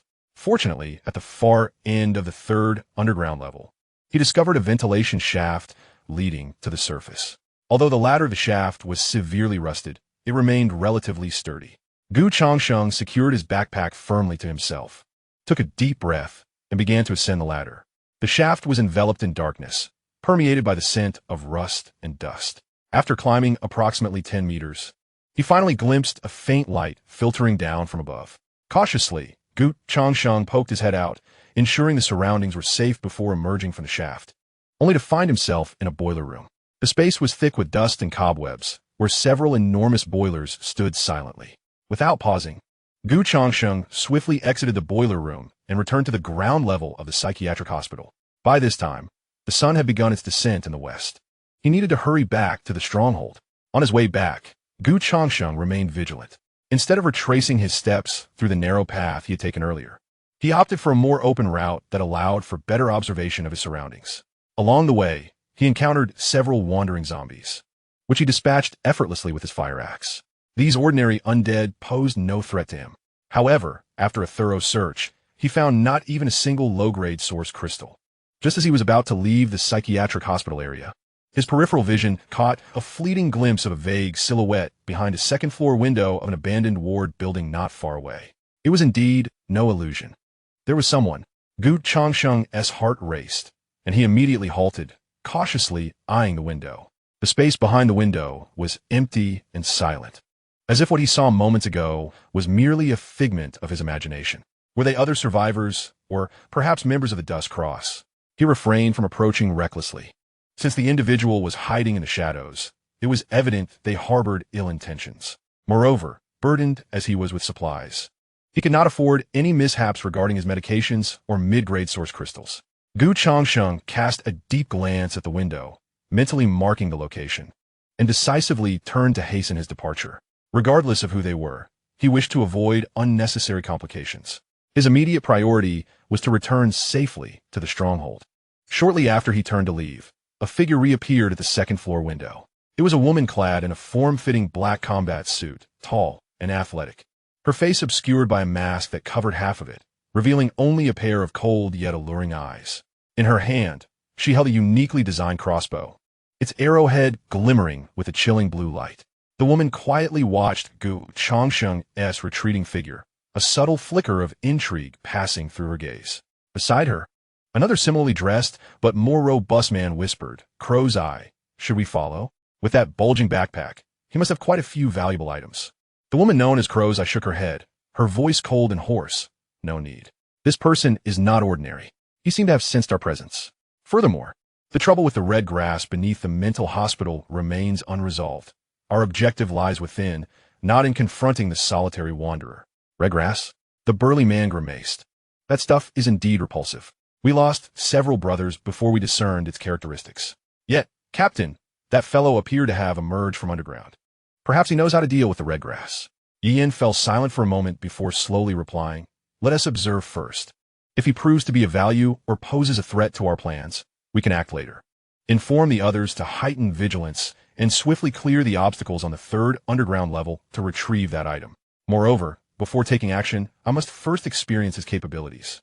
"Understood," the burly man responded, swiftly vanishing into the shadows. Yin cast one final glance in the direction where Changsheng had disappeared, his gaze flickering, before he too melted into the darkness. Unbeknownst to Changsheng, the Black Raven squad from the intel had set their sights on him. At that moment, he was racing toward the stronghold, an unsettling feeling that he was being watched gnawing at him. He needed to enhance his strength without delay.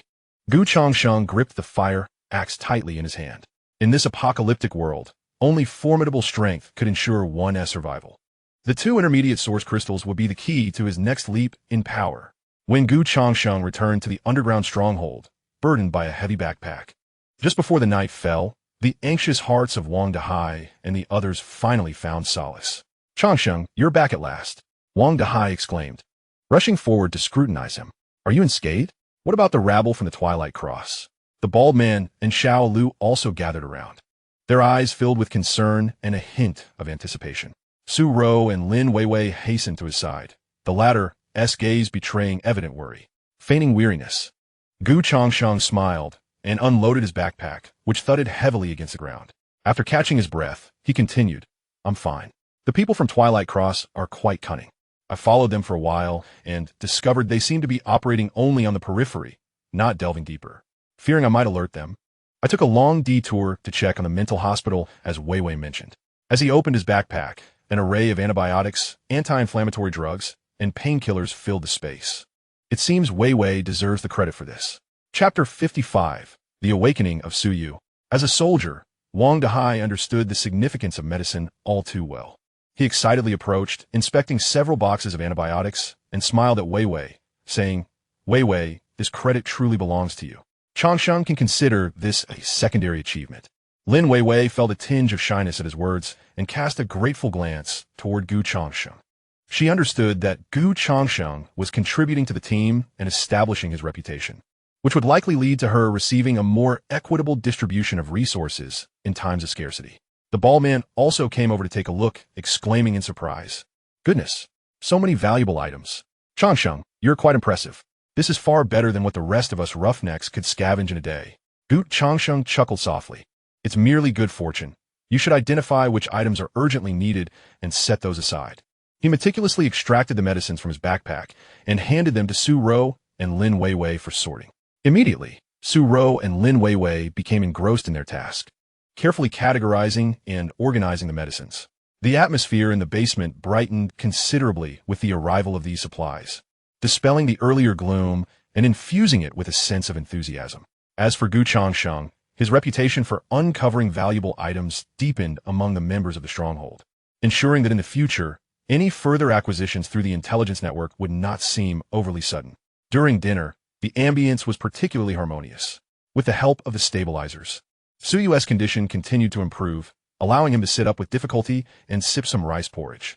Upon seeing the plethora of medicines Changsheng had brought back, Su Yu weakly expressed his gratitude, while Su Ro, overwhelmed with appreciation, attempted to bow in thanks, only to be gently lifted by Changsheng. After the meal, Wang Dahai called Changsheng aside and quietly inquired, "Changsheng, during your outing, aside from medicines, did you uncover any other information? For instance, the precise locations of the Twilight Cross strongholds or their personnel capabilities?" Changsheng shook his head. "Their movements are quite enigmatic. I dare not follow too closely.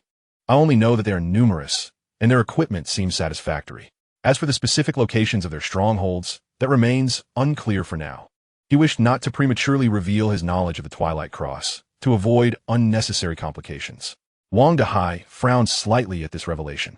It seems these individuals are indeed a persistent threat. Changsheng pondered for a moment and replied, "Brother Wang, I believe we must not only guard against the Twilight Cross, but also start considering the search for a new, safer stronghold. This basement, while concealed, has limited space, and the threat from the underground passage looms ever-present." Wang Dahai nodded. "You are right. This matter cannot be delayed any further. However, finding a suitable stronghold is no easy task." He continued, "I do have a somewhat immature idea regarding a new stronghold, but it requires time for validation. Once I have more concrete information, I will discuss it in detail with everyone." The new stronghold he referred to was, of course, the underground bank vault known to Ant's son, as mentioned in the intelligence system. Utilizing that location as a new stronghold would undoubtedly enhance their safety.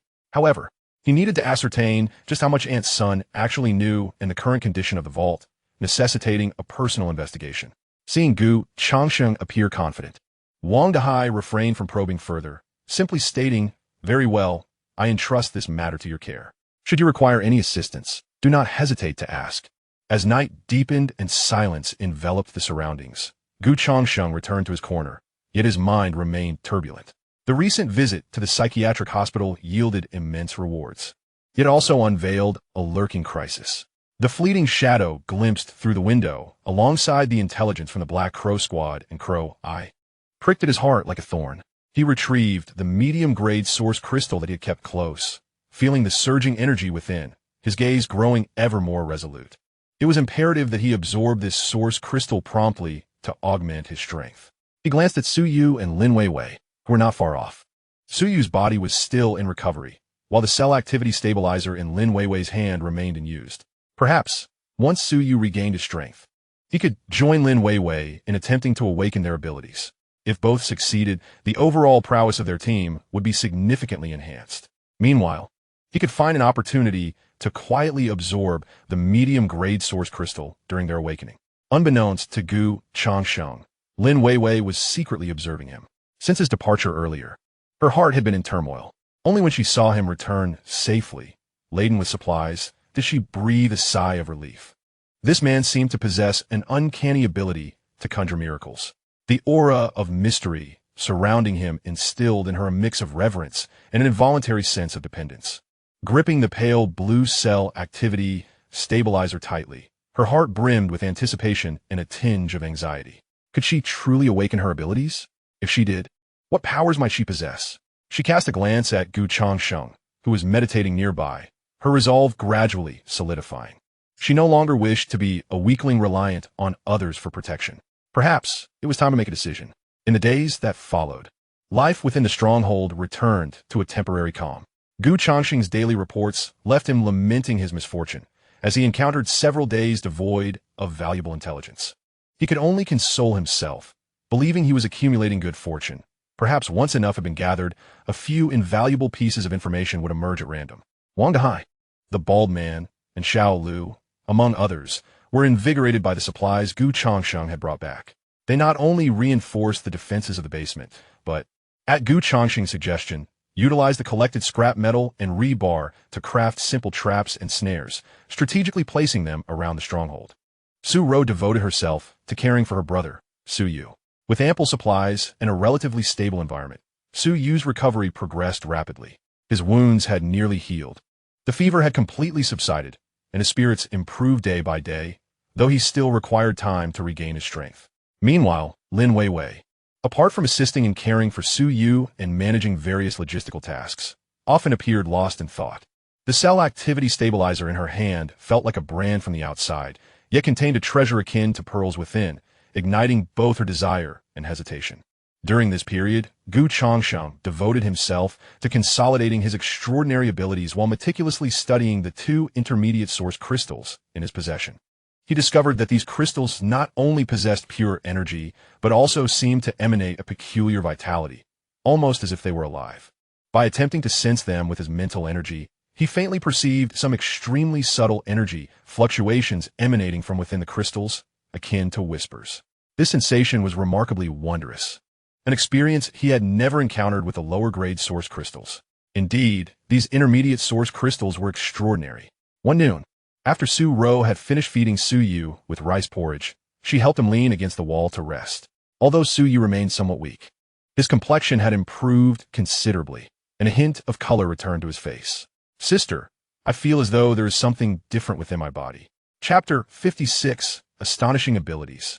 Su Yu's sudden remark, though softly spoken, captured the attention of several individuals in the stronghold. Su Ro was momentarily taken aback and quickly inquired, "Xiao Yu, what feels different? Are you uncomfortable?" Su Yu shook his head. "It's not discomfort. It's just that, how should I put it? I feel like I can sense some things that I couldn't before." Sensing things you couldn't before? Su Ro was even more perplexed. Changsheng and Lin Weiwei, having heard the commotion, approached them. "Su Yu, could you elaborate on what kind of feeling it is?" Changsheng asked gently, a flicker of curiosity igniting within him. Could it be that the effects of the cellular activity stabilizer were beginning to manifest? Su Yu furrowed his small brows, striving to articulate his thoughts. "Sometimes, when I close my eyes, I can see some vague shadows floating around me. Moreover, it seems I can hear some very faint sounds, as if someone is speaking from a great distance, or like little insects scuttling about." As he spoke, he suddenly pointed to an inconspicuous crack in the corner of the wall. "Sister, look over there. Is there a little spider?" Su Ro and Lin Weiwei followed his gaze and indeed spotted a gray spider, about the size of a fingernail, quietly resting in the shadow of the corner. Had Su Yu not pointed it out, they would have never noticed it. "Wow, Xiao Yu, when did your eyesight become so sharp?" Su Ro exclaimed in astonishment. Lin Weiwei also expressed her surprise, noting that the corner was dimly lit and the spider's color closely matched that of the wall, making it quite difficult to spot at first glance. Changsheng's eyes glimmered with intrigue as a faint suspicion began to take shape in his mind. "Su Yu, focus a little more. Besides seeing the little spider, can you hear what it is doing?" He guided. Su Yu closed his eyes, his brows knitting together slightly. After a considerable pause, he tentatively replied, It seems to be weaving a web. I can hear some very soft rustling sounds and, also, its legs moving." Upon hearing this, Su Ro and Lin Weiwei gasped in astonishment. Several meters away, in the dim light, could one truly hear the sounds of a spider weaving its web and the movement of its legs? This was indeed astonishing. Within Changsheng's heart, tumultuous waves surged forth. Was it an extraordinary auditory perception? Perhaps, to some extent, an extension of sensory ability? This bore a striking resemblance to the early manifestations of reconnaissance and perception abilities he had known in his past life. Could it be that Su Yu, due to that cellular activity stabilizer, not only survived the perilous ordeal, but also, as a result of misfortune, turned into fortune? Indeed, awakened the latent potential of extraordinary powers, as he had speculated. "Xiao Yu, can you try to see if you can hear what I'm thinking?" The bald man, having approached without notice, inquired with curiosity. Su Yu opened his eyes, gazing blankly at the bald man, and shook his head. "Brother Chang, I cannot hear your thoughts. I can only perceive some, very real sounds, but they are significantly clearer and more distant than usual." Changsheng breathed a sigh of relief. Fortunately, it was not a perverse ability akin to mind reading. Otherwise, his intelligence system would be utterly exposed. To avoid revealing it, he might have to eliminate this threat himself. Nonetheless, even with extraordinary hearing and perception, such abilities would prove to be immensely useful in the apocalypse. Wang Dehai and Xiao Lu were drawn over by the commotion, and upon hearing Su Ro's description, they expressed their astonishment. "Goodness, is this lad about to awaken extraordinary abilities? He resembles that eavesdropper we encountered earlier." The bald man widened his eyes in disbelief. Wang Dehai, equally excited, remarked, "Changsheng, could it be that your potion not only heals but also awakens extraordinary powers?" His gaze towards Changsheng was filled with fervor and anticipation. Changsheng feigned contemplation and replied, "I am not entirely certain. The cellular activity stabilizer, as the name suggests, primarily aims to stabilize and activate cellular vitality. Perhaps it is due to Su Yu's youth, his vast potential, and the stimulation from this life and death crisis that such a peculiar phenomenon has arisen. He intentionally obscured the true efficacy of the potion, not wanting others to believe it was solely for awakening extraordinary powers, lest it incite unnecessary troubles and expectations. Regardless, this was undoubtedly a positive development. Wang Dehai laughed heartily. If Xiaoyu truly awakens extraordinary abilities, our team will gain another ally. Su Ro was overwhelmed with joy, tightly grasping her brother's hand, speechless with excitement. She had never imagined that her brother not only survived, but could also potentially become a formidable, extraordinary being. This significantly increased their chances of survival in the apocalypse. Standing nearby, Lin Weiwei observed Su Yu's transformation, her eyes filled with envy and longing. Subconsciously, she touched the cool test tube in her pocket, and at that moment, the balance in her heart tipped entirely. Taking a deep breath, she approached Gu Changsheng, her eyes conveying determination. Brother Gu, I have made up my mind. The potion, I wish to use it at this very moment. Lin Weiwei's decision cast a heavy atmosphere in the basement once more. A mysterious elixir capable of awakening latent supernatural abilities. Its allure in this apocalyptic world is akin to that of a legendary elixir of life. While Wang Dehai and the bald men were also salivating at the prospect of such a potion, eager to further awaken their potential, they were acutely aware that this was brought back by Gu Changsheng at the risk of his life. And it was precisely equal to the number of people at the stronghold. Having already used one to save Su Yu, they found it difficult to voice any objections when Lin Weiwei voluntarily proposed its use. Very well, since you have made your decision, I shall protect you. However, Weiwei, be prepared for the awakening process. It may come with pain and unforeseen risks, Gu Changsheng cautioned. Su Yu, having experienced no pain, possibly due to the mutation virus of the canine neutralizing such discomfort, urged them onward. Gu Changsheng retrieved a new syringe from the medical kit, deftly extracting about 1/3 of the pale blue liquid from the cellular activity stabilizer. He hesitated to administer too much at once, considering Lin Weiwei's seemingly more fragile constitution. Taking a deep breath to steady her anxious heart, Lin Weiwei extended her fair arm. Gu Changsheng meticulously disinfected her skin with an alcohol swab before gently piercing her vein with the syringe's needle. The cool blue liquid was slowly and steadily injected into her body. All present held their breath, anxiously watching Lin Weiwei's reaction. Once the injection was complete, Gu Changsheng withdrew the needle and pressed a cotton ball against the puncture. Initially, Lin Weiwei felt no distinct sensation, merely the flow of a refreshing liquid entering her veins. However, she soon experienced a peculiar surge of warmth, starting from her arm and rapidly spreading throughout her entire being. This heat intensified, as if it were igniting her very blood. Lin Weiwei could not suppress a soft gasp. Chapter 57. The Power of Mental Energy. Soon, beads of sweat began to form on Lin Weiwei's forehead, her complexion reddening, as if her vital energy was desperately rushing to her head. Her body began to tremble slightly, her breath becoming somewhat labored. Weiwei, hold on. Steady your mind and feel the changes within your body. Gu Changsheng's voice resonated in her ear, providing a semblance of calm amidst her chaotic thoughts. Lin Weiwei bit her lower lip, striving to follow Gu Changsheng's guidance. Yet, she found herself unable to control the tremors, which grew increasingly violent, as if she wished to tear her clothing apart. Wang Gu, Su Ro, act now, Gu Changsheng commanded, swiftly seizing a rope. Wang Dehai understood the cue and lifted a bedsheet, which Su Ro wrapped around Lin Weiwei before binding her hands and feet.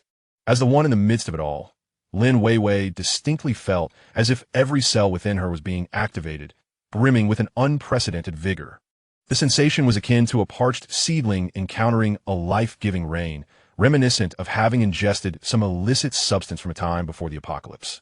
An indescribable force surged within her, tumultuously striving to break free from some unseen constraints. Lin Weiwei could no longer contain herself, emitting a pained groan as her body trembled violently. Her once fair skin now flushed a deep crimson from the tumult of her chi. Su Ro, observing with trepidation, instinctively clutched Gu Changsheng's sleeve, exclaiming, "Brother Gu, is Weiwei all right?" Gu Changsheng furrowed his brow, replying solemnly, "It appears that the energy of the potion is transforming her body.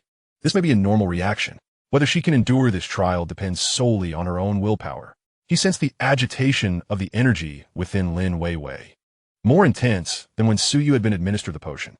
This might suggest that Lin Weiwei's body was responding more robustly to the potion, indicating a greater potential for awakening her extraordinary abilities. As time elapsed, Lin Weiwei's suffering seemed to intensify.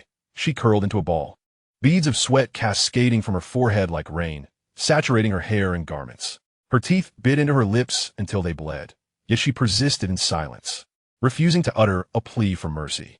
Just as those around her believed she could no longer endure, an astonishing transformation occurred. A delicate ripple, akin to water's surface, suddenly emerged on Lin Weiwei's exterior. Initially faint, it quickly became pronounced, as if an invisible force field enveloped her. Then, an even more remarkable spectacle unfolded.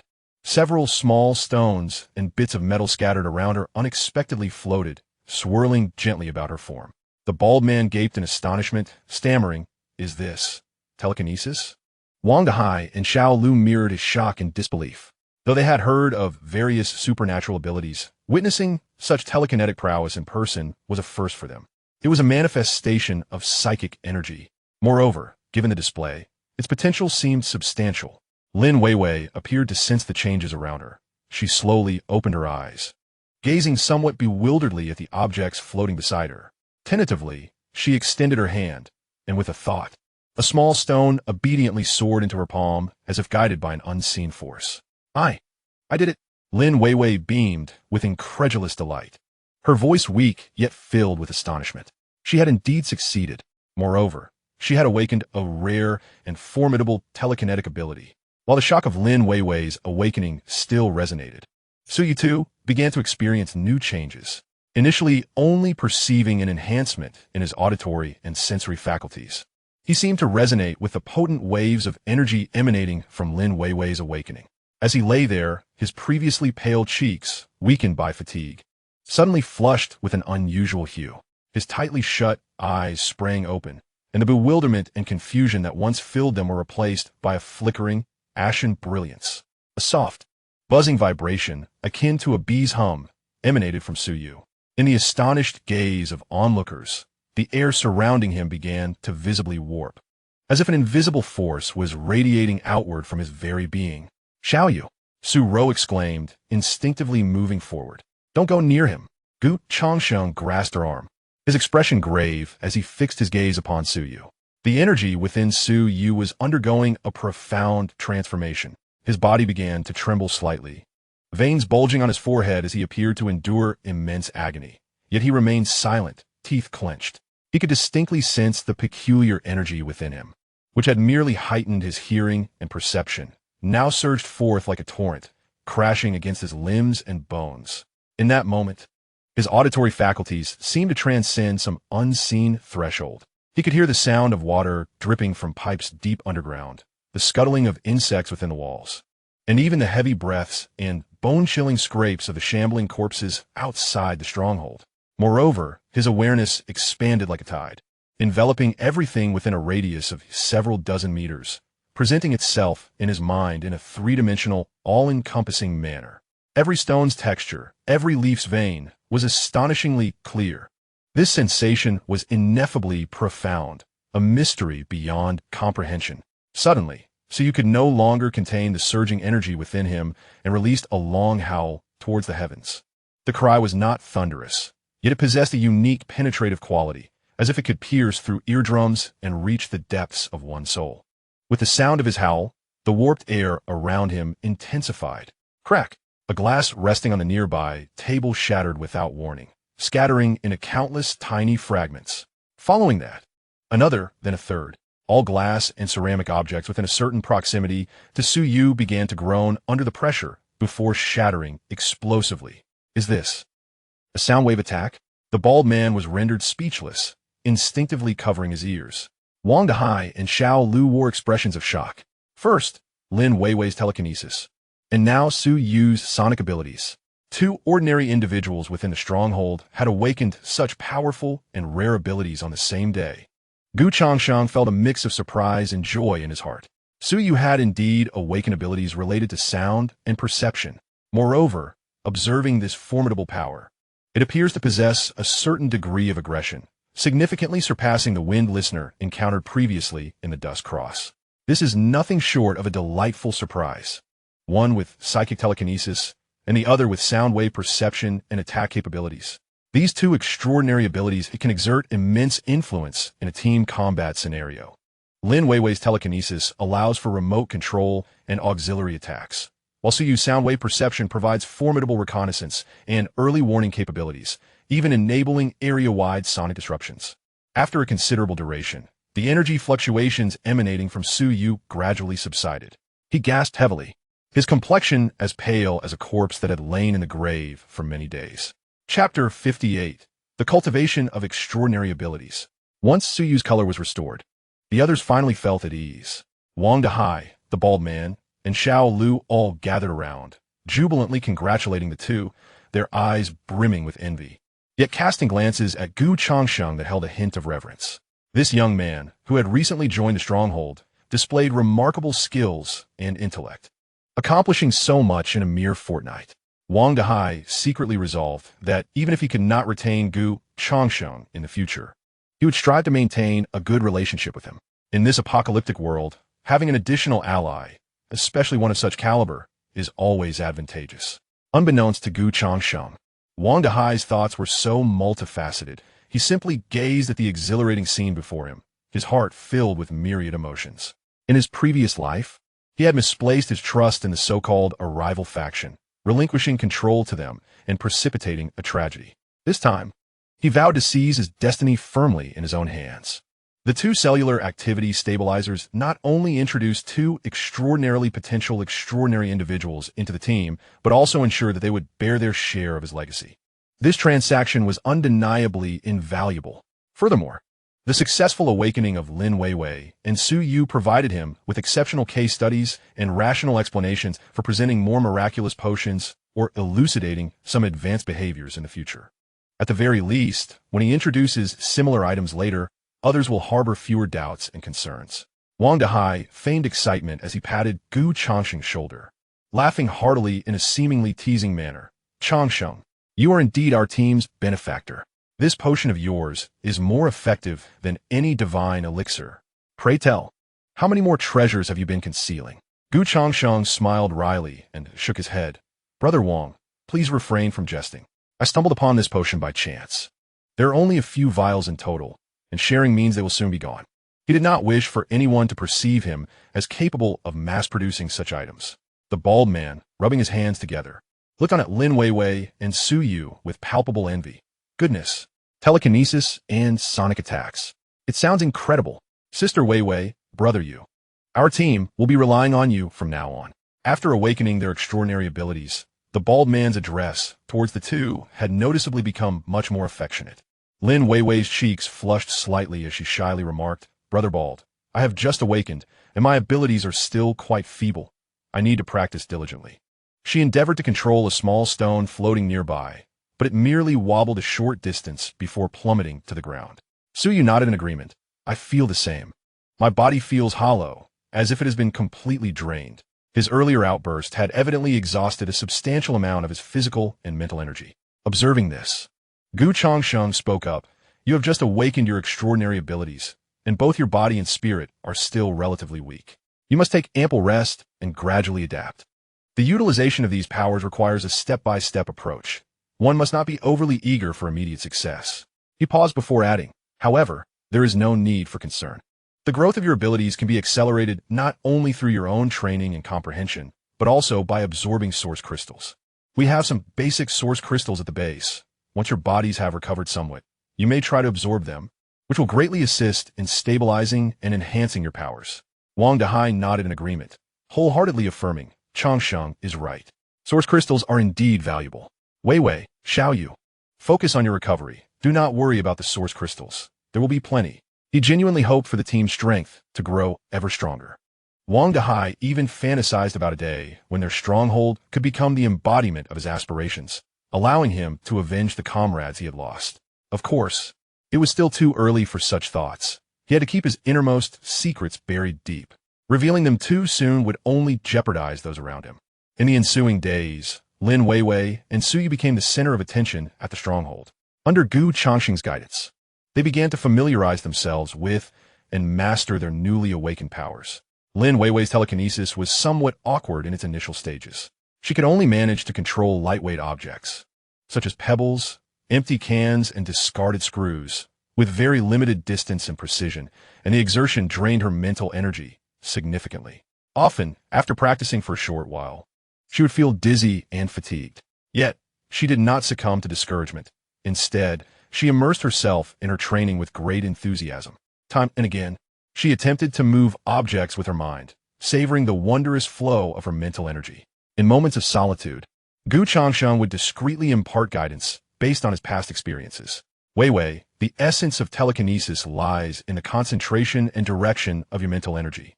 What you should focus on now is not the ambition to control multiple objects over great distances, but rather the precise manipulation of a single object, feeling the connection between your mental energy and the object itself.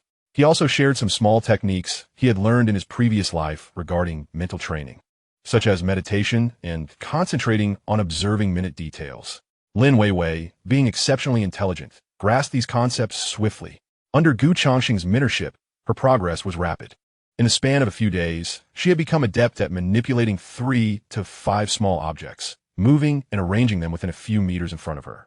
One day, as the bald man polished his fire axe, Lin Weiwei was struck by inspiration and attempted to control the heavy axe with her telekinesis. She concentrated intently, beads of sweat forming on her forehead, her delicate face flushed with effort. The axe wobbled slightly, then remained still. "Hey Weiwei, your strength still needs improvement." The bald man chuckled, revealing a set of white teeth. Lin Weiwei, feeling a bit embarrassed, stuck out her tongue. "Brother Bald, your axe is just too heavy." Although she could not move the fire axe, the fact that she could make the hefty tool, weighing at least several kilograms, tremble had already astonished Wang Dahai and Gu Changsheng. This indicated her immense potential for telekinesis, though her current mental strength was still lacking. In contrast, Suyu's sonic perception ability exhibited an entirely different characteristic. His hearing became extraordinarily acute, allowing him to discern the material, distance, and direction of objects through subtle variations in sound.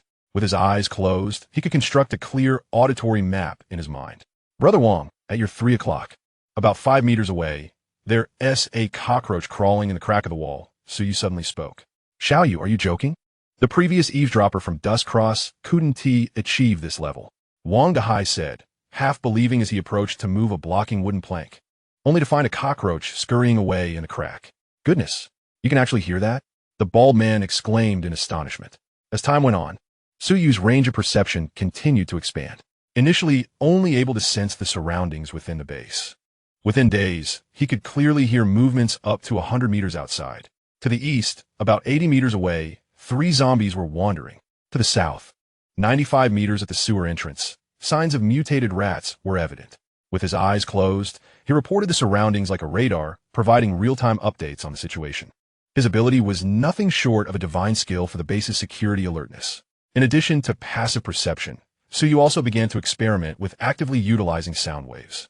He discovered he could emit infrasound that was inaudible to the human ear, creating disturbances for small creatures, even rendering some unconscious. He attempted to replicate the high-frequency shriek from his awakening, but its power was significantly diminished, only capable of shattering thin glass and consuming considerable energy. Gu Changsheng, seizing a moment of solitude, took the opportunity to guide him. "Your sonic ability holds potential in perception and control, rather than mere destruction. You could try learning and mimicking various sounds, even using sound to create illusions or induce mental interference. Such a developmental direction may suit you better." As Lin Weiwei and Suyu diligently acclimatized to their newfound abilities, Gu Changsheng remains equally industrious. He distributes 2 initial source crystals each to Lin Weiwei and Suyu, encouraging them to absorb these to stabilize and enhance their extraordinary powers. This marks their first experience with source crystals, although the process proves somewhat painful. Under Gu Changsheng's protective guidance, they both successfully navigate through it without significant peril. Following the absorption, Lin Weiwei's telekinetic prowess visibly intensifies, enabling her to continuously manipulate slightly heavier objects, such as a water-filled cup or small bricks, while her mental endurance also sees improvement.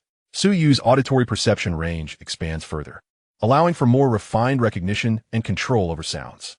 Witnessing their commendable progress, Wang Dehai and the others express their envy, as the team's strength is visibly escalating at an extraordinary pace.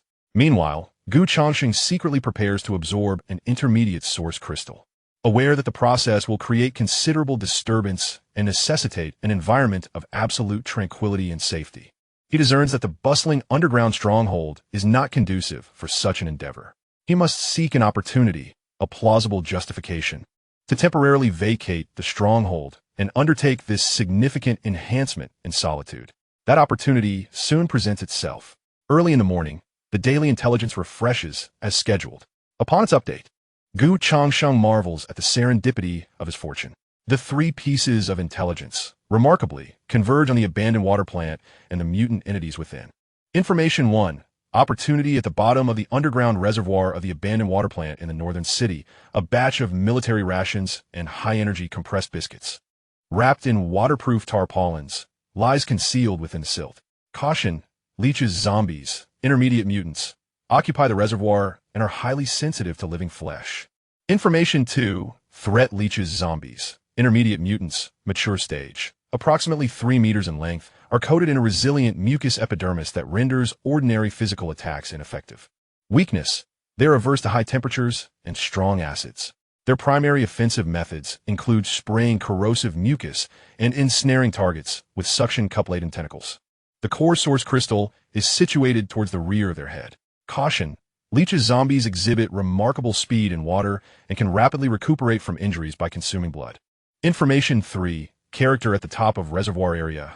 There exists an abandoned ventilation duct with a diameter of about 1 meter, leading directly to the surface, albeit sealed with barbed wire. The leeches, zombies appear to have a profound aversion to a certain specific high-frequency sound wave. Military rations and high-energy compressed biscuits. Each of these supplies represents a form of hard currency in the apocalypse. The former is nutrient-rich and easy to carry, while the latter swiftly replenishes stamina, making it particularly vital for those endowed with extraordinary abilities. After Lin Weiwei and Su Yu awakened their abilities, their daily training and the consumption of energy far exceeded that of ordinary individuals, although there was still a reserve of food within the base. High-energy provisions had begun to dwindle. The leech, zombies, and intermediate mutants. Changsheng felt his heart quicken slightly. He already possessed 2 intermediate source crystals. If he could obtain one more, his abilities might evolve to resemble those of his former self, leading to a qualitative leap in power. More critically, the intelligence report provided 2 key pieces of information: the abandoned ventilation ducts and the leech zombies' aversion to specific high-frequency sound waves, which seemed to offer him a tailor-made solution. The ventilation ducts indicated a relatively safe route for infiltration and exfiltration, avoiding the potential dangers of conventional entrances. The high-frequency sound waves reminded Changsheng of Su Yu. Although Su Yu's sound wave abilities currently manifested mainly in enhanced hearing and perception with limited destructive capacity, the report mentioned aversion rather than direct lethality. If Su Yu could emit that particular high-frequency sound wave, even if it merely interfered with the leech zombies, it would create significant opportunities for them. A bold plan gradually took shape in his mind. He needed a plausible excuse to venture to the water treatment plant, either alone or leading a select few. This excuse had to account for how he knew there might be supplies in that location while minimizing the team's risks and providing cover for his subsequent absorption of his intermediate source crystal. To mention the intelligence system directly would be tantamount to courting disaster. After much contemplation, Changsheng slowly opened his eyes, a glimmer of determination flashing within. He conceived a potentially viable plan. Su Yu's abilities were pivotal, he murmured to himself. Chapter 60, Changsheng's Trio. In Changsheng's previous tests, Su Yu's sound wave perception capabilities had already been preliminarily validated, with both range and precision far surpassing that of ordinary individuals. Framing the endeavor as training and testing Su Yu's abilities while simultaneously conducting reconnaissance for supplies over greater distances seemed a commendable entry point. The water treatment plant, being part of the city's infrastructure, typically occupied a large area with a complex internal structure, making it suitable for remote reconnaissance training. Moreover, the water supply system had collapsed early in the apocalypse, meaning that even if dangers lurked within, they were more likely to be mutated creatures rather than large groups of human survivors, which would alleviate concerns from Wang Dahai and others. As for how he discovered that the water treatment plant might have supplies, he could attribute it to intuition or speculation. For instance, he might claim that during previous reconnaissance, he observed unusual avian activity in the northern direction or noted the peculiar growth conditions of certain plants, leading him to deduce that there might be a water source. And where there is water, emergency supplies are often stored in the pre-apocalyptic era. While this explanation might seem somewhat tenuous in the context of the apocalypse, intuition and experience often outweigh logic. Moreover, his previous fortunate encounters in securing supplies have left a lasting impression on others, casting him as a harbinger of good fortune, which in turn augments the credibility of his proposals. Should he successfully eliminate the leech zombies and procure food, he could feign a need to address certain traces or transport supplies in batches, thereby granting himself the solitude required for absorbing source crystals. Changsheng meticulously calculated each detail, ensuring that every facet of the plan was as seamless as possible. He even contemplated the possibility of failure. If the leech zombies proved too formidable, or if Su Yu's sonic waves failed to disrupt them effectively, he would not hesitate to abandon the endeavor, prioritizing safety above all. The intelligence provided, while invaluable, paled in comparison to the sanctity of life. Rising from his seat, he stretched his limbs under the dim light and cast a glance towards the drowsing Su Yu and Lin Weiwei nearby. It seemed essential to confer with Brother Wang and the others tomorrow, Changsheng mused.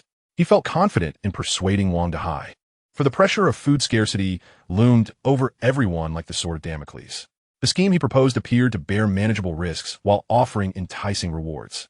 The night passed in silence.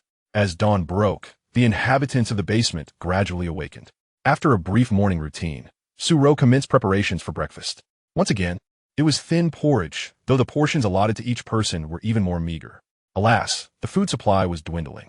The bald man rubbed his stomach and muttered. Wang Dahai furrowed his brow, acutely aware of the team's food reserves. With the increase in personnel at the stronghold, if new supplies were not secured, they would only last 2 more weeks before hunger set in. Especially concerning were Lin Weiwei and Su Yu, the team's potential assets, whose energy replenishment must be prioritized. Setting down his cup, Changsheng casually remarked, Brother Wang, while I was scouting a broader area around the stronghold yesterday, I ventured north towards the city. There's an abandoned water treatment plant there. I recall that before the apocalypse, some organizations favored establishing small emergency supply depots in such locations. Do you think there might be some food there? His words were a blend of truth and fabrication. He indeed traveled north. Yet the notion of an emergency supply depot was entirely spur of the moment. Wang Dahai's eyes brightened. Oh, a water treatment plant? That area is indeed remote. There might be overlooked supplies. However, such places are usually fraught with danger, as mutated creatures abound. How about I go alone first to assess the situation? I am swift, and should danger arise, I can extricate myself more easily. This was his initial probing step, a voluntary offer to undertake the mission solo. Absolutely not. Wang Dahai instantly opposed. It's too perilous. We are unfamiliar with the northern area. What if you encounter a formidable mutated creature on your own? The bald man echoed. Exactly, Changsheng. If you must go, let us do so together. It's safer that way. Lin Weiwei and Su Yu also turned their gazes towards Changsheng, their eyes reflecting concern. Changsheng had already anticipated this situation. He sighed and remarked, however, our food supplies at the base are dwindling.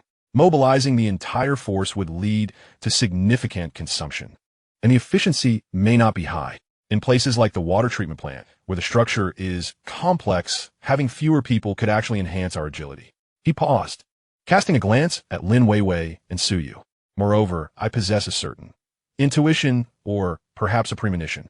In the past, many times I relied on this feeling to locate resources. Perhaps it will yield some discoveries this time as well. He could only describe his inexplicable interest in a particular location in such vague terms. Upon hearing this, Lin Weiwei's eyes flickered, and she spoke up. Brother Gu, if it's merely reconnaissance and the transportation of a small quantity of supplies, I believe my telekinesis might prove beneficial. For instance, I could retrieve items from higher or more concealed locations with greater ease. Eager to demonstrate her worth, she hoped to secure a larger share of source crystals in the future. Su Yu, with a more straightforward mindset, had resolved to stand by Changsheng's side. Having heard from his sister Su Ro about how Gu had saved them both, he followed Lin Weiwei's lead and added, Brother Gu, My auditory perception now covers a considerable range, allowing me to provide early warnings of danger and avoid unnecessary confrontations. Gu Changsheng feigned indecision as he glanced at Wang Dahai, who fell into contemplation. Gu's intuition had indeed led the base to discover several valuable items, and Lin Weiwei's telekinesis along with Su Yu's perception were undeniably practical auxiliary abilities. If they were merely conducting preliminary scouting, a seasoned individual coupled with two unique support capabilities seemed more suitable than an entire battalion. Noticing Wang Dahai's wavering resolve, Gu Changsheng seized the moment to press his advantage. My plan is for me to lead Xiao Yu to the site first. Weiwei's telekinesis might also provide assistance at times, such as transporting small objects or reconnaissance equipment in complex terrains. We shall form a small reconnaissance team, primarily aimed at training Xiao Yu and coordinating Weiwei's abilities, with the search for resources as a secondary objective. Gu Changsheng emphasized the importance of honing their abilities and position himself as the leader and protector, making it easier for his proposal to be accepted. As for the specific actions, Xiao Yu could sense from a safe distance away from the water treatment plant, while Weiwei and I would gradually approach based on his intelligence for more detailed observation. Should we detect any anomalies, we would retreat immediately. Thus, even in the face of danger, we could minimize our losses. Changsheng, what is your level of confidence? 50%. I wouldn't dare to promise more, Gu replied. Wang Dahai pondered for a long moment before finally nodding. Very well, but safety comes first. If anything seems amiss, we retreat immediately. Do not engage in prolonged combat. Food can be sought again, but if we lose a life, we lose everything. Rest assured, Brother Wang, Gu Changsheng assured him. Soon, with Gu Changsheng's persuasion, the plan was set in motion. Su Yu's perceptive abilities could prove remarkably effective against leech zombies, while Lin Weiwei's telekinesis could also be advantageous in specific environments. The crux of the matter lies in the profound trust, even dependency, that these two individuals have in one another, allowing them to act without excessive restraint. As for the information regarding the leech-like zombies' aversion to a particular high-frequency sound wave, Gu Changsheng decided to keep this insight close to his heart for the moment, intending to guide Su Yu to discover it at an opportune time. In Chapter 61, Su Yu's astonishing abilities after finalizing their plans. The entire stronghold became abuzz with activity in preparation for this reconnaissance and training mission. Gu Changsheng continued to carry his AK-47, which served as his primary source of firepower.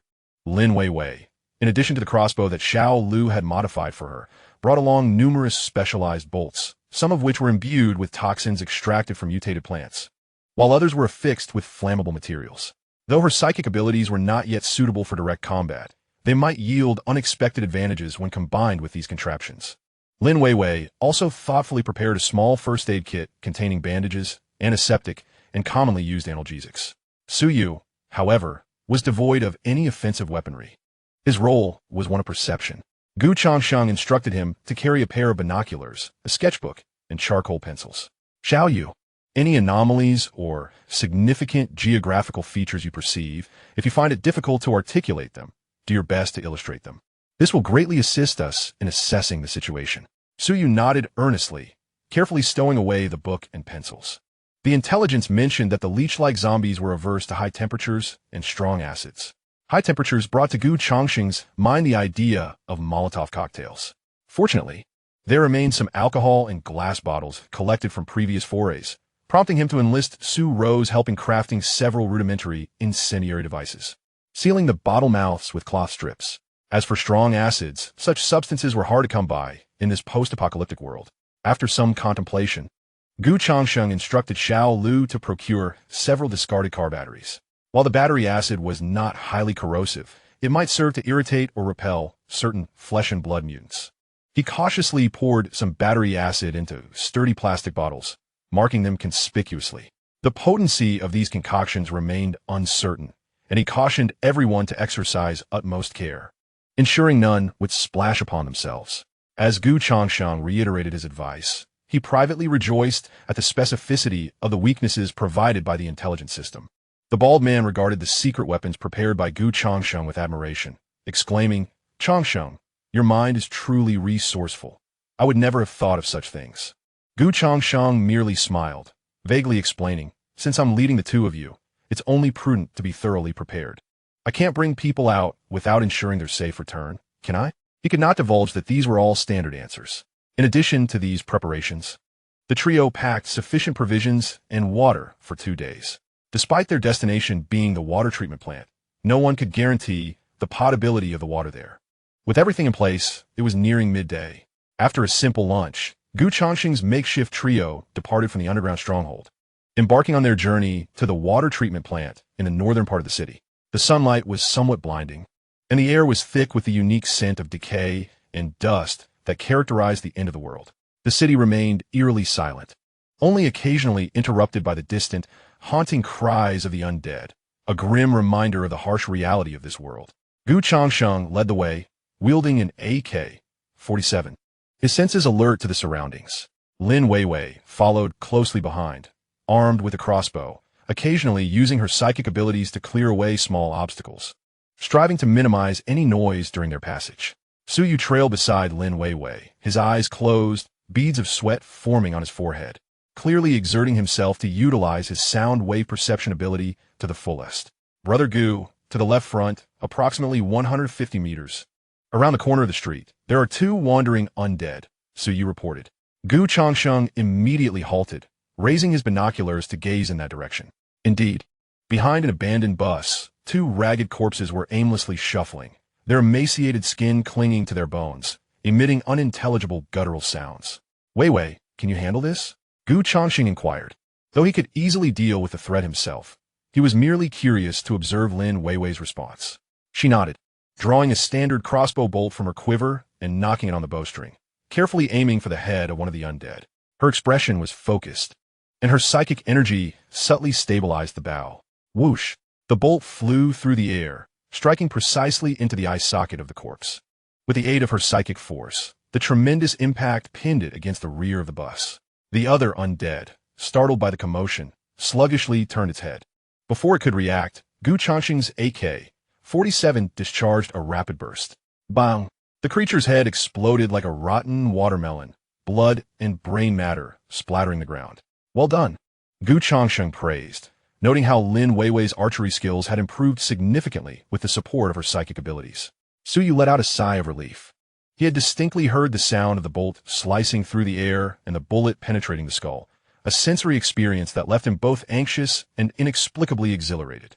Shall you continue to perceive? Let's navigate around that area, Changsheng instructed. Understood. The 3 of them cautiously avoided the street where the undead lingered, opting instead to traverse a relatively secluded alley. Along the way, Su Yu's sound wave perception proved invaluable.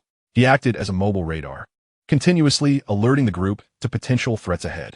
To the right front, 50 meters behind the window of an abandoned shop on the 2nd floor, something appears to be moving.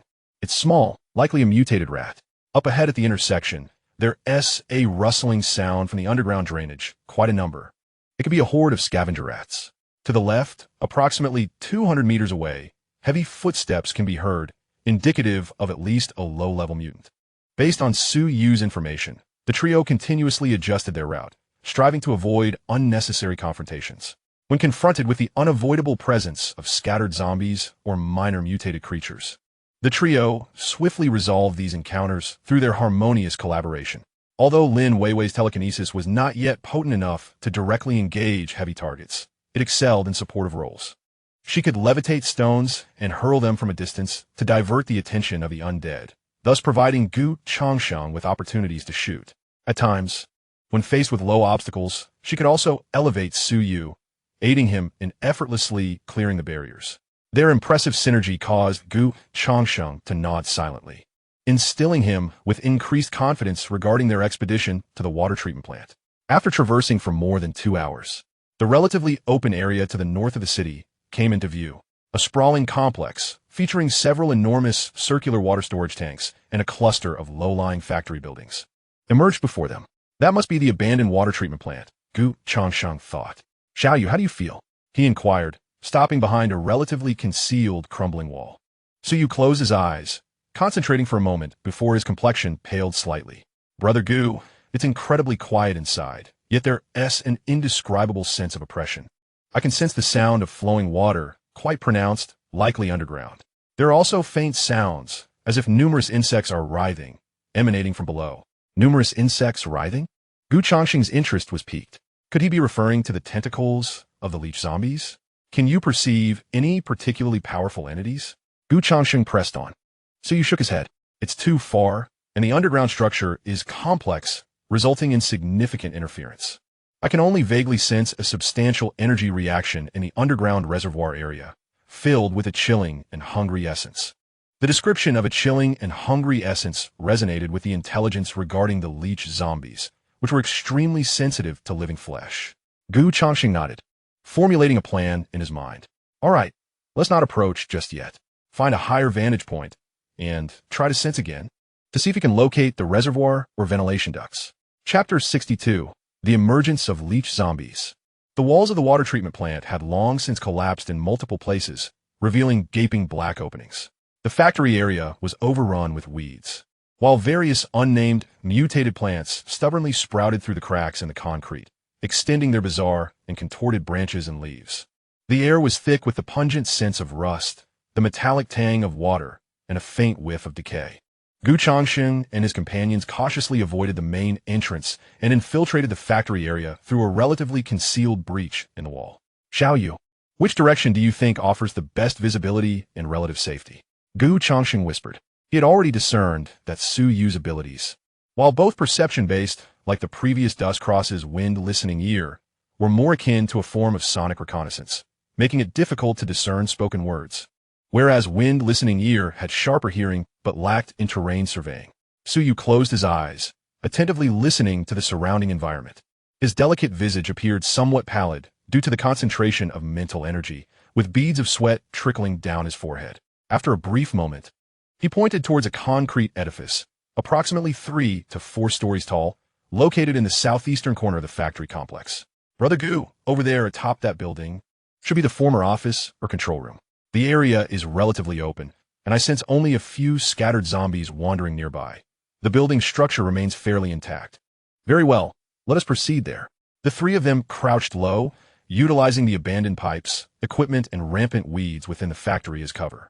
Swiftly and silently advancing towards the structure indicated by Suyu.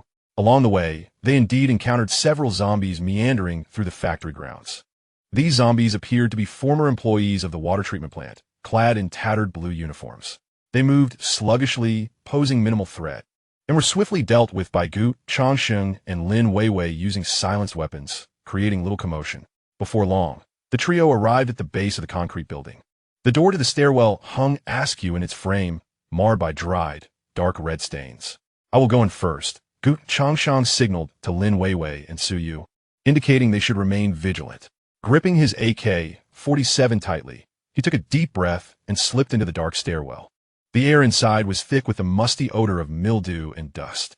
Changsheng activated his tactical flashlight, the beam sweeping across the stairway cloaked in cobwebs and debris. Confirming there was no immediate danger, he beckoned for Lin Weiwei and Suyu to follow. The three of them took turns providing cover as they ascended step by step. They meticulously checked each floor, encountering only a few zombies trapped in rooms, which they efficiently dispatched without significant trouble. Thus far, they had eliminated nearly 10 zombies along the way, yet regrettably found no basic source crystals. At last, they reached the rooftop terrace. The view from the terrace was indeed expansive, offering a comprehensive panorama of the entire water treatment plant's layout. In the distance lay several massive circular sedimentation and filtration tanks, while closer at hand were interconnected factory buildings and various unknown equipment. The factory was enveloped in a profound silence, broken only by the sounds of wind whistling through the dilapidated structures, alongside the faint murmurs of flowing water and subtle movements emanating from below. As Suyu had previously mentioned, Xiaoyu, this is the place. Focus your perception, particularly on the underground area, and see if you can locate the water reservoir and the abandoned ventilation duct. Understood. Suyu found a relatively sheltered corner, closed his eyes, and pressed his hands lightly against his temples, channeling his sonic perception ability with all his might. Meanwhile, Lin Weiwei remained alert, holding her crossbow and keeping a watchful eye on the entrance to the terrace and its surroundings, safeguarding Suyu. Changsheng approached the edge of the terrace, raising his binoculars to meticulously observe the topography and building distribution of the entire factory complex, attempting to correlate the scene before him with the descriptions from the intelligence reports. The underground reservoir of the water treatment plant was typically vast. He speculated that area might refer to a specific numbered zone. As time passed inexorably, Su Yu's complexion grew increasingly pallid, and his breathing became somewhat labored. Evidently, the extensive and high-precision continuous perception was a considerable burden on his current mental faculties. Changsheng regarded him with concern, poised to suggest a moment of respite, when Su Yu abruptly opened his eyes, fatigue evident yet overshadowed by exhilaration. "Brother Gu, I believe I have found it," Su Yu exclaimed, gesturing towards a region slightly north of the factory center. "Over there, beneath what appears to be a warehouse or pump house, lies a vast hollow structure filled with water. Moreover, I can sense a powerful life force at the very center of that water body, cold, viscous, and imbued with malevolence. A leech zombie." A chill ran down Changsheng's spine. "Can you ascertain that it is indeed Area A? What about the ventilation ducts?" he inquired urgently. So you took a breath and continued. "The roof of that building has a rather inconspicuous square protrusion, the edges of which seem to bear traces of a metallic grid resembling a vent. Additionally, I can hear a narrow, vertical passage extending downward from that vent, leading directly to the surface of the pool. At the edge of the pool, I believe I sense some indistinct letters, perhaps an A." Exhilaration surged within Changsheng. Su Yu's perceptual abilities surpassed his expectations, managing to pinpoint the target amidst such a convoluted environment. "Wei Wei, fetch me some paper and a pencil," Changsheng commanded promptly. Lin Wei Wei swiftly retrieved a sketchbook and charcoal pencil from her backpack. "Xiao Yu, please illustrate the terrain as you perceive it, especially the water reservoir, the position of the ventilation ducts, and the relative layout of the surrounding structures," Changsheng encouraged, supporting Su Yu as he leaned against the wall for a moment's reprieve. "All right." Su Yu accepted the paper and pencil, his hand trembling slightly from fatigue. Yet he diligently began to sketch. Although his drawing skills were rudimentary, the critical markings and lines were remarkably clear and precise. Before long, a simple yet information-rich schematic of the underground water reservoir and ventilation ducts of Area A at the water treatment plant materialized on the paper. Changsheng lifted the diagram, scrutinizing it closely while mentally constructing a three-dimensional action plan. The vent's location atop the pump house indicated they would first need to ascend to the roof before infiltrating the reservoir area via the ducts. "Can you sense the exact location of the mutated creature? Is it moving or stationary?" Changsheng queried. So you close his eyes once more to concentrate, stating, "It seems to be at the bottom of the pool, where the sludge is quite deep. It remains mostly stationary, but occasionally it writhes, as if adjusting its position. Its range of perception appears vast. My probing seems to have aroused its awareness. It has seen me." Chapter 63, Harmonious Collaboration. Upon hearing this, Changsheng furrowed his brow slightly, inwardly acknowledging the remarkable perceptive abilities of intermediate mutated entities. "Xiao Yu, take a moment to recuperate and restore your mental energy. Wei Wei, let us examine this map together." He beckoned Lin Wei Wei to join him. The two leaned over the map, as Changsheng pointed at the markings and spoke in hushed tones. "From this vantage point, the pump house stands approximately 10 meters high, surrounded by no significant structures to assist our ascent. Directly climbing poses considerable difficulty and risks exposure. We must identify a more discreet approach." Lin Wei Wei scrutinized the map, pondering for a moment before her eyes lit up. "Brother Gu, look here." She indicated a marking on the side of the pump house, drawn by Xiao Yu, which seemed to depict some abandoned pipes and supports. "Perhaps we can utilize these as aids for climbing." Changsheng followed her gaze, and indeed, noticed the interwoven lines that Xiao Yu had illustrated, marking the cluster of derelict pipes. If these pipes proved sturdy enough, they could indeed serve as a pathway. He nodded, yet cautioned, "However, we must ascend quietly to avoid alarming the mutated creatures below." His attention then shifted to the schematic of the ventilation duct that Xiao Yu had sketched. The duct opening was secured with barbed wire, necessitating tools for removal. Within the toolkit he had brought along, there were wire cutters that could prove useful. "Wei Wei, is your telekinesis capable of severing the barbed wire from a distance?" Changsheng inquired. Lin Wei Wei attempted it, but shook her head, her expression tinged with disappointment. "No, my telekinesis is still too weak. I can only manipulate small objects. Items as heavy as wire cutters, which require precise force, are beyond my control. Furthermore, my abilities are hindered by the interference of the barbed wire." "Not to worry. I will handle the barbed wire," Changsheng reassured her, having anticipated this challenge. "You will assist by using your telekinesis to pass me the tools or clear away any debris that may fall." minimizing noise. In a mere 30 seconds, the preliminary action plan began to crystallize in Changsheng's mind. The first step was to ascend to the roof of the pump house using the abandoned pipes. The second step involved dismantling the barbed wire at the duct entrance to infiltrate the channel. The third step entailed traversing the ventilation duct to reach the reservoir above. The fourth step focused on locating military rations and compressed biscuits. Finally, the fifth and most critical step was to confront the leech zombies.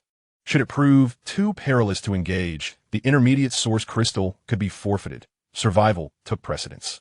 The intelligence report indicated that leech zombies were averse to high temperatures and strong acids, and possessed a particular disdain for certain high-frequency sound waves.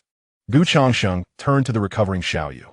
Xiaoyu, aside from perception, can your sonic abilities actively produce sounds? Xiaoyu nodded affirmatively. Yes, I can emit sounds at very high or low frequencies, but their effectiveness is limited. Previously, I struggled to shatter glass. Great power is not a requirement, Changsheng remarked, his gaze flickering with determination. The report noted that leech zombies exhibited a profound aversion to specific high-frequency sound waves. You should attempt to emit high-frequency sound waves of varying frequencies to determine if you can identify the specific range that induces discomfort. If successful in disrupting it, our chances of victory will significantly increase. This is undoubtedly a bold endeavor. Should Suyu's sound waves prove effective, it would serve as a crucial trump card against the intermediate mutants. Ishal domu utmost. Suyu clenched his fists nervously. Changsheng patted him on the shoulder. His eyes filled with encouragement. Do not feel overly pressured. Safety is paramount. If it proves unfeasible, we will retreat immediately. After resting on the rooftop for approximately half an hour, Suyu's complexion improved considerably. Changsheng distributed some high-energy jerky and fresh water to him and Lin Weiwei to replenish their strength. Xiaoyu, how is your mental energy recovery? Much better. I should be able to perform another brief, precise perception without issues. We are ready to proceed. Remember, all actions will follow my command. In the event of any unforeseen circumstances, do not panic, and prioritize your safety above all. Understood. The other two responded in unison. The trio conducted one final equipment check before cautiously descending from the rooftop edge, utilizing the stairwell they had previously ascended and returning to the building's ground floor. Following the map Suyu had drawn and their prior observations, they circled around to the side of the pump room. Indeed, there were several large, abandoned metal pipes and rusted steel supports, crisscrossing against the pump room's exterior wall, extending upward to form an irregular pathway. These pipes appear to have aged, leaving uncertainty regarding their sturdiness. Lin Weiwei gazed anxiously at the corroded metal. Changsheng stepped forward, grasping a relatively thick pipe and shaking it vigorously. The pipe emitted a creaking sound, yet the main structure remained stable. It should be fine. However, while climbing, proceed with caution, distributing your weight and avoiding lingering too long on any single support point. I will ascend first and confirm safety before you follow. Weiwei, use your telekinesis to assist Xiaoyu, as he has expended considerable energy. Understood. Changsheng secured the AK-47 to his back, donned a pair of tactical gloves, inhaled deeply, and commenced his ascent. He selected the sturdier, less rusted pipes and supports as footholds, keeping his body close to the wall, his movements agile and deft. Despite his efforts to minimize noise, the faint sounds of metal scraping were somewhat jarring in the stillness of the factory. Before long, Changsheng had climbed to a height of 5 or 6 meters. He located a relatively stable platform and gestured downwards to Lin Weiwei and Suyu to indicate safety. Lin Weiwei began her ascent. Though her movements were not as swift as Changsheng's, her telekinetic support lent her considerable steadiness. When it was Suyu's turn to climb, an invisible force cradled his armpits and backpack, greatly easing his ascent. Just as the three had reached about halfway, at a height of approximately 7 to 8 meters, an unexpected turn of events occurred. Suddenly, Suyu's complexion turned pale, and he exclaimed in alarm, "Brother Gu, be careful. The creature in the pool seems to have been disturbed. It is rising rapidly." Changsheng's heart raced before he could react. A tremendous sound of rushing water echoed from the pump room below. A foul stench assaulted his senses. This was dire. Chapter 64. The Fierce Battle with a Hidden Threat. Changsheng abruptly looked up, only to see the metal grating at the vent, marked by Suyu, being violently torn open by an unseen force from within. Instantly, a dark red tentacle, slick with viscous liquid and adorned with repulsive suckers, shot forth from the opening like a venomous serpent, lunging directly at Changsheng, who was closest. The sudden turn of events was entirely beyond Changsheng's anticipation. Was it not stated in the intelligence that the leech zombies were sensitive to living blood and flesh? Lurking in the muddy depths? Had the noise they made, or Su Yu's previous sonar detection, enraged it? Moreover, the target of this tentacle's attack was the vent above, not the other entrances of the pump room. Get down! Changsheng barked sharply, pressing his body against the wall as he swiftly redirected his AK-47, unleashing a barrage of gunfire at the swiftly approaching tentacle. The deafening gunshots erupted in the silent factory, bullets raining upon the slippery surface of the tentacle, splattering nauseating slime, yet seemingly striking a resilient bulletproof layer. Most of the bullets ricocheted or caused only superficial damage, failing to impede the relentless assault of the tentacle. The phrase from the intelligence echoed in Changsheng's mind. Ordinary physical attacks are ineffective. The tentacle hesitated only slightly before accelerating towards him with even greater speed. In a critical moment, Lin Weiwei screamed, unleashing a powerful psychic force that collided fiercely with the midsection of the tentacle. Boom! The tentacle was violently thrown aside, narrowly brushing past Changsheng's scalp, and crashed heavily against the concrete wall of the pump room, producing a deep, resounding thud, with debris and dust cascading down. Changsheng felt a sharp sting on his scalp, with several strands of hair severed by the fierce wind. Cold sweat broke out on his brow. Had Lin Weiwei not intervened at that crucial moment, he might have been ensnared by the tentacle. It seemed he had indeed underestimated the situation. This rudimentary power was ineffective. He needed to find an opportunity to upgrade his abilities swiftly. With a mighty roar, Changsheng pushed off the ground, his body darting sideways along the pipes like a gecko, temporarily evading the tentacle's direct assault. Lin Weiwei's face was ashen. The recent surge of psychic energy had nearly drained her of vitality, leaving her unsteady, and Su Yu hurriedly supported her. Let us go. The creature is about to emerge. From the gaping hole of the ventilation shaft, more and more tendrils surged forth, a chaotic dance reminiscent of a frenzied horde. Following closely, a grotesque and enormous head, covered in a dark red, viscous skin and adorned with a ring of delicate mouthparts, slowly emerged from the opening. It was a leech zombie, attempting to crawl out from the narrow ventilation pipe, which was scarcely a meter in diameter. It was trapped, its massive body unable to escape. Changsheng's gaze sharpened as he swiftly assessed the situation. This leech zombie measured 3 meters in length, while the ventilation pipe's diameter was merely half a meter. Most of its body was ensnared within the pipe and the reservoir below. At present, only its head and a portion of its tendrils had emerged. This was an opportunity. Su Yu, high-frequency sound waves. Aim for its head. Changsheng decisively commanded, his voice ringing out as he unleashed a barrage of gunfire from his AK-47, targeting the leech zombie's head. Although conventional physical attacks were less effective, they could still create some disruption and inflict minor damage. At that moment, Su Yu, steeling himself against the fear and revulsion surging within, took a deep breath and emitted a barely perceptible, sharp, high-frequency vibration from his throat. An invisible wave of sonic energy shot forth like an arrow towards the leech zombie's head. The head that had just emerged from the hole quivered violently, emitting a piercing shriek, while the frantically thrashing tendrils momentarily stilled in confusion. Effective. Changsheng felt a surge of elation as he observed the leech zombie's head ripple under Su Yu's sonic assault, seemingly in great agony. Do not adjust the frequency. This is the moment. Keep going. Lin Weiwei gritted her teeth, gathering her dwindling mental strength once more to manipulate several pieces of debris that had fallen from the walls, hurling them forcefully toward the leech zombie's vulnerable eyes and mouth parts in an attempt to disrupt its movements. Thud! The debris struck the slick surface of the leech zombie, producing a dull thud. Although it could not inflict substantial harm, it successfully diverted some of its attention. The leech zombie, caught in the constricted confines of the ventilation shaft, was in a dilemma, besieged by Su Yu's relentless sonic attack, and became increasingly agitated.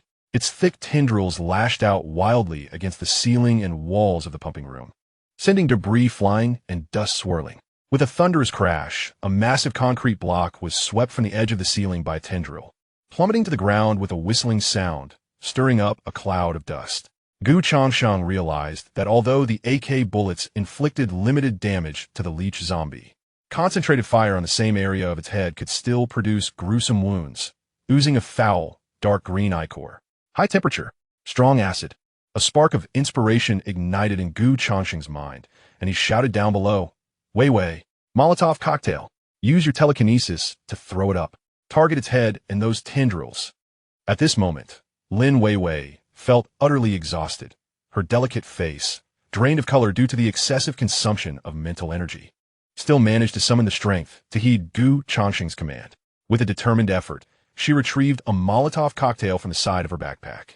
Using her telekinetic abilities, she lifted the incendiary device, carefully maneuvering around the wildly thrashing tentacles, and aimed at the massive head of the leech zombie, which was lodged at the entrance of the tunnel. With a swift motion, she hurled it forward. The Molotov cocktail traced an elegant arc through the air, striking the leech zombie's head with precision. The glass shattered upon impact, and the alcohol mixed with the accelerant splattered everywhere, followed instantly by a flash of flames. A fierce inferno erupted from the zombie's head, rapidly engulfing the tentacles that had been drenched in alcohol. The leech zombie emitted a harrowing shriek, piercing the chaos. The flames seared its slick skin, producing a hissing sound, while the acrid scent of charred flesh quickly permeated the air. Indeed, high temperatures proved to be its nemesis. Enveloped in flames, the leech zombie succumbed to madness, violently retracting its head and tentacles from the tunnel in a desperate bid to escape the fire. One opportune moment, Gu Changsheng's eyes gleamed with determination. However, at that instant, a flicker of movement caught his peripheral vision. In the shadows of a low factory building not far from the pump room, several figures appeared momentarily. They were people, and, judging by their silhouettes, they were certainly not zombies. Were they members of another survivor group? Or perhaps individuals from the Dust Cross? Chapter 65. A Divided Opinion. Who agrees, who disagrees? On the rooftop of the pump room, the leech zombie, driven back by flames, had temporarily retreated into the ventilation duct, leaving behind only the curling black smoke and a pungent odor of charred flesh. The air still resonated with its anguished and furious roars, though the sound had noticeably diminished, indicating it had sustained significant burns. Yet, Gu Changsheng could not afford to concern himself with the creature's fate. His attention was entirely captivated by the fleeting shadows in the distance. Why, Xiaoyu, stay alert. We are not alone here, Gu Changsheng whispered, his tone grave as he swiftly redirected the gun's muzzle towards the shadows of the factory. Lin Wei Wei and Suyu were taken aback upon hearing his words. They had been entirely focused on dealing with the leech zombie and had failed to notice the presence of others. Suyu immediately closed his eyes, concentrating to sense the surroundings. After a brief moment, his expression shifted and he spoke urgently. Over there, at least 5 individuals. They are approaching us rapidly. I can hear their footsteps and the sound of weapons clashing. 5 people, armed no less. Gu Changsheng's heart sank at the realization. In this apocalyptic world, encountering other survivors often posed a greater threat than facing mutated creatures. Human nature was unpredictable. In the struggle for survival, anything could happen. Who are they? Can you discern their equipment or intentions? Gu Changsheng pressed further.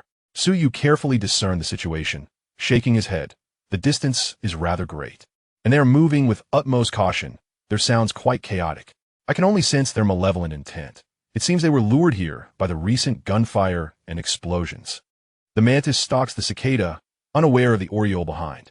Gu Changsheng instantly grasped the adversary's intentions. These individuals likely sought to exploit the chaos for their own gain. Damn it, why now? Gu Changsheng cursed inwardly. Although the leech-like zombies had been temporarily repelled, they were evidently not vanquished. Should they be besieged by both factions, the predicament for the 3 of them would become exceedingly perilous. Brother Gu, what should we do now? Lin Wei Wei asked in a fluster, instinctively tightening her grip on the crossbow in her hands. She had just expended a considerable amount of mental energy and felt her body weaken. Gu Changsheng swiftly surveyed the surrounding terrain. They were currently suspended on the external pipes of the pump room, in a precarious position with no clear way up or down. If the enemy attacked directly with firearms, they would have no adequate cover. We cannot remain here, Gu Changsheng decisively declared. Wei Wei, you and Xiaoyu must find a way to descend. Retreat to the office building we came from and utilize the terrain for defense. Quickly, what about you, Brother Gu? Suyu asked anxiously. I will hold them off and buy you time. No more chatter. Follow orders. Gu Changsheng's tone brooked no argument. He understood that with Lin Weiwei and Su Yu in their current state, attempting a breakout together would present too large a target and hinder their speed. The best course of action was to ensure their retreat to a relatively safe location, while he used his familiarity with the terrain and available firepower to delay the opponents. Gu Changsheng even resolved that, if necessary, he would utilize every resource from the intelligence system at his disposal, proposing conditions that the adversaries could not refuse.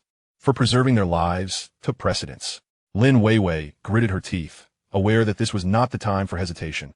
Brother Gu, you must be careful. With that, she grasped Su Yu's hand and began to cautiously descend along the pipe they had come down. Gu Changsheng took a deep breath, pressing his body against the cold wall and pipes, striving to minimize his exposure. His AK-47 was steadily aimed at the shadows, his finger resting on the trigger, his gaze sharp as an eagle's. Soon, 5 figures emerged from the shadows of the factory, fanning out in a semicircle towards the pump room. These individuals moved swiftly and coordinated seamlessly, clearly seasoned survivors. They donned dark combat uniforms and wielded a variety of firearms, some with rifles, others with submachine guns, and one even carried a shotgun on his back. Judging by their equipment and movements, they were certainly not benign. Hey, friends up there, that commotion was caused by you, wasn't it? The leader, a tall, lean man with a buzz cut and a menacing scar across his face, brandished a modified assault rifle, its muzzle aimed directly at Gu Changsheng's hiding spot, his tone imbued with an undeniable authority. Are the leech zombies also your doing? A stout man accompanying the scar-faced individual shouted, his voice gruff and imbued with palpable malice. Gu Changsheng refrained from responding immediately, instead swiftly assessing the strength and intent of his adversaries. There were 5 of them, armed and evidently well-prepared, while his own side comprised merely 3. With only he possessing substantial close combat capability, Weiwei and Su Yu's fighting prowess was barely adequate. Engaging in a direct confrontation would likely yield unfavorable odds unless a third party intervened, such as the leech zombies. What? Are you at a loss for words? The scar-faced man sneered. We're the Black Wolf Squad. This area was discovered by us first. Your ruckus here has disturbed our target. You owe us an explanation. Target? Is your target also this leech zombie? Gu Changsheng finally spoke, his voice low yet distinctly audible, seeking to extract more information. A fleeting glimmer of greed flickered in the scar-faced man's eyes. The commotion caused by this creature has likely obliterated any valuable resources nearby. We initially intended to eliminate it and thoroughly scour this water treatment facility. Now that you've engaged, why not collaborate? Collaborate? Gu Changsheng scoffed inwardly. Such collaboration would likely entail them being used as fodder to deal with the leech zombie, after which the Black Wolf Squad would reap the rewards. What form would this collaboration take? He inquired, maintaining a facade of calm. Quite simple. The scar-faced man grinned, revealing a set of yellowed teeth. You continue luring that creature, and we shall assist you in dispatching it. The spoils inside will be divided 7-3 in our favor. Fair, wouldn't you agree? After all, we arrived first. 7-3? That's quite the audacious demand. Gu Changsheng's wrath simmered beneath his composed exterior. And what if we refuse? Refuse? The smile on the scar-faced man's face morphed into a menacing grimace. Then do not blame us for being unkind. This territory is currently under the dominion of the Black Wolf Squad. Those who are wise will comply, perhaps even securing a chance for survival. Otherwise, the stout man beside him aimed his gun directly at Gu Changsheng, threateningly proclaiming, otherwise, we will send you to your demise. Chapter 66, A Triangular Conflict. An overt threat. At that moment, Su Yu and Lin Weiwei had safely retreated to the second-floor window of the previous office building. Lin Weiwei swiftly readied her crossbow, targeting the members of the Black Wolf Squad. Meanwhile, Su Yu closed his eyes once more, attuning his senses to relay the adversary's positions and movements to Gu Changsheng in real time. Brother Gu, they are starting to disperse. 2 are attempting to flank us from the left, while the other 3 approach head-on. Su Yu's voice crackled through the miniature communicator, reaching Gu Changsheng's ears. A chill coursed through Gu Changsheng's gaze. It appeared that their foes were resolutely intent on eliminating them. Since they were so eager, it remained to be seen whether they possessed the capability to succeed. Gu Changsheng let out a cold snort, refraining from further conversation. Suddenly, he emerged fiercely from behind the pipeline, his AK-47 erupting into a furious roar. The sound of gunfire echoed like a torrential downpour, bullets raining down upon the 3 members of the Black Wolf Squad ahead. Damn it! When offered a toast, one should not drink. Instead, they should face the consequences. Open fire. The scarred man, witnessing the chaos, bellowed in fury and immediately squeezed the trigger. The air was filled with a cacophony of gunfire. In an instant, the pump house was engulfed in a symphony of gunshots and blinding flashes. After unleashing a short burst, Changsheng quickly retreated behind the pipeline, bullets whizzing past his scalp, igniting sparks against the metal surface. Xiaoyu, report their positions. The three in front, one behind the oil drum, and two behind the abandoned truck. The two on the left are almost flanking the side of the pump house. Suyu's voice quivered with urgency. Changsheng swiftly assessed the situation. The front provided cover, making it difficult to strike, while the threat from the flank loomed larger. Drawing a deep breath, he rummaged through his backpack, retrieving a Molotov cocktail and a prepared plastic bottle filled with battery acid. Wei, follow my command. I'll draw their fire in front. He used the crossbow bolts to target those two on the left. Aim to limit their movements. Understood. Changsheng once more leaned out, unleashing a fierce barrage of gunfire towards the front while shouting loudly, "Come over if you dare, you cowardly tortoises." The scarred man and his companions were pinned down, unable to lift their heads, cursing vehemently. At that moment, Changsheng hurled the Molotov cocktail fiercely towards the path the two on the left might traverse. Boom! Flames erupted, instantly sealing off that area. Following this, he tossed the bottle of battery acid as well. Although unsure of its efficacy, it would at least serve to disorient the enemy. My eyes! Damn it! What the hell is this? Indeed, two anguished cries and curses emanated from the left. They had evidently been struck. Now is the time. Wei. Lin Wei was already prepared, her poisoned crossbow bolts shooting forth like venomous serpents. Thud! Thud! Two muffled thuds accompanied by suppressed groans resonated as the two members of the Black Wolf squad, attempting to flank, were struck in the legs and arms, their movements thwarted. Just then, an unexpected turn of events unfolded. A roar, more furious and wrathful than before, erupted from within the ventilation duct atop the pump house. Immediately, a thick plume of sulphurous black smoke, mingled with charred flesh and bone fragments, surged forth from the opening. The leech zombie had seemingly not been entirely vanquished. It was emerging once more. The roar of the leech zombie was deafening, and the atmosphere was thick with its malevolence. From the vent, charred remnants of its tentacles began to fall. Suddenly, a head, even more grotesque and hideous than before, violently emerged from within. It appeared to be enraged by the flames, perhaps sensing the scent of human flesh and blood outside.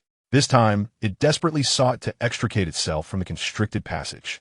The sound of bones grinding and metal distorting echoed ominously as the enormous head of the leech-like zombie forcibly widened the vent once more. Beneath its charred skin, newly formed flesh writhed, emitting a repulsive stench. Several relatively intact tentacles lashed out like a frenzied serpent, striking the ceiling in a chaotic display of fury. Damn it! This beast is still alive. The scarred man's expression soured at the sight, realizing that what he had anticipated to be an easy opportunity had turned into a formidable challenge with this intermediate mutant. Even more infuriating was the unexpected resilience of Changsheng and his companions. The two subordinates he had brought were now clutching their wounds from the crossbow bolts, shrieking at the edge of the flames, momentarily incapacitated. "Boss, what do we do? That monster has emerged again." The stout man was growing anxious, firing back at Changsheng while shouting in desperation.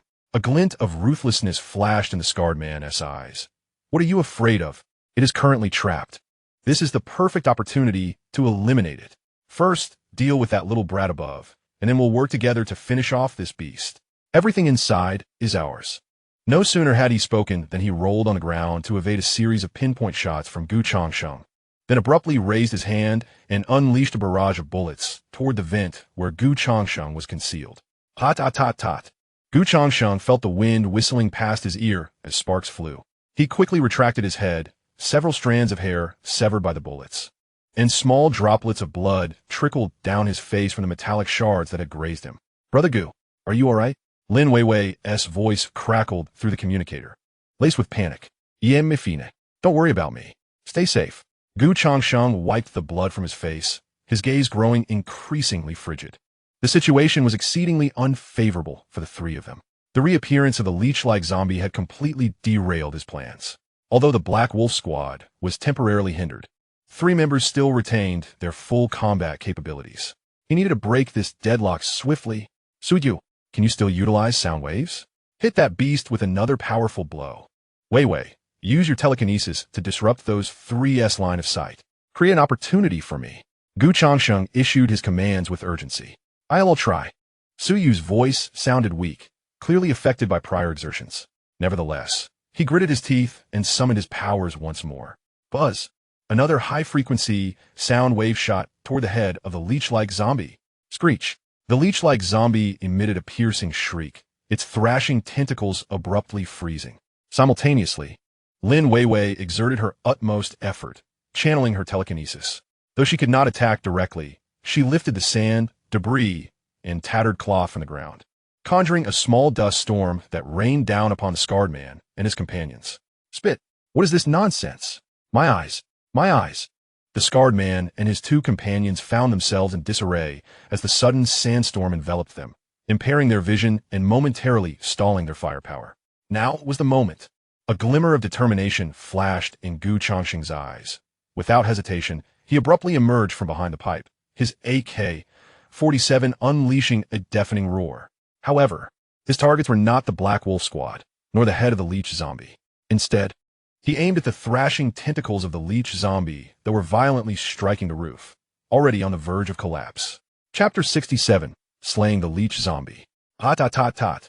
A flurry of bullets accurately rained down upon the thickest tentacle, precisely where it connected to the leech zombie's body, though it was covered by resilient skin. It appeared somewhat weaker compared to the head. With a splatter, dark green, foul-smelling liquid burst forth like a fountain. The tentacle quivered violently, its force diminishing significantly. Effective. Changsheng felt a surge of joy in his heart as he swiftly redirected his gun at the base of another tentacle. Tot. Splatter. Yet another tentacle suffered a grievous wound.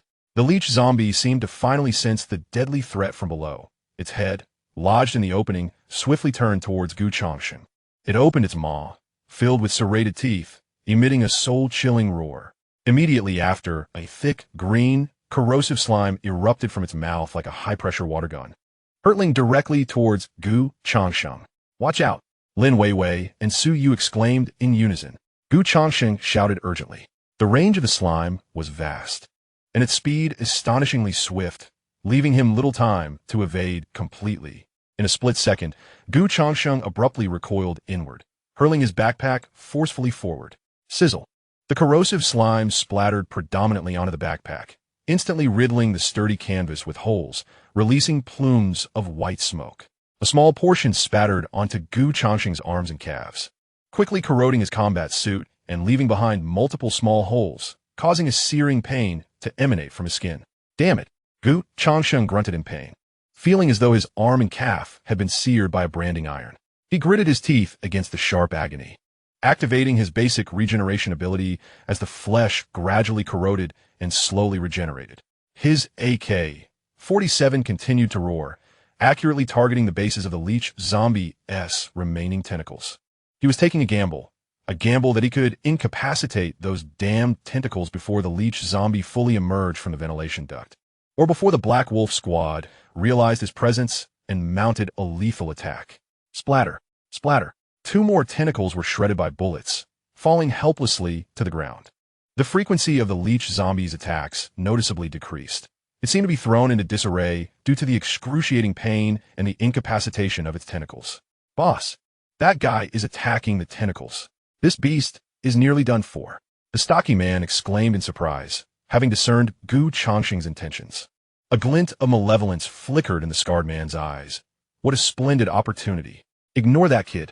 Focus all fire on this beast. Take its life while it's down. The source crystal belongs to us. With that, he was the first to redirect his weapon, unleashing a frenzied barrage upon the enormous head of the leech zombie. The other members of the Black Wolf Squad quickly followed suit, directing their firepower towards the leech zombie. In an instant, the leech zombie became the focal point of their assault. Bullets rained down upon it like a tempest, tearing through flesh and eliciting anguished cries. Observing this, Changsheng felt a slight relief in his heart, yet his actions remained unwavering. Seizing the opportunity amidst the chaotic skirmish between the Black Wolf Squad and the leech zombie, he swiftly changed his magazine. He then continued to deliver precise shots at the remaining active tendrils of the leech zombie and its already deformed head, determined to ensure this mid-level mutant was utterly annihilated. Bang! Just then, a dull gunshot echoed, not from the AK-47, nor from the rifles of the Black Wolf squad, but rather the distinctive roar of a shotgun. Gu Changsheng's heart dropped as he glanced sideways, only to find that a member of the Black Wolf squad, previously wounded by a crossbow bolt, had stealthily acquired a shotgun that had fallen to the ground and now aimed its dark muzzle menacingly at him. The earlier shot had been fired by him, although the distance and angle had spared Gu Changsheng from harm. It had been enough to send cold sweat cascading down his back.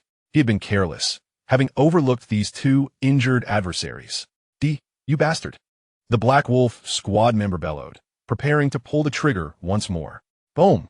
Gu Changsheng dodged, yet a portion of the pellets still struck his back.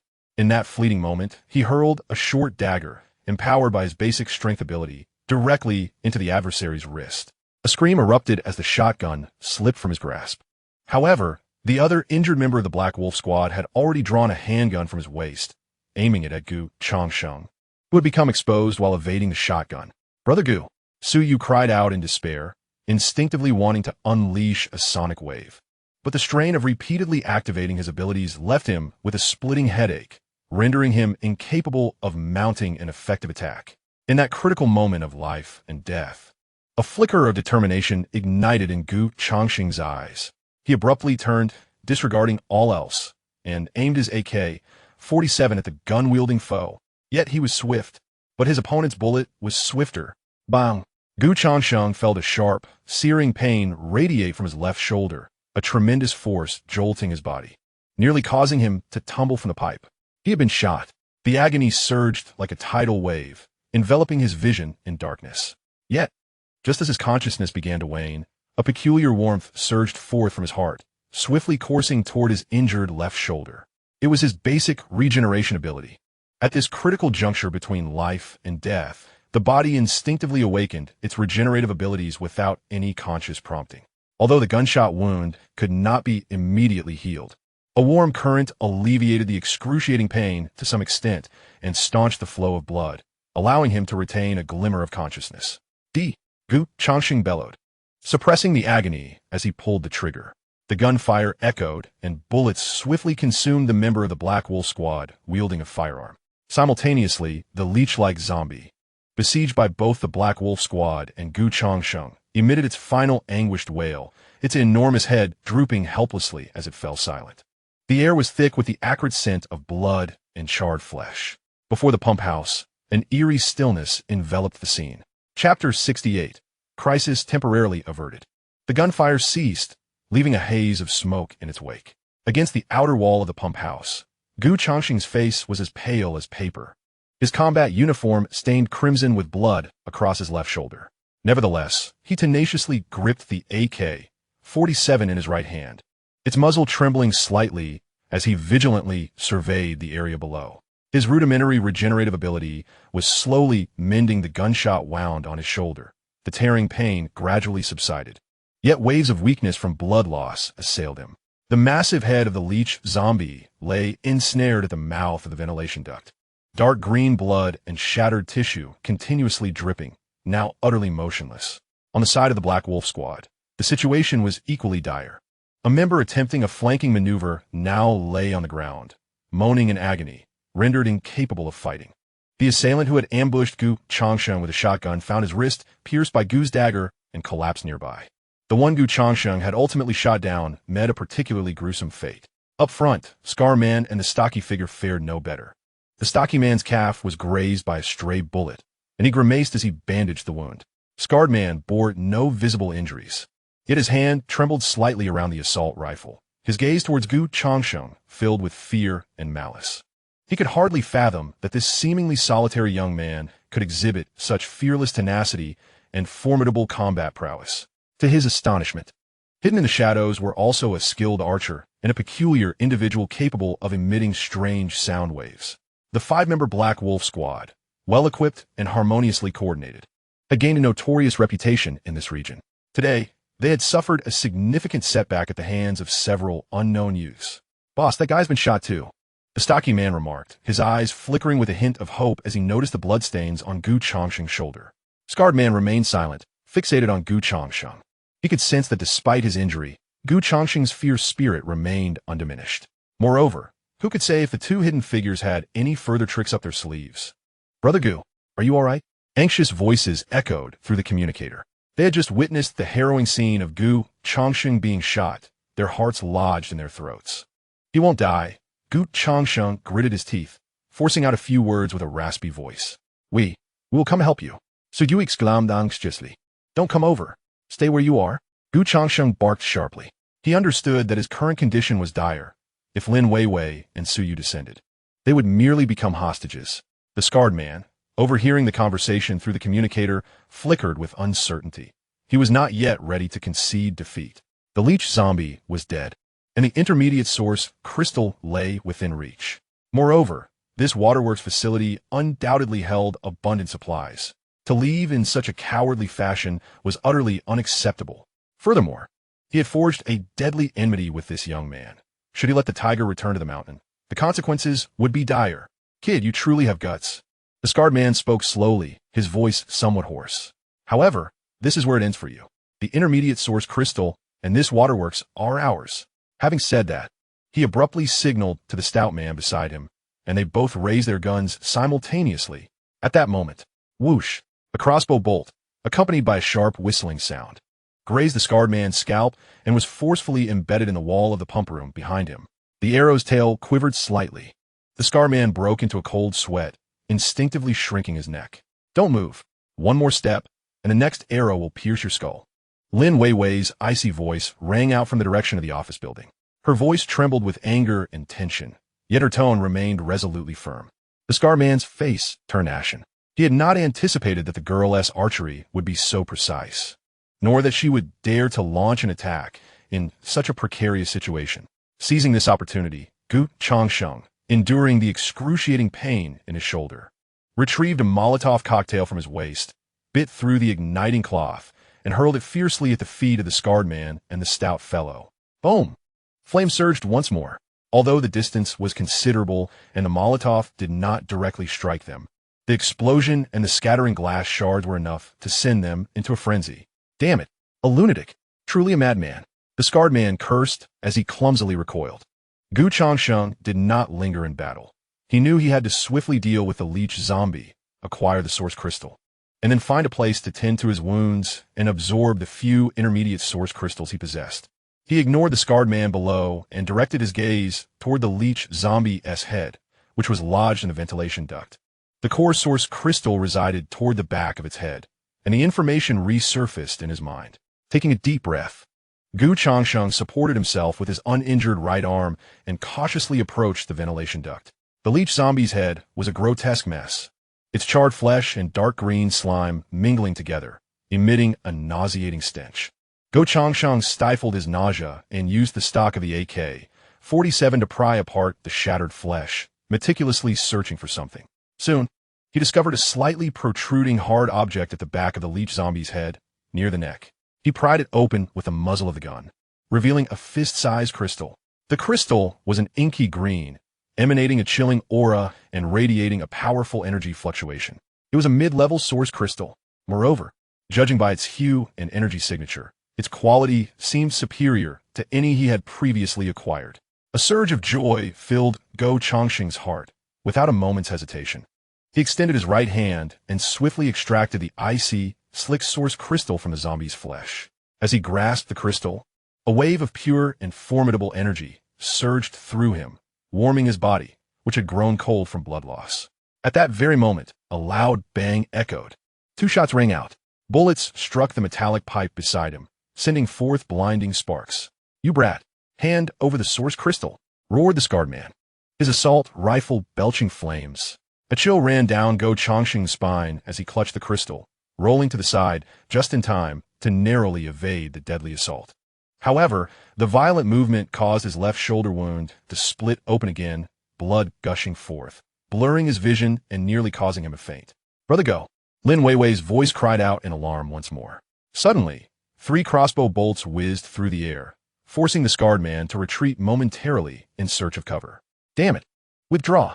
We need to retreat." The scarred man, realizing the futility of his assault and the uninterrupted fire support from the opposing side, as well as his own dwindling numbers, finally considered retreat.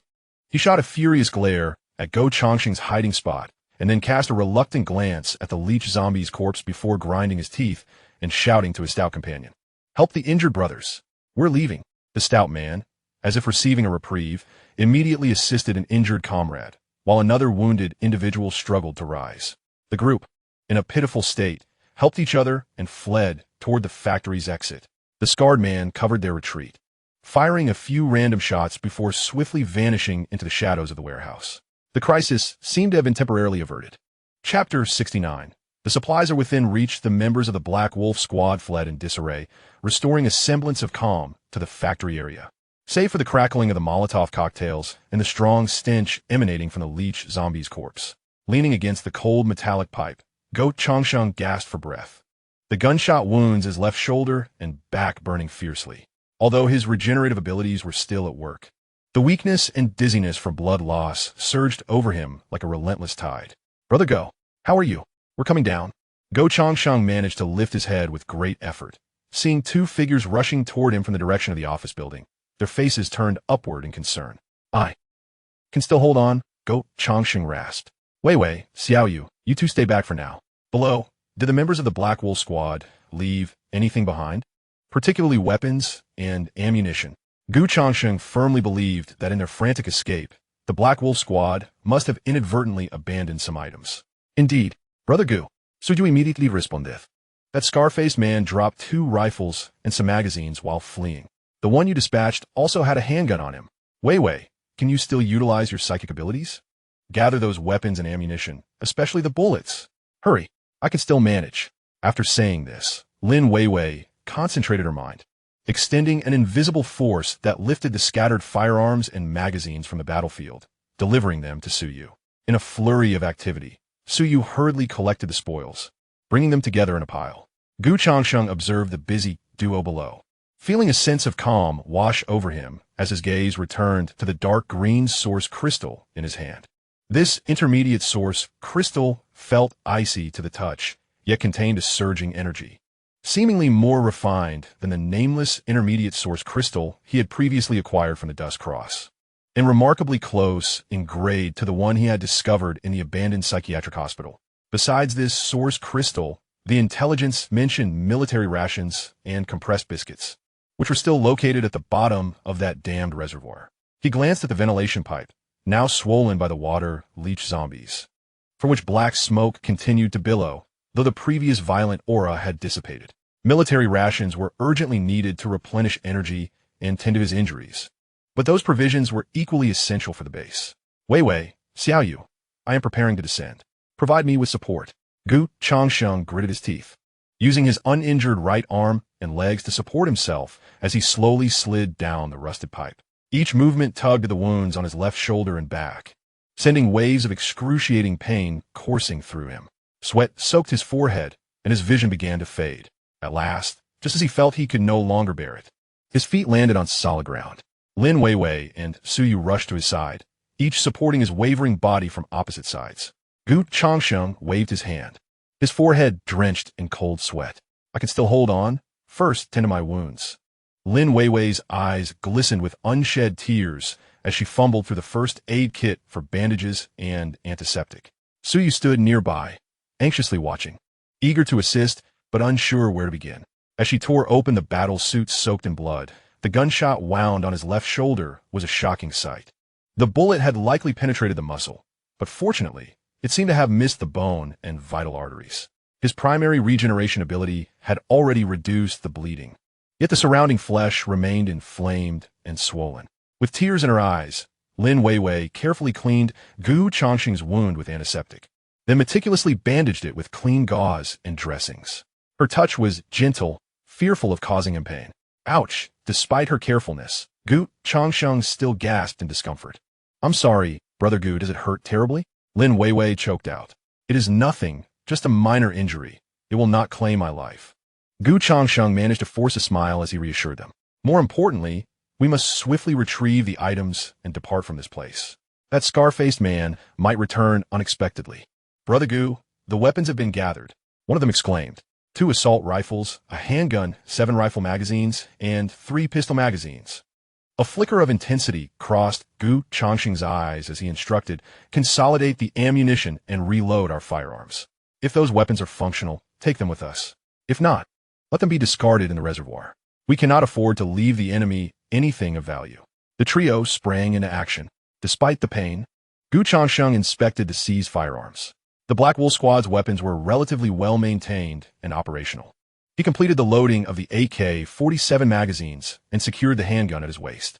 "All right, let us now examine the ventilation duct," Gu Changsheng declared, rising and directing his gaze towards the ceiling of the pump house. "Brother Gu, your injury." Suyu expressed concern, gazing at him anxiously. "It is of no consequence. The food is of greater importance." They returned to the lower section of the pump house.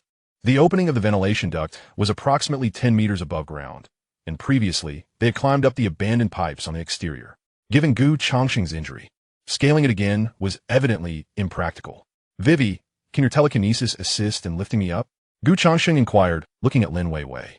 She hesitated momentarily. I will try my best, but it may be a bit challenging.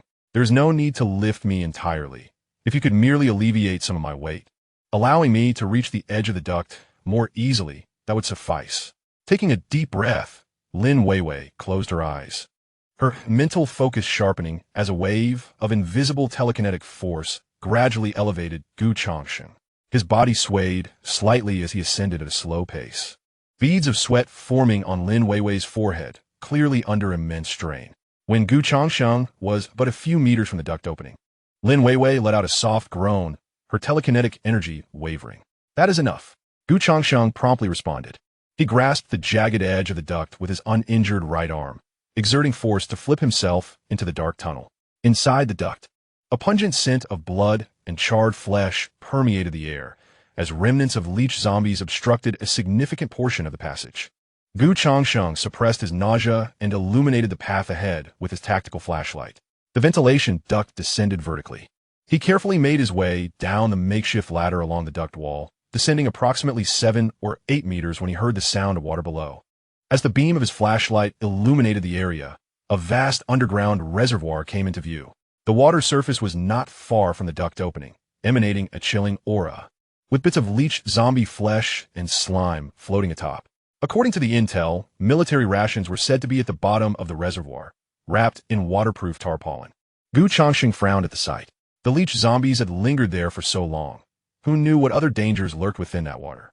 Moreover, he is currently nursing an injury, rendering him unfit to enter the water. Just as he hesitated, Su Yu's voice echoed from above. "Brother Gu, I think I can sense something at the bottom of the pool. Besides the silt, there are some large, square, and quite orderly objects."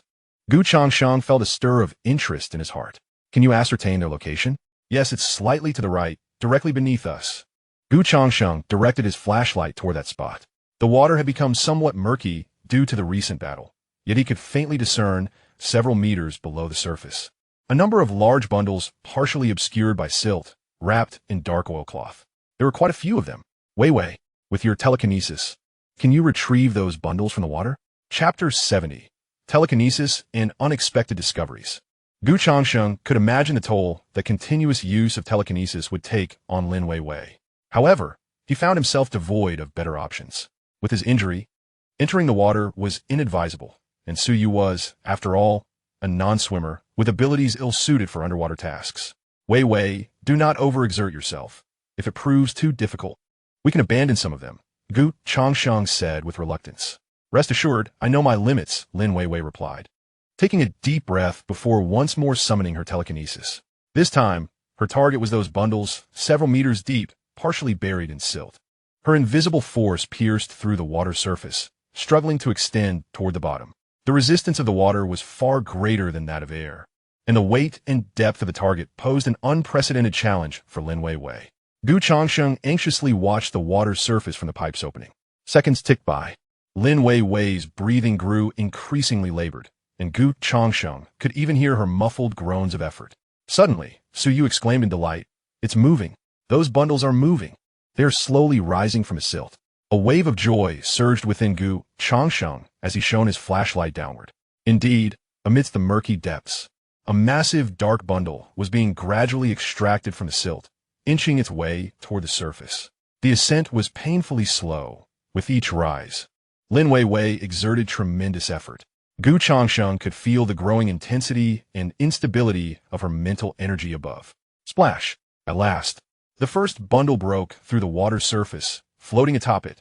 It was a rectangular object tightly wrapped in thick, waterproof oilcloth, impressively substantial and seemingly heavy. We did it. Sujuchiv. Weiwei, are you alright? Gu Changsheng inquired with concern. I'm okay. Let me try for the next one. Lin Weiwei's voice was tinged with evident fatigue. The ensuing moments stretched out, feeling interminably long. Lin Weiwei gritted her teeth, repeatedly sending her telekinesis into the depths. With each successful retrieval of a bundle, her complexion grew paler, and her body swayed more precariously. Suyu anxiously paced nearby, unable to offer any assistance, only able to continually encourage Lin Weiwei. At the same time, he remained alert to the movements around him, prepared for the potential return of the Black Wolf team or any other unforeseen dangers.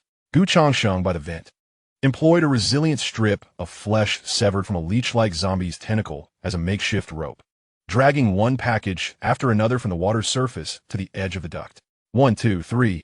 As he successfully retrieved the fifth package, Lin Weiwei could no longer hold on.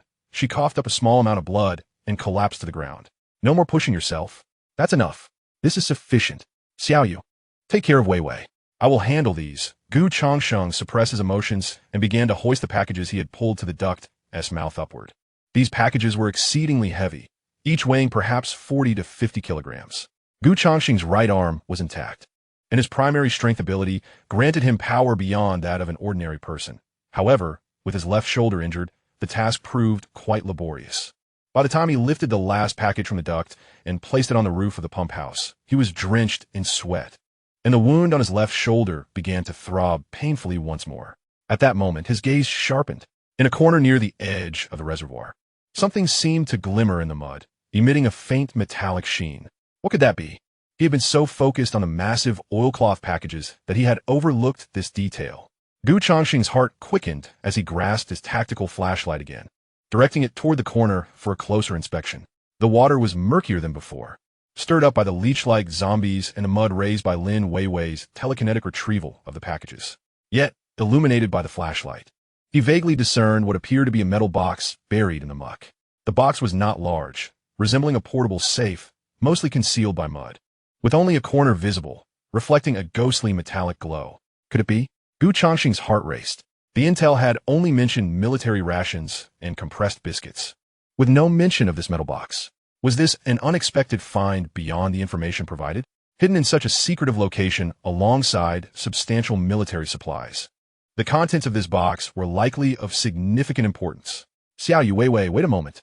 I think I've made another discovery. Gu Changsheng called down before redirecting his attention to the metal box. It was positioned a fair distance from the duct and was nearly entirely buried in the mud, making it unlikely that he could reach it with a flesh strip rope. Lin Weiwei's telekinetic abilities had been severely depleted, and recovery would take time. What to do? Should he abandon the effort? Gu Changsheng furrowed his brow. He had a strong intuition that the contents of this box could prove to be immensely valuable to him. He cast a glance at his injured left shoulder and then looked down at the unfathomable reservoir below. Should he venture down? The thought flared in his mind, only to be promptly extinguished. No, it was far too perilous. The unknown dangers lurking in the water remained a mystery, and with his current injury, any mishap underwater could yield dire consequences. Just as he was engulfed in indecision, Su Yu's voice echoed once more. Brother Gu, I seem to sense a faint energy fluctuation from the source crystal beneath that metal box. Source crystal? Gu Changsheng's expression shifted to one of keen anticipation, though he stifled it. Energy fluctuation from the source crystal? Xiaoyu, are you certain? His voice took on a different tone as he fixated intently on the metal box submerged in the reservoir. Su Yu closed his eyes, concentrating intently for a moment before affirming. The energy fluctuation bears some resemblance to the primary source crystal we absorbed earlier, but it appears to be more refined and restrained. More refined, more restrained. Such a description suggested it was no ordinary primary source crystal. A tempest of excitement surged within Gu Changsheng. Could it be that this unassuming metal box concealed a higher-grade source crystal? The temptation was overwhelming. He glanced at the 5 enormous oilcloth packages that had been moved to the rooftop. These military rations and compressed biscuits not only sufficed to address the immediate needs of their stronghold, but would also alleviate any concerns about sustenance for over a month. The dark green intermediate source crystal he had just obtained from the leech zombie, combined with the other 2 intermediate source crystals he possessed, would significantly enhance his strength. Logically, he should seize the moment, gather these gains, and retreat safely with Lin Weiwei and Suyu. Yet, the allure of the source crystal was undeniable. In this post-apocalyptic world, strength was the very foundation of survival. Any opportunity to enhance one's power should not be dismissed lightly. Moreover, he had a nagging suspicion that this metal box might harbor other secrets. In the end times, intuition was a terrifyingly accurate phenomenon, often beyond the reach of scientific explanation. Chapter 71. Evolution of Abilities. But would that scar-faced man return? Changsheng took a deep breath, forcing himself to regain his composure. Lin Weiwei was right. Although the Black Wolf squad had been temporarily repelled, there was no guarantee they would not regroup or summon reinforcements. The longer they lingered here, the more perilous their situation became. However, fortune favors the bold. They could only resolve matters swiftly. He turned his gaze back to the metal box. The distance was too great. Lin Weiwei's telekinesis could not be relied upon for now. If he were to enter the water, the danger was too great. Wait. He had an idea. The tentacles of the leech zombies. Were it not for Su Yu's sonic attacks and intelligence system, the strength of the leech zombies would likely have overwhelmed the entire stronghold. Consequently, although the tentacles were severed, they retained astonishing length and resilience. If several of these tentacles could be connected, perhaps they could reach that box. You wait below. I shall attempt once more. With that, Changsheng, without further hesitation, began to search for the scattered remnants of tentacles atop the pump house. Several tentacles of the leech zombie had fallen onto the roof after being severed, the longest measuring 2 to 3 meters. He suppressed his disgust and selected 3 relatively intact tentacles, using a military knife to refine the fractured ends. Then, he retrieved some nylon rope from his backpack, securely binding the 3 tentacles together to form a whip approximately 7 to 8 meters in length. At the end of this whip, Changsheng fashioned a makeshift grappling hook from the remnants of suckers and curved keratin on the tentacles. Having accomplished this, he returned to the ventilation duct, slowly lowering the whip into the water, probing towards the direction of the metallic box. Due to an injury on his left shoulder, he could only maneuver the heavy, pliable whip with his right hand, a task fraught with difficulty. The resistance of the silt and the buoyancy of the water rendered each of his attempts exceedingly arduous. Sweat dripped continuously from his brow, the wound on his left shoulder throbbing with pain as he exerted himself. A bit more to the left, yes, a little lower now. Suyu below acted as his eyes, constantly guiding him to the precise location of the box. After a dozen grueling attempts, Changsheng finally sensed that the grappling hook at the end of the whip had struck something solid. Did it catch? A tightness gripped his chest, and with utmost caution, he began to pull upwards. A heavy weight tugged back on the whip. Could it be? A surge of joy coursed through Changsheng, gritting his teeth. He summoned all his strength to pull upward. With a splash, accompanied by the sound of water and the churn of silt, a black, mud-covered metal briefcase was finally dragged up from the bottom of the reservoir. The box was not large, approximately 40 centimeters long, 30 centimeters wide, and about 15 centimeters thick, appearing quite sturdy, adorned with a combination lock and a keyhole. Success! Changsheng was overjoyed, hastily dragging the box to the ventilation duct and then employing the previous method to transport it to the roof of the pump house. At this point, he was nearly exhausted, his left shoulder's wound throbbing painfully. Nevertheless, all of his focus was captivated by the metallic box in his hands. The box felt cold and heavy, its surface marred by scratches and rust, clearly having been submerged for an extended period. Changsheng attempted to rotate the combination dial, only to find it rusted and immovable, the keyhole clogged with silt. It appeared that brute force would be the only solution. Changsheng muttered to himself. He retrieved a crowbar and hammer from his toolkit, aimed at the latch of the box, and struck down fiercely. The sound echoed as, after several blows, the corroded latch snapped with a resounding clang. Changsheng inhaled deeply, a mixture of tension and anticipation coursing through him as he slowly lifted the lid of the metallic box. The instant the lid creaked open, a gentle halo of white light emanated from within, accompanied by an indescribable wave of pure energy.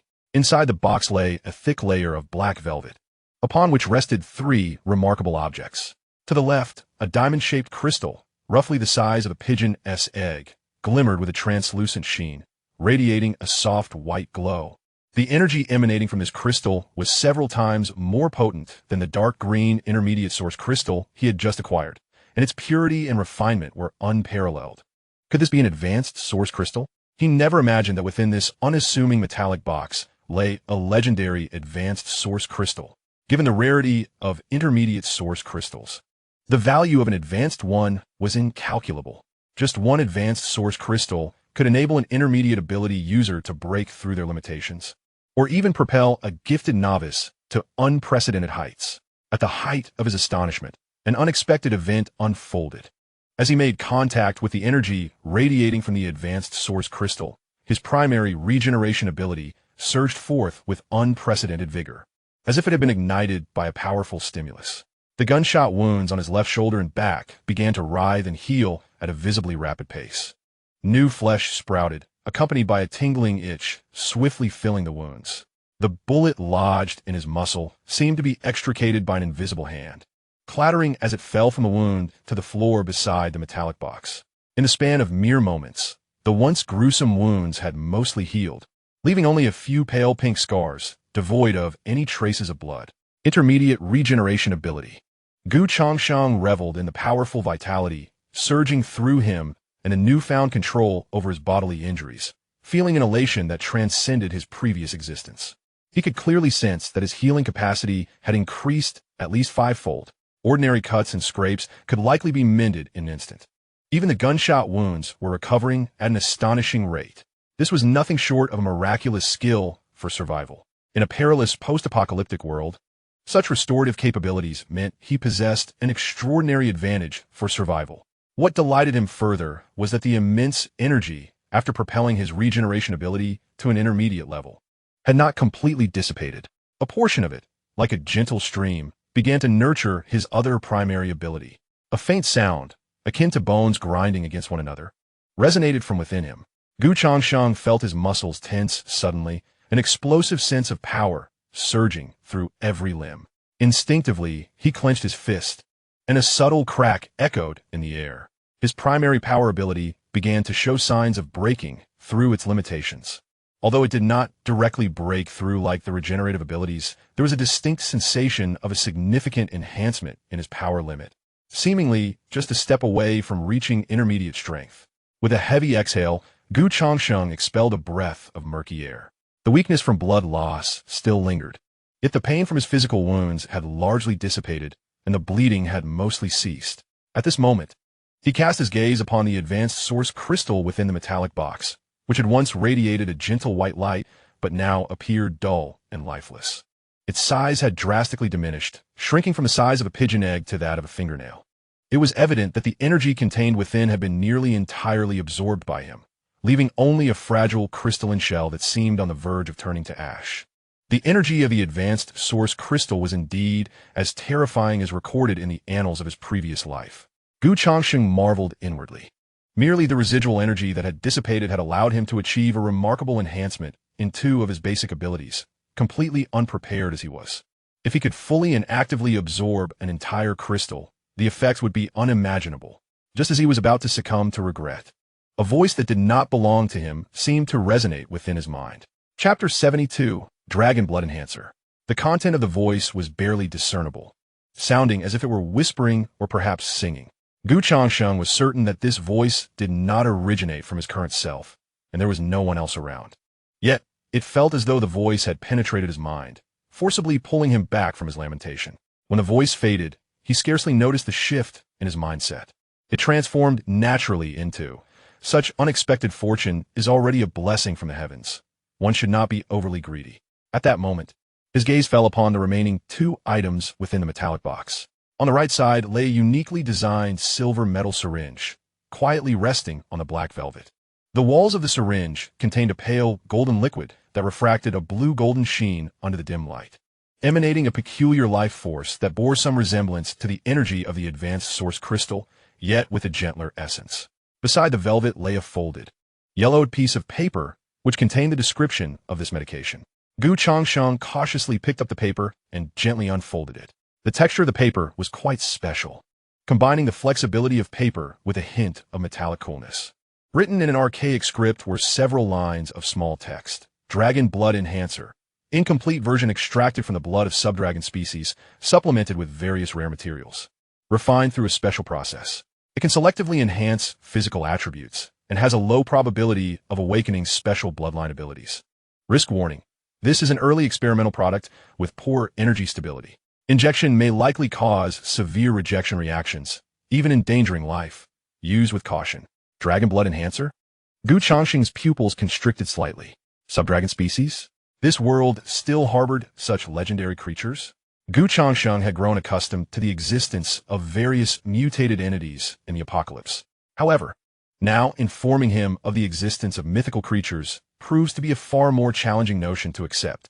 In his previous life, he had encountered only fragmented mentions of dragons in ancient texts, never anticipating that in this apocalyptic era, such entities would truly manifest. The notion of targeted enhancement of physical attributes and the awakening of unique bloodline abilities left Gu Changsheng's breath quickening. The allure of this prospect rivaled that of high-grade source crystals. Yet, the subsequent caution regarding the instability of energy and the significant likelihood of severe rejection reactions, potentially jeopardizing one's life, swiftly restored his composure. A defective version and an early experimental product, Gu Changsheng mused with a furrowed brow. The risks associated with this venture appeared to outweigh the potential rewards. His current strength was steadily progressing, rendering it unnecessary to gamble on such uncertain perils. He decided to secure the information, intending to explore it further when the opportunity arose. Gu Changsheng carefully folded the manual and tucked it away alongside the dragon blood enhancer. Finally, his gaze landed upon a black metal insignia positioned at the center of the box. The badge felt icy to the touch, its weight suggesting it was made of something beyond mere iron. The majestic eagle depicted on the front appeared poised for flight, intricately carved, particularly its eyes, embedded with red gemstones, which shimmered with a supernatural glow in the dim light, instilling a sense of dread in those who beheld it. The ancient script on the reverse, Dragon Flame, exuded a robust and formidable energy, suffused with a sense of iron-blooded ruthlessness. What did this name, this insignia, signify? A faction? Or perhaps a codename? Gu Changsheng turned the badge over in his hands multiple times, finding no further peculiarities aside from the extraordinary energy fluctuations and exquisite craftsmanship. However, its placement between the high-grade source crystal and the dragon blood enhancer indicated its value surpassed that of the other two items. For now, its purpose remained elusive. After a moment's contemplation, he decided to keep the dragon flame insignia close at hand. His intuition hinted that both this badge and the dragon blood enhancer were entwined with significant secrets. Having concluded his examination of the metallic box's contents, Gu Changsheng rose to his feet, stretching his limbs. The benefits of his mid-level regenerative abilities manifested immediately. Not only had his injuries healed, but the weariness he had previously felt had significantly diminished. Approaching the edge of the pump house roof, he gazed down to see Lin Weiwei and Suyu anxiously awaiting his return. It appeared that fortune favored him. Both individuals were appreciative, though the duration of their gratitude remained uncertain. "Brother Gu," Suyu called out, his voice filled with concern and a hint of barely perceptible reverence. "Are you all right? Just now, we sense an immense surge of energy from above." Lin Weiwei looked on nervously, her pale face etched with worry. "I am fine. Not only am I unscathed, but I have also made unexpected gains," Gu Changsheng replied with a slight smile, his tone light and relaxed. He did not elaborate on the matter of his extraordinary abilities. Such trump cards are best kept known to as few people as possible. "Are those packages still here?" "Indeed. Brother Gu, we have piled all 5 large packages together." Suyu pointed towards the distance, where 5 enormous bundles, tightly wrapped in waterproof tarpaulin, stood out starkly on the rooftop. "Excellent." Gu Changsheng nodded. "We must expedite the transport of these items and depart from this place." The Black Wolf squad could return at any moment. Although his strength had significantly increased, the sheer number of the Black Wolf squad posed a considerable threat, and that scarred man seemed formidable as well. Engaging them directly would not be prudent. However, how to transport so many items down? Lin Weiwei gazed at the 5 heavy packages and then at the height of the pump room, feeling perplexed. Gu Changsheng furrowed his brow. Each of these packages weighed nearly 100 pounds, and together they totaled 4 to 500 pounds. If it were just him, given his current physical condition, he could manage to transport them in several trips, but now he had to consider Lin Weiwei and Su Yu, along with the imminent danger. Xiao Yu, could you sense if there are any ropes or tools we might utilize nearby? Gu Changsheng inquired. Su Yu closed his eyes, concentrating intently for a moment, then shook his head. Brother Gu, aside from us and these packages, there are only some abandoned metal pipes and the remains of leech zombies on this rooftop. The remains of the leech zombies. Gu Changsheng's eyes lit up. He recalled the long whip he previously used to retrieve the metal box. These tentacles could indeed be of great assistance. Chapter 73, A Perilous Retreat. Although he had severed many of these tentacles with his AK-47, the leech zombies were massive, and their tentacles were remarkably thick and resilient. Gu Changsheng had previously connected 3 tentacles to bear the weight of the metal box. Now, connecting a few more should suffice to lift these packages. Weiwei, please restore your mental energy. We may need your assistance shortly. Lin Weiwei nodded, immediately sitting cross-legged, striving to regulate her breathing and regain some of her psychic energy. Gu Changsheng began to gather the relatively intact, severed tentacles on the rooftop. The surface of these tentacles was coated with slime and congealed dark green blood, emitting an acrid stench. However, he paid it no mind, using his military dagger to trim away the severely damaged sections, then retrieving the remaining nylon rope from his backpack to securely bind together 7 or 8 robust tentacles, forming a colossal whip over 10 meters long and as thick as an arm. To facilitate the securing of the packages, he fashioned several rudimentary hooks at one end of the whip using the tentacles' own suckers and some tough, keratinous layers. Once he completed this, he approached the edge of the rooftop, anchoring one end of the whip to a sturdy, abandoned metal pipe, and after confirming its security multiple times, he lowered the other end. All right, Xiao Yu, you go down first and stand by below. Changsheng instructed Su Yu. Understood, Brother Gu.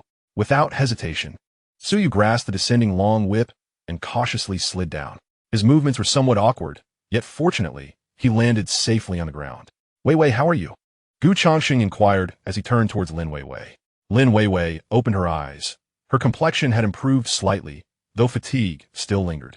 Brother Gu, I have recovered a bit and should be able to assist. All right, do not overexert yourself. Gu Changsheng nodded in acknowledgement. He dragged the first package to the edge of the rooftop and secured it firmly with the hook at the end of the long whip. Weiwei, use your telekinesis to slightly lift this package, alleviating some of its weight. I will manage the direction and speed. Understood. Lin Weiwei concentrated, enveloping the enormous package with an invisible force. Gu Changsheng took a deep breath, gripping the long whip tightly, and began to lower it gradually. The package was exceedingly heavy. Even with Lin Weiwei's telekinetic assistance, it still required considerable effort on his part. Although his left shoulder had healed, it was still a recent injury, and exerting himself suddenly caused discomfort, rendering his face flushed. Slower, good, even slower, Su Yu nervously directed from below, extending his hands in readiness to catch the package. The first package landed safely on the ground, following it with the second and third, when the fifth package also touched down securely. Both Gu Changsheng and Lin Weiwei exhaled in relief. Beads of sweat once again formed on Lin Weiwei's forehead. The exertion of her telekinesis had taken a toll, causing her body to sway slightly. Without further delay, Gu Changsheng grasped the long whip, wrapped an arm around Lin Weiwei's waist, and swiftly descended from the rooftop, landing steadily beside Su Yu. Brother Gu, your injury, Su Yu exclaimed, noticing the large holes in Gu Changsheng's combat uniform, previously soaked in blood. However, the skin now revealed was intact, with only faint pink traces. Lin Weiwei also observed this, her eyes wide with disbelief. Having personally bandaged Gu Changsheng's wound, she was acutely aware of the severity of the gunshot.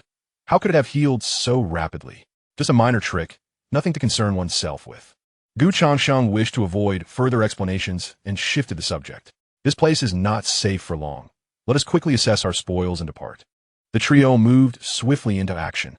Upon opening the 5 enormous tarpaulin packages, they were indeed filled to the brim with military-grade rations and high-energy compressed biscuits.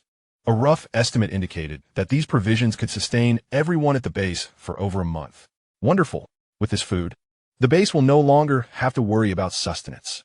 In a world ravaged by disaster, food equated to life. The value of such military supplies was immeasurable. Lin Weiwei's smile reflected the relief of a heavy burden lifted from her heart. Let us take the weapons and ammunition as well. Gu Changsheng replenished his AK-47 magazine and secured the captured handgun at his waist. The more firearms, the greater the firepower. As for the intermediate source crystal recently extracted from the body of the leech zombie, along with the 3 items contained within the metal box, Gu Changsheng opted not to reveal them. These possessions were exceedingly precious and sensitive, thus it was prudent to keep them concealed for the time being. With everything gathered, he remarked, "Let us depart." Casting a glance at the sky, he noted that the sun had begun its descent. They needed to return to their stronghold post-haste. The trio bound the 5 heavy packages with rope, fashioning a makeshift dragging apparatus. Gu Changsheng, being the strongest, willingly bore the majority of the weight, while Su Yu and Lin Weiwei assisted alongside him. Leaving the pump station area, they chose an alternate path that was relatively concealed rather than retracing their steps. Throughout their journey, the 3 maintained a heightened vigilance. "Brother Gu, do you think that Scarface man will truly return with the group to hunt us down?" Su Yu Weiyu, a hint of concern in his voice. "It is quite possible. That fellow seems to harbor a vengeful spirit, and since we have seized his target, he will not easily let this go. However, they have also suffered significant losses, and it is unlikely they can muster a large-scale counterattack in the short term. Our priority now is to return swiftly to the stronghold and utilize its defenses to ensure our safety." Lin Weiwei quietly followed Gu Changsheng, her gaze occasionally drifting to his upright figure. Recalling his embrace during their hasty retreat filled her heart with a tangle of emotions. This man consistently conjured miracles in desperate circumstances, and the secrets he harbored only deepened her curiosity and an inexplicable sense of reliance. Just as they were about to exit the factory area and turn down the path leading to the stronghold, Gu Changsheng suddenly halted, his expression sharpening as he pulled Lin Weiwei and Su Yu behind an abandoned vehicle. "Shoo, there are people!" Almost simultaneously with their concealment, several shadowy figures darted swiftly from the nearby ruins of the factory, heading in the same direction they were traveling, towards the pump station. "It's the Black Wolf Squad," Su Yu whispered urgently, his voice laced with tension. He recognized the familiar energy signatures emanating from them. Although faint, they unmistakably belonged to the Black Wolf Squad. Gu Changsheng's heart sank. Indeed, these scoundrels were relentless, estimating their numbers to be around 7 or 8. It was evident that they had either gathered reinforcements or had stationed some members to remain. Moving swiftly and well-equipped, they headed straight towards the pump station. They must have realized we took something, or they wished to investigate the situation with the leech zombie, Gu Changsheng calmly deduced. "What should we do? Should we?" Su Yu began, but Gu Changsheng shook his head. "No, we shall not confront them directly. We have acquired what we sought. There is no need to complicate matters further. Moreover, they outnumber us, and should a conflict arise, it is uncertain we would emerge victorious. Weiwei's psionic energy is also severely depleted, making further engagement inadvisable." With that, he led Lin Weiwei and Su Yu, using the debris as cover, to silently maneuver around and swiftly exit the confines of the water treatment plant. Behind them, faint gasps and angry curses echoed, clearly indicating that the members of the Black Wolf Squad had discovered the grim state of the pump room and the missing packages. "Brother Gu, do you think the Black Wolf Squad will chase after us once they realize something is amiss?" Su Yu Pantith, assisting in carrying the package while expressing his concerns. "Not in the immediate future," Gu Changsheng replied with assurance. "They are unaware of our numbers, as well as the specifics of our strength and whereabouts. The water plant is vast. Their first priority will be to ascertain whether the leech zombies are truly dead and to search for any clues we may have overlooked. By the time they realize they should pursue us, we will have long departed. However, we must not let our guard down. Caution is imperative on this journey," he added. Lin Weiwei silently trailed alongside Gu Changsheng, her own stamina waning. Beads of sweat dotted her fair forehead, and a few strands of hair, dampened by perspiration, clung to her cheeks, lending her an alluring charm. She gazed at Gu Changsheng's composed profile, captivated by the man who seemed perpetually calm, his air of mystery and security piquing her curiosity further. In a hushed tone, her voice slightly hoarse, she asked, "Brother Gu, is your injury truly healed?" Gu Changsheng, sensing her concern, smiled slightly. "In a manner of speaking, I possess certain unique recovery methods. I shall reveal more when the opportunity arises." He preferred to keep the details of his regenerative abilities under wraps, especially while still in the nascent stage of his powers. Noticing his reluctance to elaborate, Lin Weiwei nodded in understanding and refrained from pressing further. Suddenly, Su Yu recalled something. Ah, Brother Gu, what was in that metallic box you found on the roof of the pump room? I sensed a powerful energy fluctuation emanating from it, far more intense than the primary source crystals we previously absorbed. At this, Gu Changsheng felt a stir of interest. The matter of the advanced source crystals had nearly been exhausted, so he hesitated to mention it again. However, the Dragon Blood Enhancer and the Dragon Flame insignia might be worth revealing. It would allow him to gauge whether Lin Weiwei, hailing from a family closely linked to the military, was aware of such matters, while also testing the duo's attitude toward him. After a moment of contemplation, he responded, "Indeed, the box contains some extraordinary items. Among them is a potion labeled Dragon Blood Enhancer, reportedly derived from the essence of subdragon species, capable of enhancing physical abilities and even awakening special powers. Additionally, there is a black metal insignia inscribed with the words Dragon Flame. Dragon Blood Enhancer? Subdragon species?" Su Yu's eyes widened in astonishment and curiosity. Are there really dragons? Isn't that a creature of legend? Lin Weiwei's expression mirrored his surprise, clearly hearing of such things for the first time as well. It is stated in the instruction manual, Gu Changsheng explained. However, the potion is an incomplete experimental product and poses significant risks. I do not intend to use it for the time being. Long Yin, Lin Weiwei murmured this name softly, her delicate brows furrowing as if she were straining to recall something. Weiwei, have you ever heard the name Long Yin? Gu Changsheng observed her expression. Feeling a stir of curiosity, Lin Weiwei pondered for a moment, shaking her head uncertainly. I seem to have no impression. However, my family did have some collaborations with the military and certain specialized research institutions in the past, involving some rather clandestine projects.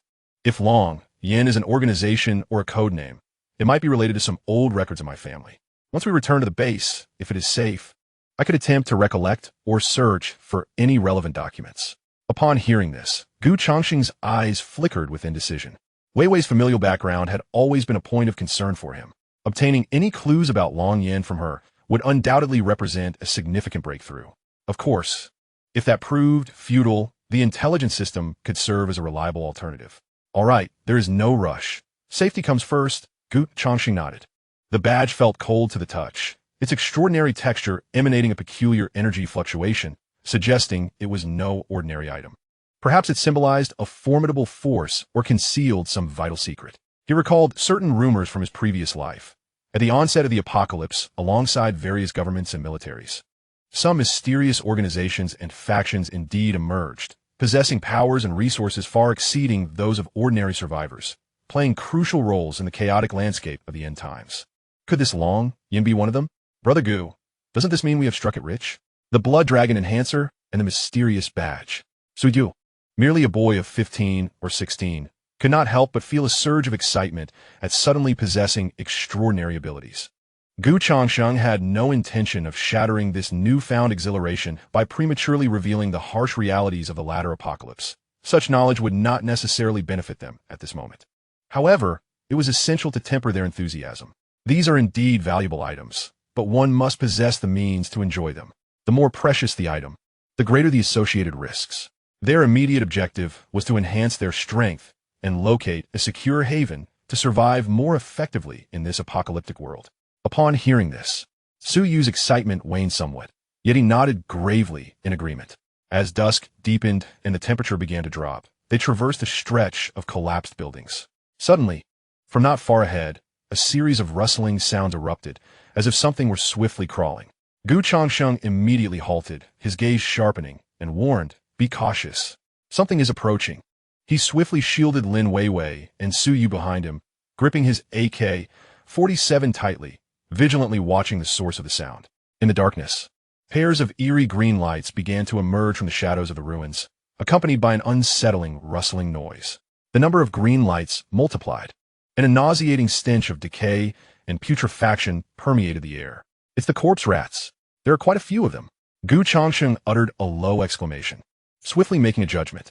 Although these mutated rats lacked individual strength, their overwhelming numbers, agility, and sharp, venomous teeth posed a significant threat when cornered. "Xiaoyu, employ your sonic interference against them. Weiwei, prepare your crossbow bolts, prioritizing the larger specimens." "Understood." Su Yu inhaled deeply, producing a barely perceptible high-frequency vibration in his throat. The horde of decaying rats, surging forth from the ruins, seemed to respond to some unseen stimulus, their movements faltering as they emitted sharp, piercing cries. Many of the smaller rodents even clutched their heads in panic, appearing utterly distressed and chaotic. Effective. Suyu's sonic abilities proved remarkably potent against these acoustically sensitive creatures. Whiz. Whiz. Lin Weiwei released her crossbow bolts in rapid succession, striking several of the noticeably larger, decaying rats within the swarm. These small leaders of the rodent horde convulsed briefly before falling silent. Tot. Geu Changsheng ak 47 roaret. Its bullets streaking like fire serpents toward the rats, attempting to breach the sonic disturbance. His marksmanship was exceptional, with each bullet claiming a life from the swarm. Yet, the sheer volume of the decaying rats was overwhelming, as if they were an inexhaustible tide emerging from the crevices of the ruins, recklessly charging toward the trio. Have these creatures lost their minds? Suyu's complexion paled at the sight of the relentless horde. Chapter 75, A New Plan.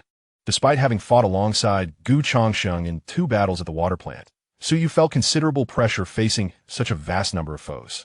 They might be drawn by the scent of our blood or the aroma of food, Gu Changsheng analyzed calmly while firing. Their intelligence is low. They merely follow their instincts. This is unsustainable. Our ammunition is depleting too rapidly, Lin Weiwei exclaimed anxiously. Although her crossbow bolts were easily recoverable, their reloading speed remained limited. Glancing at the 5 large packages they were dragging, Gu Changsheng devised a plan. Xiaoyu, increase the power of your sonic waves and concentrate them in one direction to clear us a path. Weiwei, cover me. We charge ahead. Gu Changsheng commanded decisively. Understood. Suyu gritted his teeth, maximizing his sonic abilities toward their intended route. The area was immediately thrown into chaos as the decaying rats began to clash and gnaw at one another, their formation shattered. Seizing the opportunity, Gu Changsheng slightly elevated the muzzle of his AK-47, unleashing several bursts into the densely packed rats, temporarily suppressing the assault from the flank. Go, he urged, straining against the weight of the packages as he surged forward into the path cleared by Suyu. Lin Weiwei and Suyu followed closely behind, one skillfully eliminating the stragglers with a crossbow, while the other continued to create chaos with sound waves. Despite the overwhelming numbers of the corrupt rodents, the trio, through their seamless cooperation, carved a bloody path forward. Along the way, the ground was littered with the carcasses of the corrupt rodents and their dark green blood, the stench in the air growing ever more pungent. After breaking free from the encirclement of the rodents, the 3 dared not linger, sprinting ahead for several hundred meters. Only when the sounds of pursuit faded behind them did they finally pause, gasping for breath. Phew, that was close, Suyu exclaimed as he plopped down onto the ground. Panting heavily, Lin Weiwei leaned against a nearby wall, her chest rising and falling rapidly, her complexion somewhat pale. Yet her eyes sparkled with a hint of exhilaration from having survived. Gu Changsheng checked his ammunition. The magazine of his AK-47 was half empty. He frowned, realizing that he needed to stock up on more ammunition in the future. Let us take a short break, then we shall continue our journey. We are not far from the base now. After this minor ordeal, night had fully descended. The 3, guided by the faint starlight, trudged forward, dragging their heavy supplies, their steps uneven as they moved towards the direction of the base. When the familiar silhouette of the abandoned building came into view, they all breathed a sigh of relief. We're finally back. At the entrance to the base, the watchman, the bald man, and Xiao Lu spotted them immediately. It's Changsheng and the others, the bald man exclaimed in delight, hurriedly opening the makeshift door of the base. Wang Dehai was also alerted, emerging from the basement alongside Su Ro and Aunt Sun, who had been freed from her restraints. Upon seeing Gu Changsheng and his companions dragging 5 enormous packages, everyone was left astonished. Changsheng, have you robbed an arms depot and a granary? Wang Dehai gazed at the bulging packages, his eyes wide with disbelief.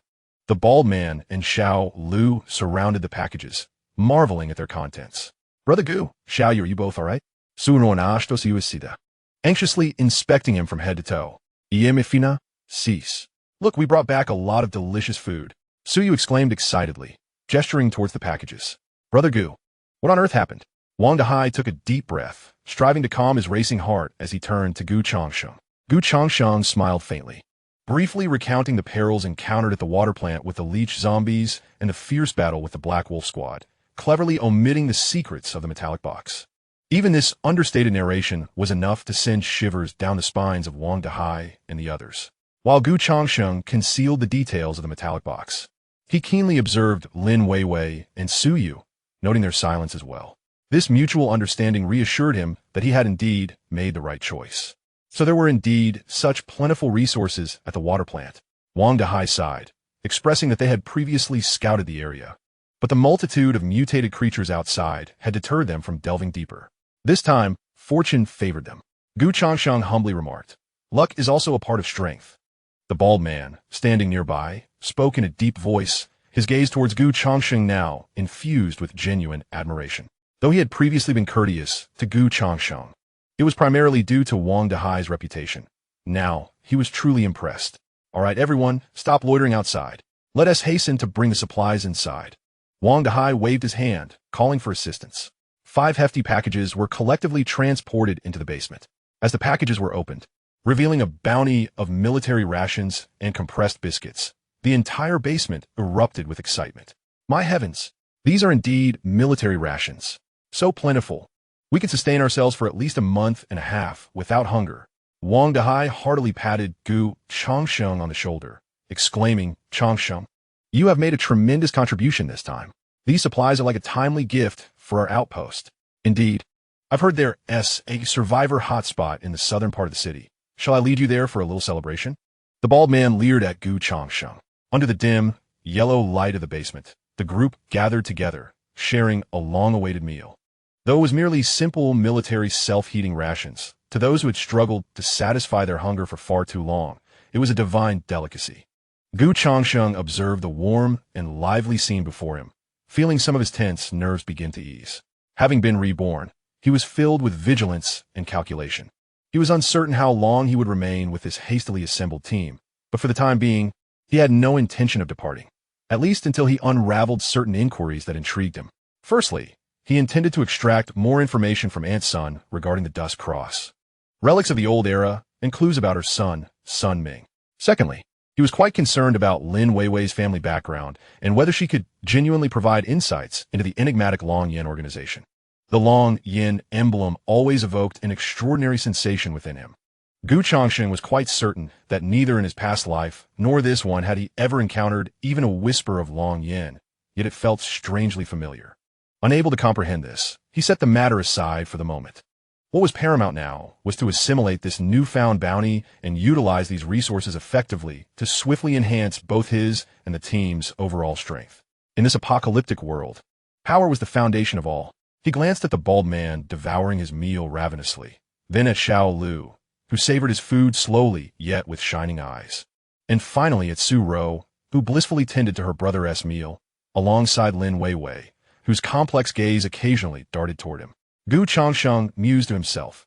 Wang Dahai, the bald man, and Xiao Lu, all their abilities remain in the nascent stage. If they could obtain some source crystals, perhaps they could achieve a breakthrough. Su Yu and Lin Weiwei exhibited commendable potential in their abilities, necessitating the acquisition of source crystals to solidify and enhance their powers. The bolstered strength of the team would afford him greater opportunities to conceal his presence and pursue broader ambitions. He discreetly brushed his fingers against the cool source crystals nestled in his pocket, particularly the high-quality dark green crystal obtained from the body of an intermediate water leech zombie, along with the remnants of a superior crystal that had absorbed a significant portion of energy. A preliminary plan began to take shape within his mind. Chapter 76, Clouds Over the Vault. The rare indulgence of the stronghold only served to accentuate the isolation of the lone outsider, Aunt Sunday. Standing at the periphery of the crowd, she observed the jubilant scene before her with a mixture of complex emotions. She beheld supplies that could drive anyone mad in the apocalypse, as well as Gu Changsheng's rapidly rising prestige and influence within the team. A blend of envy and a subtle undercurrent of fear stirred within her. She understood that her only hope of acquiring news about her son or even receiving assistance lay with this enigmatic young man, whose motives were inscrutable. As night deepened and silence enveloped the basement, most had succumbed to slumber, their weary bodies craving rest after the day's tensions and hearty meal.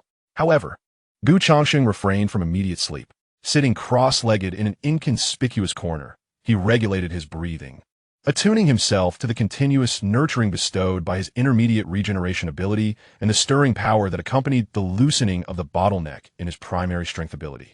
The energy of the superior source crystal proved extraordinary.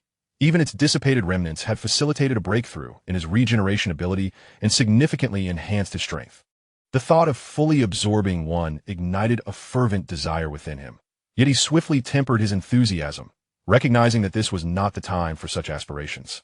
A steady and methodical approach was paramount. With a thought, he summoned the intelligence system within his mind. Today's intelligence has been refreshed. Intelligence 1. Opportunity. A batch of unexpired broad-spectrum antibiotics and medical alcohol has been discovered in the pharmacy on the 3rd floor of the abandoned hospital in the west of the city, with a few wandering zombies in the vicinity. Intelligence 2. Threat. Approximately 2 kilometers southeast of the stronghold. A new type of mutated creature known as the Shadow Cat has emerged, exhibiting remarkable speed and a propensity for ambush sensitive to light sources, and has caused casualties among several isolated survivors. Intelligence 3. Character Scarface, the leader of the Black Wolf team, remains undeterred, attempting to contact other small survivor groups to consolidate strength, vowing to retaliate and reclaim control of the water treatment plant. The 3 pieces of intelligence swiftly materialized in Gu Changsheng's mind. Antibiotics and alcohol were indeed critical medical supplies urgently needed at the stronghold. If the number of zombies was manageable, it could be worth the risk to retrieve them. He stroked his chin, recognizing the evident value of the first piece of intelligence. In a world ravaged by the apocalypse, even a minor infection could prove fatal. The significance of these medical supplies was undeniable. The Shadow Cat, with its extraordinary speed, stealthy ambush tactics, and sensitivity to light, the second piece of intelligence elicited a slight frown from him. This enigmatic variant certainly poses a significant challenge, necessitating a warning to Wang Dehai and his companions to remain vigilant, particularly during nocturnal patrols. Scarface, indeed, harbors undying ambitions. A flicker of coldness flashed in Gu Changsheng's eyes upon perusing the third piece of intelligence. This individual, having been repelled once, audaciously seeks to return. Even conspiring with other teams, he appears to be quite a formidable nuisance. However, the report indicates he is still in the process of establishing contacts, suggesting that he does not yet pose an immediate threat, affording Gu Changsheng the opportunity to prepare. It seems imperative to enhance the overall strength of the team without delay. Gu Changsheng mused. He recalled Ant Sun's earlier mention of the underground treasury. According to daily intelligence, the treasury boasts exceptionally high defensive measures. Yet the specifics of its location and access remain vague. Ant Sun, Gu Changsheng glanced toward a nearby cot where she lay restlessly beside Su Ro, clearly struggling to find sleep. This woman, burdened by her son's plight, had been in poor mental health, and following the previous betrayal, her position within the stronghold had become quite precarious. Although Wang Dehai had ceased to confine her, the wariness and estrangement from others were palpable. Perhaps, he contemplated, he could extract more detailed information regarding the treasury from her. With a composed demeanor, he rose quietly, grasped a water cup, and made his way toward the corner where drinking water was stored, conveniently passing by Ant Sun's cot. Ant Sun still awake? Gu Changsheng inquired casually, his voice lowered to avoid disturbing the others. Startled by the sudden sound, Ant Sun sat up abruptly. Upon recognizing Gu Changsheng, she exhaled in relief, though her gaze still held traces of fear and unease. Gu Changsheng, she stammered, I cannot sleep. Is it because you are worried about your son? Gu Changsheng seated himself on the vacant space beside her, his tone serene. At the mention of her son, Ant Sun's eyes instantly glistened with tears, her voice quivering with sorrow. My poor Ming'er, I cannot fathom how he fares now. Those merciless individuals from Twilight Cross, will they? Ant Sun, Gu Changsheng interjected gently. You previously mentioned that the Scorpion had informed you that if you provided necessary assistance, he would prioritize bringing your son to the Twilight Cross shelter, absolving him of the charges of defection. However, subsequent intelligence suggests that your son, Sun Ming, seemingly did not succeed in his escape, but was rather imprisoned by Twilight Cross, with his fate uncertain. Gu Changsheng spoke slowly, observing Ant Sun's reaction. Ant Sun trembled. Disbelief etched on her face as she gazed at Gu Changsheng. How could you possibly know this? The Scorpion clearly said that as long as I cooperated, Ming'er would be safe. Her voice grew softer, steeped in despair. You truly believe the words of someone like the Scorpion? Gu Changsheng scoffed. They merely exploit your love for your son, treating you as a pawn to be sacrificed at their convenience. Under the relentless barrage of Gu Changsheng's revelations, Aunt Sun's psychological defenses teetered on the brink of collapse. She covered her face, succumbing to quiet sobs. Gu Changsheng waited until her emotions had settled somewhat before continuing. Aunt Sun, the road at Twilight Cross has been severed. If you wish to save your son, or at least ascertain his exact whereabouts, mere tears will not suffice. Aunt Sun lifted her tear-streaked face, gazing vacantly at Gu Changsheng. Then, what else can I do? I recall hearing Brother Wang mention that you were once a bank employee, so you must be familiar with various banking matters. The precious metals have long been transported away, and paper currency holds no value in this apocalypse. I'm not referring to that, but rather to certain specialized facilities, such as vaults. How do you know about this? Are you from Jiangzhou? Gu Changsheng did not respond, merely stating, "Let us talk. My time is limited." Chapter 77, Secrets of the Security Executives. At that time, the underground vault was on the verge of inspection when President Liang was abruptly taken for investigation, and his successor was unwilling to inherit the mess, resulting in the inspection being indefinitely postponed. Aunt Sun felt a twinge of anxiety. Upon hearing this, Gu Changsheng immediately replied, "Oh? You said that the president was taken for investigation. Thus, the project related to that vault, including blueprints, construction plans, and security system configurations, should have backup archives. Moreover, since it has been indefinitely postponed rather than canceled, it indicates that the vault itself may have been nearly completed, merely awaiting final inspection." Aunt Sun appeared somewhat dazed and instinctively nodded. "Yes, it seems so. My late husband was a senior security executive at that bank, and after his unfortunate incident, he mentioned that the vault was constructed like a fortress, utilizing the finest materials and technology of the time." Senior security executive? A glint of insight flashed in Gu Changsheng's eyes, revealing information not disclosed in the intelligence system. "Is it possible that your husband retained some internal documents regarding that vault? For instance, informal blueprints or vulnerabilities in the security system?" Upon hearing this, Aunt Sun trembled slightly, her eyes flickering with panic and hesitation, soon replaced by sorrow and confusion. She lowered her head, her voice barely above a whisper. I don't know. After his incident, I hardly dared to touch his belongings. Your husband must have been very familiar with the vault's circumstances. If he truly left behind something useful, it would greatly assist us in locating and accessing that vault. It likely contains a wealth of supplies, even items more precious than food. More critically, this city may be riddled with rat tunnels, home to a high-level mutated plague, Rat King. Given the reproductive capacity of rats, an attack on the surface is inevitable. If we have access to the underground vault, while not foolproof, it could at least buy us some time. Remember, as long as we are alive, we can save others. Gu Changsheng paused, continuing to apply pressure while offering a glimmer of hope. If we can successfully open the vault and acquire its resources, the strength of our team will be significantly enhanced. Certainly, Gu Changsheng's tone shifted, imbued with a hint of warning. Should you conceal any information or provide false intelligence that leads to our failure or even casualties, you must understand that your value within this team would be utterly diminished.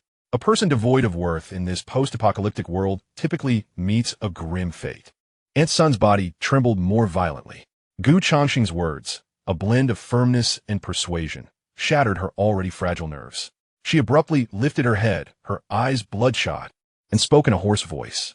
"Yes, my husband indeed left behind a notebook filled with strange symbols and circuit diagrams. He referred to it as his work insights and forbade me from touching it." "Where's the notebook?" Gu Changsheng pressed further. It's in an old leather suitcase beneath my bunk," Aunt Sun stammered, pointing to her bed. Gu Changsheng felt a surge of joy within, yet maintained an outward calm. "Excellent, Aunt Sunday. You have made a wise choice. If that notebook proves useful, I shall remember your contribution. In the future, I will also do my utmost to assist you regarding your son." Under Gu Changsheng's watchful gaze, Aunt Sun trembled as she dragged a dusty suitcase from beneath the bed, rummaging through it until she produced a well-worn hardcover notebook. Gu Changsheng accepted the notebook and flipped through its pages. Scrawled within were rough architectural sketches adorned with various peculiar symbols and numbers, alongside lines resembling circuit pathways. Though crude, it was evident that the creator had invested considerable effort. Indeed, this resembles a blueprint of the vault's internal structure along with its security arrangements, Gu Changsheng mused inwardly. While many details eluded him, He sensed the notebook's value might far exceed his expectations. "Aunt Sun, please take some rest. For now, do not disclose this matter to others," Changsheng advised, tucking the notebook away securely. I understand." Aunt Sun nodded, looking forlorn. Changsheng refrained from further conversation and retreated to his corner. He realized that tonight would likely be another sleepless night. He needed to meticulously study the notebook and, in conjunction with the intelligence system, devise a comprehensive plan. Simultaneously, he must begin contemplating how to utilize the source crystals in his possession to aid Wang Dehai and the others in strengthening their abilities. The strength of the team was his paramount assurance of safety and future advancement. The faint morning light filtered through the narrow ventilation shaft of the basement, dispelling some of the darkness. Wang Dehai was organizing the group, commencing a tally of the supplies brought back the previous night and strategizing their distribution. Changsheng, having spent the night awake, diligently examined the notebook left by Aunt Sun's husband, correlating it with his vague recollections of banking security systems from his past life, thereby forming a preliminary understanding of the so-called underground vault. The diagrams in the notes are indeed remarkably detailed, encompassing not only the floor plans and cross-sections of the vault's main structure, but also the layouts of the ventilation system, drainage system, power supply, as well as the placements of surveillance and alarm systems in critical areas. Some pages are marked with red ink, highlighting specific locations alongside cryptic characters and numbers, reminiscent of a code or clue. It seems that the security executive devoted considerable effort to studying this vault, Changsheng mused, though it remains unclear whether his meticulousness stemmed from professional habit or ulterior motives. However, such considerations are of little consequence at present. What truly matters is that this notebook serves as an invaluable key to unlocking the vault. "Changsheng, are you awake?" Wang Dehai greeted with a smile as Changsheng approached. "You all worked hard last night. I've had Xiao Lu and Su Rou make an initial inventory of these supplies, and the quantities are indeed astonishing. For the time being, we need not worry about food. Wang Gu, while the food situation has been resolved, we must contemplate another matter." Changsheng replied with a calm demeanor. "Oh, what is it?" Wang Dehai inquired, intrigued.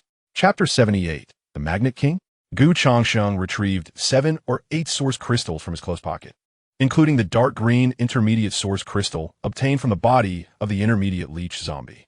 "Is this the intermediate source crystal from the leech zombie?" Wang Dehai's eyes brightened instantly. Though he had encountered intermediate source crystals before, the overwhelming energy contained within this dark green gem assured him that it far surpassed any primary source crystal he had previously encountered. "Indeed, I discovered it after dispatching that creature at the water treatment plant." He refrained from disclosing the total number of source crystals, particularly the remains of the advanced source crystal and the few primary source crystals he had covertly acquired from the Black Wolf squad members. He understood the adage of keeping wealth concealed. Appropriate display is meant to enhance the team's strength, while excessive exposure could invite unnecessary trouble and envy. "Changsheng, this is exceedingly precious." Wang Dehai inhaled deeply, striving to calm his exhilarated spirit. "These source crystals are hard-won by you. They rightfully belong to you." Changsheng smiled slightly. "Wang Gu, we're now a team.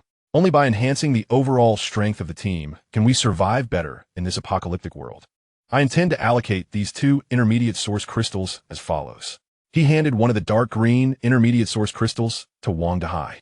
"Wang Yi, as a primary metal manipulation ability user, this intermediate source crystal should aid you in breaking through your bottleneck, and may even bring about some new transformations in your powers." Wang Dehai gazed at the intermediate source crystal in his hand, feeling its cool yet potent essence, his eyes moistening with emotion. He recognized the value of this source crystal and understood the trust and reliance bestowed upon him by Changsheng. "Wang Gu, let's not say anything further." Changsheng interjected, waving his hand. "Your enhanced strength will ensure greater security for our stronghold."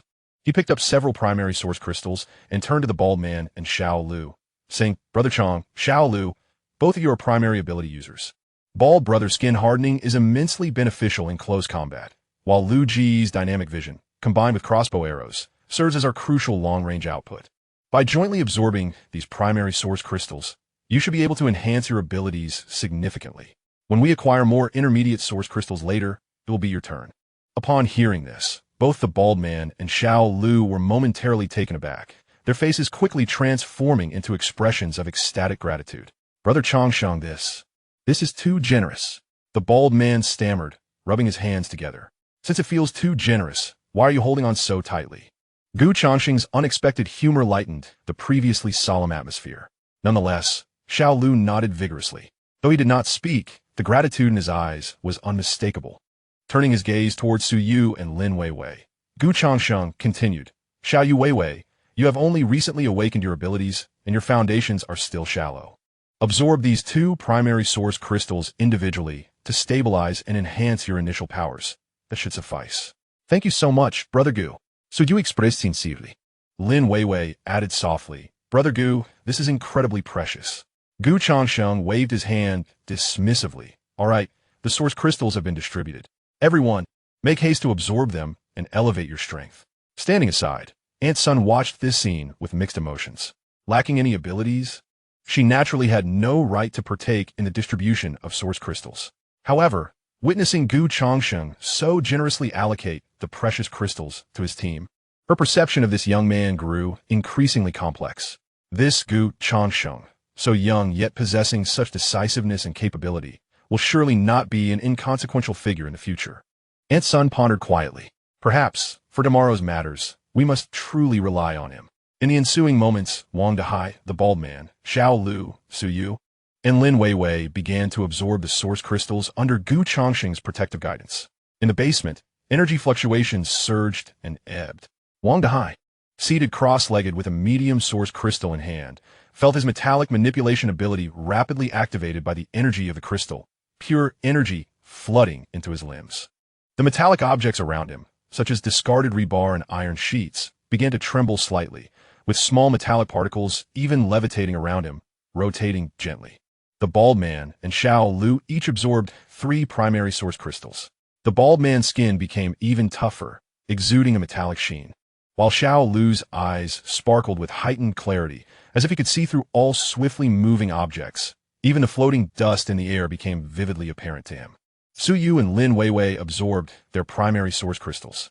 Su Yu's sound wave ability grew more refined, and he attempted to emit a low-frequency sound wave, though silent. It created ripples in the surrounding air. Lin Weiwei's telekinetic abilities have been significantly enhanced. She now perceives her capacity to manipulate heavier objects, and the duration of her telekinesis has markedly increased. Gu Changsheng observes quietly from the side, subtly channeling his regenerative and strength powers to absorb the scant source crystal energy dissipating in the air. Although this energy is but a drop in the ocean for him, it is better than nothing. His primary focus lies in the transformations and enhancements these individuals experience after absorbing the source crystals. As time progresses, Su Yu and Lin Weiwei are the first to complete their absorption. The energy from the primary source crystals is relatively mild, allowing both of their powers to stabilize at the initial level, accompanied by a slight elevation. The bald man and Xiao Lu, having absorbed a greater quantity of primary source crystals, endure a longer and more arduous process.